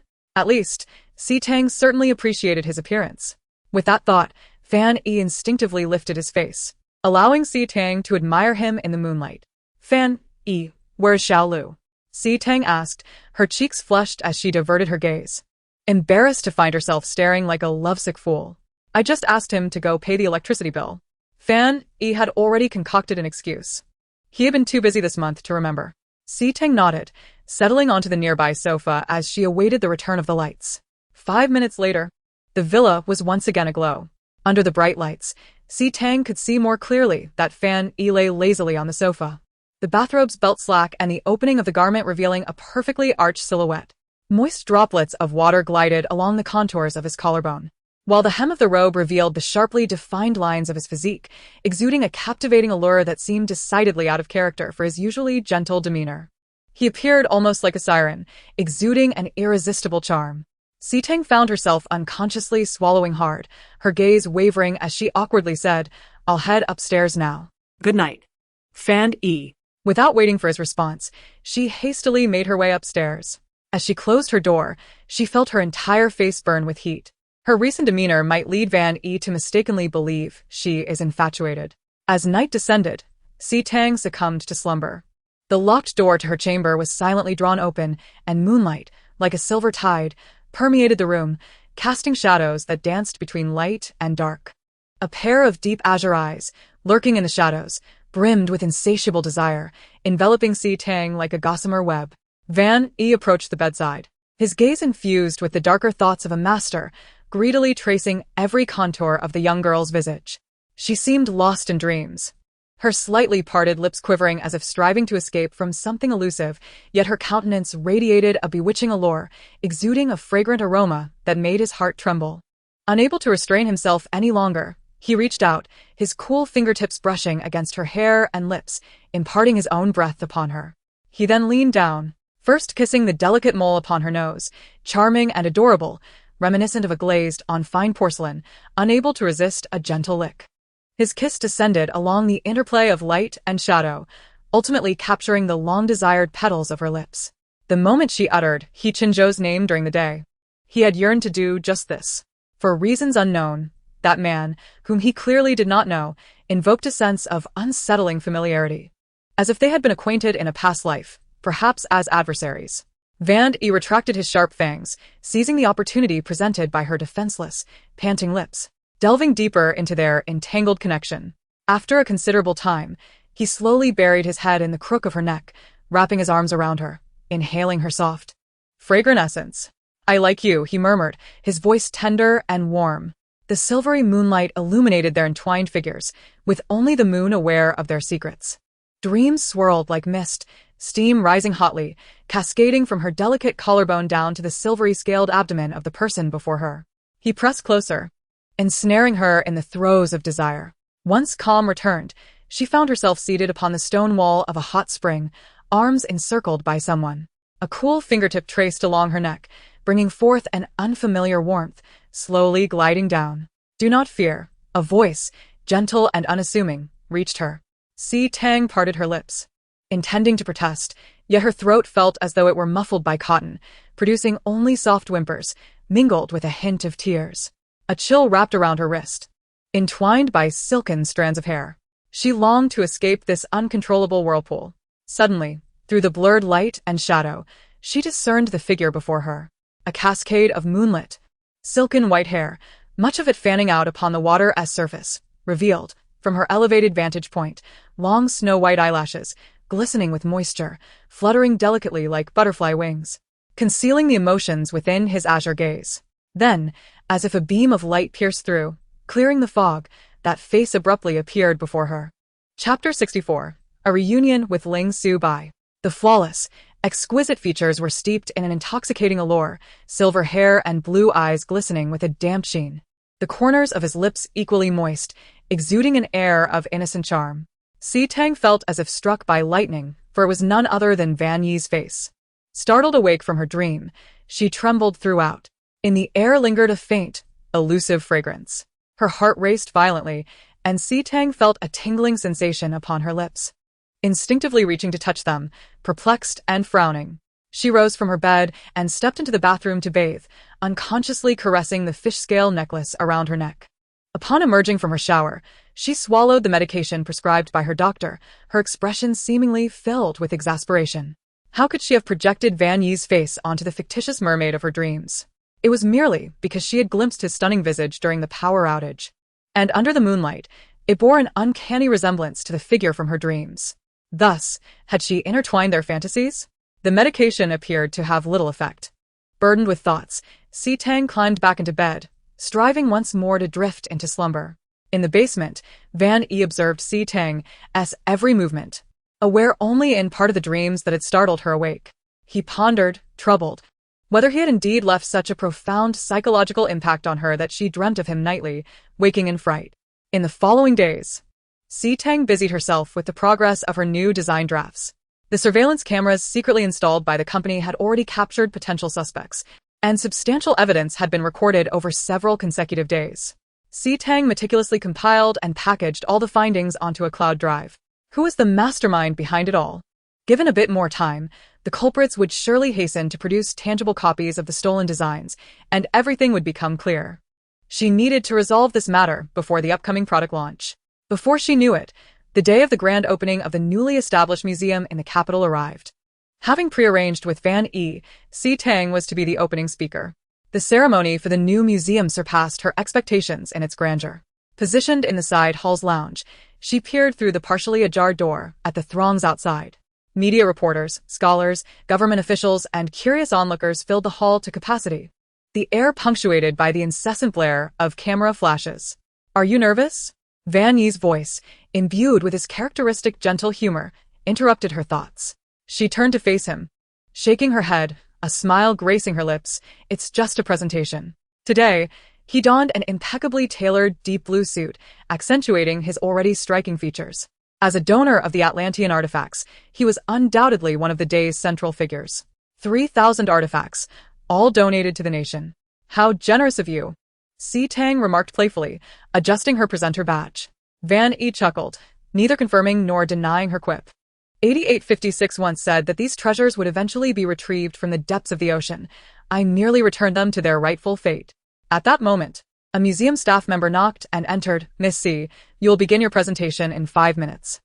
Tang, dressed in a beige professional ensemble, with her hair meticulously styled into an elegant updo, only a few wisps framing her face, picked up her laser pointer and tablet, nodding to Van Yi. "I'll head over now." The central hall was designed as an expansive circular space, its dome crafted from transparent glass, allowing soft natural light to cascade within. 3,000 Atlantean artifacts were arranged on the central podium and in surrounding circular display cases, each accompanied by detailed descriptions and holographic projections. As Tang stepped onto the presentation stage, the audience fell silent.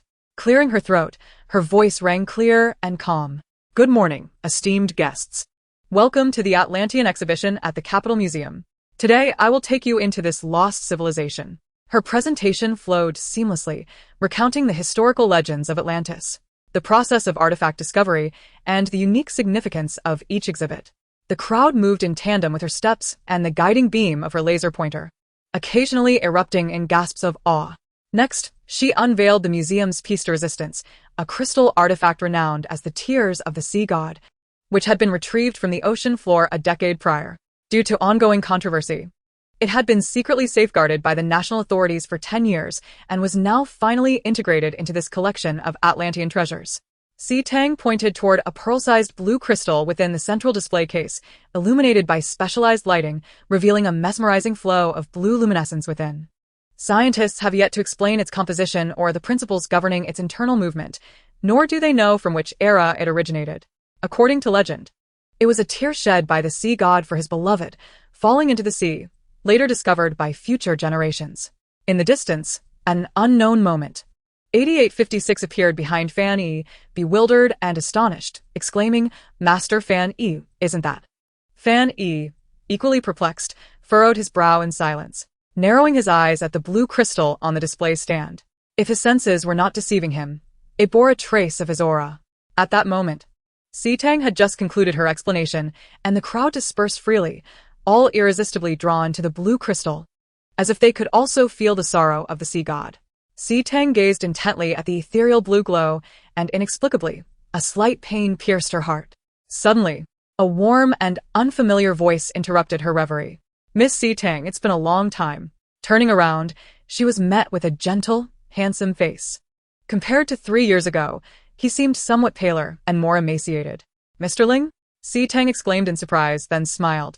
"I didn't expect to see you here." Indeed. "I just heard your explanation. It was quite impressive. I brought my students here for a visit today," Ling Su-bai replied with a smile, only to cough a couple of times as if struggling for breath.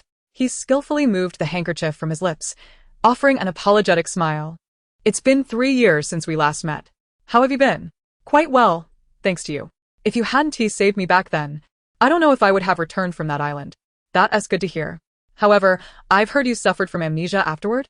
Ling Su-bai inquired instinctively, his gaze lingering on her face for a moment. He had been very interested in her experiences on the island, but upon learning that she had lost her memory the day after being taken in by the Si family, his curiosity was stifled. Si Ting nodded, her smile fading slightly, as if she harbored some unspoken burdens. In any case, I am very grateful for your help. Since fate has brought us together again, let me treat you to a meal after the visit. If you ever need my assistance, don't hesitate to ask, she said with a smile. Ling Su-bai began to cough again, this time more violently. He covered his mouth with the handkerchief and waited for the fit to subside before responding.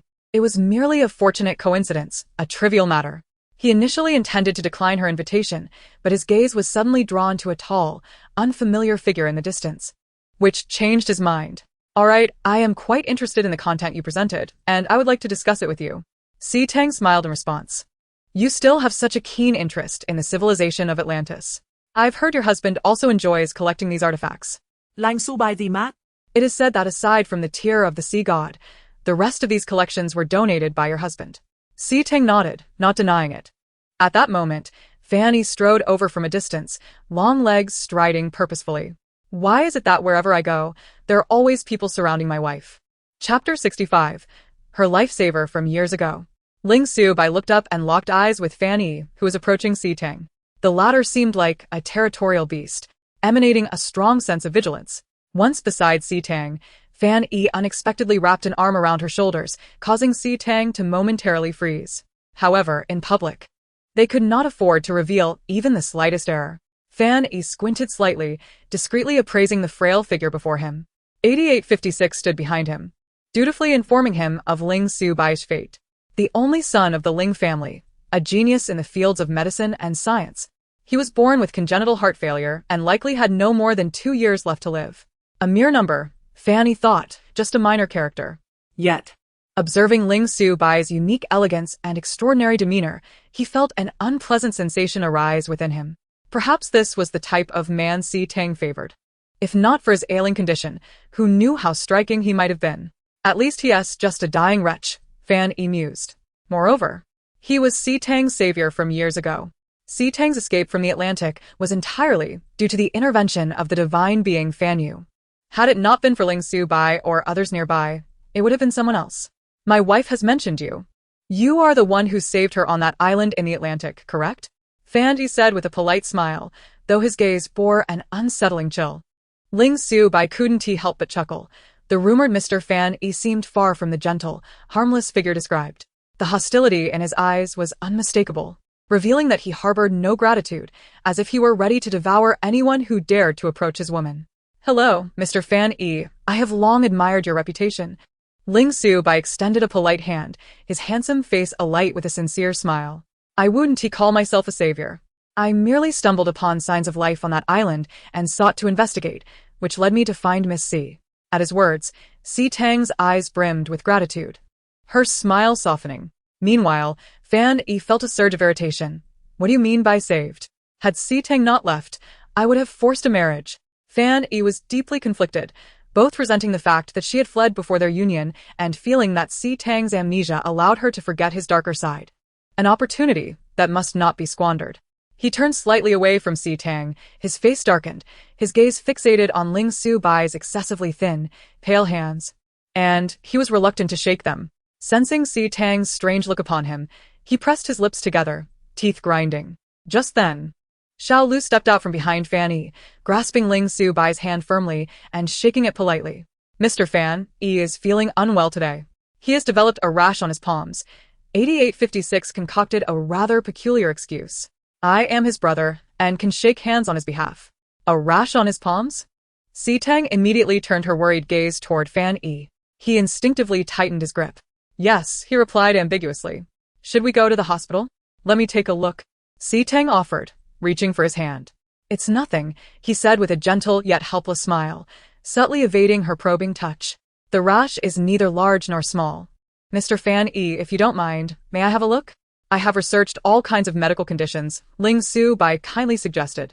A storm brewed within Fan Yi's eyes. For the first time, he felt trapped in an impossible situation. Si Tang continued to gaze at him, her concern evident. And Fan Yi struggled against the urge to unleash chaos, discreetly channeling his divine power to suppress his own self-harm. 8856, fully aware of the tension, broke into a cold sweat. Maya, how reckless. Calmly, Fan Yi extended his hand under the gaze of both individuals. His palm revealed several gruesome wounds, having penetrated the flesh beneath the skin. Tang gasped, her eyes wide with shock. This wasn't here, yesterday. When did it appear? How could it be so severe? How could this happen? Tang anxiously grasped his wrist, her brow furrowed tightly as she scrutinized his injured palm, finally hesitating to ask, "Who did this to you?" She adamantly refused to believe that a rash could escalate to such a degree in just one day. It appeared more like an injury inflicted by some sharp object. Ling Su Bai also examined the wound closely, his tone turning grave and concerned. This is indeed not a rash, it is an external injury. Fury surged within Tang. Who harmed my person? Noticing the situation becoming increasingly complex, Ling Su Bai tactfully interjected, "I have some matters to attend to. My students are waiting for me over there. So I won't intrude any longer. As for Miss Tang's invitation to dinner, I am always available." He handed Tang his business card and, under the noticeably frigid gaze of Fan Yi, added, "Mr. Fan Yi is welcome to join us." Once Ling Su Bai turned to leave, Fan Yi's mood lightened slightly. Yet, he caught a glimpse of Tang carefully stowing away the business card, and a surge of irritation rushed to his head. At this moment, Tang turned around, her expression grave and filled with anger as she seized his wrist once more, inquiring if someone had struck him. Fan Yi felt the warmth of Tang's palm against his wrist, a flicker of light illuminating his eyes as a sudden realization dawned upon him. He chose to admit, "Yes, I was struck. They stepped on my hand." "Who did this?" Tang demanded furiously. "He Mo Hung," Fan Yi replied without hesitation. Standing nearby, 8856 could hardly contain his admiration, mentally applauding Fan Yi's audacity. Upon hearing that name, Tang's fury surged. "Find him." "What?" "Beat him up." On the night the museum exhibition concluded, new gossip circulated among the elite. He Mo Hung, whose facial injuries had only just healed, had just finished a business deal and was pulled into an alley where he was thoroughly beaten. Not only was his face bruised, but his fingers were swollen like radishes, making it difficult for him to even sign the contract. He Mo Hung felt utterly unfortunate, suspecting that jealousy over his flourishing career and handsome visage was at play. This group of assailants was different from the previous one, yet their taunts echoed the same sentiments. "You shouldn't have meddled with the wrong people. We'll teach you a lesson. You brought this upon yourself.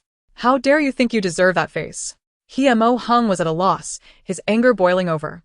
Unable to conceal his rage even amidst the company's soaring marketing achievements, he hoped he wouldn't encounter the culprit. In truth, he suspected Tang. However, he knew that someone of her caliber, who could contend with him in the business world, would never resort to such base tactics. 3 days later, Tang organized her design drafts and sent them to He. "Mr. He, the traitor behind the plagiarism incident has been identified, and we are now awaiting the revelation of the puppet master. These design drafts are all my recent personal creations. Please have a look." It was only in the evening that He replied to her email, also adding her contact information. He sent a message. "Are you free tomorrow? I will be waiting for you at He Corporation." While dining in the villa, Tang heard her phone vibrate on the table. Glancing down, she noticed the screen was lit up, displaying He email response. Naturally, she picked up her phone and replied, "Tomorrow at 9, I will be there." After responding, she instinctively clicked on his profile picture to modify the contact name. His avatar was entirely black, devoid of any detail, much like his enigmatic persona.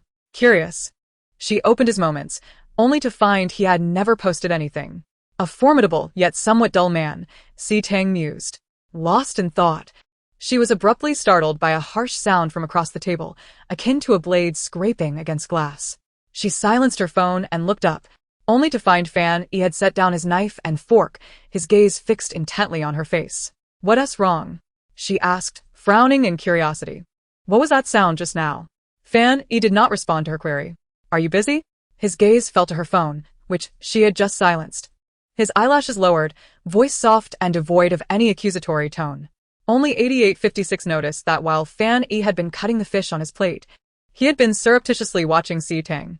At the moment she had replied to the message, he had gripped his fingers tightly, inadvertently shattering a plate. Now the evidence lay hidden under the tablecloth, concealed by his supernatural power. No, It was just an important message, Tang replied, a peculiar sensation swelling within her. Unable to grasp the elusive emotion, she was caught off guard when Fan Yi suddenly stood up. His towering stature, backlit by the overhead lights, exuded an unsettling sense of oppression, a stark contrast to his usual demeanor.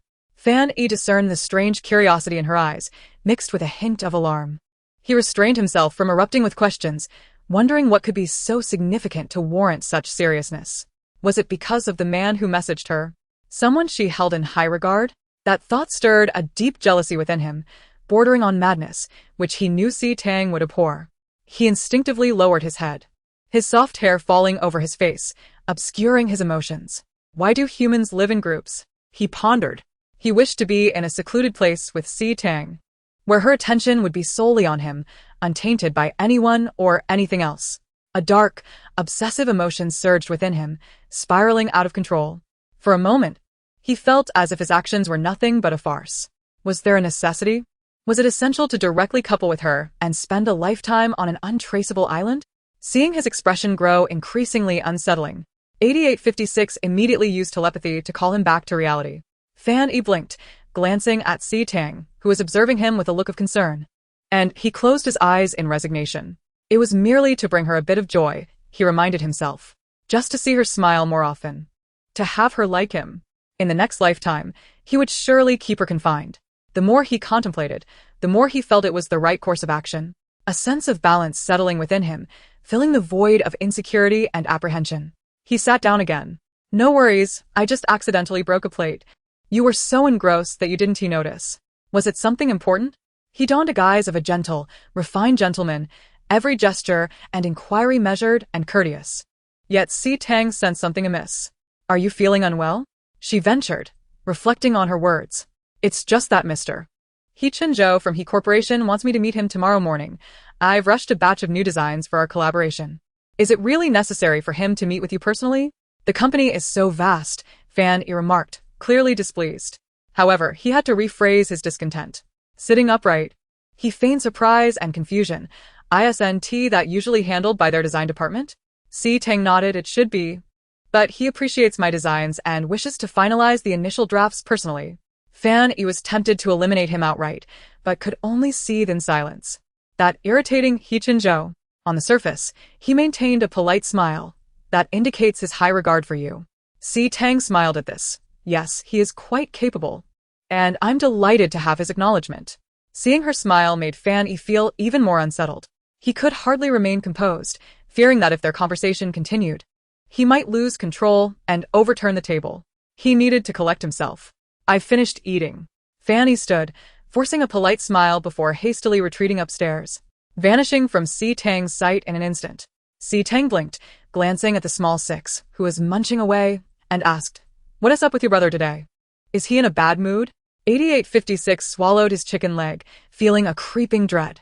If Fan Yi lost control, it would be disastrous. He quickly set down his chopsticks. Perhaps he encountered a minor setback in his career. Sister Tang, I'm done too. I'll head upstairs now. Little Six scampered off in the direction Fan Yi had taken. Tang regarded their departing figures with curiosity, shaking her head as she tidied the table and loaded the dishes into the dishwasher. Fan Yi had not lost his mind. He had successfully convinced himself. He brainwashed himself to prioritize his wife's happiness. The following morning, Tang, as anticipated, finished her breakfast and set out for He Corporation to meet He Chinzhou.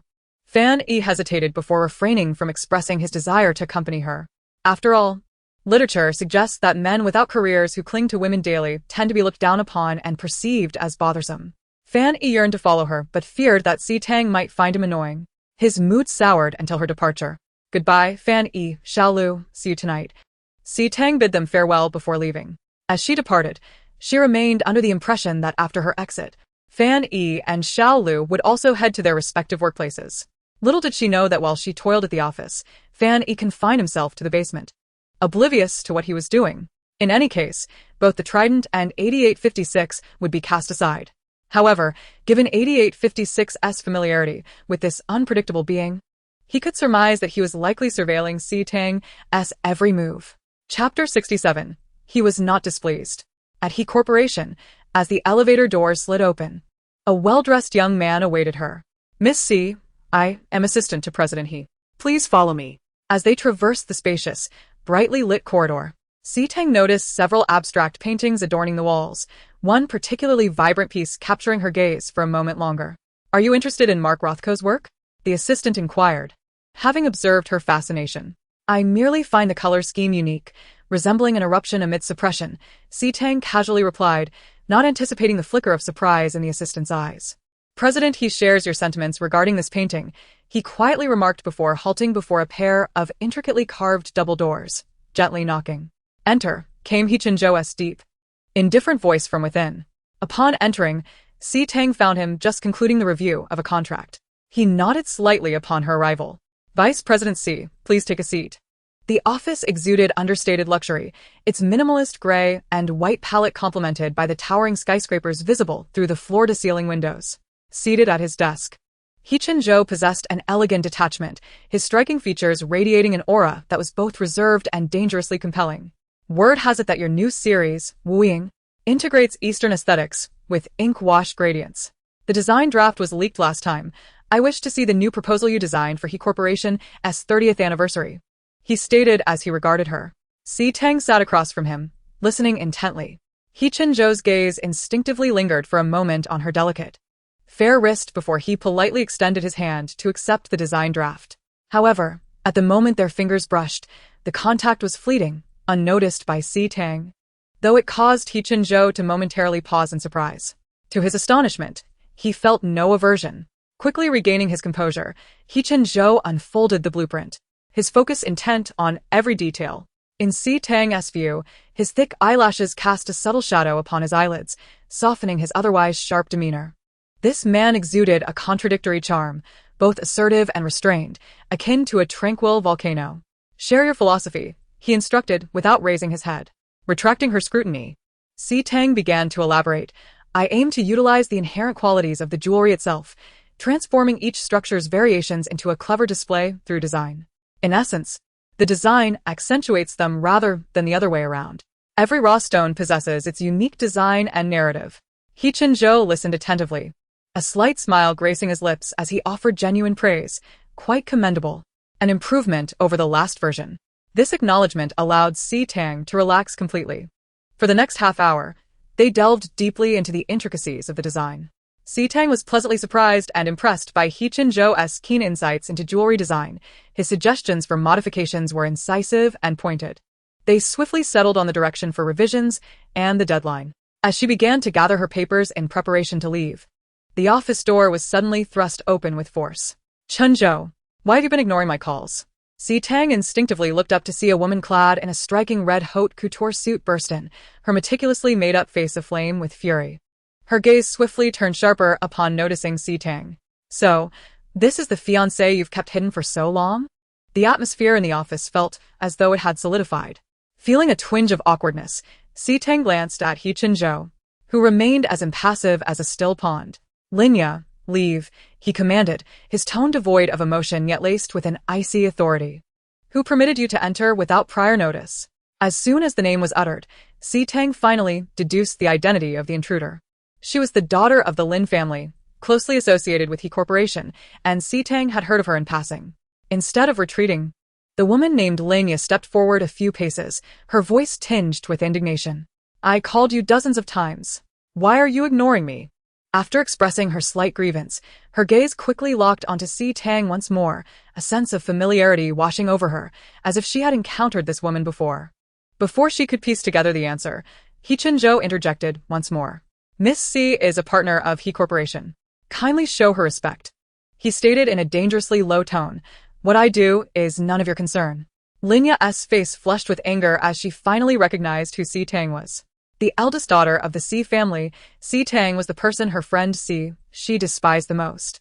Now, she was also the object of her own disdain. She's already married. Linya shouted, outrage spilling forth. When did Chenzhou ever defend a woman like this? It must be this married seductress who has bewitched him. Wake up. She's already married. He Chenzhou had never perceived Linya as this bothersome. Strangely, the phrase she's already married echoed in his ears, strikingly clear. Unreasonable, he muttered, rubbing his temples. Just as he spoke, his assistant finally entered, accompanied by 2 security personnel. Miss Lin, I've already informed you that President He is in a meeting regarding a collaboration. Please refrain from further disturbance. As Linya was escorted out, her protests echoed down the corridor, gradually fading away. The office returned to a hush, and an awkward silence enveloped the space. I apologize for your witnessing this scene. He Chenzhou turned to see Tang, his tone softening slightly. Linya is the daughter of my father's business partner. We did grow up together, but she has misconstrued certain matters. Si Tang nodded in understanding. President, he is remarkable.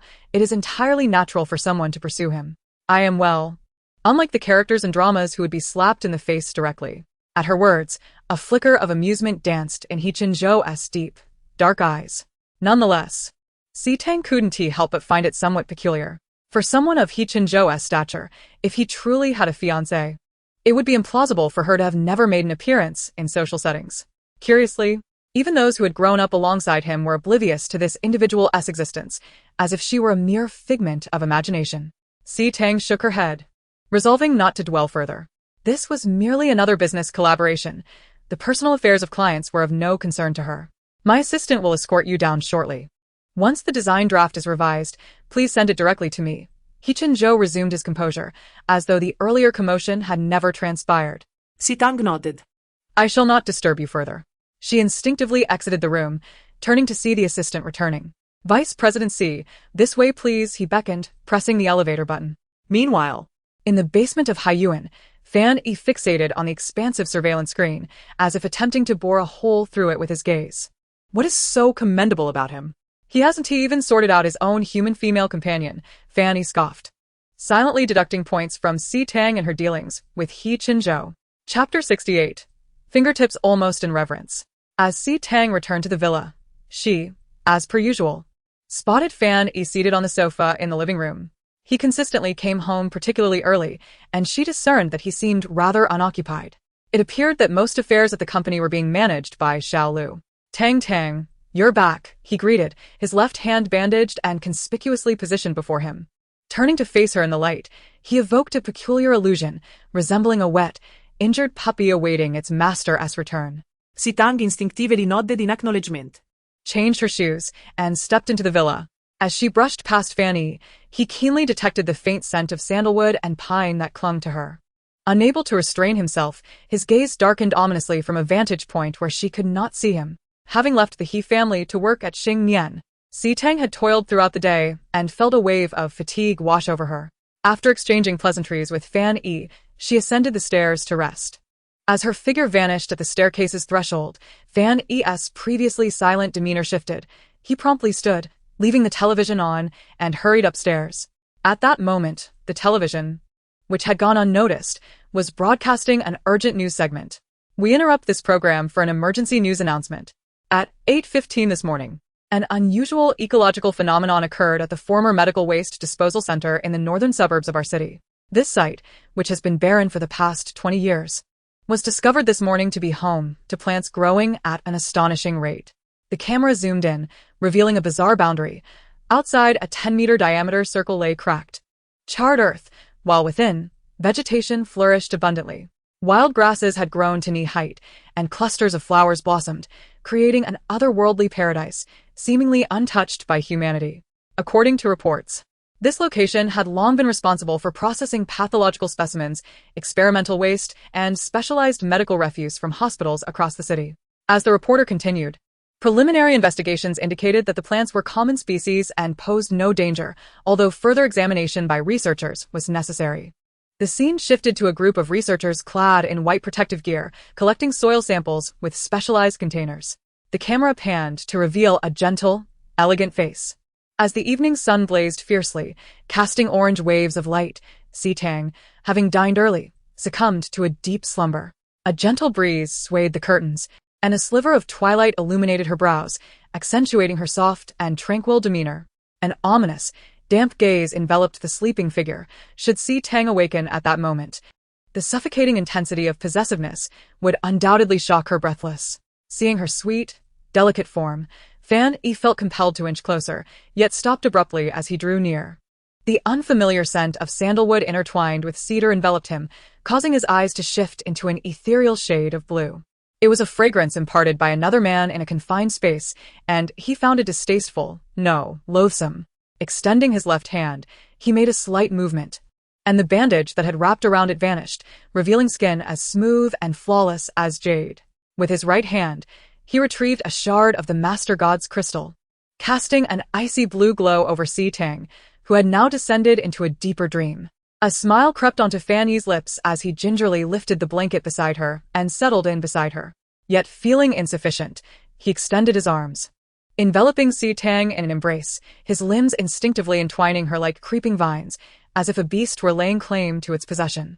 As he secured her waist, he could not help but nuzzle against her hairline, only to be met again with a scent he found so profoundly irritating. At that moment, a singular thought consumed Fan Yi. He yearned to transform into his true form, to envelop Tang completely, erasing all traces of that scent so that only his essence remained. With a stormy countenance, he pressed his lips to the skin behind her ear in a series of tender pecks before abruptly sitting up, unable to endure any longer. He gently lifted Tang into his arms and made his way into the bathroom. Without turning on the lights, the frosted glass allowed a few rays of the setting sun to filter in, casting an ambiguous glow that thickened the air with an unspoken intimacy. The sound of water began to flow as Fan Yi, expressionless, removed Tang's clothing. The sight of her bare form, once devoid of emotion, now filled him with an unexpected shyness. He averted his gaze but could not resist stealing glances. His face flushed rapidly, his throat constricted, and his breaths quickened, desire igniting within him. Suddenly, he lifted Tang into the bathtub, clumsily gathering her long hair, cradling the nape of her neck.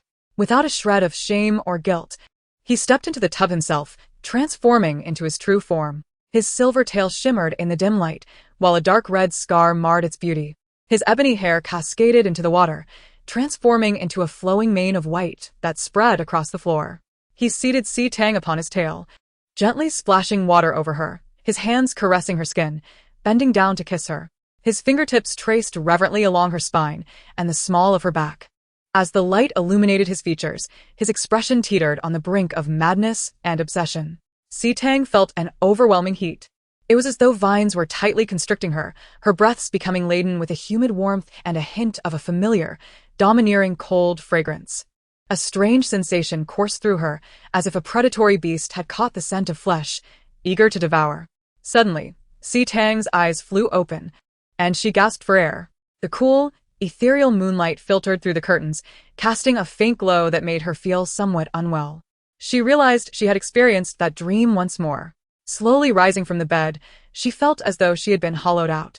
After her shower, she instinctively glanced in the mirror and was taken aback. The young woman before her was breathtakingly beautiful, her skin flawless and unblemished. The allure at the corners of her eyes and brows seemed to have been nurtured by some unseen force, her entire face flushed with the hue of a ripe peach. Tang could not help but splash her face with cold water. The following day, in a secluded laboratory, Ling Shubai adjusted the focus of the microscope, and the sight beneath it left him breathless. The microbial count in ordinary soil typically reaches millions per gram, yet the sample he examined contained at least 10 times that number, with an astounding diversity that was almost unbelievable. Even more remarkable was the observation that these microorganisms appeared to be in an unusually active state, forming a complex symbiotic network among themselves. His notebook was filled with densely packed observational data. Sample X37, 14th observation. The microbial community exhibits unprecedented diversity, including at least 15 unrecorded strains. Metabolic activity exceeds that of conventional soil samples by 300. Cell division rates the shrill sound of his phone abruptly interrupted his note-taking. The caller ID displayed a number from the municipal hospital. Ling Shubai hesitated, then removed his gloves and answered. Mr. Ling, I regret to inform you that your father and your heart are not compatible for organ transplantation. The voice on the other end shattered his last glimmer of hope. I understand. Thank you for the notification, he replied mechanically, then hung up. He sat in silence, gazing out the window, his silhouette resembling a wisp of fog. Enigmatic and inscrutable. Chapter 69. Preliminary Suspicions. The next day, Tang arrived at the office, and as she passed through the work area, she vaguely overheard employees discussing something. Did you see the news yesterday? What news? If you didn't see it, just forget it. The information has been sealed off now. They're afraid it might cause public panic. What happened? Hurry up and tell me. Don't leave me hanging. In the northern city, there lies a remarkable spectacle, a facility designated for the incineration of medical waste. Overnight, an astonishing bloom of flowers has emerged, prompting experts to conduct clandestine studies. I find myself questioning whether the soil has undergone some form of mutation. Is this genuine? I am, after all, a firm believer in science. Such notions seem utterly ludicrous. If you choose not to believe, that is your prerogative. However, if you were to visit that site now, you would find everyone barred beyond the protective barriers. Is it truly that extraordinary? The deputy director has arrived. Shoo, let us return to our duties. Tang cast a glance at the employees within the glass confines before returning to her office, her mind lingering on the recent conversation. Her fingertips instinctively navigated to the search page, where social media offered only fragmented whispers of information, truth or fiction. It remains uncertain. If, indeed, there exist phenomena in this world that defy scientific explanation, a vague silhouette flickered in her mind, its silver tail shimmering under candlelight, reminiscent of her necklace. She had once entertained thoughts of the supernatural, yet each time she dismissed them as absurd and fantastical. Her thoughts coalesced as her gaze fell upon the business card that Ling Shubai had previously presented to her. Ling Shubai, a foremost researcher in the realms of science and medicine, holds a profound fascination for the civilization of Atlantis. Tang retrieved her phone and dialed the number inscribed on the card. Hello, came Ling Shubai's warm voice from the other end. It is I, Tang, she replied. I had mentioned treating you to a meal. Do you have time this afternoon? There was a brief silence before a gentle cough punctuated the air, eliciting a frown of concern from Tang, though Ling responded with a smile. Certainly, it would be my honor. After work, Tang sent a message to Fan Yi Xiaolu and drove towards the restaurant where she had arranged to meet Ling Shubai. Upon entering the Chinese establishment, she spotted Ling Shubai by the window, enveloped in a radiant glow akin to a resplendent moon, exuding an air of cultured elegance. Good day, Miss Tang. He greeted with a smile as he rose to his feet. His gaze drifted past her, searching for the presence of her husband, but found none. Tang inclined her head slightly and took a seat opposite him. At that moment, a server approached with the menu. Ling Shubai instinctively inquired, "Where is your husband?" Tang, momentarily pausing over the menu, raised her gaze with a soft smile, replying, "He is occupied." In truth, she had certain inquiries she wished to explore with Ling Shubai, which was why she had not invited Fan Yi. I see, he said, maintaining his smile, though the warmth in his eyes diminished slightly. After placing their orders, Tang specifically requested a dish low in salt. Once the server departed, she began, I heard that when you rescued me on that island, you were investigating suspected remnants of the Atlantis civilization? Upon hearing this, Ling Shubai's eyes sparkled with interest as he nodded. Indeed, during that time, I frequently conducted explorations over the Atlantic Ocean. It was by chance that I encountered the deserted island where you had drifted during a deviation caused by a typhoon. As he pondered, he suddenly asked, Did you notice anything unusual at that time? Ling Shubai raised an eyebrow, intrigued by Tang's demeanor. He sensed that she harbored a significant secret. Indeed, there were many anomalies, he stated calmly, recounting her amnesia and the island's inexplicable ecological environment. Tang fell into a contemplative silence, uncertain whether to disclose her dreams for his analysis. Ultimately, she pursed her lips and furrowed her brow, addressing Ling Shubai. Mr. Ling, having studied the Atlantis civilization for many years, I wish to know whether the merfolk ever existed? The air grew still as the dishes were served. Ling Shubai instinctively locked eyes with her, both momentarily silent. Once the server departed, Ling Shubai spoke gravely. The trident seal has been verified by the latest recover relics as belonging to the batch donated by your husband. What do you think, Miss Tang? The trident? She murmured, almost instinctively. Poseidon. A peculiar sensation enveloped her, as if something beyond her comprehension was attempting to awaken her. She bent slightly, covering her forehead with her hand, as a tumult of vivid illusions flashed through her mind, elusive and beyond her grasp. Are you all right, Miss Tang? Ling Shubai noticed her sudden pallor and rose with concern, intending to assist her.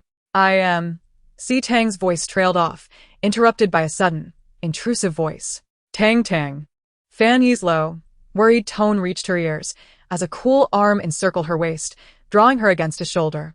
His other hand cradled her face, his anxious gaze scrutinizing her pale complexion. Are you all right? He murmured softly, his proximity causing Tang's vision to blur, her mind flooded with memories of past dreams. The environment of the hot springs eerily mirroring that cave on the island. Fan Yi's face oscillated between clarity and obscurity, blurring the lines between reality and dreams. Ling Shubai halted his advance, observing Fan Yi as he shielded Tang possessively, blocking Ling's view of her face. Mr. Fan. I was in the midst of a conversation with Miss Tang when she suddenly became unwell. Shall I drive you both to the hospital for a checkup? Ling Shubai offered. No need, Fan Yi replied, his voice initially cold, but he quickly softened. I will take my wife myself. Rising, he effortlessly lifted Tang into his arms. Ling Shubai opened his mouth to mention Fan Yi's injured hand and the potential inconvenience, but upon noticing the absence of any scars upon his hands, he swallowed his words. After watching Fan Yi hastily carry Tang away, he regained his composure and resumed his seat, his gaze wandering to the window where he spotted Xiaolu, the young boy, fumbling to open the car door as the three departed. His chin instinctively rested in his hand. Quite intriguing. Chapter 70. Patience approaches its limits. At the seaside garden, Tang's bedroom. Her taut nerves gradually relaxed as she succumbed to slumber. A faint, icy blue light enveloped her, barely perceptible. It appears the main deity's restrictions are slowly waning, Xiaolu remarked from a distance. Fan Yi's fingers lightly traced the contours of Tang's face, gliding down to her neck, resting on the fish scale necklace. The scales seemed to respond to the presence of their true owner, emanating a bluish-white glow.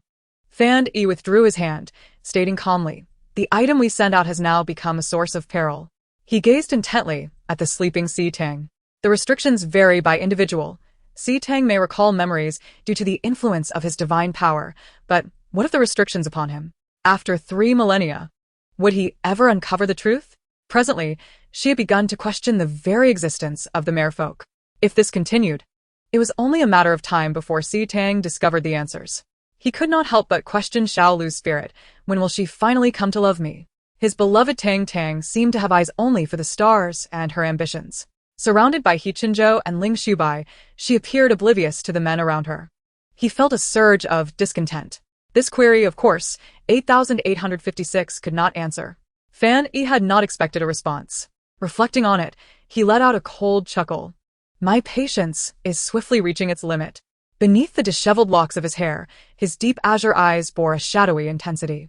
Even if she feared him, even if she tried to flee, he would have no choice but to enforce a union, confining her thereafter. The Lord of the Sea was teetering on the brink of madness, and 8856 dared not interject, instinctively seeking an escape. Lord Fani, I shall not disturb Miss Tang's rest any longer. As 8856 exited the room, he cast a final glance, observing Lord Fani's unwavering gaze fixated upon Tang's visage, outwardly serene.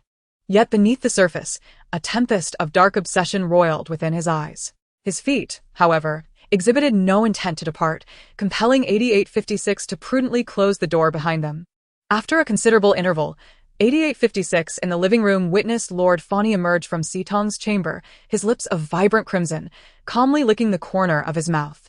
He felt too ashamed to acknowledge the implications of their actions. When Tang awoke, her mind was still in a haze. Realizing she lay in her familiar bedroom, she was astounded to find that the dawn light had already begun to break, marking the arrival of a new day. She recalled her engaging conversation with Ling Shubai from the previous day, only for her memory to be abruptly interrupted by a flurry of indistinct visions, leading her into a state of confusion. She had also heard Lord Fani's voice, surmising that he must have brought her back. As she pondered, a gentle knock resonated on her door, followed by Lord Fani's warm and concerned voice. Tang, have you awoken? Come downstairs for breakfast. You must be hungry after sleeping for half the day and missing dinner. I'll be right down, she replied. Rising, she entered the bathroom to freshen up, catching a glimpse of her swollen lips in the mirror. Frowning, she also noticed the fish scale necklace adorning her neck, shimmering faintly. Suddenly, an unsettling thought crossed her mind. What if those dreams were not merely figments of her imagination? At the dining table, the atmosphere remained as usual. Remarkably, Lord Fani refrained from inquiring about her fainting spell the previous day, as if he were fully aware of what had transpired. This unsettling notion caused Tang to instinctively withdraw her absurd thoughts. Her gaze fell upon Lord Fani's right hand, still bound in bandages, prompting her to ask, Is your hand all right? Recalling the events, 8856 remembered how Lord Fani had rushed over after witnessing Sidong dining with Ling Shubai on the Tianyan screen. Forgetting about his own bandaged hand, he was uncertain if either Sidong or Ling Shubai had noticed his condition. "It's nothing," Lord Fani replied with a smile, subtly concealing the fact that his hand had already healed. Sidong nodded, finishing her meal before preparing to head to the office. "I'm off to the company now, Fani." Xiao Lu. Like clockwork, her silhouette vanished through the doorway. The moment she departed, Lord Fani discarded his chopsticks and practically dashed into the basement, tossing a command to 8856. "Do the dishes." Swallowing the wonton in his mouth, 8856 couldn't help but feel that Lord Fani was becoming increasingly neurotic. He was already monitoring Sidong before she even got into her car. Love makes one unwell. No, it drives the already mad divine to greater insanity. Upon arriving at the company, Sidong's assistant hurriedly knocked on the office door. Noticing the assistant's anxious expression, Sidong sensed that something significant was amiss. What is it? The assistant handed over a document and an invitation. "Vice President C, please take a look at this. It's an invitation to the product launch from Shima Jewelry. What's crucial is that their products are precisely the ones we previously lost to theft, those initial collaborations with the He family." As Sidong perused the invitation and materials, her initial suspicions were confirmed, but her expression remained unfazed. "Understood. As for the matter of resuming collaboration with the He family, do not disclose this to anyone." The assistant nodded in agreement. "Of course, Vice President C." Once the assistant left, Sidong picked up the invitation, her expression turning icy. She immediately began to compile the surveillance footage of the design theft alongside the gathered materials. "See she, since you are so eager to substantiate my alleged plagiarism, prepare for a grand spectacle." At the appropriate moment, she would ensure that everything recorded at Sishi's product launch would serve as compelling evidence against her. Once she had firmly grasped control over the C family, it would signal the true beginning of their confrontation. 3 days later, at the Shima Jewelry launch, the products were met with overwhelming demand, catapulting the brand to prominence. The media flocked to the event, capturing the products and eagerly interviewing Sishi. "Miss C, did you personally design these drafts? What is the concept behind the products?" "Miss C, rumors suggest you are dating the second young master of the He family. How true is that? It is said that Shima, like a dark horse, is poised to surpass Xingnian. What are your thoughts?" Amidst the crowd, Sishi reveled in the limelight, and as she scanned the gathering, she spotted Sidong calmly observing from a distance. Sidong's demeanor remained composed and dignified, her serene gaze fixed upon Sishi as if she were merely a jester. Yet, it was a stark contrast to their relationship years ago when Sidong had been her pitiable subordinate. When had the girl, who lost both her mother and father, transformed into someone so self-assured, exuding a profound inner strength? Was it due to the shares left by her mother or the support of the Yun family? She felt a surge of indignation. Why should she possess everything while she had nothing? If she lacked it, she would simply take it. Standing beside Sidong, Lord Fani endured the tedium of the event as discussions swirled around them. Is this the manager of Xingnian whose collaboration with the He family fell through? It seems they haven't produced anything significant in a while. One wonders if their talent has waned. Indeed, it's a pity that such a major project with the He family has gone awry. On the other side, having concluded her media engagements, Sishi strode over with an air of arrogance. "Why, if it isn't my sister. How rare for you to attend Shima's product launch. Have you found these designs familiar?" Sishi's demeanor betrayed her true nature. "I am not your sister," Sidong replied coldly. "If you know they are stolen, you should anticipate their eventual return." Not wishing to be further disgusted, she grasped Lord Fani's arm, ready to leave. Ha! "Still clinging to your false pride? The He family has already severed ties with Xingnian," Sishi remarked, crossing her arms with a condescending posture. Casting a sidelong glance at Lord Fani, Sishi, still nursing her grievances from their last encounter, scrutinized them up and down. "Sidong, your taste is indeed lacking. This man seems to possess nothing but looks." Nearby, 8856, who had been enjoying free cake, trembled at her words. With trepidation, 8856 glanced over, noting that while Lord Fani's smile remained unchanged, it was somehow more unsettling than when he was not smiling. After uttering those words, Sishi observed that Lord Fani's previously warm smile persisted, yet his luminous blue eyes fixed upon her with a chilling intensity. "Oh, is that so?" he replied, his tone unhurried, refraining from immediate retaliation. Yet, His gaze bore down on her, as if she were merely an inanimate object. For reasons she could not fathom, Cixi felt a visceral shiver of dread, as if confronted by a monster, compelling her instinct to retreat. She found herself backing away uncontrollably, her legs trembling. Sidong regarded Cixi's pale, startled expression with cold detachment, wondering what had frightened her so. In the next moment, Cixi shot her a glance before hastily departing, as if unwell. Perplexed, Sidong paid it no mind and signaled to Lord Fani and Xiao Lu that they could leave soon. In the shadows, Citong's hired personnel diligently recorded every detail, the products, Cixi's admission of having designed the drafts, all meticulously documented. These will soon manifest as the bitter fruits of Cixi's own actions. Upon returning to Haiyuan, after entering her room, Tang immediately summoned 8856. If the evidence gathered today were to be released, would Cixi indeed face the disgrace anticipated? Logically, she should. Yet fate does not always adhere to logic. 8856 replied solemnly, I cannot predict the subsequent developments. Having received his answer, Fan Yi waved him off to entertain himself. 8856 muttered, so he is merely a summoned servant, coming and going at will. In the following days, Tang established a routine of commuting between her home and the company, diligently working on the collaboration with the He family for the Yunshang series. On the day of the formal press conference, He sure extended a special invitation for her attendance. Naturally, she would not miss such a significant occasion. Initially intending to go alone, Fan Yi volunteered to accompany her, stating, I have no pressing matters today. His eagerness was quite evident. Tang acquiesced. On that day, as the two set off and entered the venue, the opulent crystal chandeliers illuminated the hall as bright as day.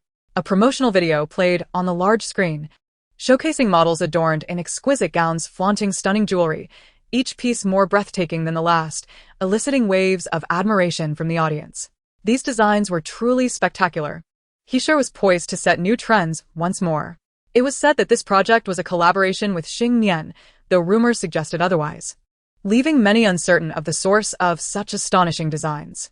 Among the crowd, Cixi looked on with a mix of resentment and envy at the grand spectacle before her, realizing that these designs surpassed the ones she had previously pilfered from Tang. Yet, as long as he sure was not collaborating with Xing Mian, she was somewhat pleased with the outcome. At the entrance, Cixi's eyes landed on the tardy Tang, clad in a simple blue gown devoid of excessive embellishments. Save for a slender silver belt cinched at her waist, she exuded understated elegance that accentuated her cool and regal demeanor. Beside her stood Fan Yi, ever at her side, dressed in a deep blue bespoke suit that complemented Tang impeccably. The tailored fit accentuated his broad shoulders and narrow waist, and the ruby brooch at his collar glimmered with an enigmatic luster under the lights. Unable to restrain herself, Cixi approached, wearing a mocking smile. Isn't this my sister? Come to witness how successful the project you let slip has become? The light and shadows seemed to mock Tang for losing the collaboration with He. Tang, Genuinely weary of dealing with the ever-persistent Cixi, furrowed her brow. Before she could respond, Fan Yi gently tapped her shoulder. Tang, the seat is over there. He indicated towards a prime front row position. Go ahead. He gestured for her to proceed first, and instinctively, she glanced at him. She was met with his stunningly handsome face, adorned with a gentle and reassuring smile. Her heart calmed somewhat, allowing her to disregard Cixi's provocation as she moved toward her seat. Once Tang had distanced herself, Fan Yi turned his gaze towards Cixi. This time, Cixi was certain, she was not mistaken. The gentle countenance that had just been directed at Tang had transformed in an instant into a sinister and ghastly visage, reminiscent of a monster poised to reveal its fangs, ready to devour her whole. In his eyes, glimmering with a blue hue, lurked a venomous snake. Cixi felt as if her throat had been constricted, unable to release the scream that was trapped within. Terrifyingly, she stumbled back a few paces, nearly losing her balance and falling. The instigator showed no intention of leaving. Rather, he advanced a few steps, feigning concern as if to assist her. What's the matter? Wasn't he Miss C just a moment ago quite arrogant? His smile appeared courteous and warm to onlookers, yet Cixi perceived the fleeting horror within. Fan Yi, of course, did not help her, watching as Cixi awkwardly fell to the ground, slowly crouching down beside her. In Cixi's view, his smile had faded, his soft, dark hair casting shadows over his brows and eyes, concealing a deep-seated malice. Do you know what your soul tastes like? He asked venomously. The taste of canned herring. Utterly repulsive. After delivering that unvarnished statement, Fan Yi rose, casting a glance at the frightened Cixi, scoffing softly before turning away toward Tang. From the perspective of the bystanders, it appeared merely as a gentleman kindly inquiring before politely departing. A servant approached to help Cixi up, only to find her eyes reddened and her face pale, as though she had just witnessed something profoundly terrifying. Her gaze was fixated on the distant figures of Tang and Fan Yi, seated closely together, engaged in lively conversation. Fan Yi's demeanor toward her was impeccably affable, devoid of any hint of darkness. After a while, Cixi suddenly broke into an evil grin of schadenfreude, pondering whether Tang realized the monstrous presence that lingered by her side. Chapter 72. He is her brother. Flirted. The lights in the center of the venue dimmed suddenly, a spotlight illuminating the stage as models began to emerge adorned in jewelry. The press conference reached a crescendo, with all media focused on the stage, awaiting the final grand reveal. It was then that Heartwarming Group's president, He Chin-jo, unexpectedly took to the stage. An immediate hush fell over the crowd. He rarely made public appearances, and his presence astonished everyone. The man exuded a powerful, yet restrained aura, his strikingly handsome features sharp. With a gaze that surveyed the audience with calmness that belied the turbulent undercurrents lurking beneath. Tang remained oblivious, but from the moment He Chin-jo appeared, Fan Yi's expression darkened.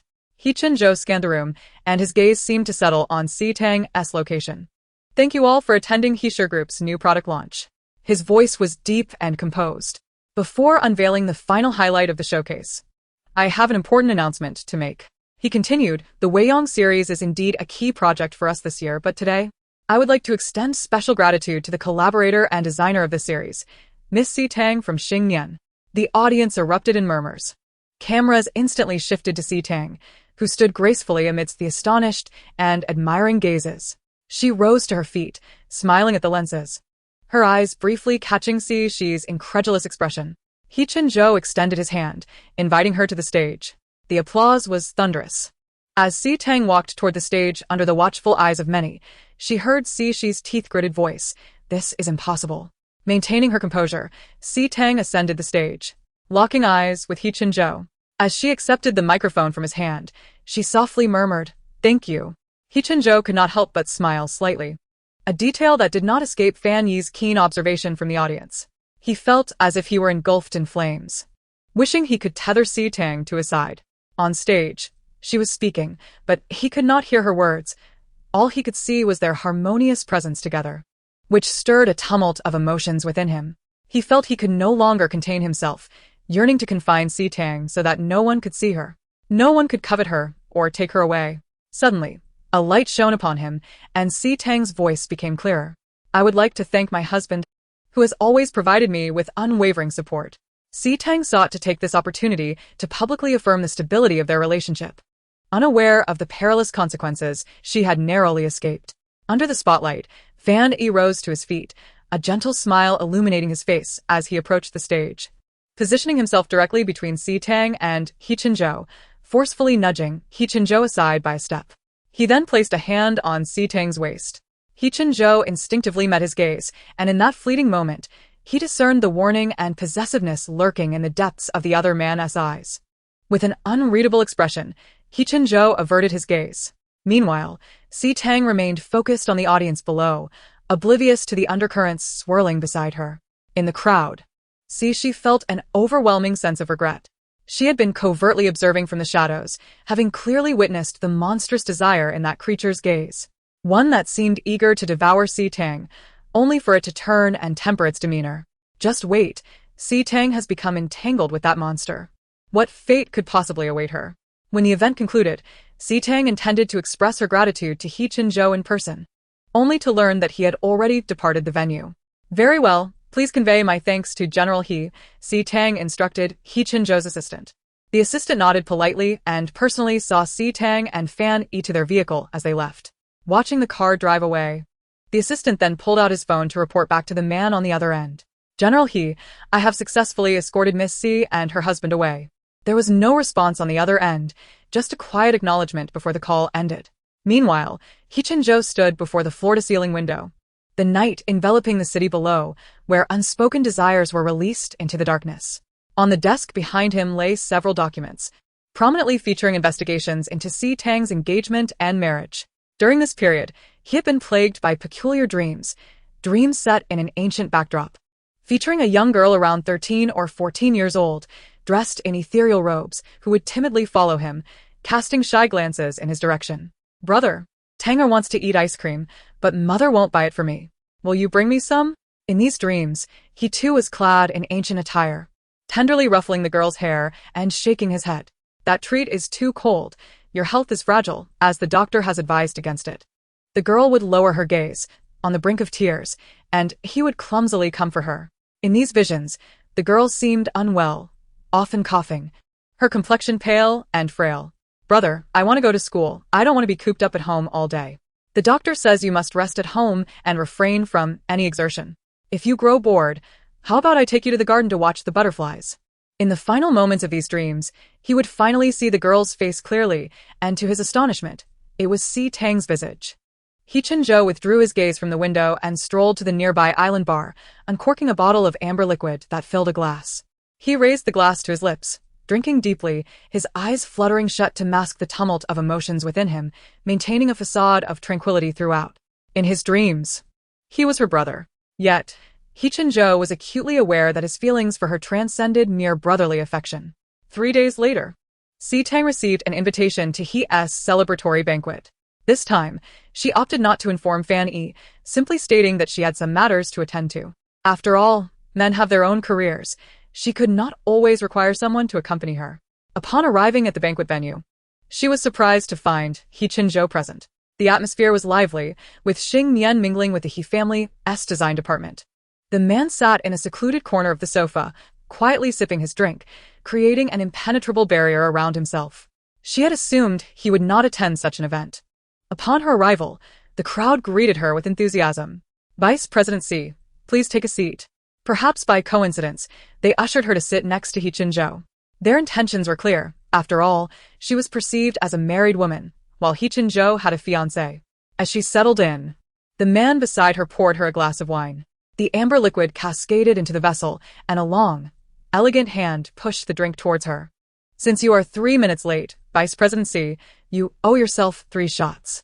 The crowd roared in jest. Si Tang considered mentioning her low tolerance for alcohol when she heard a deep voice beside her. It's non-alcoholic. I had it switched. Startled, Si Tang turned to meet his intense gaze. In the dim light, his eyes were calm, yet his features held a certain fierceness that made her hesitant to look a second time. A smile graced her lips as she lifted the glass and took a sip, discovering it was indeed sweet. A flutter of surprise coursed through her. She had not anticipated this. Si Tang was no longer a child, and the man's actions prompted her thoughts to wander. Yet, a glance at the simple band on his left ring finger made her wonder. Perhaps it was merely a misconception? Furthermore, she was still bound by the ties of marriage. Chapter 73. The Sudden, Direct Approach. Vice President Si, your drinking capacity is impressive. We owe the success of this event to our Vice President's personal design contributions. Not at all. We are grateful for his cooperation and guidance. Si Tang smiled, Engaging in light-hearted conversation with the crowd. Unbeknownst to her, as the drinks flowed, her phone began to vibrate incessantly. Glancing down at the screen, she froze momentarily, noticing several missed calls from Fan Yi. Furrowing her brows, she assumed there might be an urgent matter. Politely excusing herself, she stepped aside to return the call. On the other end, the voice answered promptly. Hello? Tang, where are you? The tone was calm and familiar. I'm at the He family's celebratory banquet. I'll return shortly.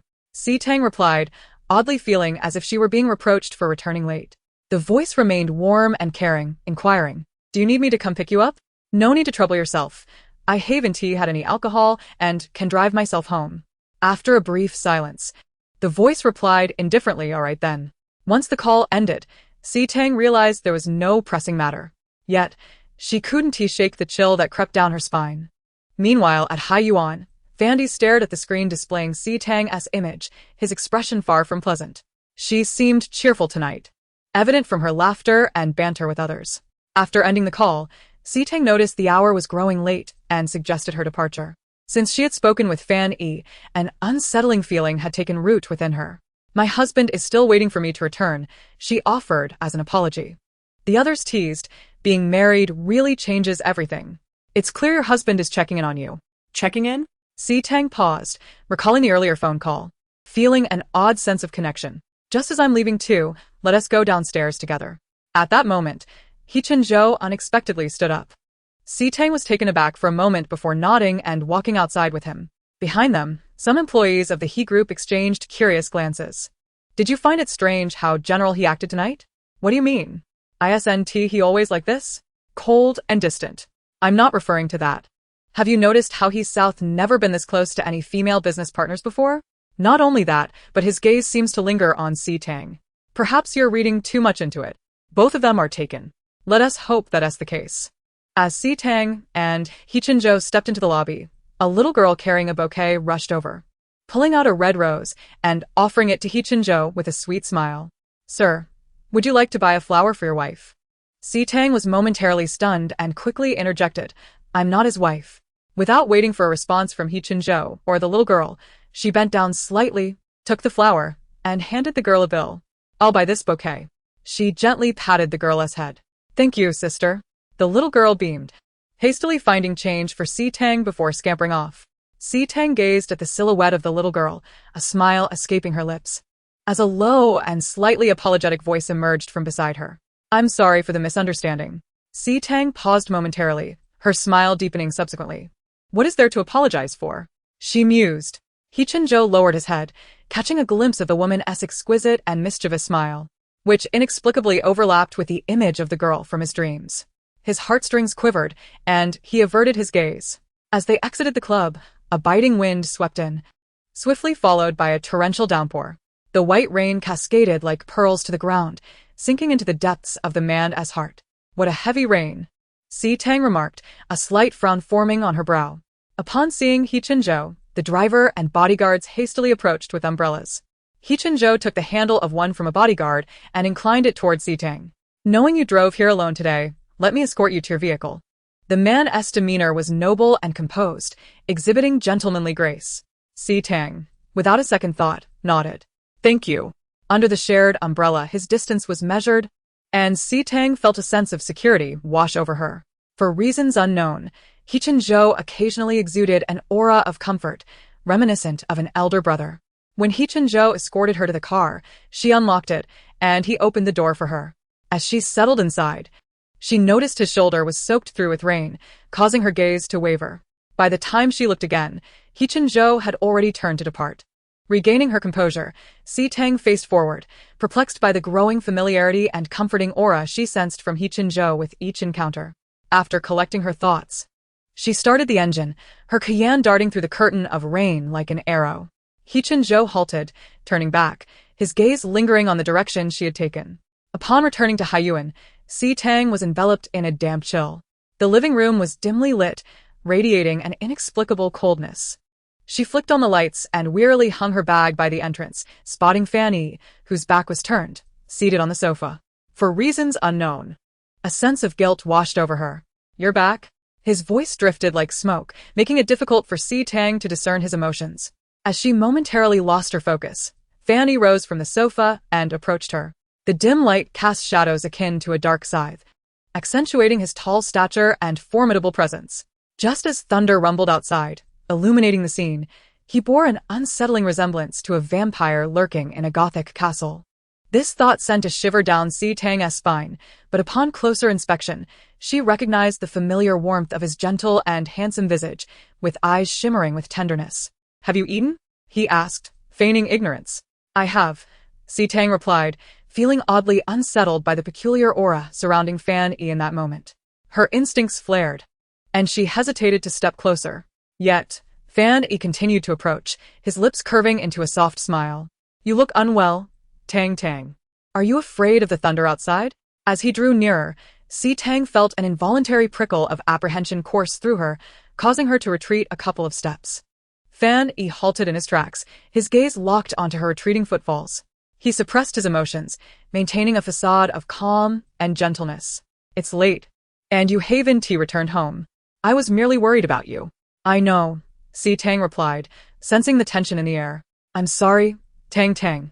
I was just overly anxious. As he stepped closer, she could see the sincerity in his eyes. You know how I feel about you. I just prefer that you don't grow too close to He-Chin-jo. Si Tang was taken aback, her mind momentarily blank. She raised her gaze. And at that moment, a flash of lightning illuminated Fan Es' expression, revealing emotions of love, longing, innocence, and grievance. Caught off guard by his unexpected candor, Si Tang found herself at a loss for words. Chapter 74. A carefully prepared gift. Si Tang hesitated, unable to meet the intensity of his gaze brimming with fervor. I haven't thought about these things yet. Right now, I just want to reclaim the Si family. As for what comes next, perhaps I will know in due time. She honestly conveyed her feelings. I do have some affection for you, but I wish to understand each other better. Having experienced the tumult of love with He Mo Hang, she felt it was essential to unravel the layers of mystery surrounding Mr. Fan E. The response was not entirely unfavorable. Fan E's lips curled into a subtle smile. I will grant you time, Tang Tang. He maintained a safe distance, allowing her ample space to breathe. After all, in the realm of mortals, possessing a marriage certificate implied she was already his. The agitation stirred by He-Chin-jo gradually subsided. Si Tang offered him a gentle smile, devoid of any pretense, prompting Fan E to reminisce about the time they had watched butterflies on the island, where she had smiled in the same pure manner. Fan E. We have all the time in the world, Si Tang whispered. Until she ascended the stairs, Fan E lingered in a dreamlike state. She had begun to like herself, albeit slightly. Yet, despite this, he could not resist the urge to slip into Si Tang's bedroom in the dead of night. Tang Tang. He embraced her without hesitation, showering her with kisses, his eyes glistening with a fervent, possessive love. You are mine. I am yours. Since that night when Si Tang and Fan E laid their feelings bare, their interactions had taken on a more ambiguous tone. Si Tang began to deliberately avoid He-Chin-jo, ignoring his invitations for dinner. She found herself perplexed. If He-Chin-jo truly harbored feelings for her, what then was the significance of the rumored fiancé? She did not ponder it further. In the office, having just completed the editing of the video concerning She's theft of the design drafts, Si Tang received a message. Miss Si, I have captured everything you requested and am now uploading it for you. Si Tang replied affirmatively and transferred 5 million to the sender. As she viewed the videos, a cold smile flickered in her eyes. At that moment, a knock echoed through the office. Come in, she called. Her assistant entered, handing her an invitation. The Si family is hosting a grand birthday banquet for the second Miss Si. Vice President Si, will you be attending? Si Tang accepted the invitation, a profound smile gracing her face. Of course, I will go. It was finally time to present the carefully prepared gift she had orchestrated. For She's 21st birthday, Si Chen-fong had arranged an extravagant affair to preserve the family's reputation. They had booked a luxurious banquet hall, with ivory-white stairs cascading down, adorned with fresh roses flown in from Italy. An impressive indoor fountain added to the spectacle. Si Chen-fong had invited numerous high society elites, creating a truly magnificent scene. The grandeur mirrored that of Si Tang's own birthday celebration. As Si Tang and Fan E arrived fashionably late, she spotted Si in a white ruffled gown, standing like the moon surrounded by stars, flanked by Si Chen-fong and Chin Yu, with He Mo Hang's arm intertwined with hers, radiating an aura of having it all. After a moment's hesitation, upon seeing Fan E beside Si Tang, Si refrained from approaching to taunt her, instead casting a snide, boastful glance from afar. In response to the distant provocation, Si Tang's eyes betrayed no emotion as she chose to ignore it. However, she found it perplexing that this white lotus had not brought a throng of followers to create trouble, which puzzled her. On this day, Si Tang was adorned in a high-fashion ice blue mermaid gown that accentuated her perfect figure, every movement captivating and enchanting. Fan E tightened his grip on her hand, casting a vigilant gaze at the males who secretly coveted her. Xiao Lu stood between them, burdened with heavy thoughts. He was genuinely concerned whether today's revelation would proceed smoothly. Suddenly, a commotion erupted at the intricately carved entrance of the banquet hall, as if a significant figure had arrived. Si Tang couldn't help but glance in that direction. Whispers began circulating among the crowd. How handsome! Why is he here? Who is he? What a grand entrance! It's probably because you haven't seen him before. He is He-Chin-jo, the president of the He Corporation, and he seldom attends such events. I can't believe the Si family has such influence to invite him. Si Tang raised her brows in surprise, and in the next moment, she witnessed He-Chin-jo appear at the entrance of the banquet hall. The man donned a meticulously tailored haute couture suit, the black fabric accentuating his composed demeanor. His extraordinarily handsome face wore an air of indifference, as if he navigated through everything with ease. A simple ring glimmered coldly on the ring finger of his left hand, slightly unbuttoned at the cuff. It felt as though, for a fleeting moment, his gaze lingered on her for 3 seconds. Tang averted her face, feeling a tinge of embarrassment due to having declined 2 dinner invitations and having ignored him once. Fortunately, he did not approach directly, but instead ascended to the second-floor corner. Only then did Van E retract his vigilant gaze. Just as Si Chen-feng, who was poised to greet him with a smile, saw He Chen-jo pass by without sparing him a glance, his smile stiffened noticeably. His already pallid complexion appeared even more distorted, yet he was too prideful to reveal his discomfort, maintaining an appearance of nonchalance. He Mo-hang furrowed his brows tightly at the side, sensing that his nominal half-brother's presence here was anything but trivial. Several others who attempted to get close were swiftly dismissed, as He Chen-jo claimed his territory like an emperor, leaving no one daring to protest. No one knew what his purpose was for attending today. Si Tang's thoughts were not on He Chen-jo but rather narrowed her eyes, waiting for the ceremony to commence in the grand hall. Is everything prepared? Van E whispered in her ear. Si Tang nodded, indicating that they would soon witness a spectacle. Earlier, she had arranged for a private investigator to covertly gather evidence of He Mo-hang's collusion with Si Shi's usurper shares, alongside evidence of Si Shi's theft of her design drafts. This time, she was determined that these two would face disgrace and public scorn. Finally, a spotlight illuminated the stage, and the screen flickered to life with a video meticulously prepared by the birthday team, which shockingly included a montage of He Mo-hang and Si Shi's love story. Si Tang felt a wave of nausea wash over her and promptly pressed a button on her phone to switch the large screen. Suddenly, with a thud, the entire venue plunged into darkness. The crowd was left bewildered, and in the next instant, the big screen lit up abruptly, capturing everyone's attention. On the screen, a couple nestled together on a sofa, unmistakably Si Shi and He Mo-hang. Your sister has already broken up with you. So, what do you plan to do about seizing her shares? Brother Mo-hang, what are your intentions now? Humph. She is fortunate to have caught a glimpse of the truth. Once I achieve my goals, she shall regret it. Does your sister still not realize that the incident of you saving her years ago was also your design? Indeed, but that kidnapping incident implicated you and frightened you. Little she. The crowd erupted in a chorus of murmurs, astonished that He Mo-hang and Miss Si were indeed in collusion, a despicable and shameful act. Si Shi paled as she stared at the screen, frantically tugging at the equally pale He Mo-hang beside her. Quick, make them turn it off. The scene shifted, revealing surveillance footage of someone stealthily stealing design drafts from the office. In the next moment, as the camera zoomed in on the drafts, Si Shi's vision darkened, realizing that her life was about to spiral into chaos. If the earlier accusations had merely been moral condemnation, this evidence of plagiarized designs was tantamount to criminality. No. She refused to go to prison. Chapter 75, a scene described as a hellish battlefield in the novel.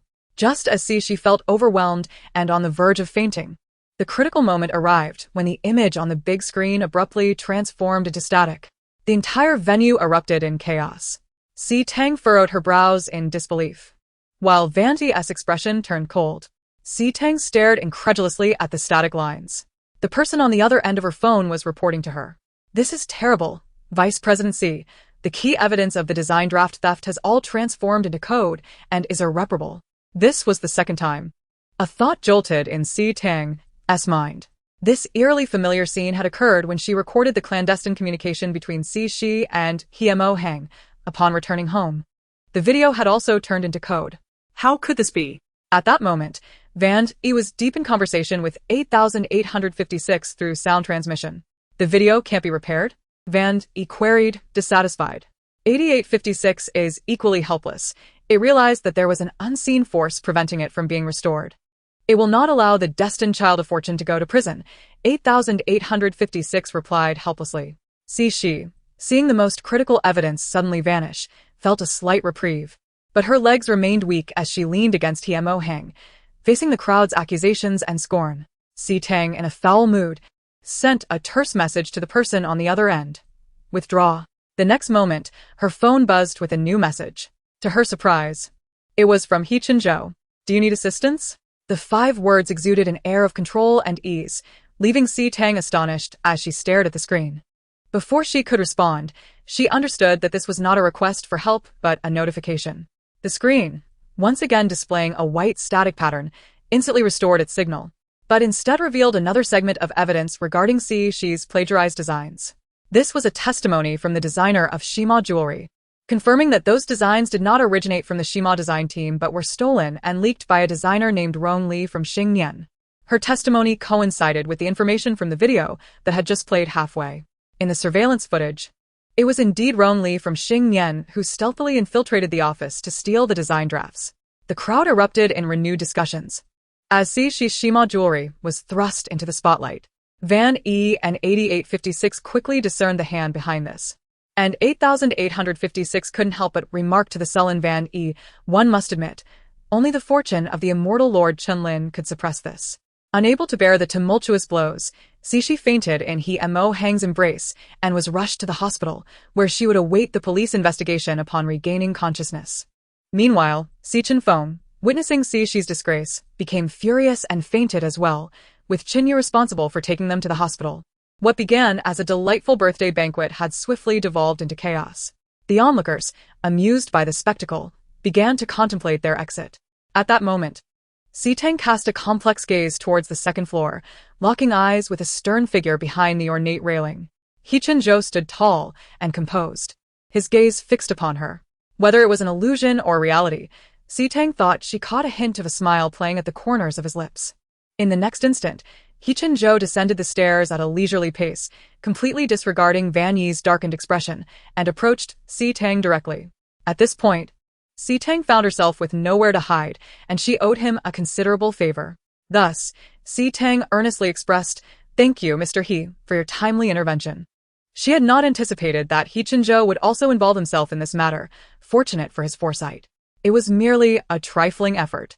Zhou wore a faint smile, his voice deep and measured.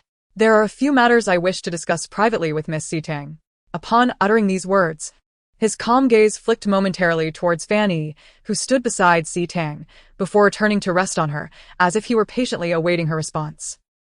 Tang remained silent. His demeanor exhibited no hint of discomfort or impropriety in requesting a private conversation with a woman in front of her husband. Fan Yi's pupils constricted sharply, his teeth clenched in secret fury. Observing the man's composed countenance, he felt an overwhelming urge to confront him physically. It was evident to him that this man held an unusual interest in Tang. Tang instinctively swallowed.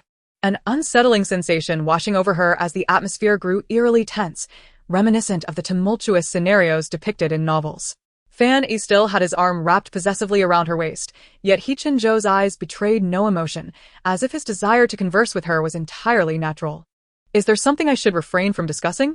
Fan Yi interjected before Tang could respond, his seemingly playful tone concealing a chilling warning. "Business matters." Zhou replied with effortless poise, embodying the calmness that often accompanies those well-versed in the mercantile world. The atmosphere remained strained, causing Tang to feel increasingly tormented by the unsettling tension. She had not anticipated that the jealousy of Mr. Fan Yi would render him so foreign to her. This realization startled her. She scrutinized him closely. Under the influence of his anger, his narrow eyes appeared even more sinister, exuding an unfamiliar coldness that sent shivers down her spine, akin to prey being stalked by a predator. The instinctual chill emanating from her was devoid of warmth, evoking a sense of dread. After a moment of surprise, she gently tapped Fan Yi's wrist and softly said, "I need to speak with him for a moment." She noticed Fan Yi's posture stiffen instantaneously, his grip tightening before he reluctantly released her. "Go ahead," he replied, his heart ablaze with jealousy, yet feigning magnanimity. As Tang approached Zhou, she caught a fleeting glimpse of a malevolent glimmer in Fan Yi's eyes. Tang walked alongside Zhou, distancing herself from Fan Yi, who watched them with narrowed eyes. In the distance, the atmosphere in the gathering felt like a roller coaster ride, a mix of excitement at the unfolding drama and fear of Fan Yi's potential outburst. At this moment, guests began to exit in small groups, and the two of them made their way to a relatively secluded area beside a lavish indoor fountain.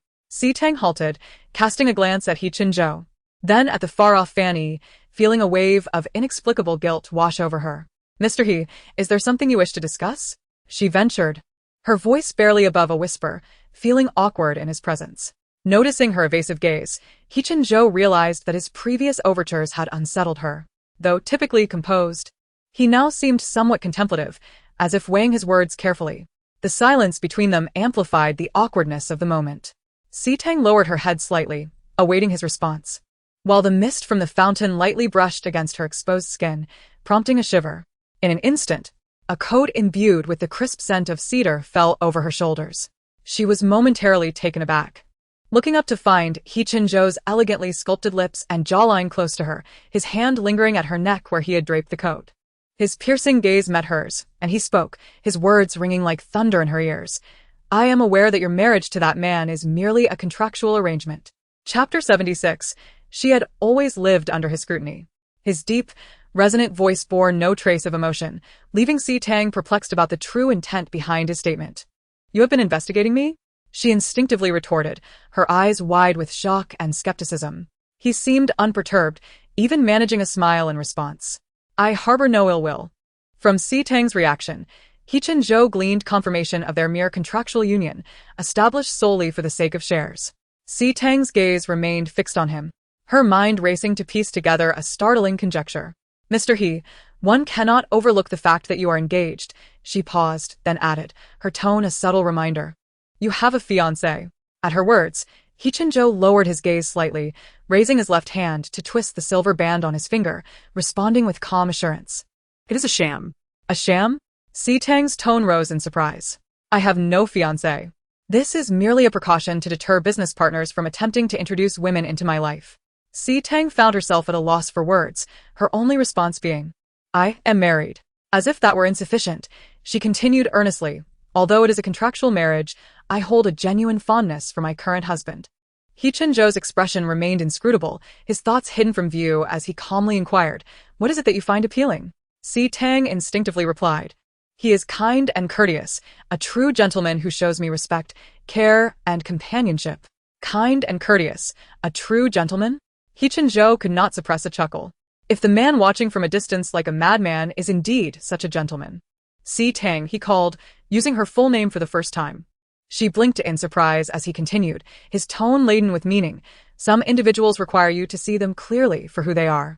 "What does that even mean?" Tang mused, perplexed. After his cryptic remark, Hee-chin-jo showed no inclination to prolong their conversation, casting a final, contemplative glance at Fan Yi before departing. The intensity of Fan Yi's possessiveness towards Tang was far from that of an ordinary individual. In his investigations, Hee-chin-jo had unearthed scant evidence, as if this man had materialized from thin air. After entering a Rolls-Royce, Hee-chin-jo made a phone call instructing, "Ensure Tang's safety discreetly. Especially keep an eye on the man named Fan Yi." Once Hee-chin-jo had left, Tang turned back towards Fan Yi, who was watching her with an unsettling expression. "What is it?" she asked instinctively. His gaze fell on the coat draped over her shoulders. Realizing she had forgotten to return the coat to Hee-chin-jo while lost in thought, Tang placed it in the crook of her arm, recognizing she would need to have it dry cleaned before returning it on another occasion. "What did you two discuss?" Fan Yi inquired in a low voice. Tang hesitated momentarily, replying nonchalantly, "Nothing much, just a few work-related matters." She had intended to avoid further complications, believing she had clarified everything with Hee-chin-jo. As she turned to leave, her wrist was unexpectedly seized. Startled, she glanced back to find Fan Yi's complex gaze filled with an eerie blue hue, akin to a vortex threatening to engulf her. He lowered his head slightly, yearning to ask why she had deceived him, but then contemplated that with a marriage in place, Tang could no longer mislead him. "Fan Yi?" she whispered, eyeing his silence with suspicion. The icy grip on her wrist was inconsistent with his usual demeanor, suggesting that her husband, in name only, harbored facets she had yet to comprehend. As time ticked by, Fan Yi recalled that Tang had finally begun to harbor affection for him. At this pivotal moment, did he truly wish to jeopardize everything? Veiling his azure gaze, he released her wrist and instead took her hand, raising his eyes to offer her a gentle smile. His ebony iris is now soft and warm. "Nothing much, I only wish to hold your hand," he remarked. Tang felt a blush creep to her cheeks. Her earlier doubts momentarily dispelled as he guided her outside the banquet hall. Upon exiting, a sudden gust of wind swept through, whisking the coat from her arms and sending it tumbling into a nearby trash bin. Tang exclaimed, "It seems I shall have to purchase a new one another day." Behind them, 8856 silently trailed, reflecting on the day's events, which had been fraught with tension yet ultimately devoid of peril, his emotions akin to a tumultuous roller coaster. Upon returning to the seaside garden, Tang found herself burdened with an overwhelming sense of unease. Her mind incessantly replaying the moment when the video that exposed she inexplicably transformed into a garbled mess. As she lay in bed that night, her thoughts spiraled into a chaotic whirl, and she unexpectedly recalled Hee-chin-jo's words, "Some people require you to see them clearly yourself." But whom should she discern? Was it Fan-yi? Troubled, Tang buried herself in her blankets. It was 3 a.m, and sleep eluded her. Suddenly, she heard a faint sound at the bedroom door, startling her. She immediately focused her attention, yet before she could comprehend the situation, a wave of drowsiness washed over her, pulling her into slumber with an almost sentient force. It was eerily peculiar. Just before succumbing to sleep, a thought flickered through her mind. In the moonlit bedroom, Fan-yi approached the bed, deftly pulling aside the tightly gripped blanket that enveloped Tang, and lay down beside her. Noticing her flushed face, he wondered why she was so buried in her covers. A soft chuckle escaped him as his fingertips audaciously brushed against her cheek, tucking a stray lock of hair behind her ear. Unable to resist, he leaned in closer, inhaling the scent of her hair, his nose brushing against her neck, arms encircling her tightly. His lips, as if guided by instinct, found their way to Tang's rosy mouth, where they entwined and sought to savor.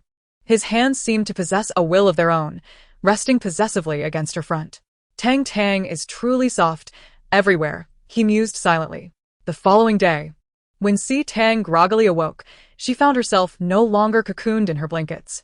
She entered the bathroom and noticed her lips were swollen. Staring at her reflection in disbelief for several seconds, she began to question the faint sound she had heard before falling asleep. Approaching the bedroom door, she found the lock secure and, upon drawing back the curtains, confirmed that the sliding window made it impossible for an intruder to enter. Returning to her room, she sat on the bed, lost in thought, when her phone vibrated. Glancing at the screen, she saw a message from Ling-su by Miss Tang. "Have you noticed anything peculiar about your husband?" Tang's eyes widened instinctively at the message. Why would Ling-su by say such a thing? Another message followed. "In recent months, have you felt that strange, illogical events have occurred around you?" Tang stared at the two messages, her brow furrowed in contemplation. A few seconds later, he sent another. "Let's meet to discuss when you have time." Tang pressed her lips together and turned off her phone, only for the door to be knocked upon suddenly. Tang, are you awake? It's time for breakfast." At that moment, a bizarre and terrifying thought flashed through Tang's mind. Since moving to the seaside garden, whether she woke at 7 or 9 in the morning, Fan-yi always knocked on her door at precisely the same time, as if he were acutely aware of when she rose. It felt as though she had been living under his watchful gaze. When she finally descended the stairs, Fan-yi and Xiao Lu were already seated at the dining table, awaiting her arrival. The table was laden with half her favorite dishes, while the other half catered to Fan-yi's tastes, featuring fresh seafood. Typically, she paid little attention to his dietary preferences and deliberately avoided observing his eating habits. However, as she passed the table, she couldn't help but glance at the spread before him.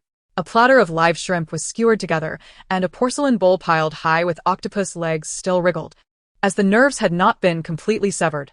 The salmon slices, untouched and vibrant with a rich orange hue, lay in a precarious stack. Tang quickly averted her gaze, unable to bear another look at the bowl of octopus legs. "Good morning, Sister Tang." Tang, good morning, Fan-yi greeted, his smile warm and gentle, his dark eyes shimmering like water. "Good morning," Tang replied, returning their greetings. Yet she was acutely aware that she could no longer afford to be as unguarded as before. As she sat down to eat, she began to observe Fan-yi with intention. His movements were swift and practiced, yet elegant, as he consumed his food. When his expression was devoid of emotion, he appeared distant and cold. Only when he swallowed did his beautiful eyes narrow slightly, as if savoring the taste, a flicker of innocent delight crossing his face that felt unsettlingly out of place. For reasons unknown, a faint sense of dread began to bloom within Tang. It was an unfamiliar fear, as though the man before her was not truly himself but rather someone masked and veiled in mystery. Her gaze flitted over his hands, gripping the knife and fork, gleaming like jade under the light, long, pale, and flawless. Just a week prior, they had borne deep, flesh-penetrating wounds, wounds she had witnessed firsthand. Even if healed, there should have been scars, yet there were none. Her heart raced, the chopsticks in her hand freezing midair. As her gaze hardened and her trembling lips and shoulders betrayed her anxiety, she felt she could no longer remain there. Taking a deep breath, she stood abruptly and stammered, "I'm full. I'll be leaving now." Her hasty retreat appeared frantic, as if a monster lurked within the house behind her. With her chaotic thoughts and fearful heart, Tang fled the seaside garden. As she closed the door, her footsteps quickened, nearly transforming into a run as she reached the garage, swiftly driving away. In the living room of the seaside garden, silence fell like a heavy shroud as Tang departed. 8856, just returning to awareness, stared blankly at the door, bewildered by her sudden, ghost-like exit. Returning his gaze, he found Fan Yi had ceased eating, slowly placing his knife and fork down, his narrowed eyes fixed on the direction Tang had taken, deep in thought, his gaze dark and inscrutable. Did she sense something? 8856 pondered heavily. His gaze shifted back to Fan Yi's flawless, unbandaged hand, as if he had uncovered the source of the problem. A hint of wickedness crept onto Fan Yi's exquisite face as he sighed lightly, speaking in a calm tone, it won't be concealed for much longer. His voice bore an air of resignation, yet beneath it lay a thrill of excitement and anticipation. The man seated at the head of the table slowly curled one corner of his lips upward, his half-lidded, deep blue eyes radiating a haunting, penetrating light, filled with a frenzied, pathological energy. 8856 instinctively shivered at the sight. Tang drove to the bustling streets of the city center, parking her car by the roadside, her racing heart still uncalmed. Raising her head, she found herself surrounded by a throng of people, granting her a modicum of security. At that moment, her phone rang. Ling Su-bai was calling. Si Tang answered, "Hello?" Only then did she realize her voice was hoarse from fear. There was a brief silence on the other end before he inquired, "Are you all right, Miss Tang?" Tang remained silent, her mind a chaotic mess. Unsure where to begin. "Where are you?" he asked again, his tone both caring and gentle. "Is it convenient to talk?" Glancing at the building to her right, she replied directly, "I'm at the coffee shop downstairs of the Ronghua building, waiting for you." "All right, I'll be there shortly. See you soon." Tang hung up the phone, exited the car, and stepped into the cafe. Given that it was a weekday morning, the establishment was not particularly crowded. She settled into a relatively secluded corner, her brows furrowed in a persistent frown. At that moment, her phone began to ring again. Glancing at the screen, she saw it was a call from Fan Yi. Her hand hesitated before ultimately choosing to let the ringtone fade into silence. 15 minutes later, the cafe door swung open, and Tang looked up to see Ling Su by entering, clad in a dark overcoat, appearing travel-worn yet dignified. His slender figure stood tall, exuding an air of cultured elegance that contrasted with his pale complexion. Strangely, he seemed to look slightly better than their last encounter, a hint of color returning to his cheeks. He approached and politely took a seat. "It's been a while," he remarked, observing Tang's pallor. "You don't seem well." Tang managed a brief smile, though it appeared forced, as lingering worries still haunted her. With a sigh, she got straight to the point. "Mr. Ling, I'm curious about the message you sent. Are you implying you have suspicions?" Ling Su-bai did not respond immediately, but instead retrieved a stack of documents from a nearby file folder. "Please take a look at these." Tang accepted the papers, which primarily detailed an investigation into Fan Yi, echoing her own previous inquiries, but with additional information included. "What is this?"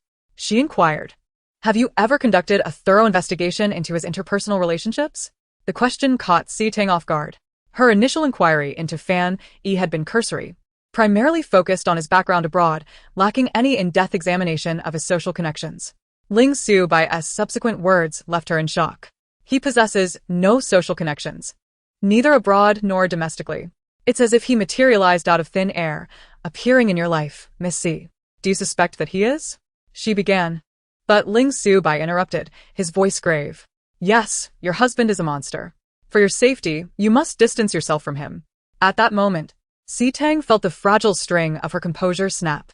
"What I'm saying is not without foundation," he continued, his tone softening. "Did you notice his hands? I discovered that they could completely heal within a mere 2 days." Tang remained silent, having realized the same concerning observation that morning, which prompted her frantic escape. "And this report," Ling Su-bai said, extracting a document to hand to her. Tang glanced down to see it was a report on fugu sashimi. The police were perplexed as to how someone could consume toxic fugu and emerge unscathed, he explained. Tang had previously thought it was merely a coincidence. It's because he is not human, Ling Su-bai stated coldly. I've investigated. That sashimi was from the same pufferfish, prepared in the same manner, and underwent no effective high-temperature treatment. The probability of surviving such a meal is zero. A pallor crept over Tang's face as a multitude of unsettling details surged through her mind. The consumption of raw food, his low body temperature, his immunity to poisoning from half a pufferfish, and his extraordinary self-healing abilities, all pointed to the possibility that he was observing her every move. The word surveillance echoed ominously in her thoughts, sending a shiver down her spine. She instinctively glanced around, and Ling Su-bai noted her distress, furrowing his brow. What's wrong, Miss C? Are you all right? He feared the impact of the revelation that her husband was not human would be too much for her to bear. I'm fine, Tang replied, attempting to feign calmness, though her mind spiraled in turmoil. The unease within her continued to amplify. Her phone had been vibrating incessantly during her drive, but now it lay eerily still, a silence that felt unsettling. What are your plans now? Ling Su-bai inquired with concern. At present, I remain uncertain of his true nature, the extent of his threat, or his intentions. If you happen to discover any clues or information, please share them with me. Tang found herself at a loss for words. What were his intentions? She too was desperate to understand Fan's motives. If he truly was a monster, what could possibly drive him to approach her in human guise, to ingratiate himself? Was every facet of his affable demeanor merely a facade? Tang felt the weight of despair constricting her chest, as if an invisible net were dragging her into a suffocating abyss. She slumped her shoulders, cradling her forehead in her hands, attempting to regain her composure. In the process, the glimmer of a fish-scale necklace slipped from her collar, revealing itself. Tang typically reserved this necklace for significant occasions, wearing it daily as a keepsake from her mother. The crescent-shaped pendant shimmered softly under the dim light, capturing Ling Su-bai's attention.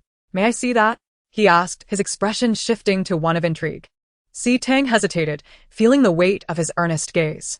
It resembles artifacts from the Atlantis civilization, he remarked in a measured tone. Instinctively, she clutched the necklace, her brow furrowing slightly. After a moment of contemplation, she decided to remove it, eager to learn more about its origins. Just as she was about to extend it toward him, a sudden hand gripped her wrist firmly. The hand was pale and cool, yet familiar, sending a jolt of fear through her. What are you discussing? Fan's voice, laced with a playful lilt, intruded abruptly. Si Tang froze. Her body stiffening as she turned slowly to face him, recognizing the familiar yet unfamiliar visage. It was the same strikingly handsome face. Yet now it bore an expression that was chilling and ominous, as if a predatory beast had finally revealed its fangs. Panic washed over her, saturating her very being. Fine. She stammered, terror flooding her eyes. The sight of her fear only deepened his irritation, and he forcefully yanked her from her seat. Darling, it's time to go home. He flashed a smile that, while typically warm, now bore an unsettling intimacy, amplifying the suffocating atmosphere. Tang felt as though she could scarcely breathe, terror enveloping her. The man before her was a far cry from the familiar warmth she once knew. He was a complete madman.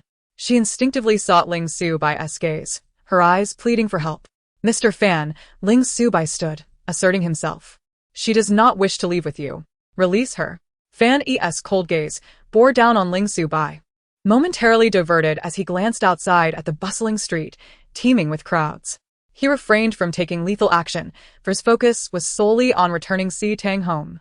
A flicker of murderous intent glimmered in his eyes, a warning directed at Ling Su-bai. Ling Su-bai was struck speechless by the terrifying pressure he felt. So this was his true nature.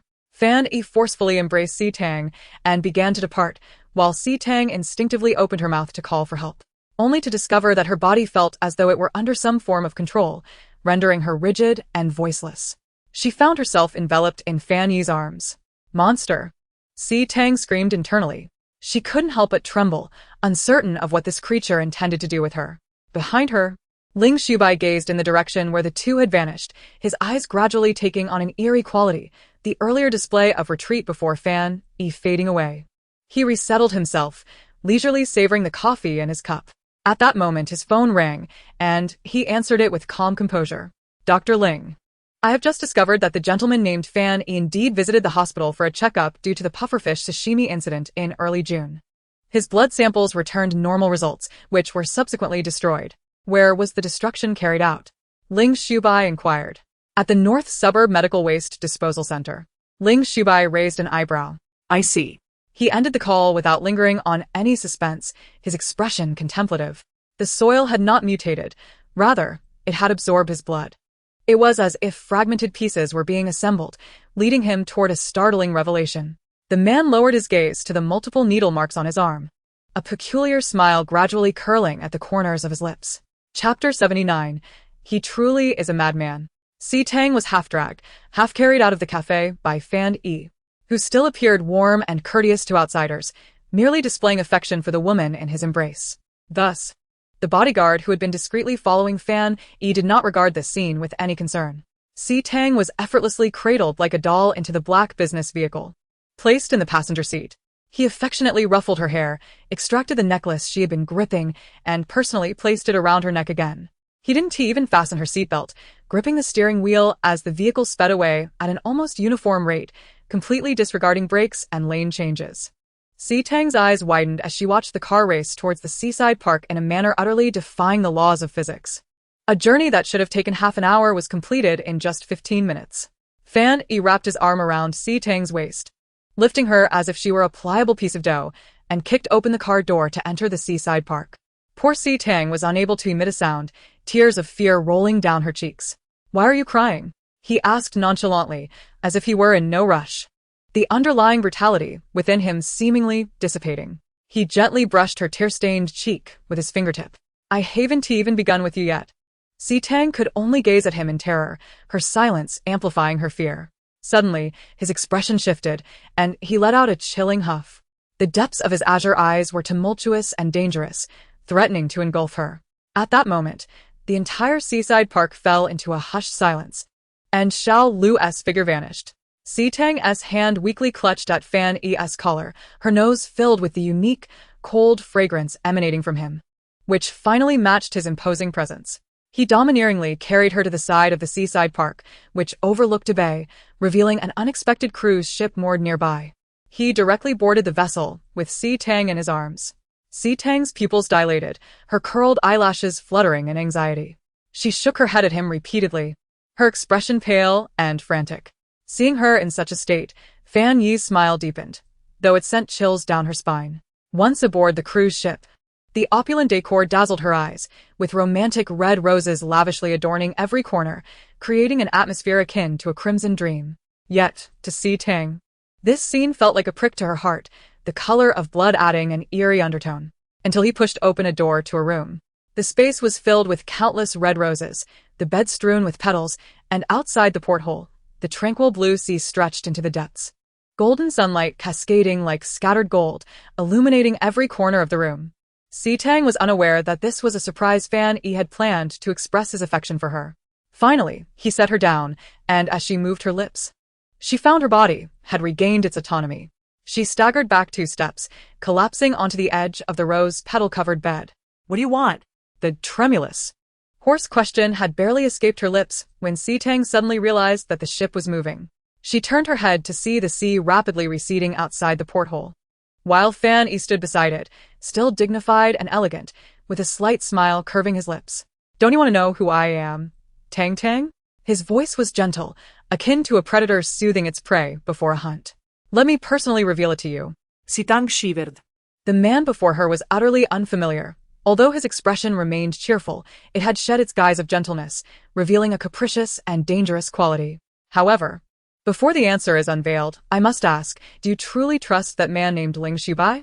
His words bore an oppressive weight, matching the force of his advancing footsteps. A wave of dread washed over her, emanating from the very marrow of her bones. She struggled to retreat, her body weak. She wanted to say something, after all. His demeanor was undeniably terrifying. Sure. He had been standing 3 feet away, yet in an instant, he was right in front of her, his cold fingertip pressing against her lip, interrupting her. "I will find out soon." He smiled again, a knowing look in his eyes. That eerie expression made Tang swallow hard. They were too close, so close that their breaths intermingled. The man's skin was fair, his soft, crimson lips reminiscent of freshly bloomed petals, while his disheveled dark hair framed his striking features and his eyes sparkled with a peculiar excitement. It seemed he was about to embark on a long-desired endeavor. Tang cast a glance outside the window. The surroundings were now an endless expanse of ocean, and panic began to rise within her. Where are you taking me? She blurted out, her mind racing to connect the dots. If he meant to take her life, she would have perished long ago. What was it that he sought from her? A guess quickly surfaced in her mind. Was it possible that he truly harbored feelings for her? Had he disguised his intentions to get closer, and now, with his identity on the verge of exposure, decided to reveal everything and confine her to a place where no one could find her?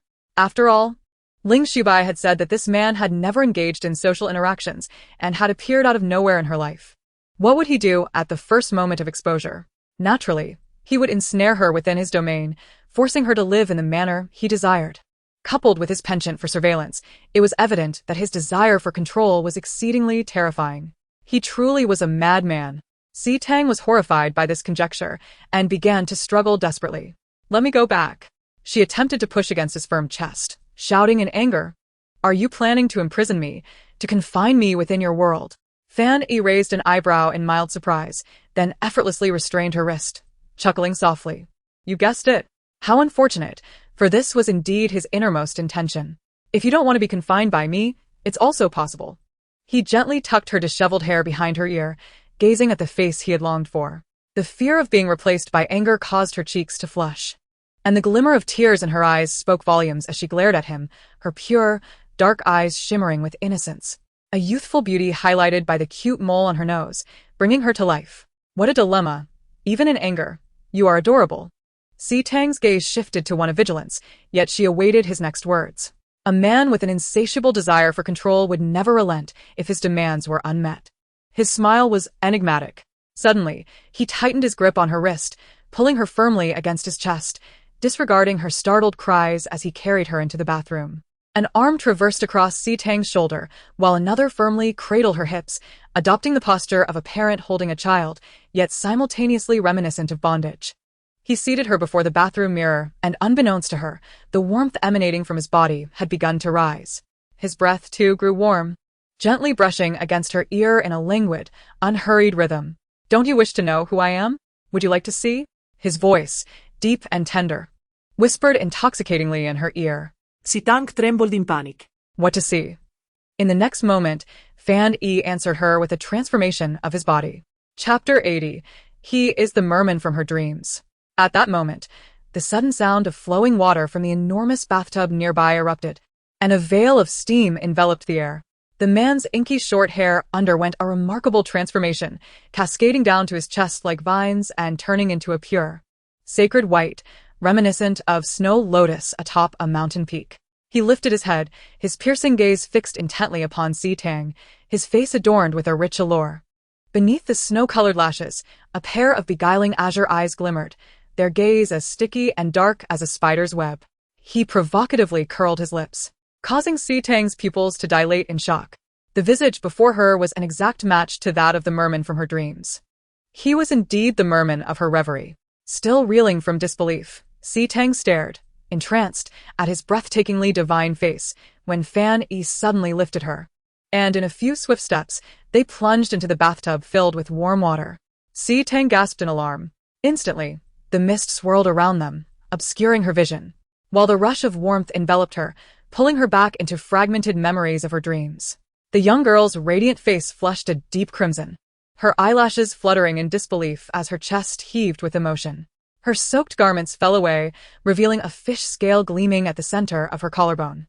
At that moment, Fan Yi effortlessly shed his shirt, and as it vanished, a fish tail unfurled beneath the water, suddenly ensnaring Tang's legs like a beast long poised to attack, dragging her forward and compelling her to straddle his tail, facing him directly. The silvery tail shimmered under the light, its undulating scales mirroring the fish scale necklace adorning Tang's chest. "It's you," she gasped in astonishment, the realization spilling from her lips. Fan Yi narrowed his eyes, his deep blue irises sparkling like pure sapphires, enigmatic and beguiling, a fleeting glimmer of tenderness flickering in his gaze. "It is I." His hand caressed her eyes as he murmured softly, Tang, you are a deceiver. You have betrayed my feelings. You promised to be my mate, yet you vanished without a trace. Tang's expression morphed into one of utter disbelief, marked by skepticism and incredulity, tinged with a hint of introspection. Fanny extended his palm, a soft glow flickering gently, and in the next instant, an amber pendant appeared, shaped like a leaf. Tang immediately recognized it as her mother's cherished relic. The pendant that had gone missing now lay in Fanny's hand. His voice was sincere and resolute, locking eyes with her, revealing a sliver of affection. We once loved each other, he declared. This is the token you gave me. Tang's brows furrowed, her expression rife with doubt as she scrutinized the exquisite face before her. The damp mist clung to his lashes, his azure eyes glimmering with innocence as he gazed at her, exuding a sense of purity. Is it true? Her tone was laden with skepticism. Of course, he replied with unwavering conviction, suddenly arching his tail, revealing a crimson scar along his side.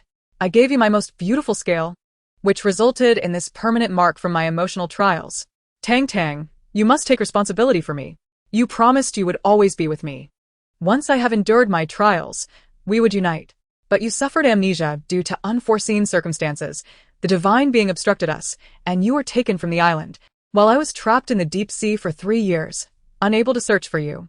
His words were laden with an earnest grievance, as if she had let him down. In his narrative, they shared a tragic love thwarted by fate. When he finished recounting his tale, Tang's skeptical gaze remained fixed upon him. Now that tangible evidence lay before her, it was uncertain whether this testimony could be trusted. Deeply affected, Tang had grown wary of the face and the words before her. Then, why didn't you say anything from the beginning? She asked suddenly. Fanny fine kasperatum, siging. If I had spoken at the outset, would you have believed me? Tang pondered for a moment, realizing she indeed would not have trusted him and would have feared his true identity. Given her self-awareness, she could hardly accept Fanny's non-human nature. Her guarded demeanor began to surface. Moreover, the man before her, just that morning, had appeared as a gentleman, and now he had transformed into a figure of dark madness. The desire in his eyes was unmistakable. How could she possibly fall for such a madman? An eternal bond of souls? Had she once vowed such? Yet now, with her memory lost, how could she ascertain the truth of his words? Perhaps it was best to wait until her memories returned. Then everything could be discussed. Tang reasoned logically. Fanny's expression darkened. Or, why not share stories of our past encounters and love? Perhaps it will jog my memory, Tang earnestly suggested. Fanny fell silent, rendered speechless. Encounters and love? The mere thought of recalling their first meeting caused him immense regret over revealing his monstrous form before Tang and devouring a whale. Furthermore, Tang had read his journal, which detailed his prior consumption of many others. Once her memory returned, would she not despise and fear him? Tang, sensing his silence and his gaze fixated upon her, felt the earlier fear resurface. She stiffly averted her eyes, her suspicions amplifying, choosing to stabilize the situation. In any case, the matter of our union can wait. If what you say is true, she lowered her voice, feigning disinterest. He remained silent, casting her a mournful glance, and after a lengthy pause, he finally spoke. I will heed your wishes. As soon as those words left his lips, Tang felt a slight sense of relief. Yet his next statement sent her heart racing once more. However, to prevent you from fleeing, we must first sign another contract. What? Tang exclaimed. It will be beneficial for you, he replied with a gentle smile, reminiscent of the Fanny she once knew. You have forgotten everything, including your original fate. He suddenly interjected. Fate? Tang held her breath, tension coiling tightly within her, as if secrets were on the verge of being unveiled. Yes, he replied calmly, raising his hand, his fingertips glowing with light, revealing a tome. This is the divine scroll of fate. He waved his hand, and a line of text appeared before Tang. Tang, the eldest daughter of the Sea family in the imperial city, survived a shipwreck, but her honor was tarnished. She fell in love at first sight with Hang, who later conspired to take her shares after marriage. Allying with her half-sister she to seize control of the Sea family, which was subsequently renamed under Hang's dominion. Tang was framed by she for plagiarism, imprisoned for 8 years, poisoned by Yu, and after her release, fell ill on the streets, meeting a tragic end at the age of 31. Tang? She stared wide-eyed at the words, pausing at the mention of her love for Hang, as the subsequent events had never transpired. This is the old version. Fan Yi responded to her unspoken question. Once I found you, I began to secretly obstruct all of this from happening. Tang immediately recalled the details and asked, was it you who sent the message warning me about Mo Hang and Shi? Chapter 81. So easily deceived, Tang had long been unable to uncover the identity of the person who had initially sent her the text message. But now the truth was finally revealed. Fan Yi nodded knowingly, then feigned a heavy sigh, stating gravely, however, as you have witnessed recently, the 2 pieces of video evidence you captured, which were detrimental to those 2 individuals, have been mysteriously erased by an unknown force. Unknown force? Tang inquired. Indeed. He replied. The force of fate is attempting to forcibly mend the already diverged threads of destiny. You mean? It strives to rectify the eventual outcome. Even if one attempts to evade the unfolding of the narrative, the conclusion is exceedingly difficult to alter. For instance, the C family changing their surname. Or your untimely demise at the age of 31. Perhaps the causes may shift, yet the results remain unchanged. Tang was struck with disbelief, deeply affected by his words. So, I am still destined to die at 31? Is what you say truly accurate? The bizarre circumstances before her left her utterly astounded. How could you possibly know? How could he possess knowledge of everyone's fate? She pondered. He was no ordinary merman, but rather a deity of destiny. Tang, I am a god. The divine protects humanity, thus I would never bring harm to you. His cerulean eyes radiated sincerity, embodying a benevolent deity who compassionately guides the world. It seemed as though the earlier madness, where he forcibly abducted her onto the ship, was merely a figment of her imagination.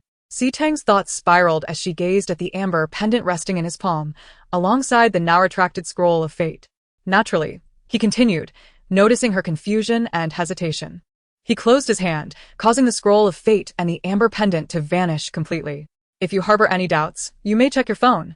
Today marks the day the results of Shi's plagiarism investigation are released.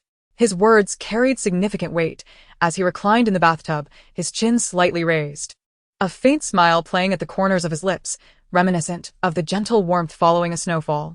Beneath his snowy lashes, a pair of captivating, deep blue eyes sparkled with mischief, exuding an aura of lazy ease, as if everything lay within his grasp. Tang frowned upon hearing this. By the way, my phone has been missing since I arrived. I must have left it at the cafe. Yet, in the next moment, Fan Yi produced her phone as if by magic. Tang glanced at him, furrowing her brow as she slowly accepted the device, swiftly searching for news on Shi. The investigation regarding the CEO of Shima Jewelry, Shi, suspected of plagiarism, had yielded results indicating that it was all merely the personal actions of Li. Shi denied any involvement in instructing Li to steal the designs from Xingnian. Li had suddenly changed her tune, confessing her wrongdoing while denying any knowledge or instruction from Shi. The situation had taken a dizzying turn, and Shi was acquitted today. Tang rapidly scrolled through the news, her cold brows knitting together in distress. Regarding the media's exposure of Shi and Mo Hang's collusion, there was surprisingly little public reaction. Other news had bizarrely overshadowed it. Over the past few days, neither of them had faced ruin. It was as if the world had collectively forgotten, failing to unveil or mention the scandal. A profound sense of helplessness washed over Tang, as though she were ensnared by the whims of fate. Fan Yi gently touched her tightly knit brow, but Tang instinctively recoiled, only to have her chin grasped by his cool fingers. The sound of water flowed around them as he straightened up slightly, casting a shadow over her, making her feel as if she were a lamb awaiting slaughter. He was not angry. Instead, he smiled softly, speaking in a slow and soothing manner. Not only are they unscathed, but they will also thrive. Moreover, Shi will inherit all of Si Chenhui's shares. Can you bear to watch half of the Si family fall into her hands? Furthermore, she will hand over the Si family to Mo Hang entirely. You see, Tang. Only I can assist you now. Tang's lashes trembled slightly as she saw through his gentle facade. She could not discern whether the love they once shared had been a lie, nor could she fathom his true intentions in revealing everything. Was it merely a means to gain control over her? Even under duress or enticement, it seemed there was only one path if she wished to alter her fate. Her chest rose and fell erratically, her voice quivering. What is this contract you speak of? Upon realizing his goal was near, Fan Yi's eyes sparkled with deeper amusement. The light filtered through the frosted glass, illuminating his enigmatic gaze. akin to perilous vines from an unfathomable abyss that could ensnare her. His voice was rich with seduction, reminiscent of a siren song. Become a follower of the sea god, and I shall aid you in changing your destiny. Fan Yi was indifferent to whether Si Tang would later perceive him as taking advantage of her vulnerability. He understood that once she began to doubt his identity and feared fleeing, there would be no turning back. Follower? I must first ensure your absolute loyalty to me. His slightly cool fingers lingered on her chin, tracing her skin. Si Tang felt as if she were ensnared by a venomous serpent, her gaze deepening in hue. Should you betray me, you shall suffer the punishment of soul decay. Si Tang found herself with no alternative. She consoled herself internally, thinking that this arrangement was slightly better than marriage. If she were merely a follower, then they wouldn't be eternally bound together, right? She cautiously spoke. Fan Yi's expression darkened imperceptibly. How desperately did she wish to avoid being tied to him for eternity? Never, he declared, his eyes wide as he spoke falsehoods. Very well. Si Tang acquiesced. Upon hearing her agreement, Fan Yi could not suppress a low chuckle, laughter trembling through his chest, his eyes deepening in hue with excitement and delight. A tempestuous heat simmering beneath the surface. Ah, how easily deceived you are. She did not believe in deities. How could she possibly sign a contract of allegiance? Si Tang was perplexed by his laughter, which quickly subsided. This is a contract for followers. He wrapped an arm around Si Tang's waist, lightly gesturing, and a contract shimmering with a crescent-white glow materialized before her eyes. The intricate and chaotic symbols inscribed upon it were wholly incomprehensible to Si Tang. At the bottom of the contract were two blank spaces, the left of which bore an unfamiliar fingerprint, evidently pressed in advance by him. This realization sent an unsettling shiver through Si Tang. You need only place your fingerprint here. Fan Yi grasped her hand, his cool fingertips forcefully gliding through her fingers, imprinting her fingertip. A sharp, needle-like pain coursed through her, leaving a trace of blood. Tang pressed down. He held her wrist, his voice low and tender as he whispered in her ear, urging her to sincerely declare within her heart, I am willing. Si Tang watched as the contract glowed faintly before her fingertip. Fan Yi gently guided her hand to press down on the contract. For reasons unknown, a profound sense of unease gripped her. As if sensing her distraction, Fan Yi spoke softly, Do you truly wish to die at 31, allowing everything to be taken from you by Si Shi and He Mo Hang? Those words awakened her resentment, and the flickering light in her eyes gradually calmed. I am willing. Si Tang silently affirmed within herself as her index finger pressed down upon the contract. Chapter 82. The bonding elixir. A burst of white light suddenly flickered, and strange golden patterns, resembling thorns, penetrated deep into her very marrow. Si Tang felt a searing pain radiate from her fingertips, spreading throughout her entire being, an agony laced with a shiver, as if indelibly etched into her soul. Unable to contain herself, Si Tang trembled, and Fan Yi embraced her tightly. His arms encircled her as if intending to merge her into his very essence. He then tenderly caressed her face, and through her blurred vision, she beheld his gentle gaze. On his strikingly beautiful face, the white flower vines upon his brow shimmered with a holy light. Amidst the strange tremors, Si Tang found herself unable to endure any longer, on the verge of fainting. As her consciousness began to fade, she seemed to hear a deep voice, rich with laughter. You cannot escape now, Tang. As the words fell, a shadow loomed over, and the soft, cool sensation of lips brushed against Si Tang's, followed swiftly by the familiar entanglement initiated by the instigator.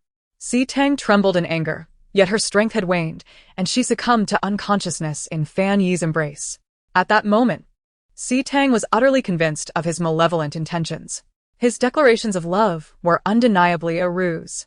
This was the lingering thought that flickered through her consciousness. The night was profound, and a cruise ship drifted in the desolate sea. The ocean was a silent void, save for the moonlight hanging in the sky, casting silhouettes upon the water's surface. When Si Tang awoke from her dazed state, she felt an unprecedented sense of ease wash over her body. She found herself not in the bathroom, but sprawled upon the grand bed in the bedroom. Her damp clothing had been replaced with a delicate nightgown, devoid of the constraining confines of a bra, which only fueled her indignation. Her gaze fell upon the boundless ocean outside the porthole, shrouded in a deep night, as if a black mist had woven itself across the entire expanse. Beneath the covers, she felt the forceful grip of an arm around her waist, and behind her, a cool breath lingered at her neck, clearly the hand of the deceitful Merman. All his talk of love, all promises of union, were mere fabrications. The feelings of betrayal and impotent rage consumed her heart, as an overwhelming sense of dread made her body tremble lightly. Fan Yi easily perceived her awakening. The grip around her waist tightened, and a cool kiss grazed her neck, repeated tenderly, while his soft, snowy hair cascaded over her shoulder, his voice a low murmur. Tang Tang. What have you made me sign? She rasped, fully aware of the answer, yet stubbornly asking. You already know. He propped himself up on his arm, gazing down at her, his blue eyes crinkling in a carefree smile, utterly devoid of remorse. What you signed was not a covenant of faith, but a marriage contract. Our souls are now inscribed upon the sacred scroll, forever entwined. Moonlight streamed through the porthole, casting a dark red hue upon the rose petals scattered within the room, rendering his face breathtakingly alluring, yet tainted with a sinister obsession. Tang's throat felt parched, her voice choked as she looked at his unabashed demeanor. Finally, unable to contain her outburst, You deceived me. I never agreed to marry you, nor did I ever love you. She wished to scorn his shamelessness, to chastise him for leading her on under the guise of love, all without a shred of guilt. Sure. He remained unfazed, lowering his head with an almost good-natured demeanor, disregarding Tang's attempts to evade him, and pressed his lips firmly against hers, kissing her again and again. What does it matter? You will in time. Tang. His gaze conveyed to her that he was resolute in his pursuit. She began to deeply regret ever having entangled herself with this mad fish on the island. Yes, merely awakening from a dream had prompted her to recall everything. Tang, didn't you say you had strong feelings for me? He held her tightly, resting their foreheads together in a feigned show of intimacy. Tang could not help but close her eyes. He still had the audacity to bring it up. He had been pretending for over a month. Should he be commended for that? Tang resigned herself to her fate. The die had been cast. Whether it was a lingering specter or an unchanging infatuation seemed to matter little anymore. He suddenly lifted his head, his fingertips brushing against her slightly swollen lips. His words seemingly casual. What? Now that you've remembered everything, you no longer like me? He actually knew. Tang was astonished that he could see through it all, realizing she had regained her memories, and her anger towards his brazen behavior intensified. Let me go. I can't breathe. Upon hearing this, Fan Yi relaxed his hold, his fingers still caressing her face, sliding into her hair, entwining himself in her dark tresses, unwilling to let go. Tang looked out the window, where only the moonlight graced the surface of the sea, and not a single ship had passed by. Where are you taking me? Now that you've achieved your goal, shouldn't we return? Tang steadied her motions and inquired calmly. Not just yet. Fan Yi suddenly rose, lifting Tang in a princess carry. She realized she could not resist, her arms draping over his neck. As he carried her out of the room and down the stairs to the lobby, he smirked. In 3 days, the ship will dock. Until then, I only wish to be with you in a world devoid of others. His words brimmed with a potent possessiveness. Tang nestled in his embrace, noting his considerable height, almost 6'3", rendering her 5'5" stature diminutive. He wore the same style of nightgown as her own, the V-neck revealing his sculpted collarbone, snowy hair cascading behind him, deep blue eyes clear and profound, the fabric of the light blue silk outlining his lean torso. Faced with such masculine allure, Tang felt her cheeks flush, reluctantly acknowledging that he was undeniably handsome, striking every aesthetic mark she held. As she pondered, he brought her to a dining table, where a lavish spread of fine wines and delicacies awaited. Illuminated by a crystal chandelier that shone as brightly as day in the empty space, where only the two of them embraced in silence. He seated her at the table, his left hand draped around her shoulders, suddenly grasping her wrist and placing her hand against his chest, a light smile gracing his face as he gazed down at her. Do you like it? Tang was taken aback that her thoughts had been so easily discerned. Her ears flushed with embarrassment as she averted her gaze, no longer willing to look upon his enchanting visage. He then picked up the utensils, feeding her. We have ample time to get to know each other. After dinner, you may touch as you please. His tone was gentle and laced with mirth. Tang, I prefer to feed myself. She felt quite uncomfortable with this, as though she were a child. Reaching for the spoon in his hand, he simply moved it away. You may eat on your own, but first you must kiss me, he stated shamelessly. The art of manipulation was deftly in his hands. Tang. She truly wanted to hurl the bowl at his face. Chapter 83, Call Her Baby. Tang couldn't help but curse in her heart 1,000 times. Damn shameless fish. Yet he seemed to sense her thoughts, tightening his grip around her waist. Letting out a low chuckle. Tang, would you dare to throw a bull at me? Si Tang? Her expression was one of utter disbelief as she turned to look at him. What met her eyes was his perfectly sculpted jawline, the deep red of his lips curling into a smirk, his deep blue gaze like falling stars, brimming with possessiveness, and the delight of having her completely under his control. Can you read minds? That's impossible. During their time on the island, he had never been able to discern her thoughts. The only explanation lay in that accursed marriage contract. Tang felt utterly despondent. He leaned closer, lightly kissing the corner of her lips, not denying it, his tone soft. If you don't like it, I won't read anymore. Tang furrowed her brows, scrutinizing him, seemingly questioning whether he would keep his word. After all, his past transgressions were plentiful, and he had shown no integrity. Why can't I know what you're thinking? Tang couldn't help but voice her discontent, feeling it was terribly unfair. Fan, he pondered for a moment. Perhaps it is because you are not a deity. Si Tang, frustrating. She turned away, attempting to snatch the spoon from his hand, snorting. You kissed me just now. What does that count for? I want you to kiss me first. He evaded her attempts to take it. Funny. Tang could no longer hold her temper. Elbowing him from behind, he seemed unfazed, shamelessly wrapping himself around her once more. The spoon was placed back into the bowl. Yet his face leaned in from behind Tang's neck, gently tilting her chin with his hand. Their lips, elegantly curved, were mere inches apart, and his deep azure eyes locked onto hers, seemingly awaiting her to draw closer. Tang's cheeks flushed crimson, unable to withstand the stunning beauty before her at such proximity. Her hands instinctively pressed against his chest. He observed the turmoil and hesitation in her eyes, his peach blossom-shaped gaze like a vortex, pulling her into a state of surrender.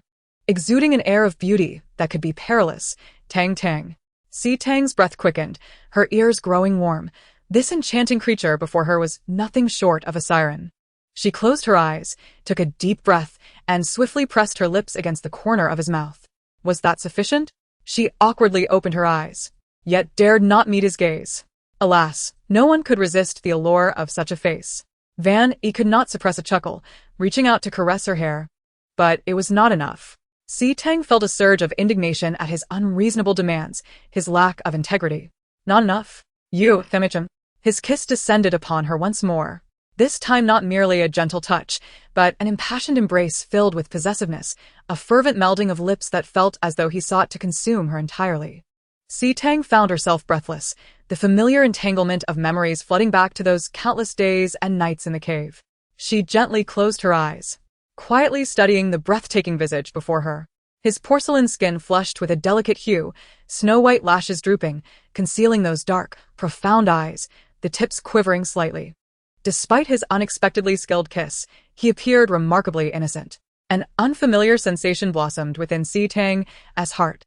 She suddenly recalled the scar on his fishtail, the memories of his mysterious disappearance 3 years ago, and the dull cracks upon the scales he had gifted her. How could he, imprisoned in the Atlantic, find his way back to her? What sacrifices had he made? She thought of his clandestine assistance. If not for affection, how could someone of his disposition lower himself to masquerade as a mild-mannered human? She remembered his obstinate insistence, coaxing her into an unholy union. Tang felt a sudden constriction in her chest. All the details of their past began to replay in her mind, and after the initial fury of feeling deceived, she gradually discerned a tinge of bitterness. It seemed she truly could not entirely loathe him. Her hands slowly shifted from his chest to encircle his neck. The cool, silky texture of his hair felt delightful beneath her fingertips. Noticing her unexpected response, Van Yee's lashes quivered more intensely, and he could not resist lifting her slender form. Rising to stand and pressing her against the edge of the dining table, his arm cushioning her back to prevent her from colliding with it. Tang's legs reluctantly parted, resting against his waist. Their breaths intertwined, a relentless dance of longing. As Tang sensed the shift in their dynamic, her entire face flushed with warmth. He held her tightly, their bodies nearly fused together. Van Yee's lips parted from hers, his voice quivering, too apprehensive to move. His gaze fell upon her slightly parted lips. The depths of his eyes now dark and brooding. His gaze instinctively descended, landing upon her alabaster collarbone. The thin straps of her sleep dress failed to conceal the blush of spring, one strap having slipped down, exposing her fair skin, enticingly alluring. On the quiet cruise ship, Only their soft breaths could be heard. Tang seemed to sense his suddenly heated gaze. Turning her head, she was startled, her breath catching in her throat. His eyes, brimming with possessive desire, resembled those of a predatory beast. What are you staring at? She instinctively raised her hands to shield herself. Van E coughed lightly. Unable to resist, I've seen it all before. It's just that you've grown quite a bit since 3 years ago. With that, he appeared lost in thought, as if reminiscing. Tang's brow twitched with agitation. She could not help but kick him lightly with her foot. She knew it. This shameless fish. I'm hungry, She asserted, pushing him away. At her words, Van E refrained from advancing further. Instead, he embraced Tang and returned her to her seat. Indeed, Tang was famished, sitting atop Van E's lap. She opted for chopsticks over a spoon. Meanwhile, Van E held her soft waist, his heart fluttering. He occasionally rested his chin on her shoulder, nuzzling against her, and kissed her fair neck. Before long, his thoughts began to drift. What should they do after the meal? The more he pondered, the more his gaze upon Tang became peculiar, increasingly infatuated and entranced. His eyes flickered, and suddenly, he lowered his voice gently to the dining Tang, baby. Upon hearing this unexpected term of endearment, Tang nearly spat out her food. She forced herself to swallow, nearly choking. Are you insane? She couldn't help but scold. What was this crazy fish babbling about? She was enjoying her meal, and he suddenly spoke like a ghost, calling her baby? He feigned distress while earnestly explaining. Isn't it common for human lovers to call each other that during romance? Tang retorted, then I shall call you wife. Van E pondered for a moment, then began to nod, talking to himself. After all, in the human world, we're married. You're my wife, so you should call me husband. Yes, indeed. Tang's lips twitched, unable to suppress a laugh. His demeanor was undeniably that of someone utterly besotted. Tang silently mused. Love-struck? Van Yi echoed in confusion. He immediately searched for the term in a modern human dictionary, and after a moment of serious contemplation, he nodded in self-affirmation, accepting, yes, I am indeed love-struck. Tang lowered her head, stifling a laugh. But you just said you couldn't read my thoughts, right? Your criticisms were simply too loud, she retorted. Tang fell silent, quietly resuming her meal. During this time, Van E was remarkably well-behaved, occasionally stroking her hair or kissing her face, as if he were clutching a beloved toy. After the meal, before Tang could make a move, he took a napkin to wipe the corners of her lips, and when Tang looked at him, his eyes were filled with her reflection. Tang blinked, extending her palm to request his phone. Hand me your phone. He chuckled, effortlessly lifting Tang as if she were a child, carrying her upstairs to their room, lazily saying, call me husband. This fish was relentless, wasn't he? Tang closed her eyes in frustration, unable to resist tugging at his hair, which did not budge. He simply didn't shed hair. Yet Van E, on the other hand, smiled indulgently, his captivating blue eyes curving as he couldn't resist pecking at the corner of Tang's lips. However, upon seeing the door to their room drawing nearer, Tang felt a surge of nervousness. He wouldn't dare. Tang abruptly halted her thoughts, aware that this fish could hear her inner musings. Upon entering, Van E directly carried her toward the bathroom. Tang's heart sank with a sense of foreboding, panic rising as she patted his shoulder. What are you doing? Bathing, he replied calmly. Put me down. I can wash myself. For the first time, he halted, turning his head to gaze at her with a smile. His voice low and laced with seduction, call me husband. He reiterated his earlier demand. Tang bit her lip, feeling shy. Not going to? He raised an eyebrow, kicking open the bathroom door and carrying her inside. He placed her in the bathtub, pretending to remove her clothing. Tang exclaimed in surprise, grabbing his flailing hand, conceding. Husband, you go out. I can wash myself. Van Yi grinned triumphantly. Under the dim glow of the lights, her peach blossom eyes arched into crescent shapes, the corners delicately curved, exuding an indescribable allure. Meanwhile, Tang gazed at him, imploring him to release her. Yet, beneath her expectant gaze, Van E remained unyielding, casually tugging at her shoulder strap with a nonchalant grin that spoke volumes of his entitlement. Be a good girl and bathe with your husband, he declared. Following this, amidst Tang's flustered protests, he unabashedly stripped her of her nightgown, his movements so practiced that it was evident this was not his first encounter with such intimacy. Tang felt tears of anger prick at her eyes. In her 21 years of life, she had never encountered someone so brazen, so utterly shameless. He was akin to a bully or a bandit. The sound of water surged forth, warm streams enveloping Si Tang's form, causing her to stifle a sob. Her nose tinged with red, her almond-shaped eyes glistening with unshed tears, silently accusing him of his wickedness. Fan Yi's smile was devilishly charming. His silver hair cascading like silk across his chest, his gaze predatory as he regarded Si Tang, before he began to unfasten his own nightshirt. Si Tang narrowed her eyes in suspicion, crossing her arms defensively, her voice trembling. What are you planning to do? How can we bathe together without shedding our clothes? My dear wife, he replied with an air of certainty.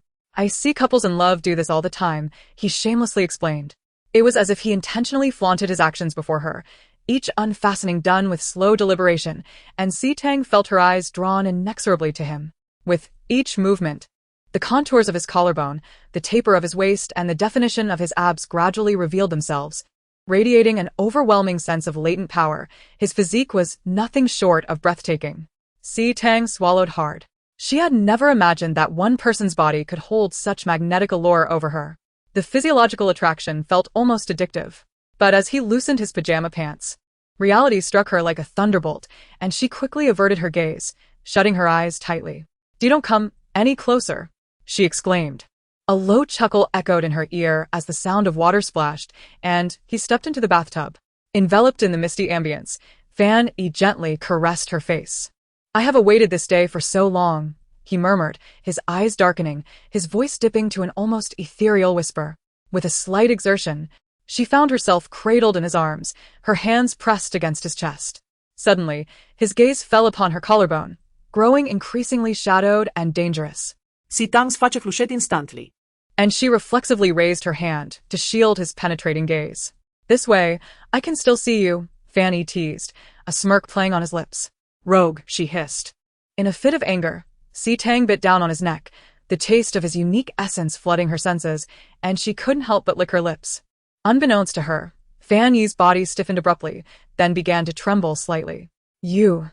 Si Tang sensed something amiss and looked up at him in disbelief. He sighed, suddenly grasping her hand that covered her eyes. Today is our bonding day, he declared, gently brushing away the blood from the corner of her lips. His gaze fixating on her luscious mouth, filled with an intensity that was both fervent and suggestive. In human terms, tonight is our wedding night. Si Tang's heart raced as she stared at him, realizing the implication behind his words. Wife, I wish to, he began, his tone devoid of any shame. Si Tang quickly covered his mouth, her face burning with embarrassment. For 21 years, she had never anticipated encountering someone who could shatter her composure so completely. Are you unwilling? He asked softly, pulling her hand away, his eyes filled with a sticky, obsessive longing, his aura suddenly shifting to something perilously unpredictable. As if her consent was merely an afterthought. Whether you agree or not is another matter, he added. Si Tang felt a flicker of fear. Fan Yi seemed to see through her thoughts, an unusual silence enveloping him for a few seconds. He inhaled deeply, burying his head in her shoulder, his tone taking on a tone of faux concern. If we don't act now, when my mating season arrives, you may find it even harder to bear. Si Tang's mind was instantly overwhelmed, her thoughts swirling in chaos. How could she have forgotten about his mating season? Stunned into silence, her face flushed even deeper, rendering her speechless. She stammered, feeling the heat of embarrassment wash over her. Tang, my wife, he murmured softly beside her ear, his voice gentle and disarming, filled with an undercurrent of desire. You are already bonded to me. Your body is unlike that of other humans. You can endure this. Si Tang wished to cover her ears. Please, just stop talking. Chapter 85. The Fishtail's Frenzied Entanglement. Si Tang felt dazed and disoriented by his persistence, her face ablaze. The blush creeping from her ears to her neck, soft and delicate. Her damp hair hung limply, framing her exquisite features. Before her, his captivating deep blue eyes bore into hers, one hand cradling her cheek, his gaze smoldering with affection. The fishtail coiling around her legs began to slowly ascend, akin to a predator poised to strike. The slick sensation of his tail snaked up her calf, and Si Tang suddenly became acutely aware. The rejection she had contemplated was swiftly silenced by his lips, their warmth melding together, completely dissolving any resistance. His silvery hair enveloped her completely, the fish tail entwining her. Its cool, fragrant scent enveloping her senses. Fan Yi's eyes sparkled with a hint of crimson, exuding an intoxicating allure. His long fingers deftly caressed her glistening chin, leaving no room for escape. As he withdrew his lips, his fingers grazed her cherry blossom mouth, his voice now husky, yet still tender. Is it not permissible? His tone rose slightly, yet concealed an undeniable, fierce insistence. He seemed to have no intention of waiting for her response, chuckling softly before kissing her once more, determined to ensnare her in an inescapable spiral of desire. Tang found herself utterly under his control, caught in an endless cycle of ecstasy and surrender. Tang, you are mine, he whispered, his voice laced with a bewitching tenderness that rendered her weak-kneed, her heart racing uncontrollably. He sought to draw her deeper into this abyss of passion, leaving no room for retreat. The physiological closeness was undeniable, and as Tang's hand was captured in his, her fingertips brushed against the faint scar on his tail, a remnant of his divine strength, marred by the absence of scales, a permanent testament to his past suffering. Her heart softened once more. He had spoken of their love story, a blend of truth and fabrication.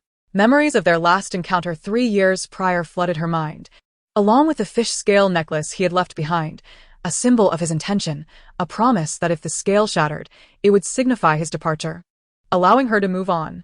Yet this scar, a mark of divine punishment and heartache, was a burden he had borne alone, almost losing himself in the process. Sensing her sudden tenderness, Fan Yi tightened his embrace, his raspy voice lacing her ear with a certainty and joy that made her heart flutter. You do not despise me. Tang felt her ears heat up once more, recalling the misdeeds he had committed in the past, his domineering nature. She pouted, determined to maintain her defiance. My feelings for you are purely physiological. In the human world, love and desire can be separate, she asserted, her tone earnest.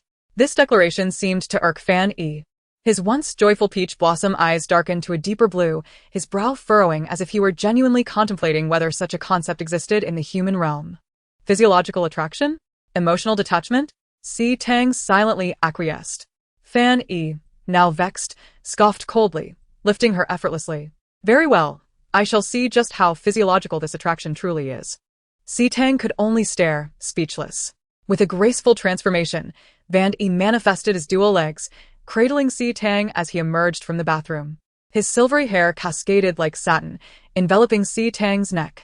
Outside the window, the serene moonlight bathed the boundless sea, rendering the night unusually gentle. The dim light cast a shimmering reflection in the depths of Tang's eyes, creating a pool of twinkling starlight. After a prolonged moment, a rosy hue and a sheen of sweat adorned Tang's delicate face. He chuckled softly, suddenly drawing her tightly into his embrace, as if intent on melding her into his very essence, never to part again. Van Yi inhaled her fragrant hair, his tone imbued with a tender yet obsessive love. Tang, no one shall ever separate us, unless my soul perishes. The promise of a deity weighed heavily, disregarding costs and consequences. Nestled in his arms, Tang drifted into a slight daze. This little fish, at times, evoked a twinge of sympathy.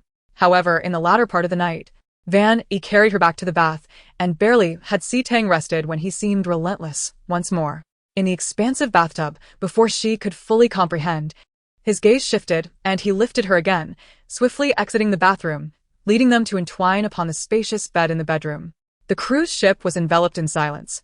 The stillness of the ocean and the radiant moonlight outside the porthole. Tang lay on the bed, her dark tresses spread out, her porcelain visage adorned with a rosy glow, while her almond-shaped eyes sparkled like fallen stars beneath the night sky. With the lights extinguished, the hazy moonlight illuminated her, revealing only a pair of azure peach blossom eyes, brimming with tender affection, yet tinged with possessive obsession. The deity's snow-white hair enveloped them, reflecting the moonlight, as if a delicate mist shrouded their figures, rendering everything dreamlike. Was it a shackle or a salvation? She seemed trapped inescapably, perhaps from the very moment they met. She was destined to be entwined with him for eternity. It was not until dawn broke that Van Yi finally released her. With a satisfied expression, he lifted Tang from the porthole, taking her to bathe and dressing her with care. He tenderly kissed her forehead, her brow, and the tip of her nose, as if he could never get enough of her. His azure eyes brimmed with intoxicating warmth and obsession. Tang, utterly fatigued, could hardly keep her eyes open. Her small face flushed, comfortably resting in his embrace. The familiar yet domineering cool scent enveloped her, and she unknowingly slipped into a deep slumber. He returned to the bedroom, pulling the covers over them both, encircling Tang entirely in his embrace, gently kissing her hair. From that moment on, they belonged to each other, impervious to the cycles of reincarnation. As the afternoon sunlight poured into the boundless sea, warm hues penetrated the porthole, illuminating Tang, who lay asleep in Van Yi's arms. Her eyelashes fluttered open as she groggily woke, her porcelain face still bearing a lingering blush. A sensation of soreness coursed through her body. Apart from the fatigue in her back, the pain had significantly diminished, evidently due to Van Yi's care the previous night. Reflecting on this, Tang felt her cheeks flush, burying her face in the covers. Shameless fish, she thought, exasperated by his utter lack of shame. Just as she was mentally berating him, an arm around her waist tightened, and the figure behind her propped himself up, leaning in to gaze at her, his eyes tinged with a hint of grievance. "Why do you scold me, Tang?" Gazing at his exquisitely crafted features, silver hair, blue eyes, and long snowy lashes that cast a cool shadow, she could not help but notice the mischievous aura that remained unmasked. Suddenly, memories of last night flooded back, and she playfully slapped Van Yi's chest, accusing him. "Van Yi, I told you to be cautious. I warned you." Funny. With a clingy demeanor, nestled closer to Tang, a playful smirk gracing his lips. Chapter 86. The Thrill of Psychological Superiority. He was truly insufferable, utterly despicable. He chuckled, his eyes gleaming with lazy satisfaction, leaning in to nuzzle her cheek. "I meant you wouldn't get pregnant, as it is impossible for mortals and deities to conceive." His tone lacked any sense of remorse, merely explaining. Tang glared at him, her anger intensifying. "Why didn't you say that last night?" He had taken pleasure in watching her reaction, relishing her anxiousness as she felt powerless against his excesses. "I was wrong, Tang," he murmured, admitting his fault without hesitation. He was wrong, yet he would dare to repeat it. Tang, fully aware of his lack of genuine remorse, turned to face him. "Van Yi, give me your phone. I haven't been in touch with the outside world for over a day." Her gaze held an unwavering defiance. Van Yi, though reluctant, understood the necessity to appease her. He had already indulged in all he desired. Thus, he obediently handed over his phone. Tang unlocked it, and an avalanche of messages flooded in. Her circle was small, primarily consisting of company-related communications, but to her surprise, the most frequent contact was Zhou. Calls and texts were unceasing. Tang. "My subordinate saw you being taken onto the cruise by Van Yi. He hasn't done anything to you, right? You haven't contacted the company all day. And your phone was off. What happened? I've tracked your location. Why is Van Yi taking you toward the perilous uninhabited sea? Wait for me. I'll find you tomorrow." Tang stared in disbelief at the last message. Noting the timestamp was from this morning, it indicated that Zhou would indeed come looking for her tomorrow. They were merely acquaintances. Why would he go to such lengths? As she focused on her phone, Van Yi's envious voice broke through. "But we are husband and wife. What can I do? Why is he meddling?" He was displeased by Van Yi's excessive attentiveness toward Zhou, yet his identity left him in a quandary. "He's only expressing concern," Tang retorted. "He noticed your duplicity early on, and even warned me." Van Yi scoffed lightly. "How does that equate to duplicity?" Tang turned her head, regarding him silently, as if to say, "Go on, keep pretending." Van Yi suddenly touched the tip of his nose, quietly stating, "That's because you have a preference for that type of man." "What type of man do I prefer?" Tang inquired, puzzled. "In an interview, you said you liked kind-hearted men." Tang was at a loss. Was this truly his justification for pretending? She had merely spoken offhandedly. In the ensuing silence, her phone rang abruptly, the screen displaying Zhou's incoming call. With a pursed lip under Van Yi's watchful gaze, she answered. "Hello? Tang, are you okay? Where are you now?" "I'm fine, I'm with my husband. You don't need to come. I'll return in a couple of days." "Tang, are you really okay?" Zhou's voice remained calm, yet a trace of suspicion and urgency was discernible. A strange feeling arose within Tang. She could not fathom why Zhou was so concerned for her. Suddenly, the mischief beneath the covers escalated, and Tang bit her lip. Kicking the person behind her while assuring the caller, "I truly am fine." Her repeated reassurances were met with Van Yi, who, unfazed by her kick, enveloped her entirely, resembling an octopus ensnaring her in his embrace. His silky snow-white hair brushed against her shoulder, tickling her. Warm yet cool kisses began to rain down unabashedly. Tang gasped. And as Zhou prepared to probe further, She quickly interjected, Mr. He, I assure you, I am perfectly fine. I'm simply on a holiday with my husband. Thank you for your concern. After finishing her call, Tang hung up the phone. At the very moment the conversation was severed, Fan Yi had already pounced on her. Tang pushed against him, urging, you should get off me. Fan Yi disregarded her pleas, and his actions grew increasingly audacious. I'm hungry. Tang's tone elevated. His movements paused, and in a muffled voice, he replied, let's finish this first, then we can eat. Tang wished to resist, but found herself utterly depleted of strength. Fan Yi had already hoisted her waist, tightly enveloping her in his embrace. Tang. Their necks intertwined in a tender embrace. As the afternoon sun began to wane, Tang sat at the dining table, feeling weary and famished, while Fan Yi held her from behind, seemingly invigorated. She lifted her chopsticks and took a few bites before recalling something, inquiring, aren't you eating? Fan Yi toyed with her raven hair, entangling their locks together with a smirk. Just wait a moment. After a brief interlude of playful teasing, he set Tang down and summoned the seafood from the kitchen using his divine power. Seating himself beside her, he maintained an air of elegance while dining, avoiding the monstrous demeanor he had displayed when she first encountered him. Though he no longer felt the need to feign gentlemanly manners before Tang, he wished not to frighten her with his true eating habits. Oblivious to his musings, Tang continued to eat. Once finished, she placed her utensils down, wiped her lips, and asked, when are we going back? Fan Yi also set aside his utensils. Encircling her shoulders with his arm, his deep azure gaze fixated on her, dark and profound. What's the matter? Do you not wish to be with me? Tang? Tang meant no offense. She simply sought to clarify their schedule. Fan Yi lowered his lashes slightly, realizing he should not frighten her with his morbid tone, and softened his voice, we'll return home tomorrow evening. Upon receiving her answer, Tang nodded and retrieved her phone to respond to messages from her company, allowing Fan Yi to hold her in his embrace. Fan Yi carried her out onto the deck to bask in the sun. Tang, let us watch the sunset together, he said gently. Tang, however, was preoccupied with her phone, fretting over company matters, offering perfunctory replies. Her assistant had just reported that the design draft for a collaboration with the British royal family had been rejected, with the other party expressing dissatisfaction and demanding to terminate the contract with Xing Nian.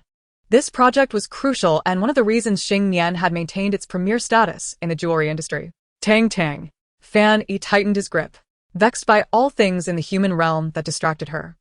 Tang, brought back to the present, caught sight of his beautiful face, which was filled with reproach. Seemingly displeased with her lack of focus, he resembled a child in need of comfort. Thus, Tang instinctively patted his head, mirroring the way he had once stroked hers. It dawned on her why he enjoyed such gestures. The psychological thrill of superiority was indeed indescribable. Fan Yi, unfazet, saw through her thoughts and allowed her to touzle his silky, smooth hair. Chapter 87. Tender Submission. For reasons unbeknownst to her, Tang felt a sudden urge to laugh. He resembled some kind of canine creature. Would you like me to sprout 2 ears to make you happy? Tang? He teased, clearly having heard her unspoken thoughts, his lips curling into a lazy, soothing smile. He then leaned in, kissing her softly. The cool touch lingered gently, and he pried her lips apart, delving deeper. For a moment, the only sounds were the wind and the crashing waves.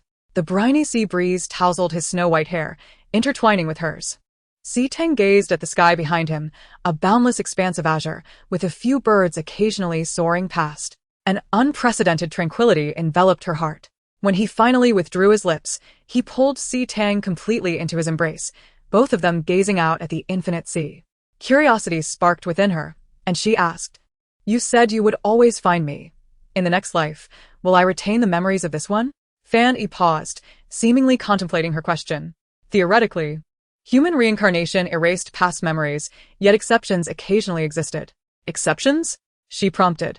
Yes, many factors, but those who have never been united with a deity are largely oblivious. Therefore, I cannot say whether you will remember in the next life. If I forget you, would you be content? Tang turned to face him, Fan Yi chuckled softly, answering indifferently, as long as it's you. Long ago, he had resolved to accept everything. Tang observed his nonchalant demeanor, feeling a tinge of bitterness. It was as if she understood the cost he had borne for their union.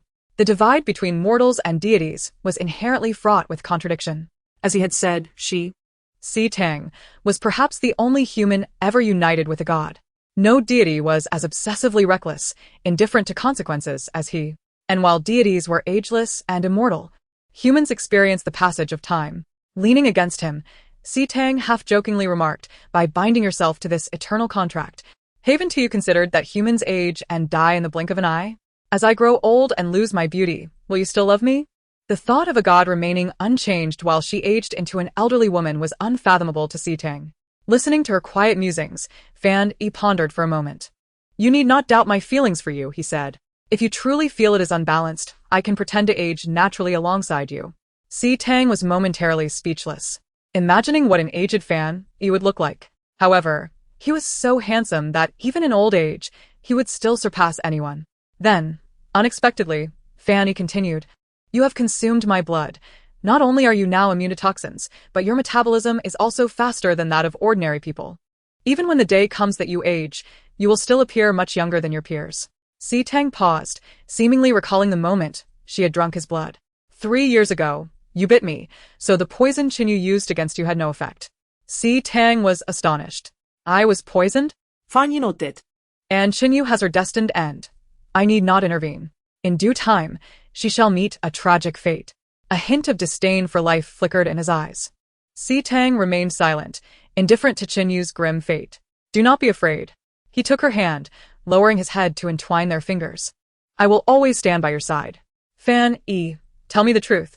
Si Tang suddenly turned to gaze into his eyes. If the so-called supreme deity learns of our union, will you be punished? Fan Yi fell silent. And you were once imprisoned and exiled in the Atlantic. Now you can come to land to my side. What did you do? Fan Yi said softly. He had nothing to hide and recounted the entire sequence of events to Si Tang. After hearing his account, Si Tang was momentarily at a loss for words, unsure how to respond. He was truly mad, having escaped to find her. After a long pause, her gaze trembled slightly, and she sighed. Was it worth it? Fan Yi smiled, leaning down to kiss her forehead gently, offering no reply, as if finding her question amusingly superfluous. As the sun finally set, painting the horizon with strokes of warm hues, the golden light merged with the cerulean of Fan Yi's peach blossom eyes, brimming with fervent, obsessive love. Si Tang understood the answer reflected in his gaze. Having gained her, he bore no regrets. If there were indeed a regret between them, it was simply this: the inability to bear offspring with you. His fingers brushed softly against her cheek, sending a tingling sensation across her skin. Si Tang looked at him, curiosity piqued by his unfinished thought. Fan Yi uttered these words with a faint tone, turning his gaze towards the boundless sea, his voice tinged with genuine regret. In the realm of humanity, the act of procreation appears to hold immense significance, especially among couples in love, where children serve as both a bond and an anchor. Tang, do you feel a sense of regret? He asked earnestly as he turned his face towards her. Si Tang was momentarily taken aback by his question. Of course. She had contemplated the conventional path of marriage and motherhood. A pragmatic and composed individual, she had once believed she could never fall for someone of Fan Yi's otherworldly nature. Yet, upon meeting him, all her preconceived notions were shattered. Entangled with him, she was destined to tread a path less ordinary. It's all right if we don't have children, she replied sincerely, gazing at the tranquil surface of the sea. Fan Yi chuckled at her response. The earlier display of melancholy had been a mere facade. He sought only to gauge her reaction. He had no desire for offspring, as children would only divert Si Tang's attention from him. With a gentle closing of his eyes, he tightened his hold around her waist, resting his chin upon her shoulder, his affection palpable. As dusk descended upon the horizon, a soft golden light lingered, casting a shimmering halo upon the sea. The sea god suddenly extended an invitation to his beloved. Would you care to ride with me, gliding between the waves? Alas, you cannot journey to the depths of the ocean to behold the homeland I have constructed. Your homeland? Atlantis, perhaps? She inquired. Indeed, he affirmed, releasing his grip before leaping into the vast expanse of the ocean. The perilous waters, shrouded in mystery and taboo, welcomed him.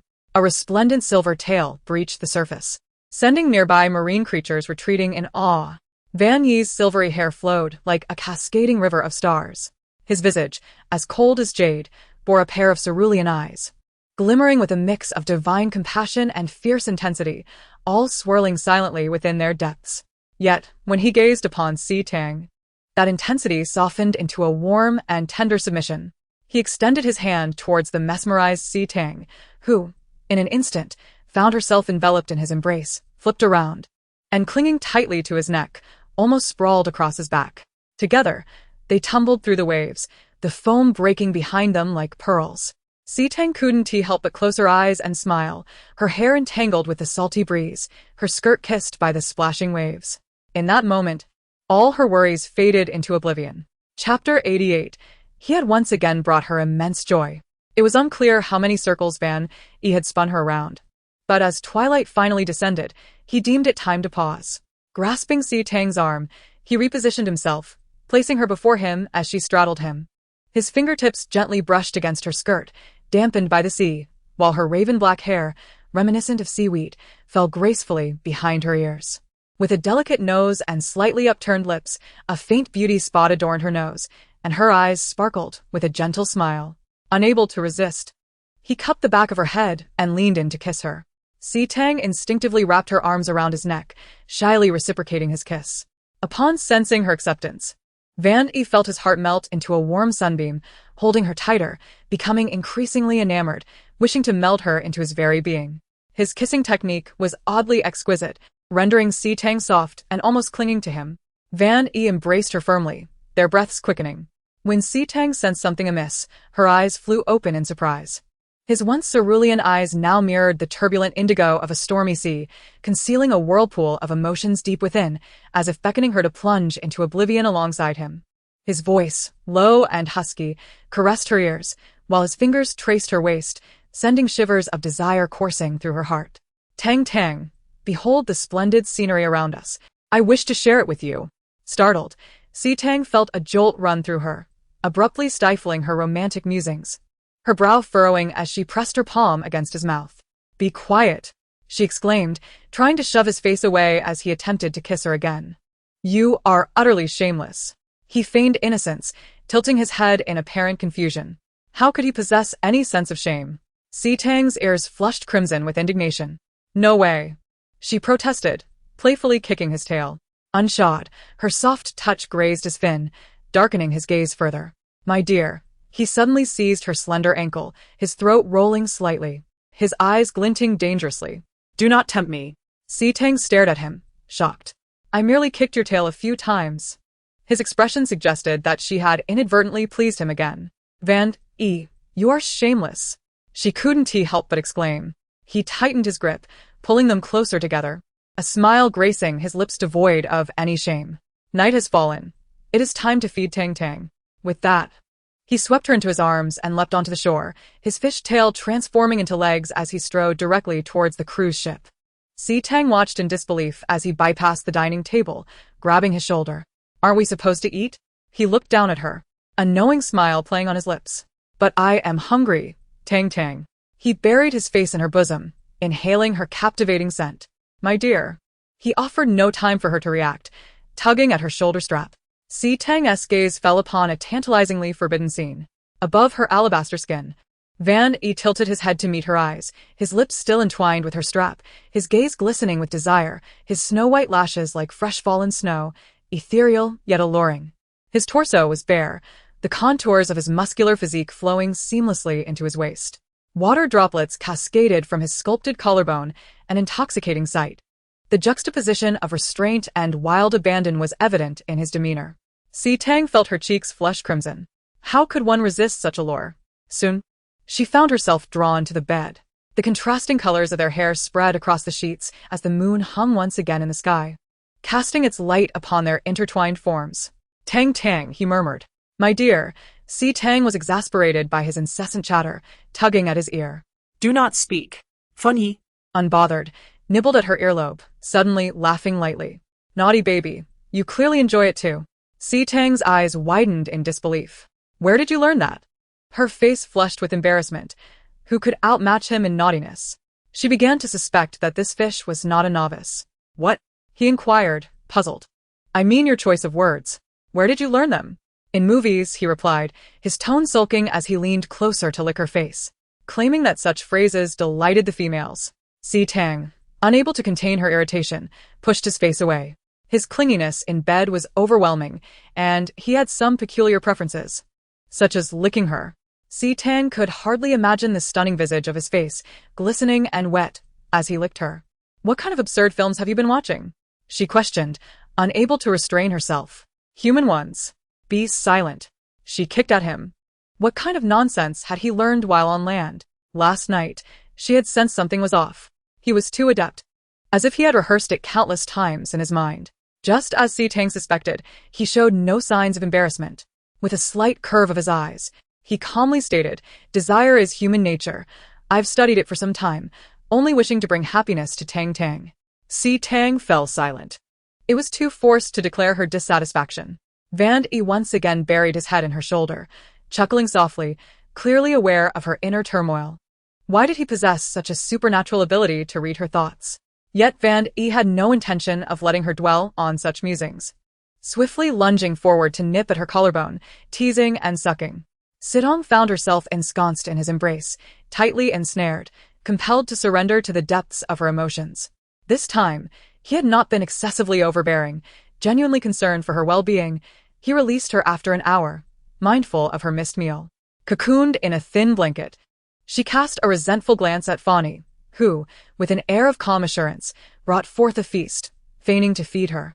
Leaning against the pillow, she attempted to serve herself, only to discover her limbs were languid, her arms too weary to lift. Resigned, she silently opened her mouth. Fani stifled a smile, gazing at his adorable wife, his heart softening at the sight. He wished for time to freeze in that moment, eternally. With utmost care, Fani fed her, allowing Sidong to gesture for this dish or that, her slightly spoiled demeanor only endearing him further. Once Sidong had satiated her hunger, he tossed the empty plate aside and pounced once more. The following morning, Sidong found herself unable to rise. It was not until midday that she awakened in Fani's arms. The first thing she did upon waking was to take advantage of his unguarded state and kick him off the bed, pointing a finger at him with a warning. "Fani, we must establish some ground rules." Fani, ruffling his hair, shamelessly climbed back onto the bed to embrace her, showing no signs of anger, merely emitting a lazy hum. "I can't handle this. Such indulgences can only occur twice a week from now on."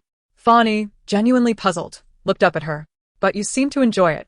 Sidong could only sigh, wishing he would refrain from adopting such an innocent expression while uttering such words. She replied, "It's akin to dining. An occasional feast is delightful. But if one were to overindulge, it becomes overwhelming and unpleasant." "Unpleasant?" Fani immediately pulled up the blanket, feigning concern as he checked to see if he had inadvertently harmed her. With a reflexive motion, Sidong lifted her leg to kick his shoulder, attempting to push him away, feeling utterly exasperated. In the end, he sighed softly, acknowledging a hint of injury. He fetched some ointment, but Sidong twisted away, unable to escape his grasp. In their shared space, his domineering nature was laid bare. Fani busied himself with a towel to clean up, inching closer as Sidong flared up, gripping his hair and pulling him back. He saw through her intentions and chuckled softly, nuzzling against her, inhaling her delightful scent. With tender kisses on her nose and cheeks, his enchanting eyes brimmed with intoxicated affection. He embraced her tightly, his voice thick with satisfaction, declaring, "My dear wife is sweet and fragrant." Sidong, speechless, pulled the blanket over her head and turned away, unwilling to engage with him. "Does it still hurt?" he inquired, but she remained silent, feeling as though her insides had been hollowed out.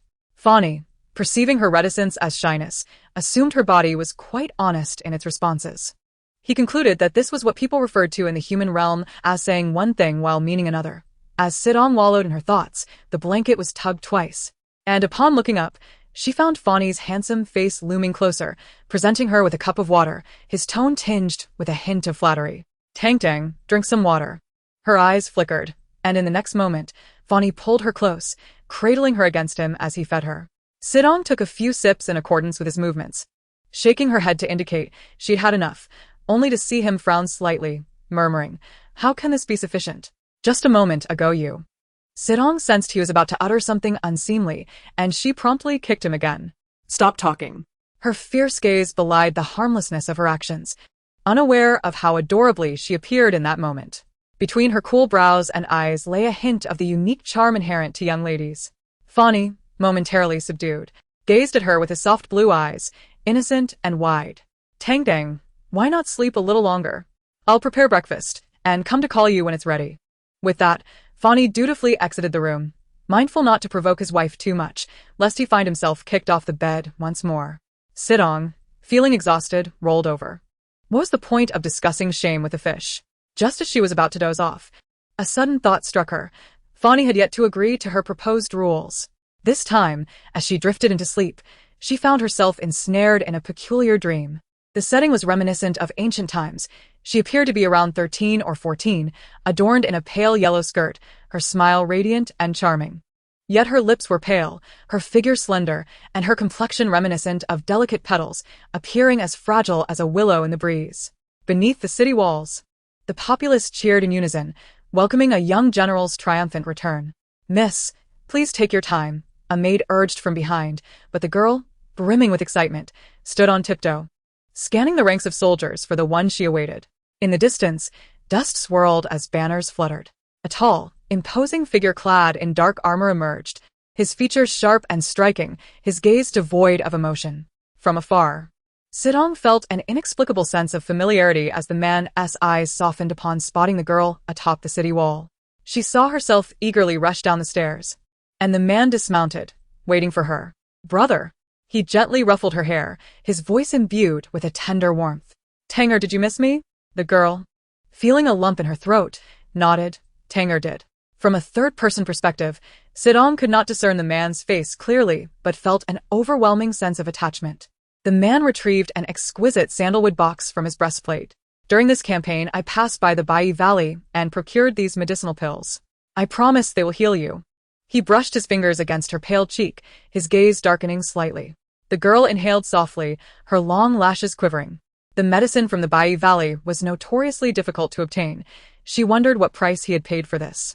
"Come, let's return home." He took her hand. "I wonder if the camellias in our estate are blooming. The borderlands are harsh and devoid of such flowers." Hand in hand, they walked towards the city gates. At that moment, Sidong suddenly caught a clear glimpse of the man's face. His sword-like brows and starry eyes exuded an air of authority and aloofness.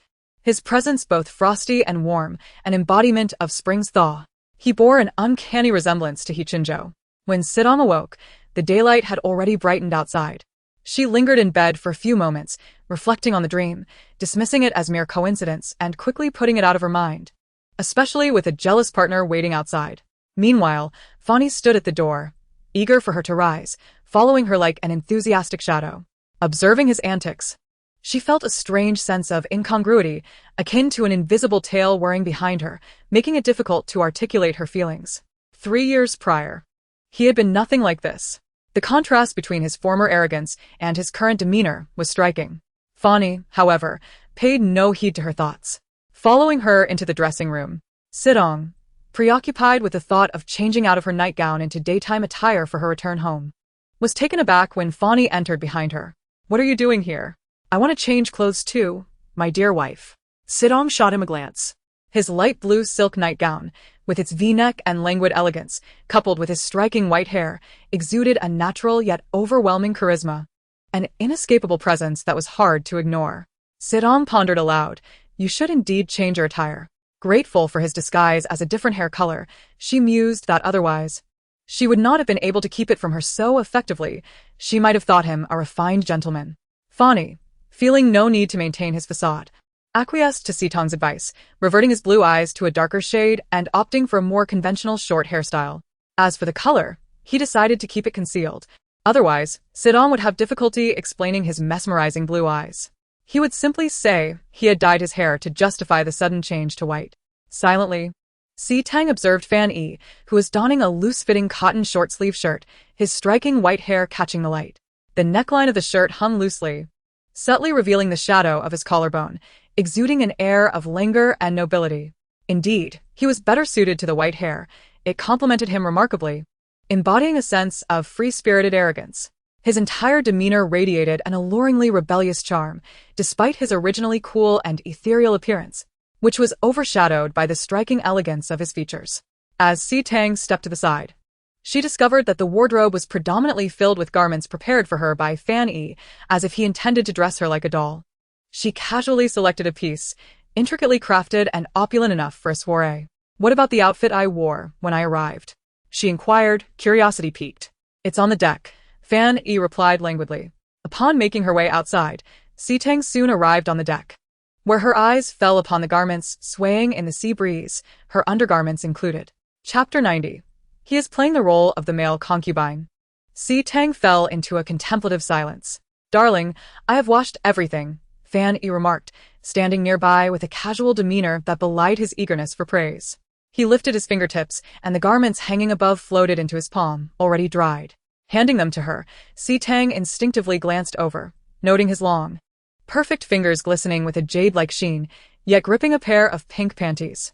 Suppressing a smile, her ears flushed crimson as she snatched the clothing from him and hastily retreated into the cruise ship. Behind her, Fan Yi smirked slightly, following her at a leisurely pace, his dark eyes gleaming with amusement. Once Tang had changed into her new attire and entered the dining room, she found everything meticulously arranged by him. He pulled out a chair for her and seated himself beside her. Tang couldn't help but feel that his clinginess was excessive. Despite the round table allowing for opposite seating, he insisted on sitting beside her. How long until we dock? She asked, aware that the cruise would return to the seaside garden that evening. At the mention of this, a shadow passed over Fan Yi's gaze. He genuinely wished to remain in this place with Tang forever, free from any interruptions. No more encounters with Shun Lin or Ling Su Bai. He longed to shield her from their sight. Fortunately, Tang lacked the ability to read his innermost thoughts. We will dock at dusk, he replied nonchalantly while serving her food. You must be exhausted. Eat up and have more. Tang quietly consumed her meal when suddenly, a thought struck her. Fan Yi. Please, in the human world, do not reveal your true identity. If her memory served her right, while he was indeed omnipotent, he was particularly vulnerable during his heat period, just as he had been in the past. During that time, he could not be away from water. She was genuinely concerned that if an ill-intentioned person discovered his secret, it could lead to dire consequences. Her mind drifted back to Ling Su Bai, who had already speculated about Fan Yi's non-human identity, though he remained unaware of his true nature. Initially, Tang had trusted Ling Su Bai, but now, standing alongside Fan Yi, she found no one else trustworthy. Are you worried about me, Tang? Fan Yi teased with a subtle smile. Tang was reluctant to admit it. In truth, if his non-human identity were to be exposed, the thought of him being captured for experimentation was too harrowing to contemplate. After all, humans were indeed insatiably greedy creatures. It won't happen, he reassured her, leaning in closer and wrapping an arm around her. Besides, there's still 8856. At the mention of the little six who had been forcibly brought aboard, Tang immediately recalled him. Where's your trident? She asked, puzzled. Fan Yi's gaze flickered momentarily. I let Xiao Lu take it to play. Play? Tang mused, realizing that he had been scheming for quite some time, plotting for this day when he could whisk her away on the cruise, wishing for no disturbances. As Tang finished her meal and wiped her lips, she noticed Fan Yi watching her intently, his gaze unmistakably suggestive. Feeling a pang of irritation, Tang thought, why can't he ever be satisfied? 3 rules. She reminded him, placing her finger against his forehead before he could act. Fan Yi silently allowed himself to be pushed back into his seat. Can I kiss you? He inquired innocently, his enchanting peach blossom eyes shimmering with a cerulean hue. Tang's resolve faltered as her fingers slipped down to his nose and lips, only to be caught in his grasp as he playfully nibbled on her fingertip, leaving a faint impression. Fine, just once, she acquiesced with a soft sound. Fan Yi immediately lunged forward, pressing her back into her chair as he kissed her. As dusk fell, the salty sea breeze enveloped them, and the cruise ship gradually docked at the private port of the seaside garden. Fan Yi stood by the gangway, stepping aside to allow Tang to disembark first. However, the shoreline was ablaze with lights, and numerous ships were anchored nearby, nearly crowding the entire seaside garden dock. Tang squinted, her gaze sweeping across the scene, suddenly fixating in astonishment on a familiar figure not far away. Heechin Zhou stood there, exuding charisma in a sharply tailored suit that accentuated his broad shoulders, a subtle tension resting between his brows. Yet, upon locking eyes with Tang, the tautness in his demeanor instantly relaxed. Are you all right? He inquired in a deep voice, scanning her form to confirm her well-being before the icy glint in his eyes softened. Tang was momentarily taken aback, feeling slightly out of sorts. I'm fine. Only then did He Chinzhou turn his attention to Fan Yi beside her, their gazes clashing momentarily. His eyes narrowed as they fixed on Fan Yi's inscrutable expression and conspicuously striking hair color. Dyeing one's hair has indeed revealed one's true nature, he mused silently. Suppressing a derisive snort. An unspoken tension lingered in the air, yet He Chinzhou merely nodded in acknowledgement. Tang glanced at Fan Yi, who had his hands in his pockets, a nonchalant expression as he raised an eyebrow at her, feigning innocence. They stood at an equal height, the atmosphere between them subtly charged. It's good to hear you're well. I heard you haven't been to the office for a few days. I was a bit concerned. He Chinzhou remarked, his tone calm, exuding no hint of discomfort at his own concern. Fan Yi could no longer contain himself, interjecting with a hint of sarcasm. I'm just nurturing my relationship with my wife. What else there to be worried about? Did He Chinzhou truly understand? By the standards of the human world, Fan Yi was playing the role of the male concubine, intruding upon another's territory. He Chinzhou chose to ignore Fan Yi, maintaining his tranquil demeanor. Unbeknownst to him, Fan Yi suddenly pulled Tang into his embrace, lifting his chin slightly. Thank you for your excessive concern, Mr. He. Now that she's fine, shouldn't you have your people leave? Stationing them at my doorstep might frighten my wife. He spoke the term wife with such fluidity, his eyes brimming with pride and provocation. Yet, as Tang's gaze fell upon him, he tempered the sharpness in his expression. He Chinzhou remained silent, instinctively glancing at Tang, only to find her face devoid of any distaste. In fact, she seemed quite accustomed to the situation. The two of them stood together, a strikingly harmonious pair, and a bittersweet sensation welled up in their hearts. Realizing intuitively that something had transpired between them aboard the cruise over the past 3 days, Fan Yi suddenly stepped forward, obstructing He Chinzhou's view of Tang's emotions. He deliberately brushed a strand of hair behind her ear, exposing a kiss mark on her neck. He Chinzhou's expression instantly froze, as he observed his rival's calm demeanor shatter. Fan Yi felt an undeniable sense of satisfaction as he half-forced Tang to walk into the seaside garden while casually remarking, My wife and I still have many whispers to share, so it would be unwise to entertain you any longer, Mr. He. Do take care. And I want to see you off. With that, Fan Yi ushered Tang through the door with a resounding bang, sealing their retreat from the outside world. To be precise, it was a kick at the door. The room was shrouded in darkness, illuminated only by the sudden activation of the sensor light at the entrance. In the dim, warm glow, his half-closed eyes appeared particularly menacing, as if wary of a precious treasure about to be snatched away.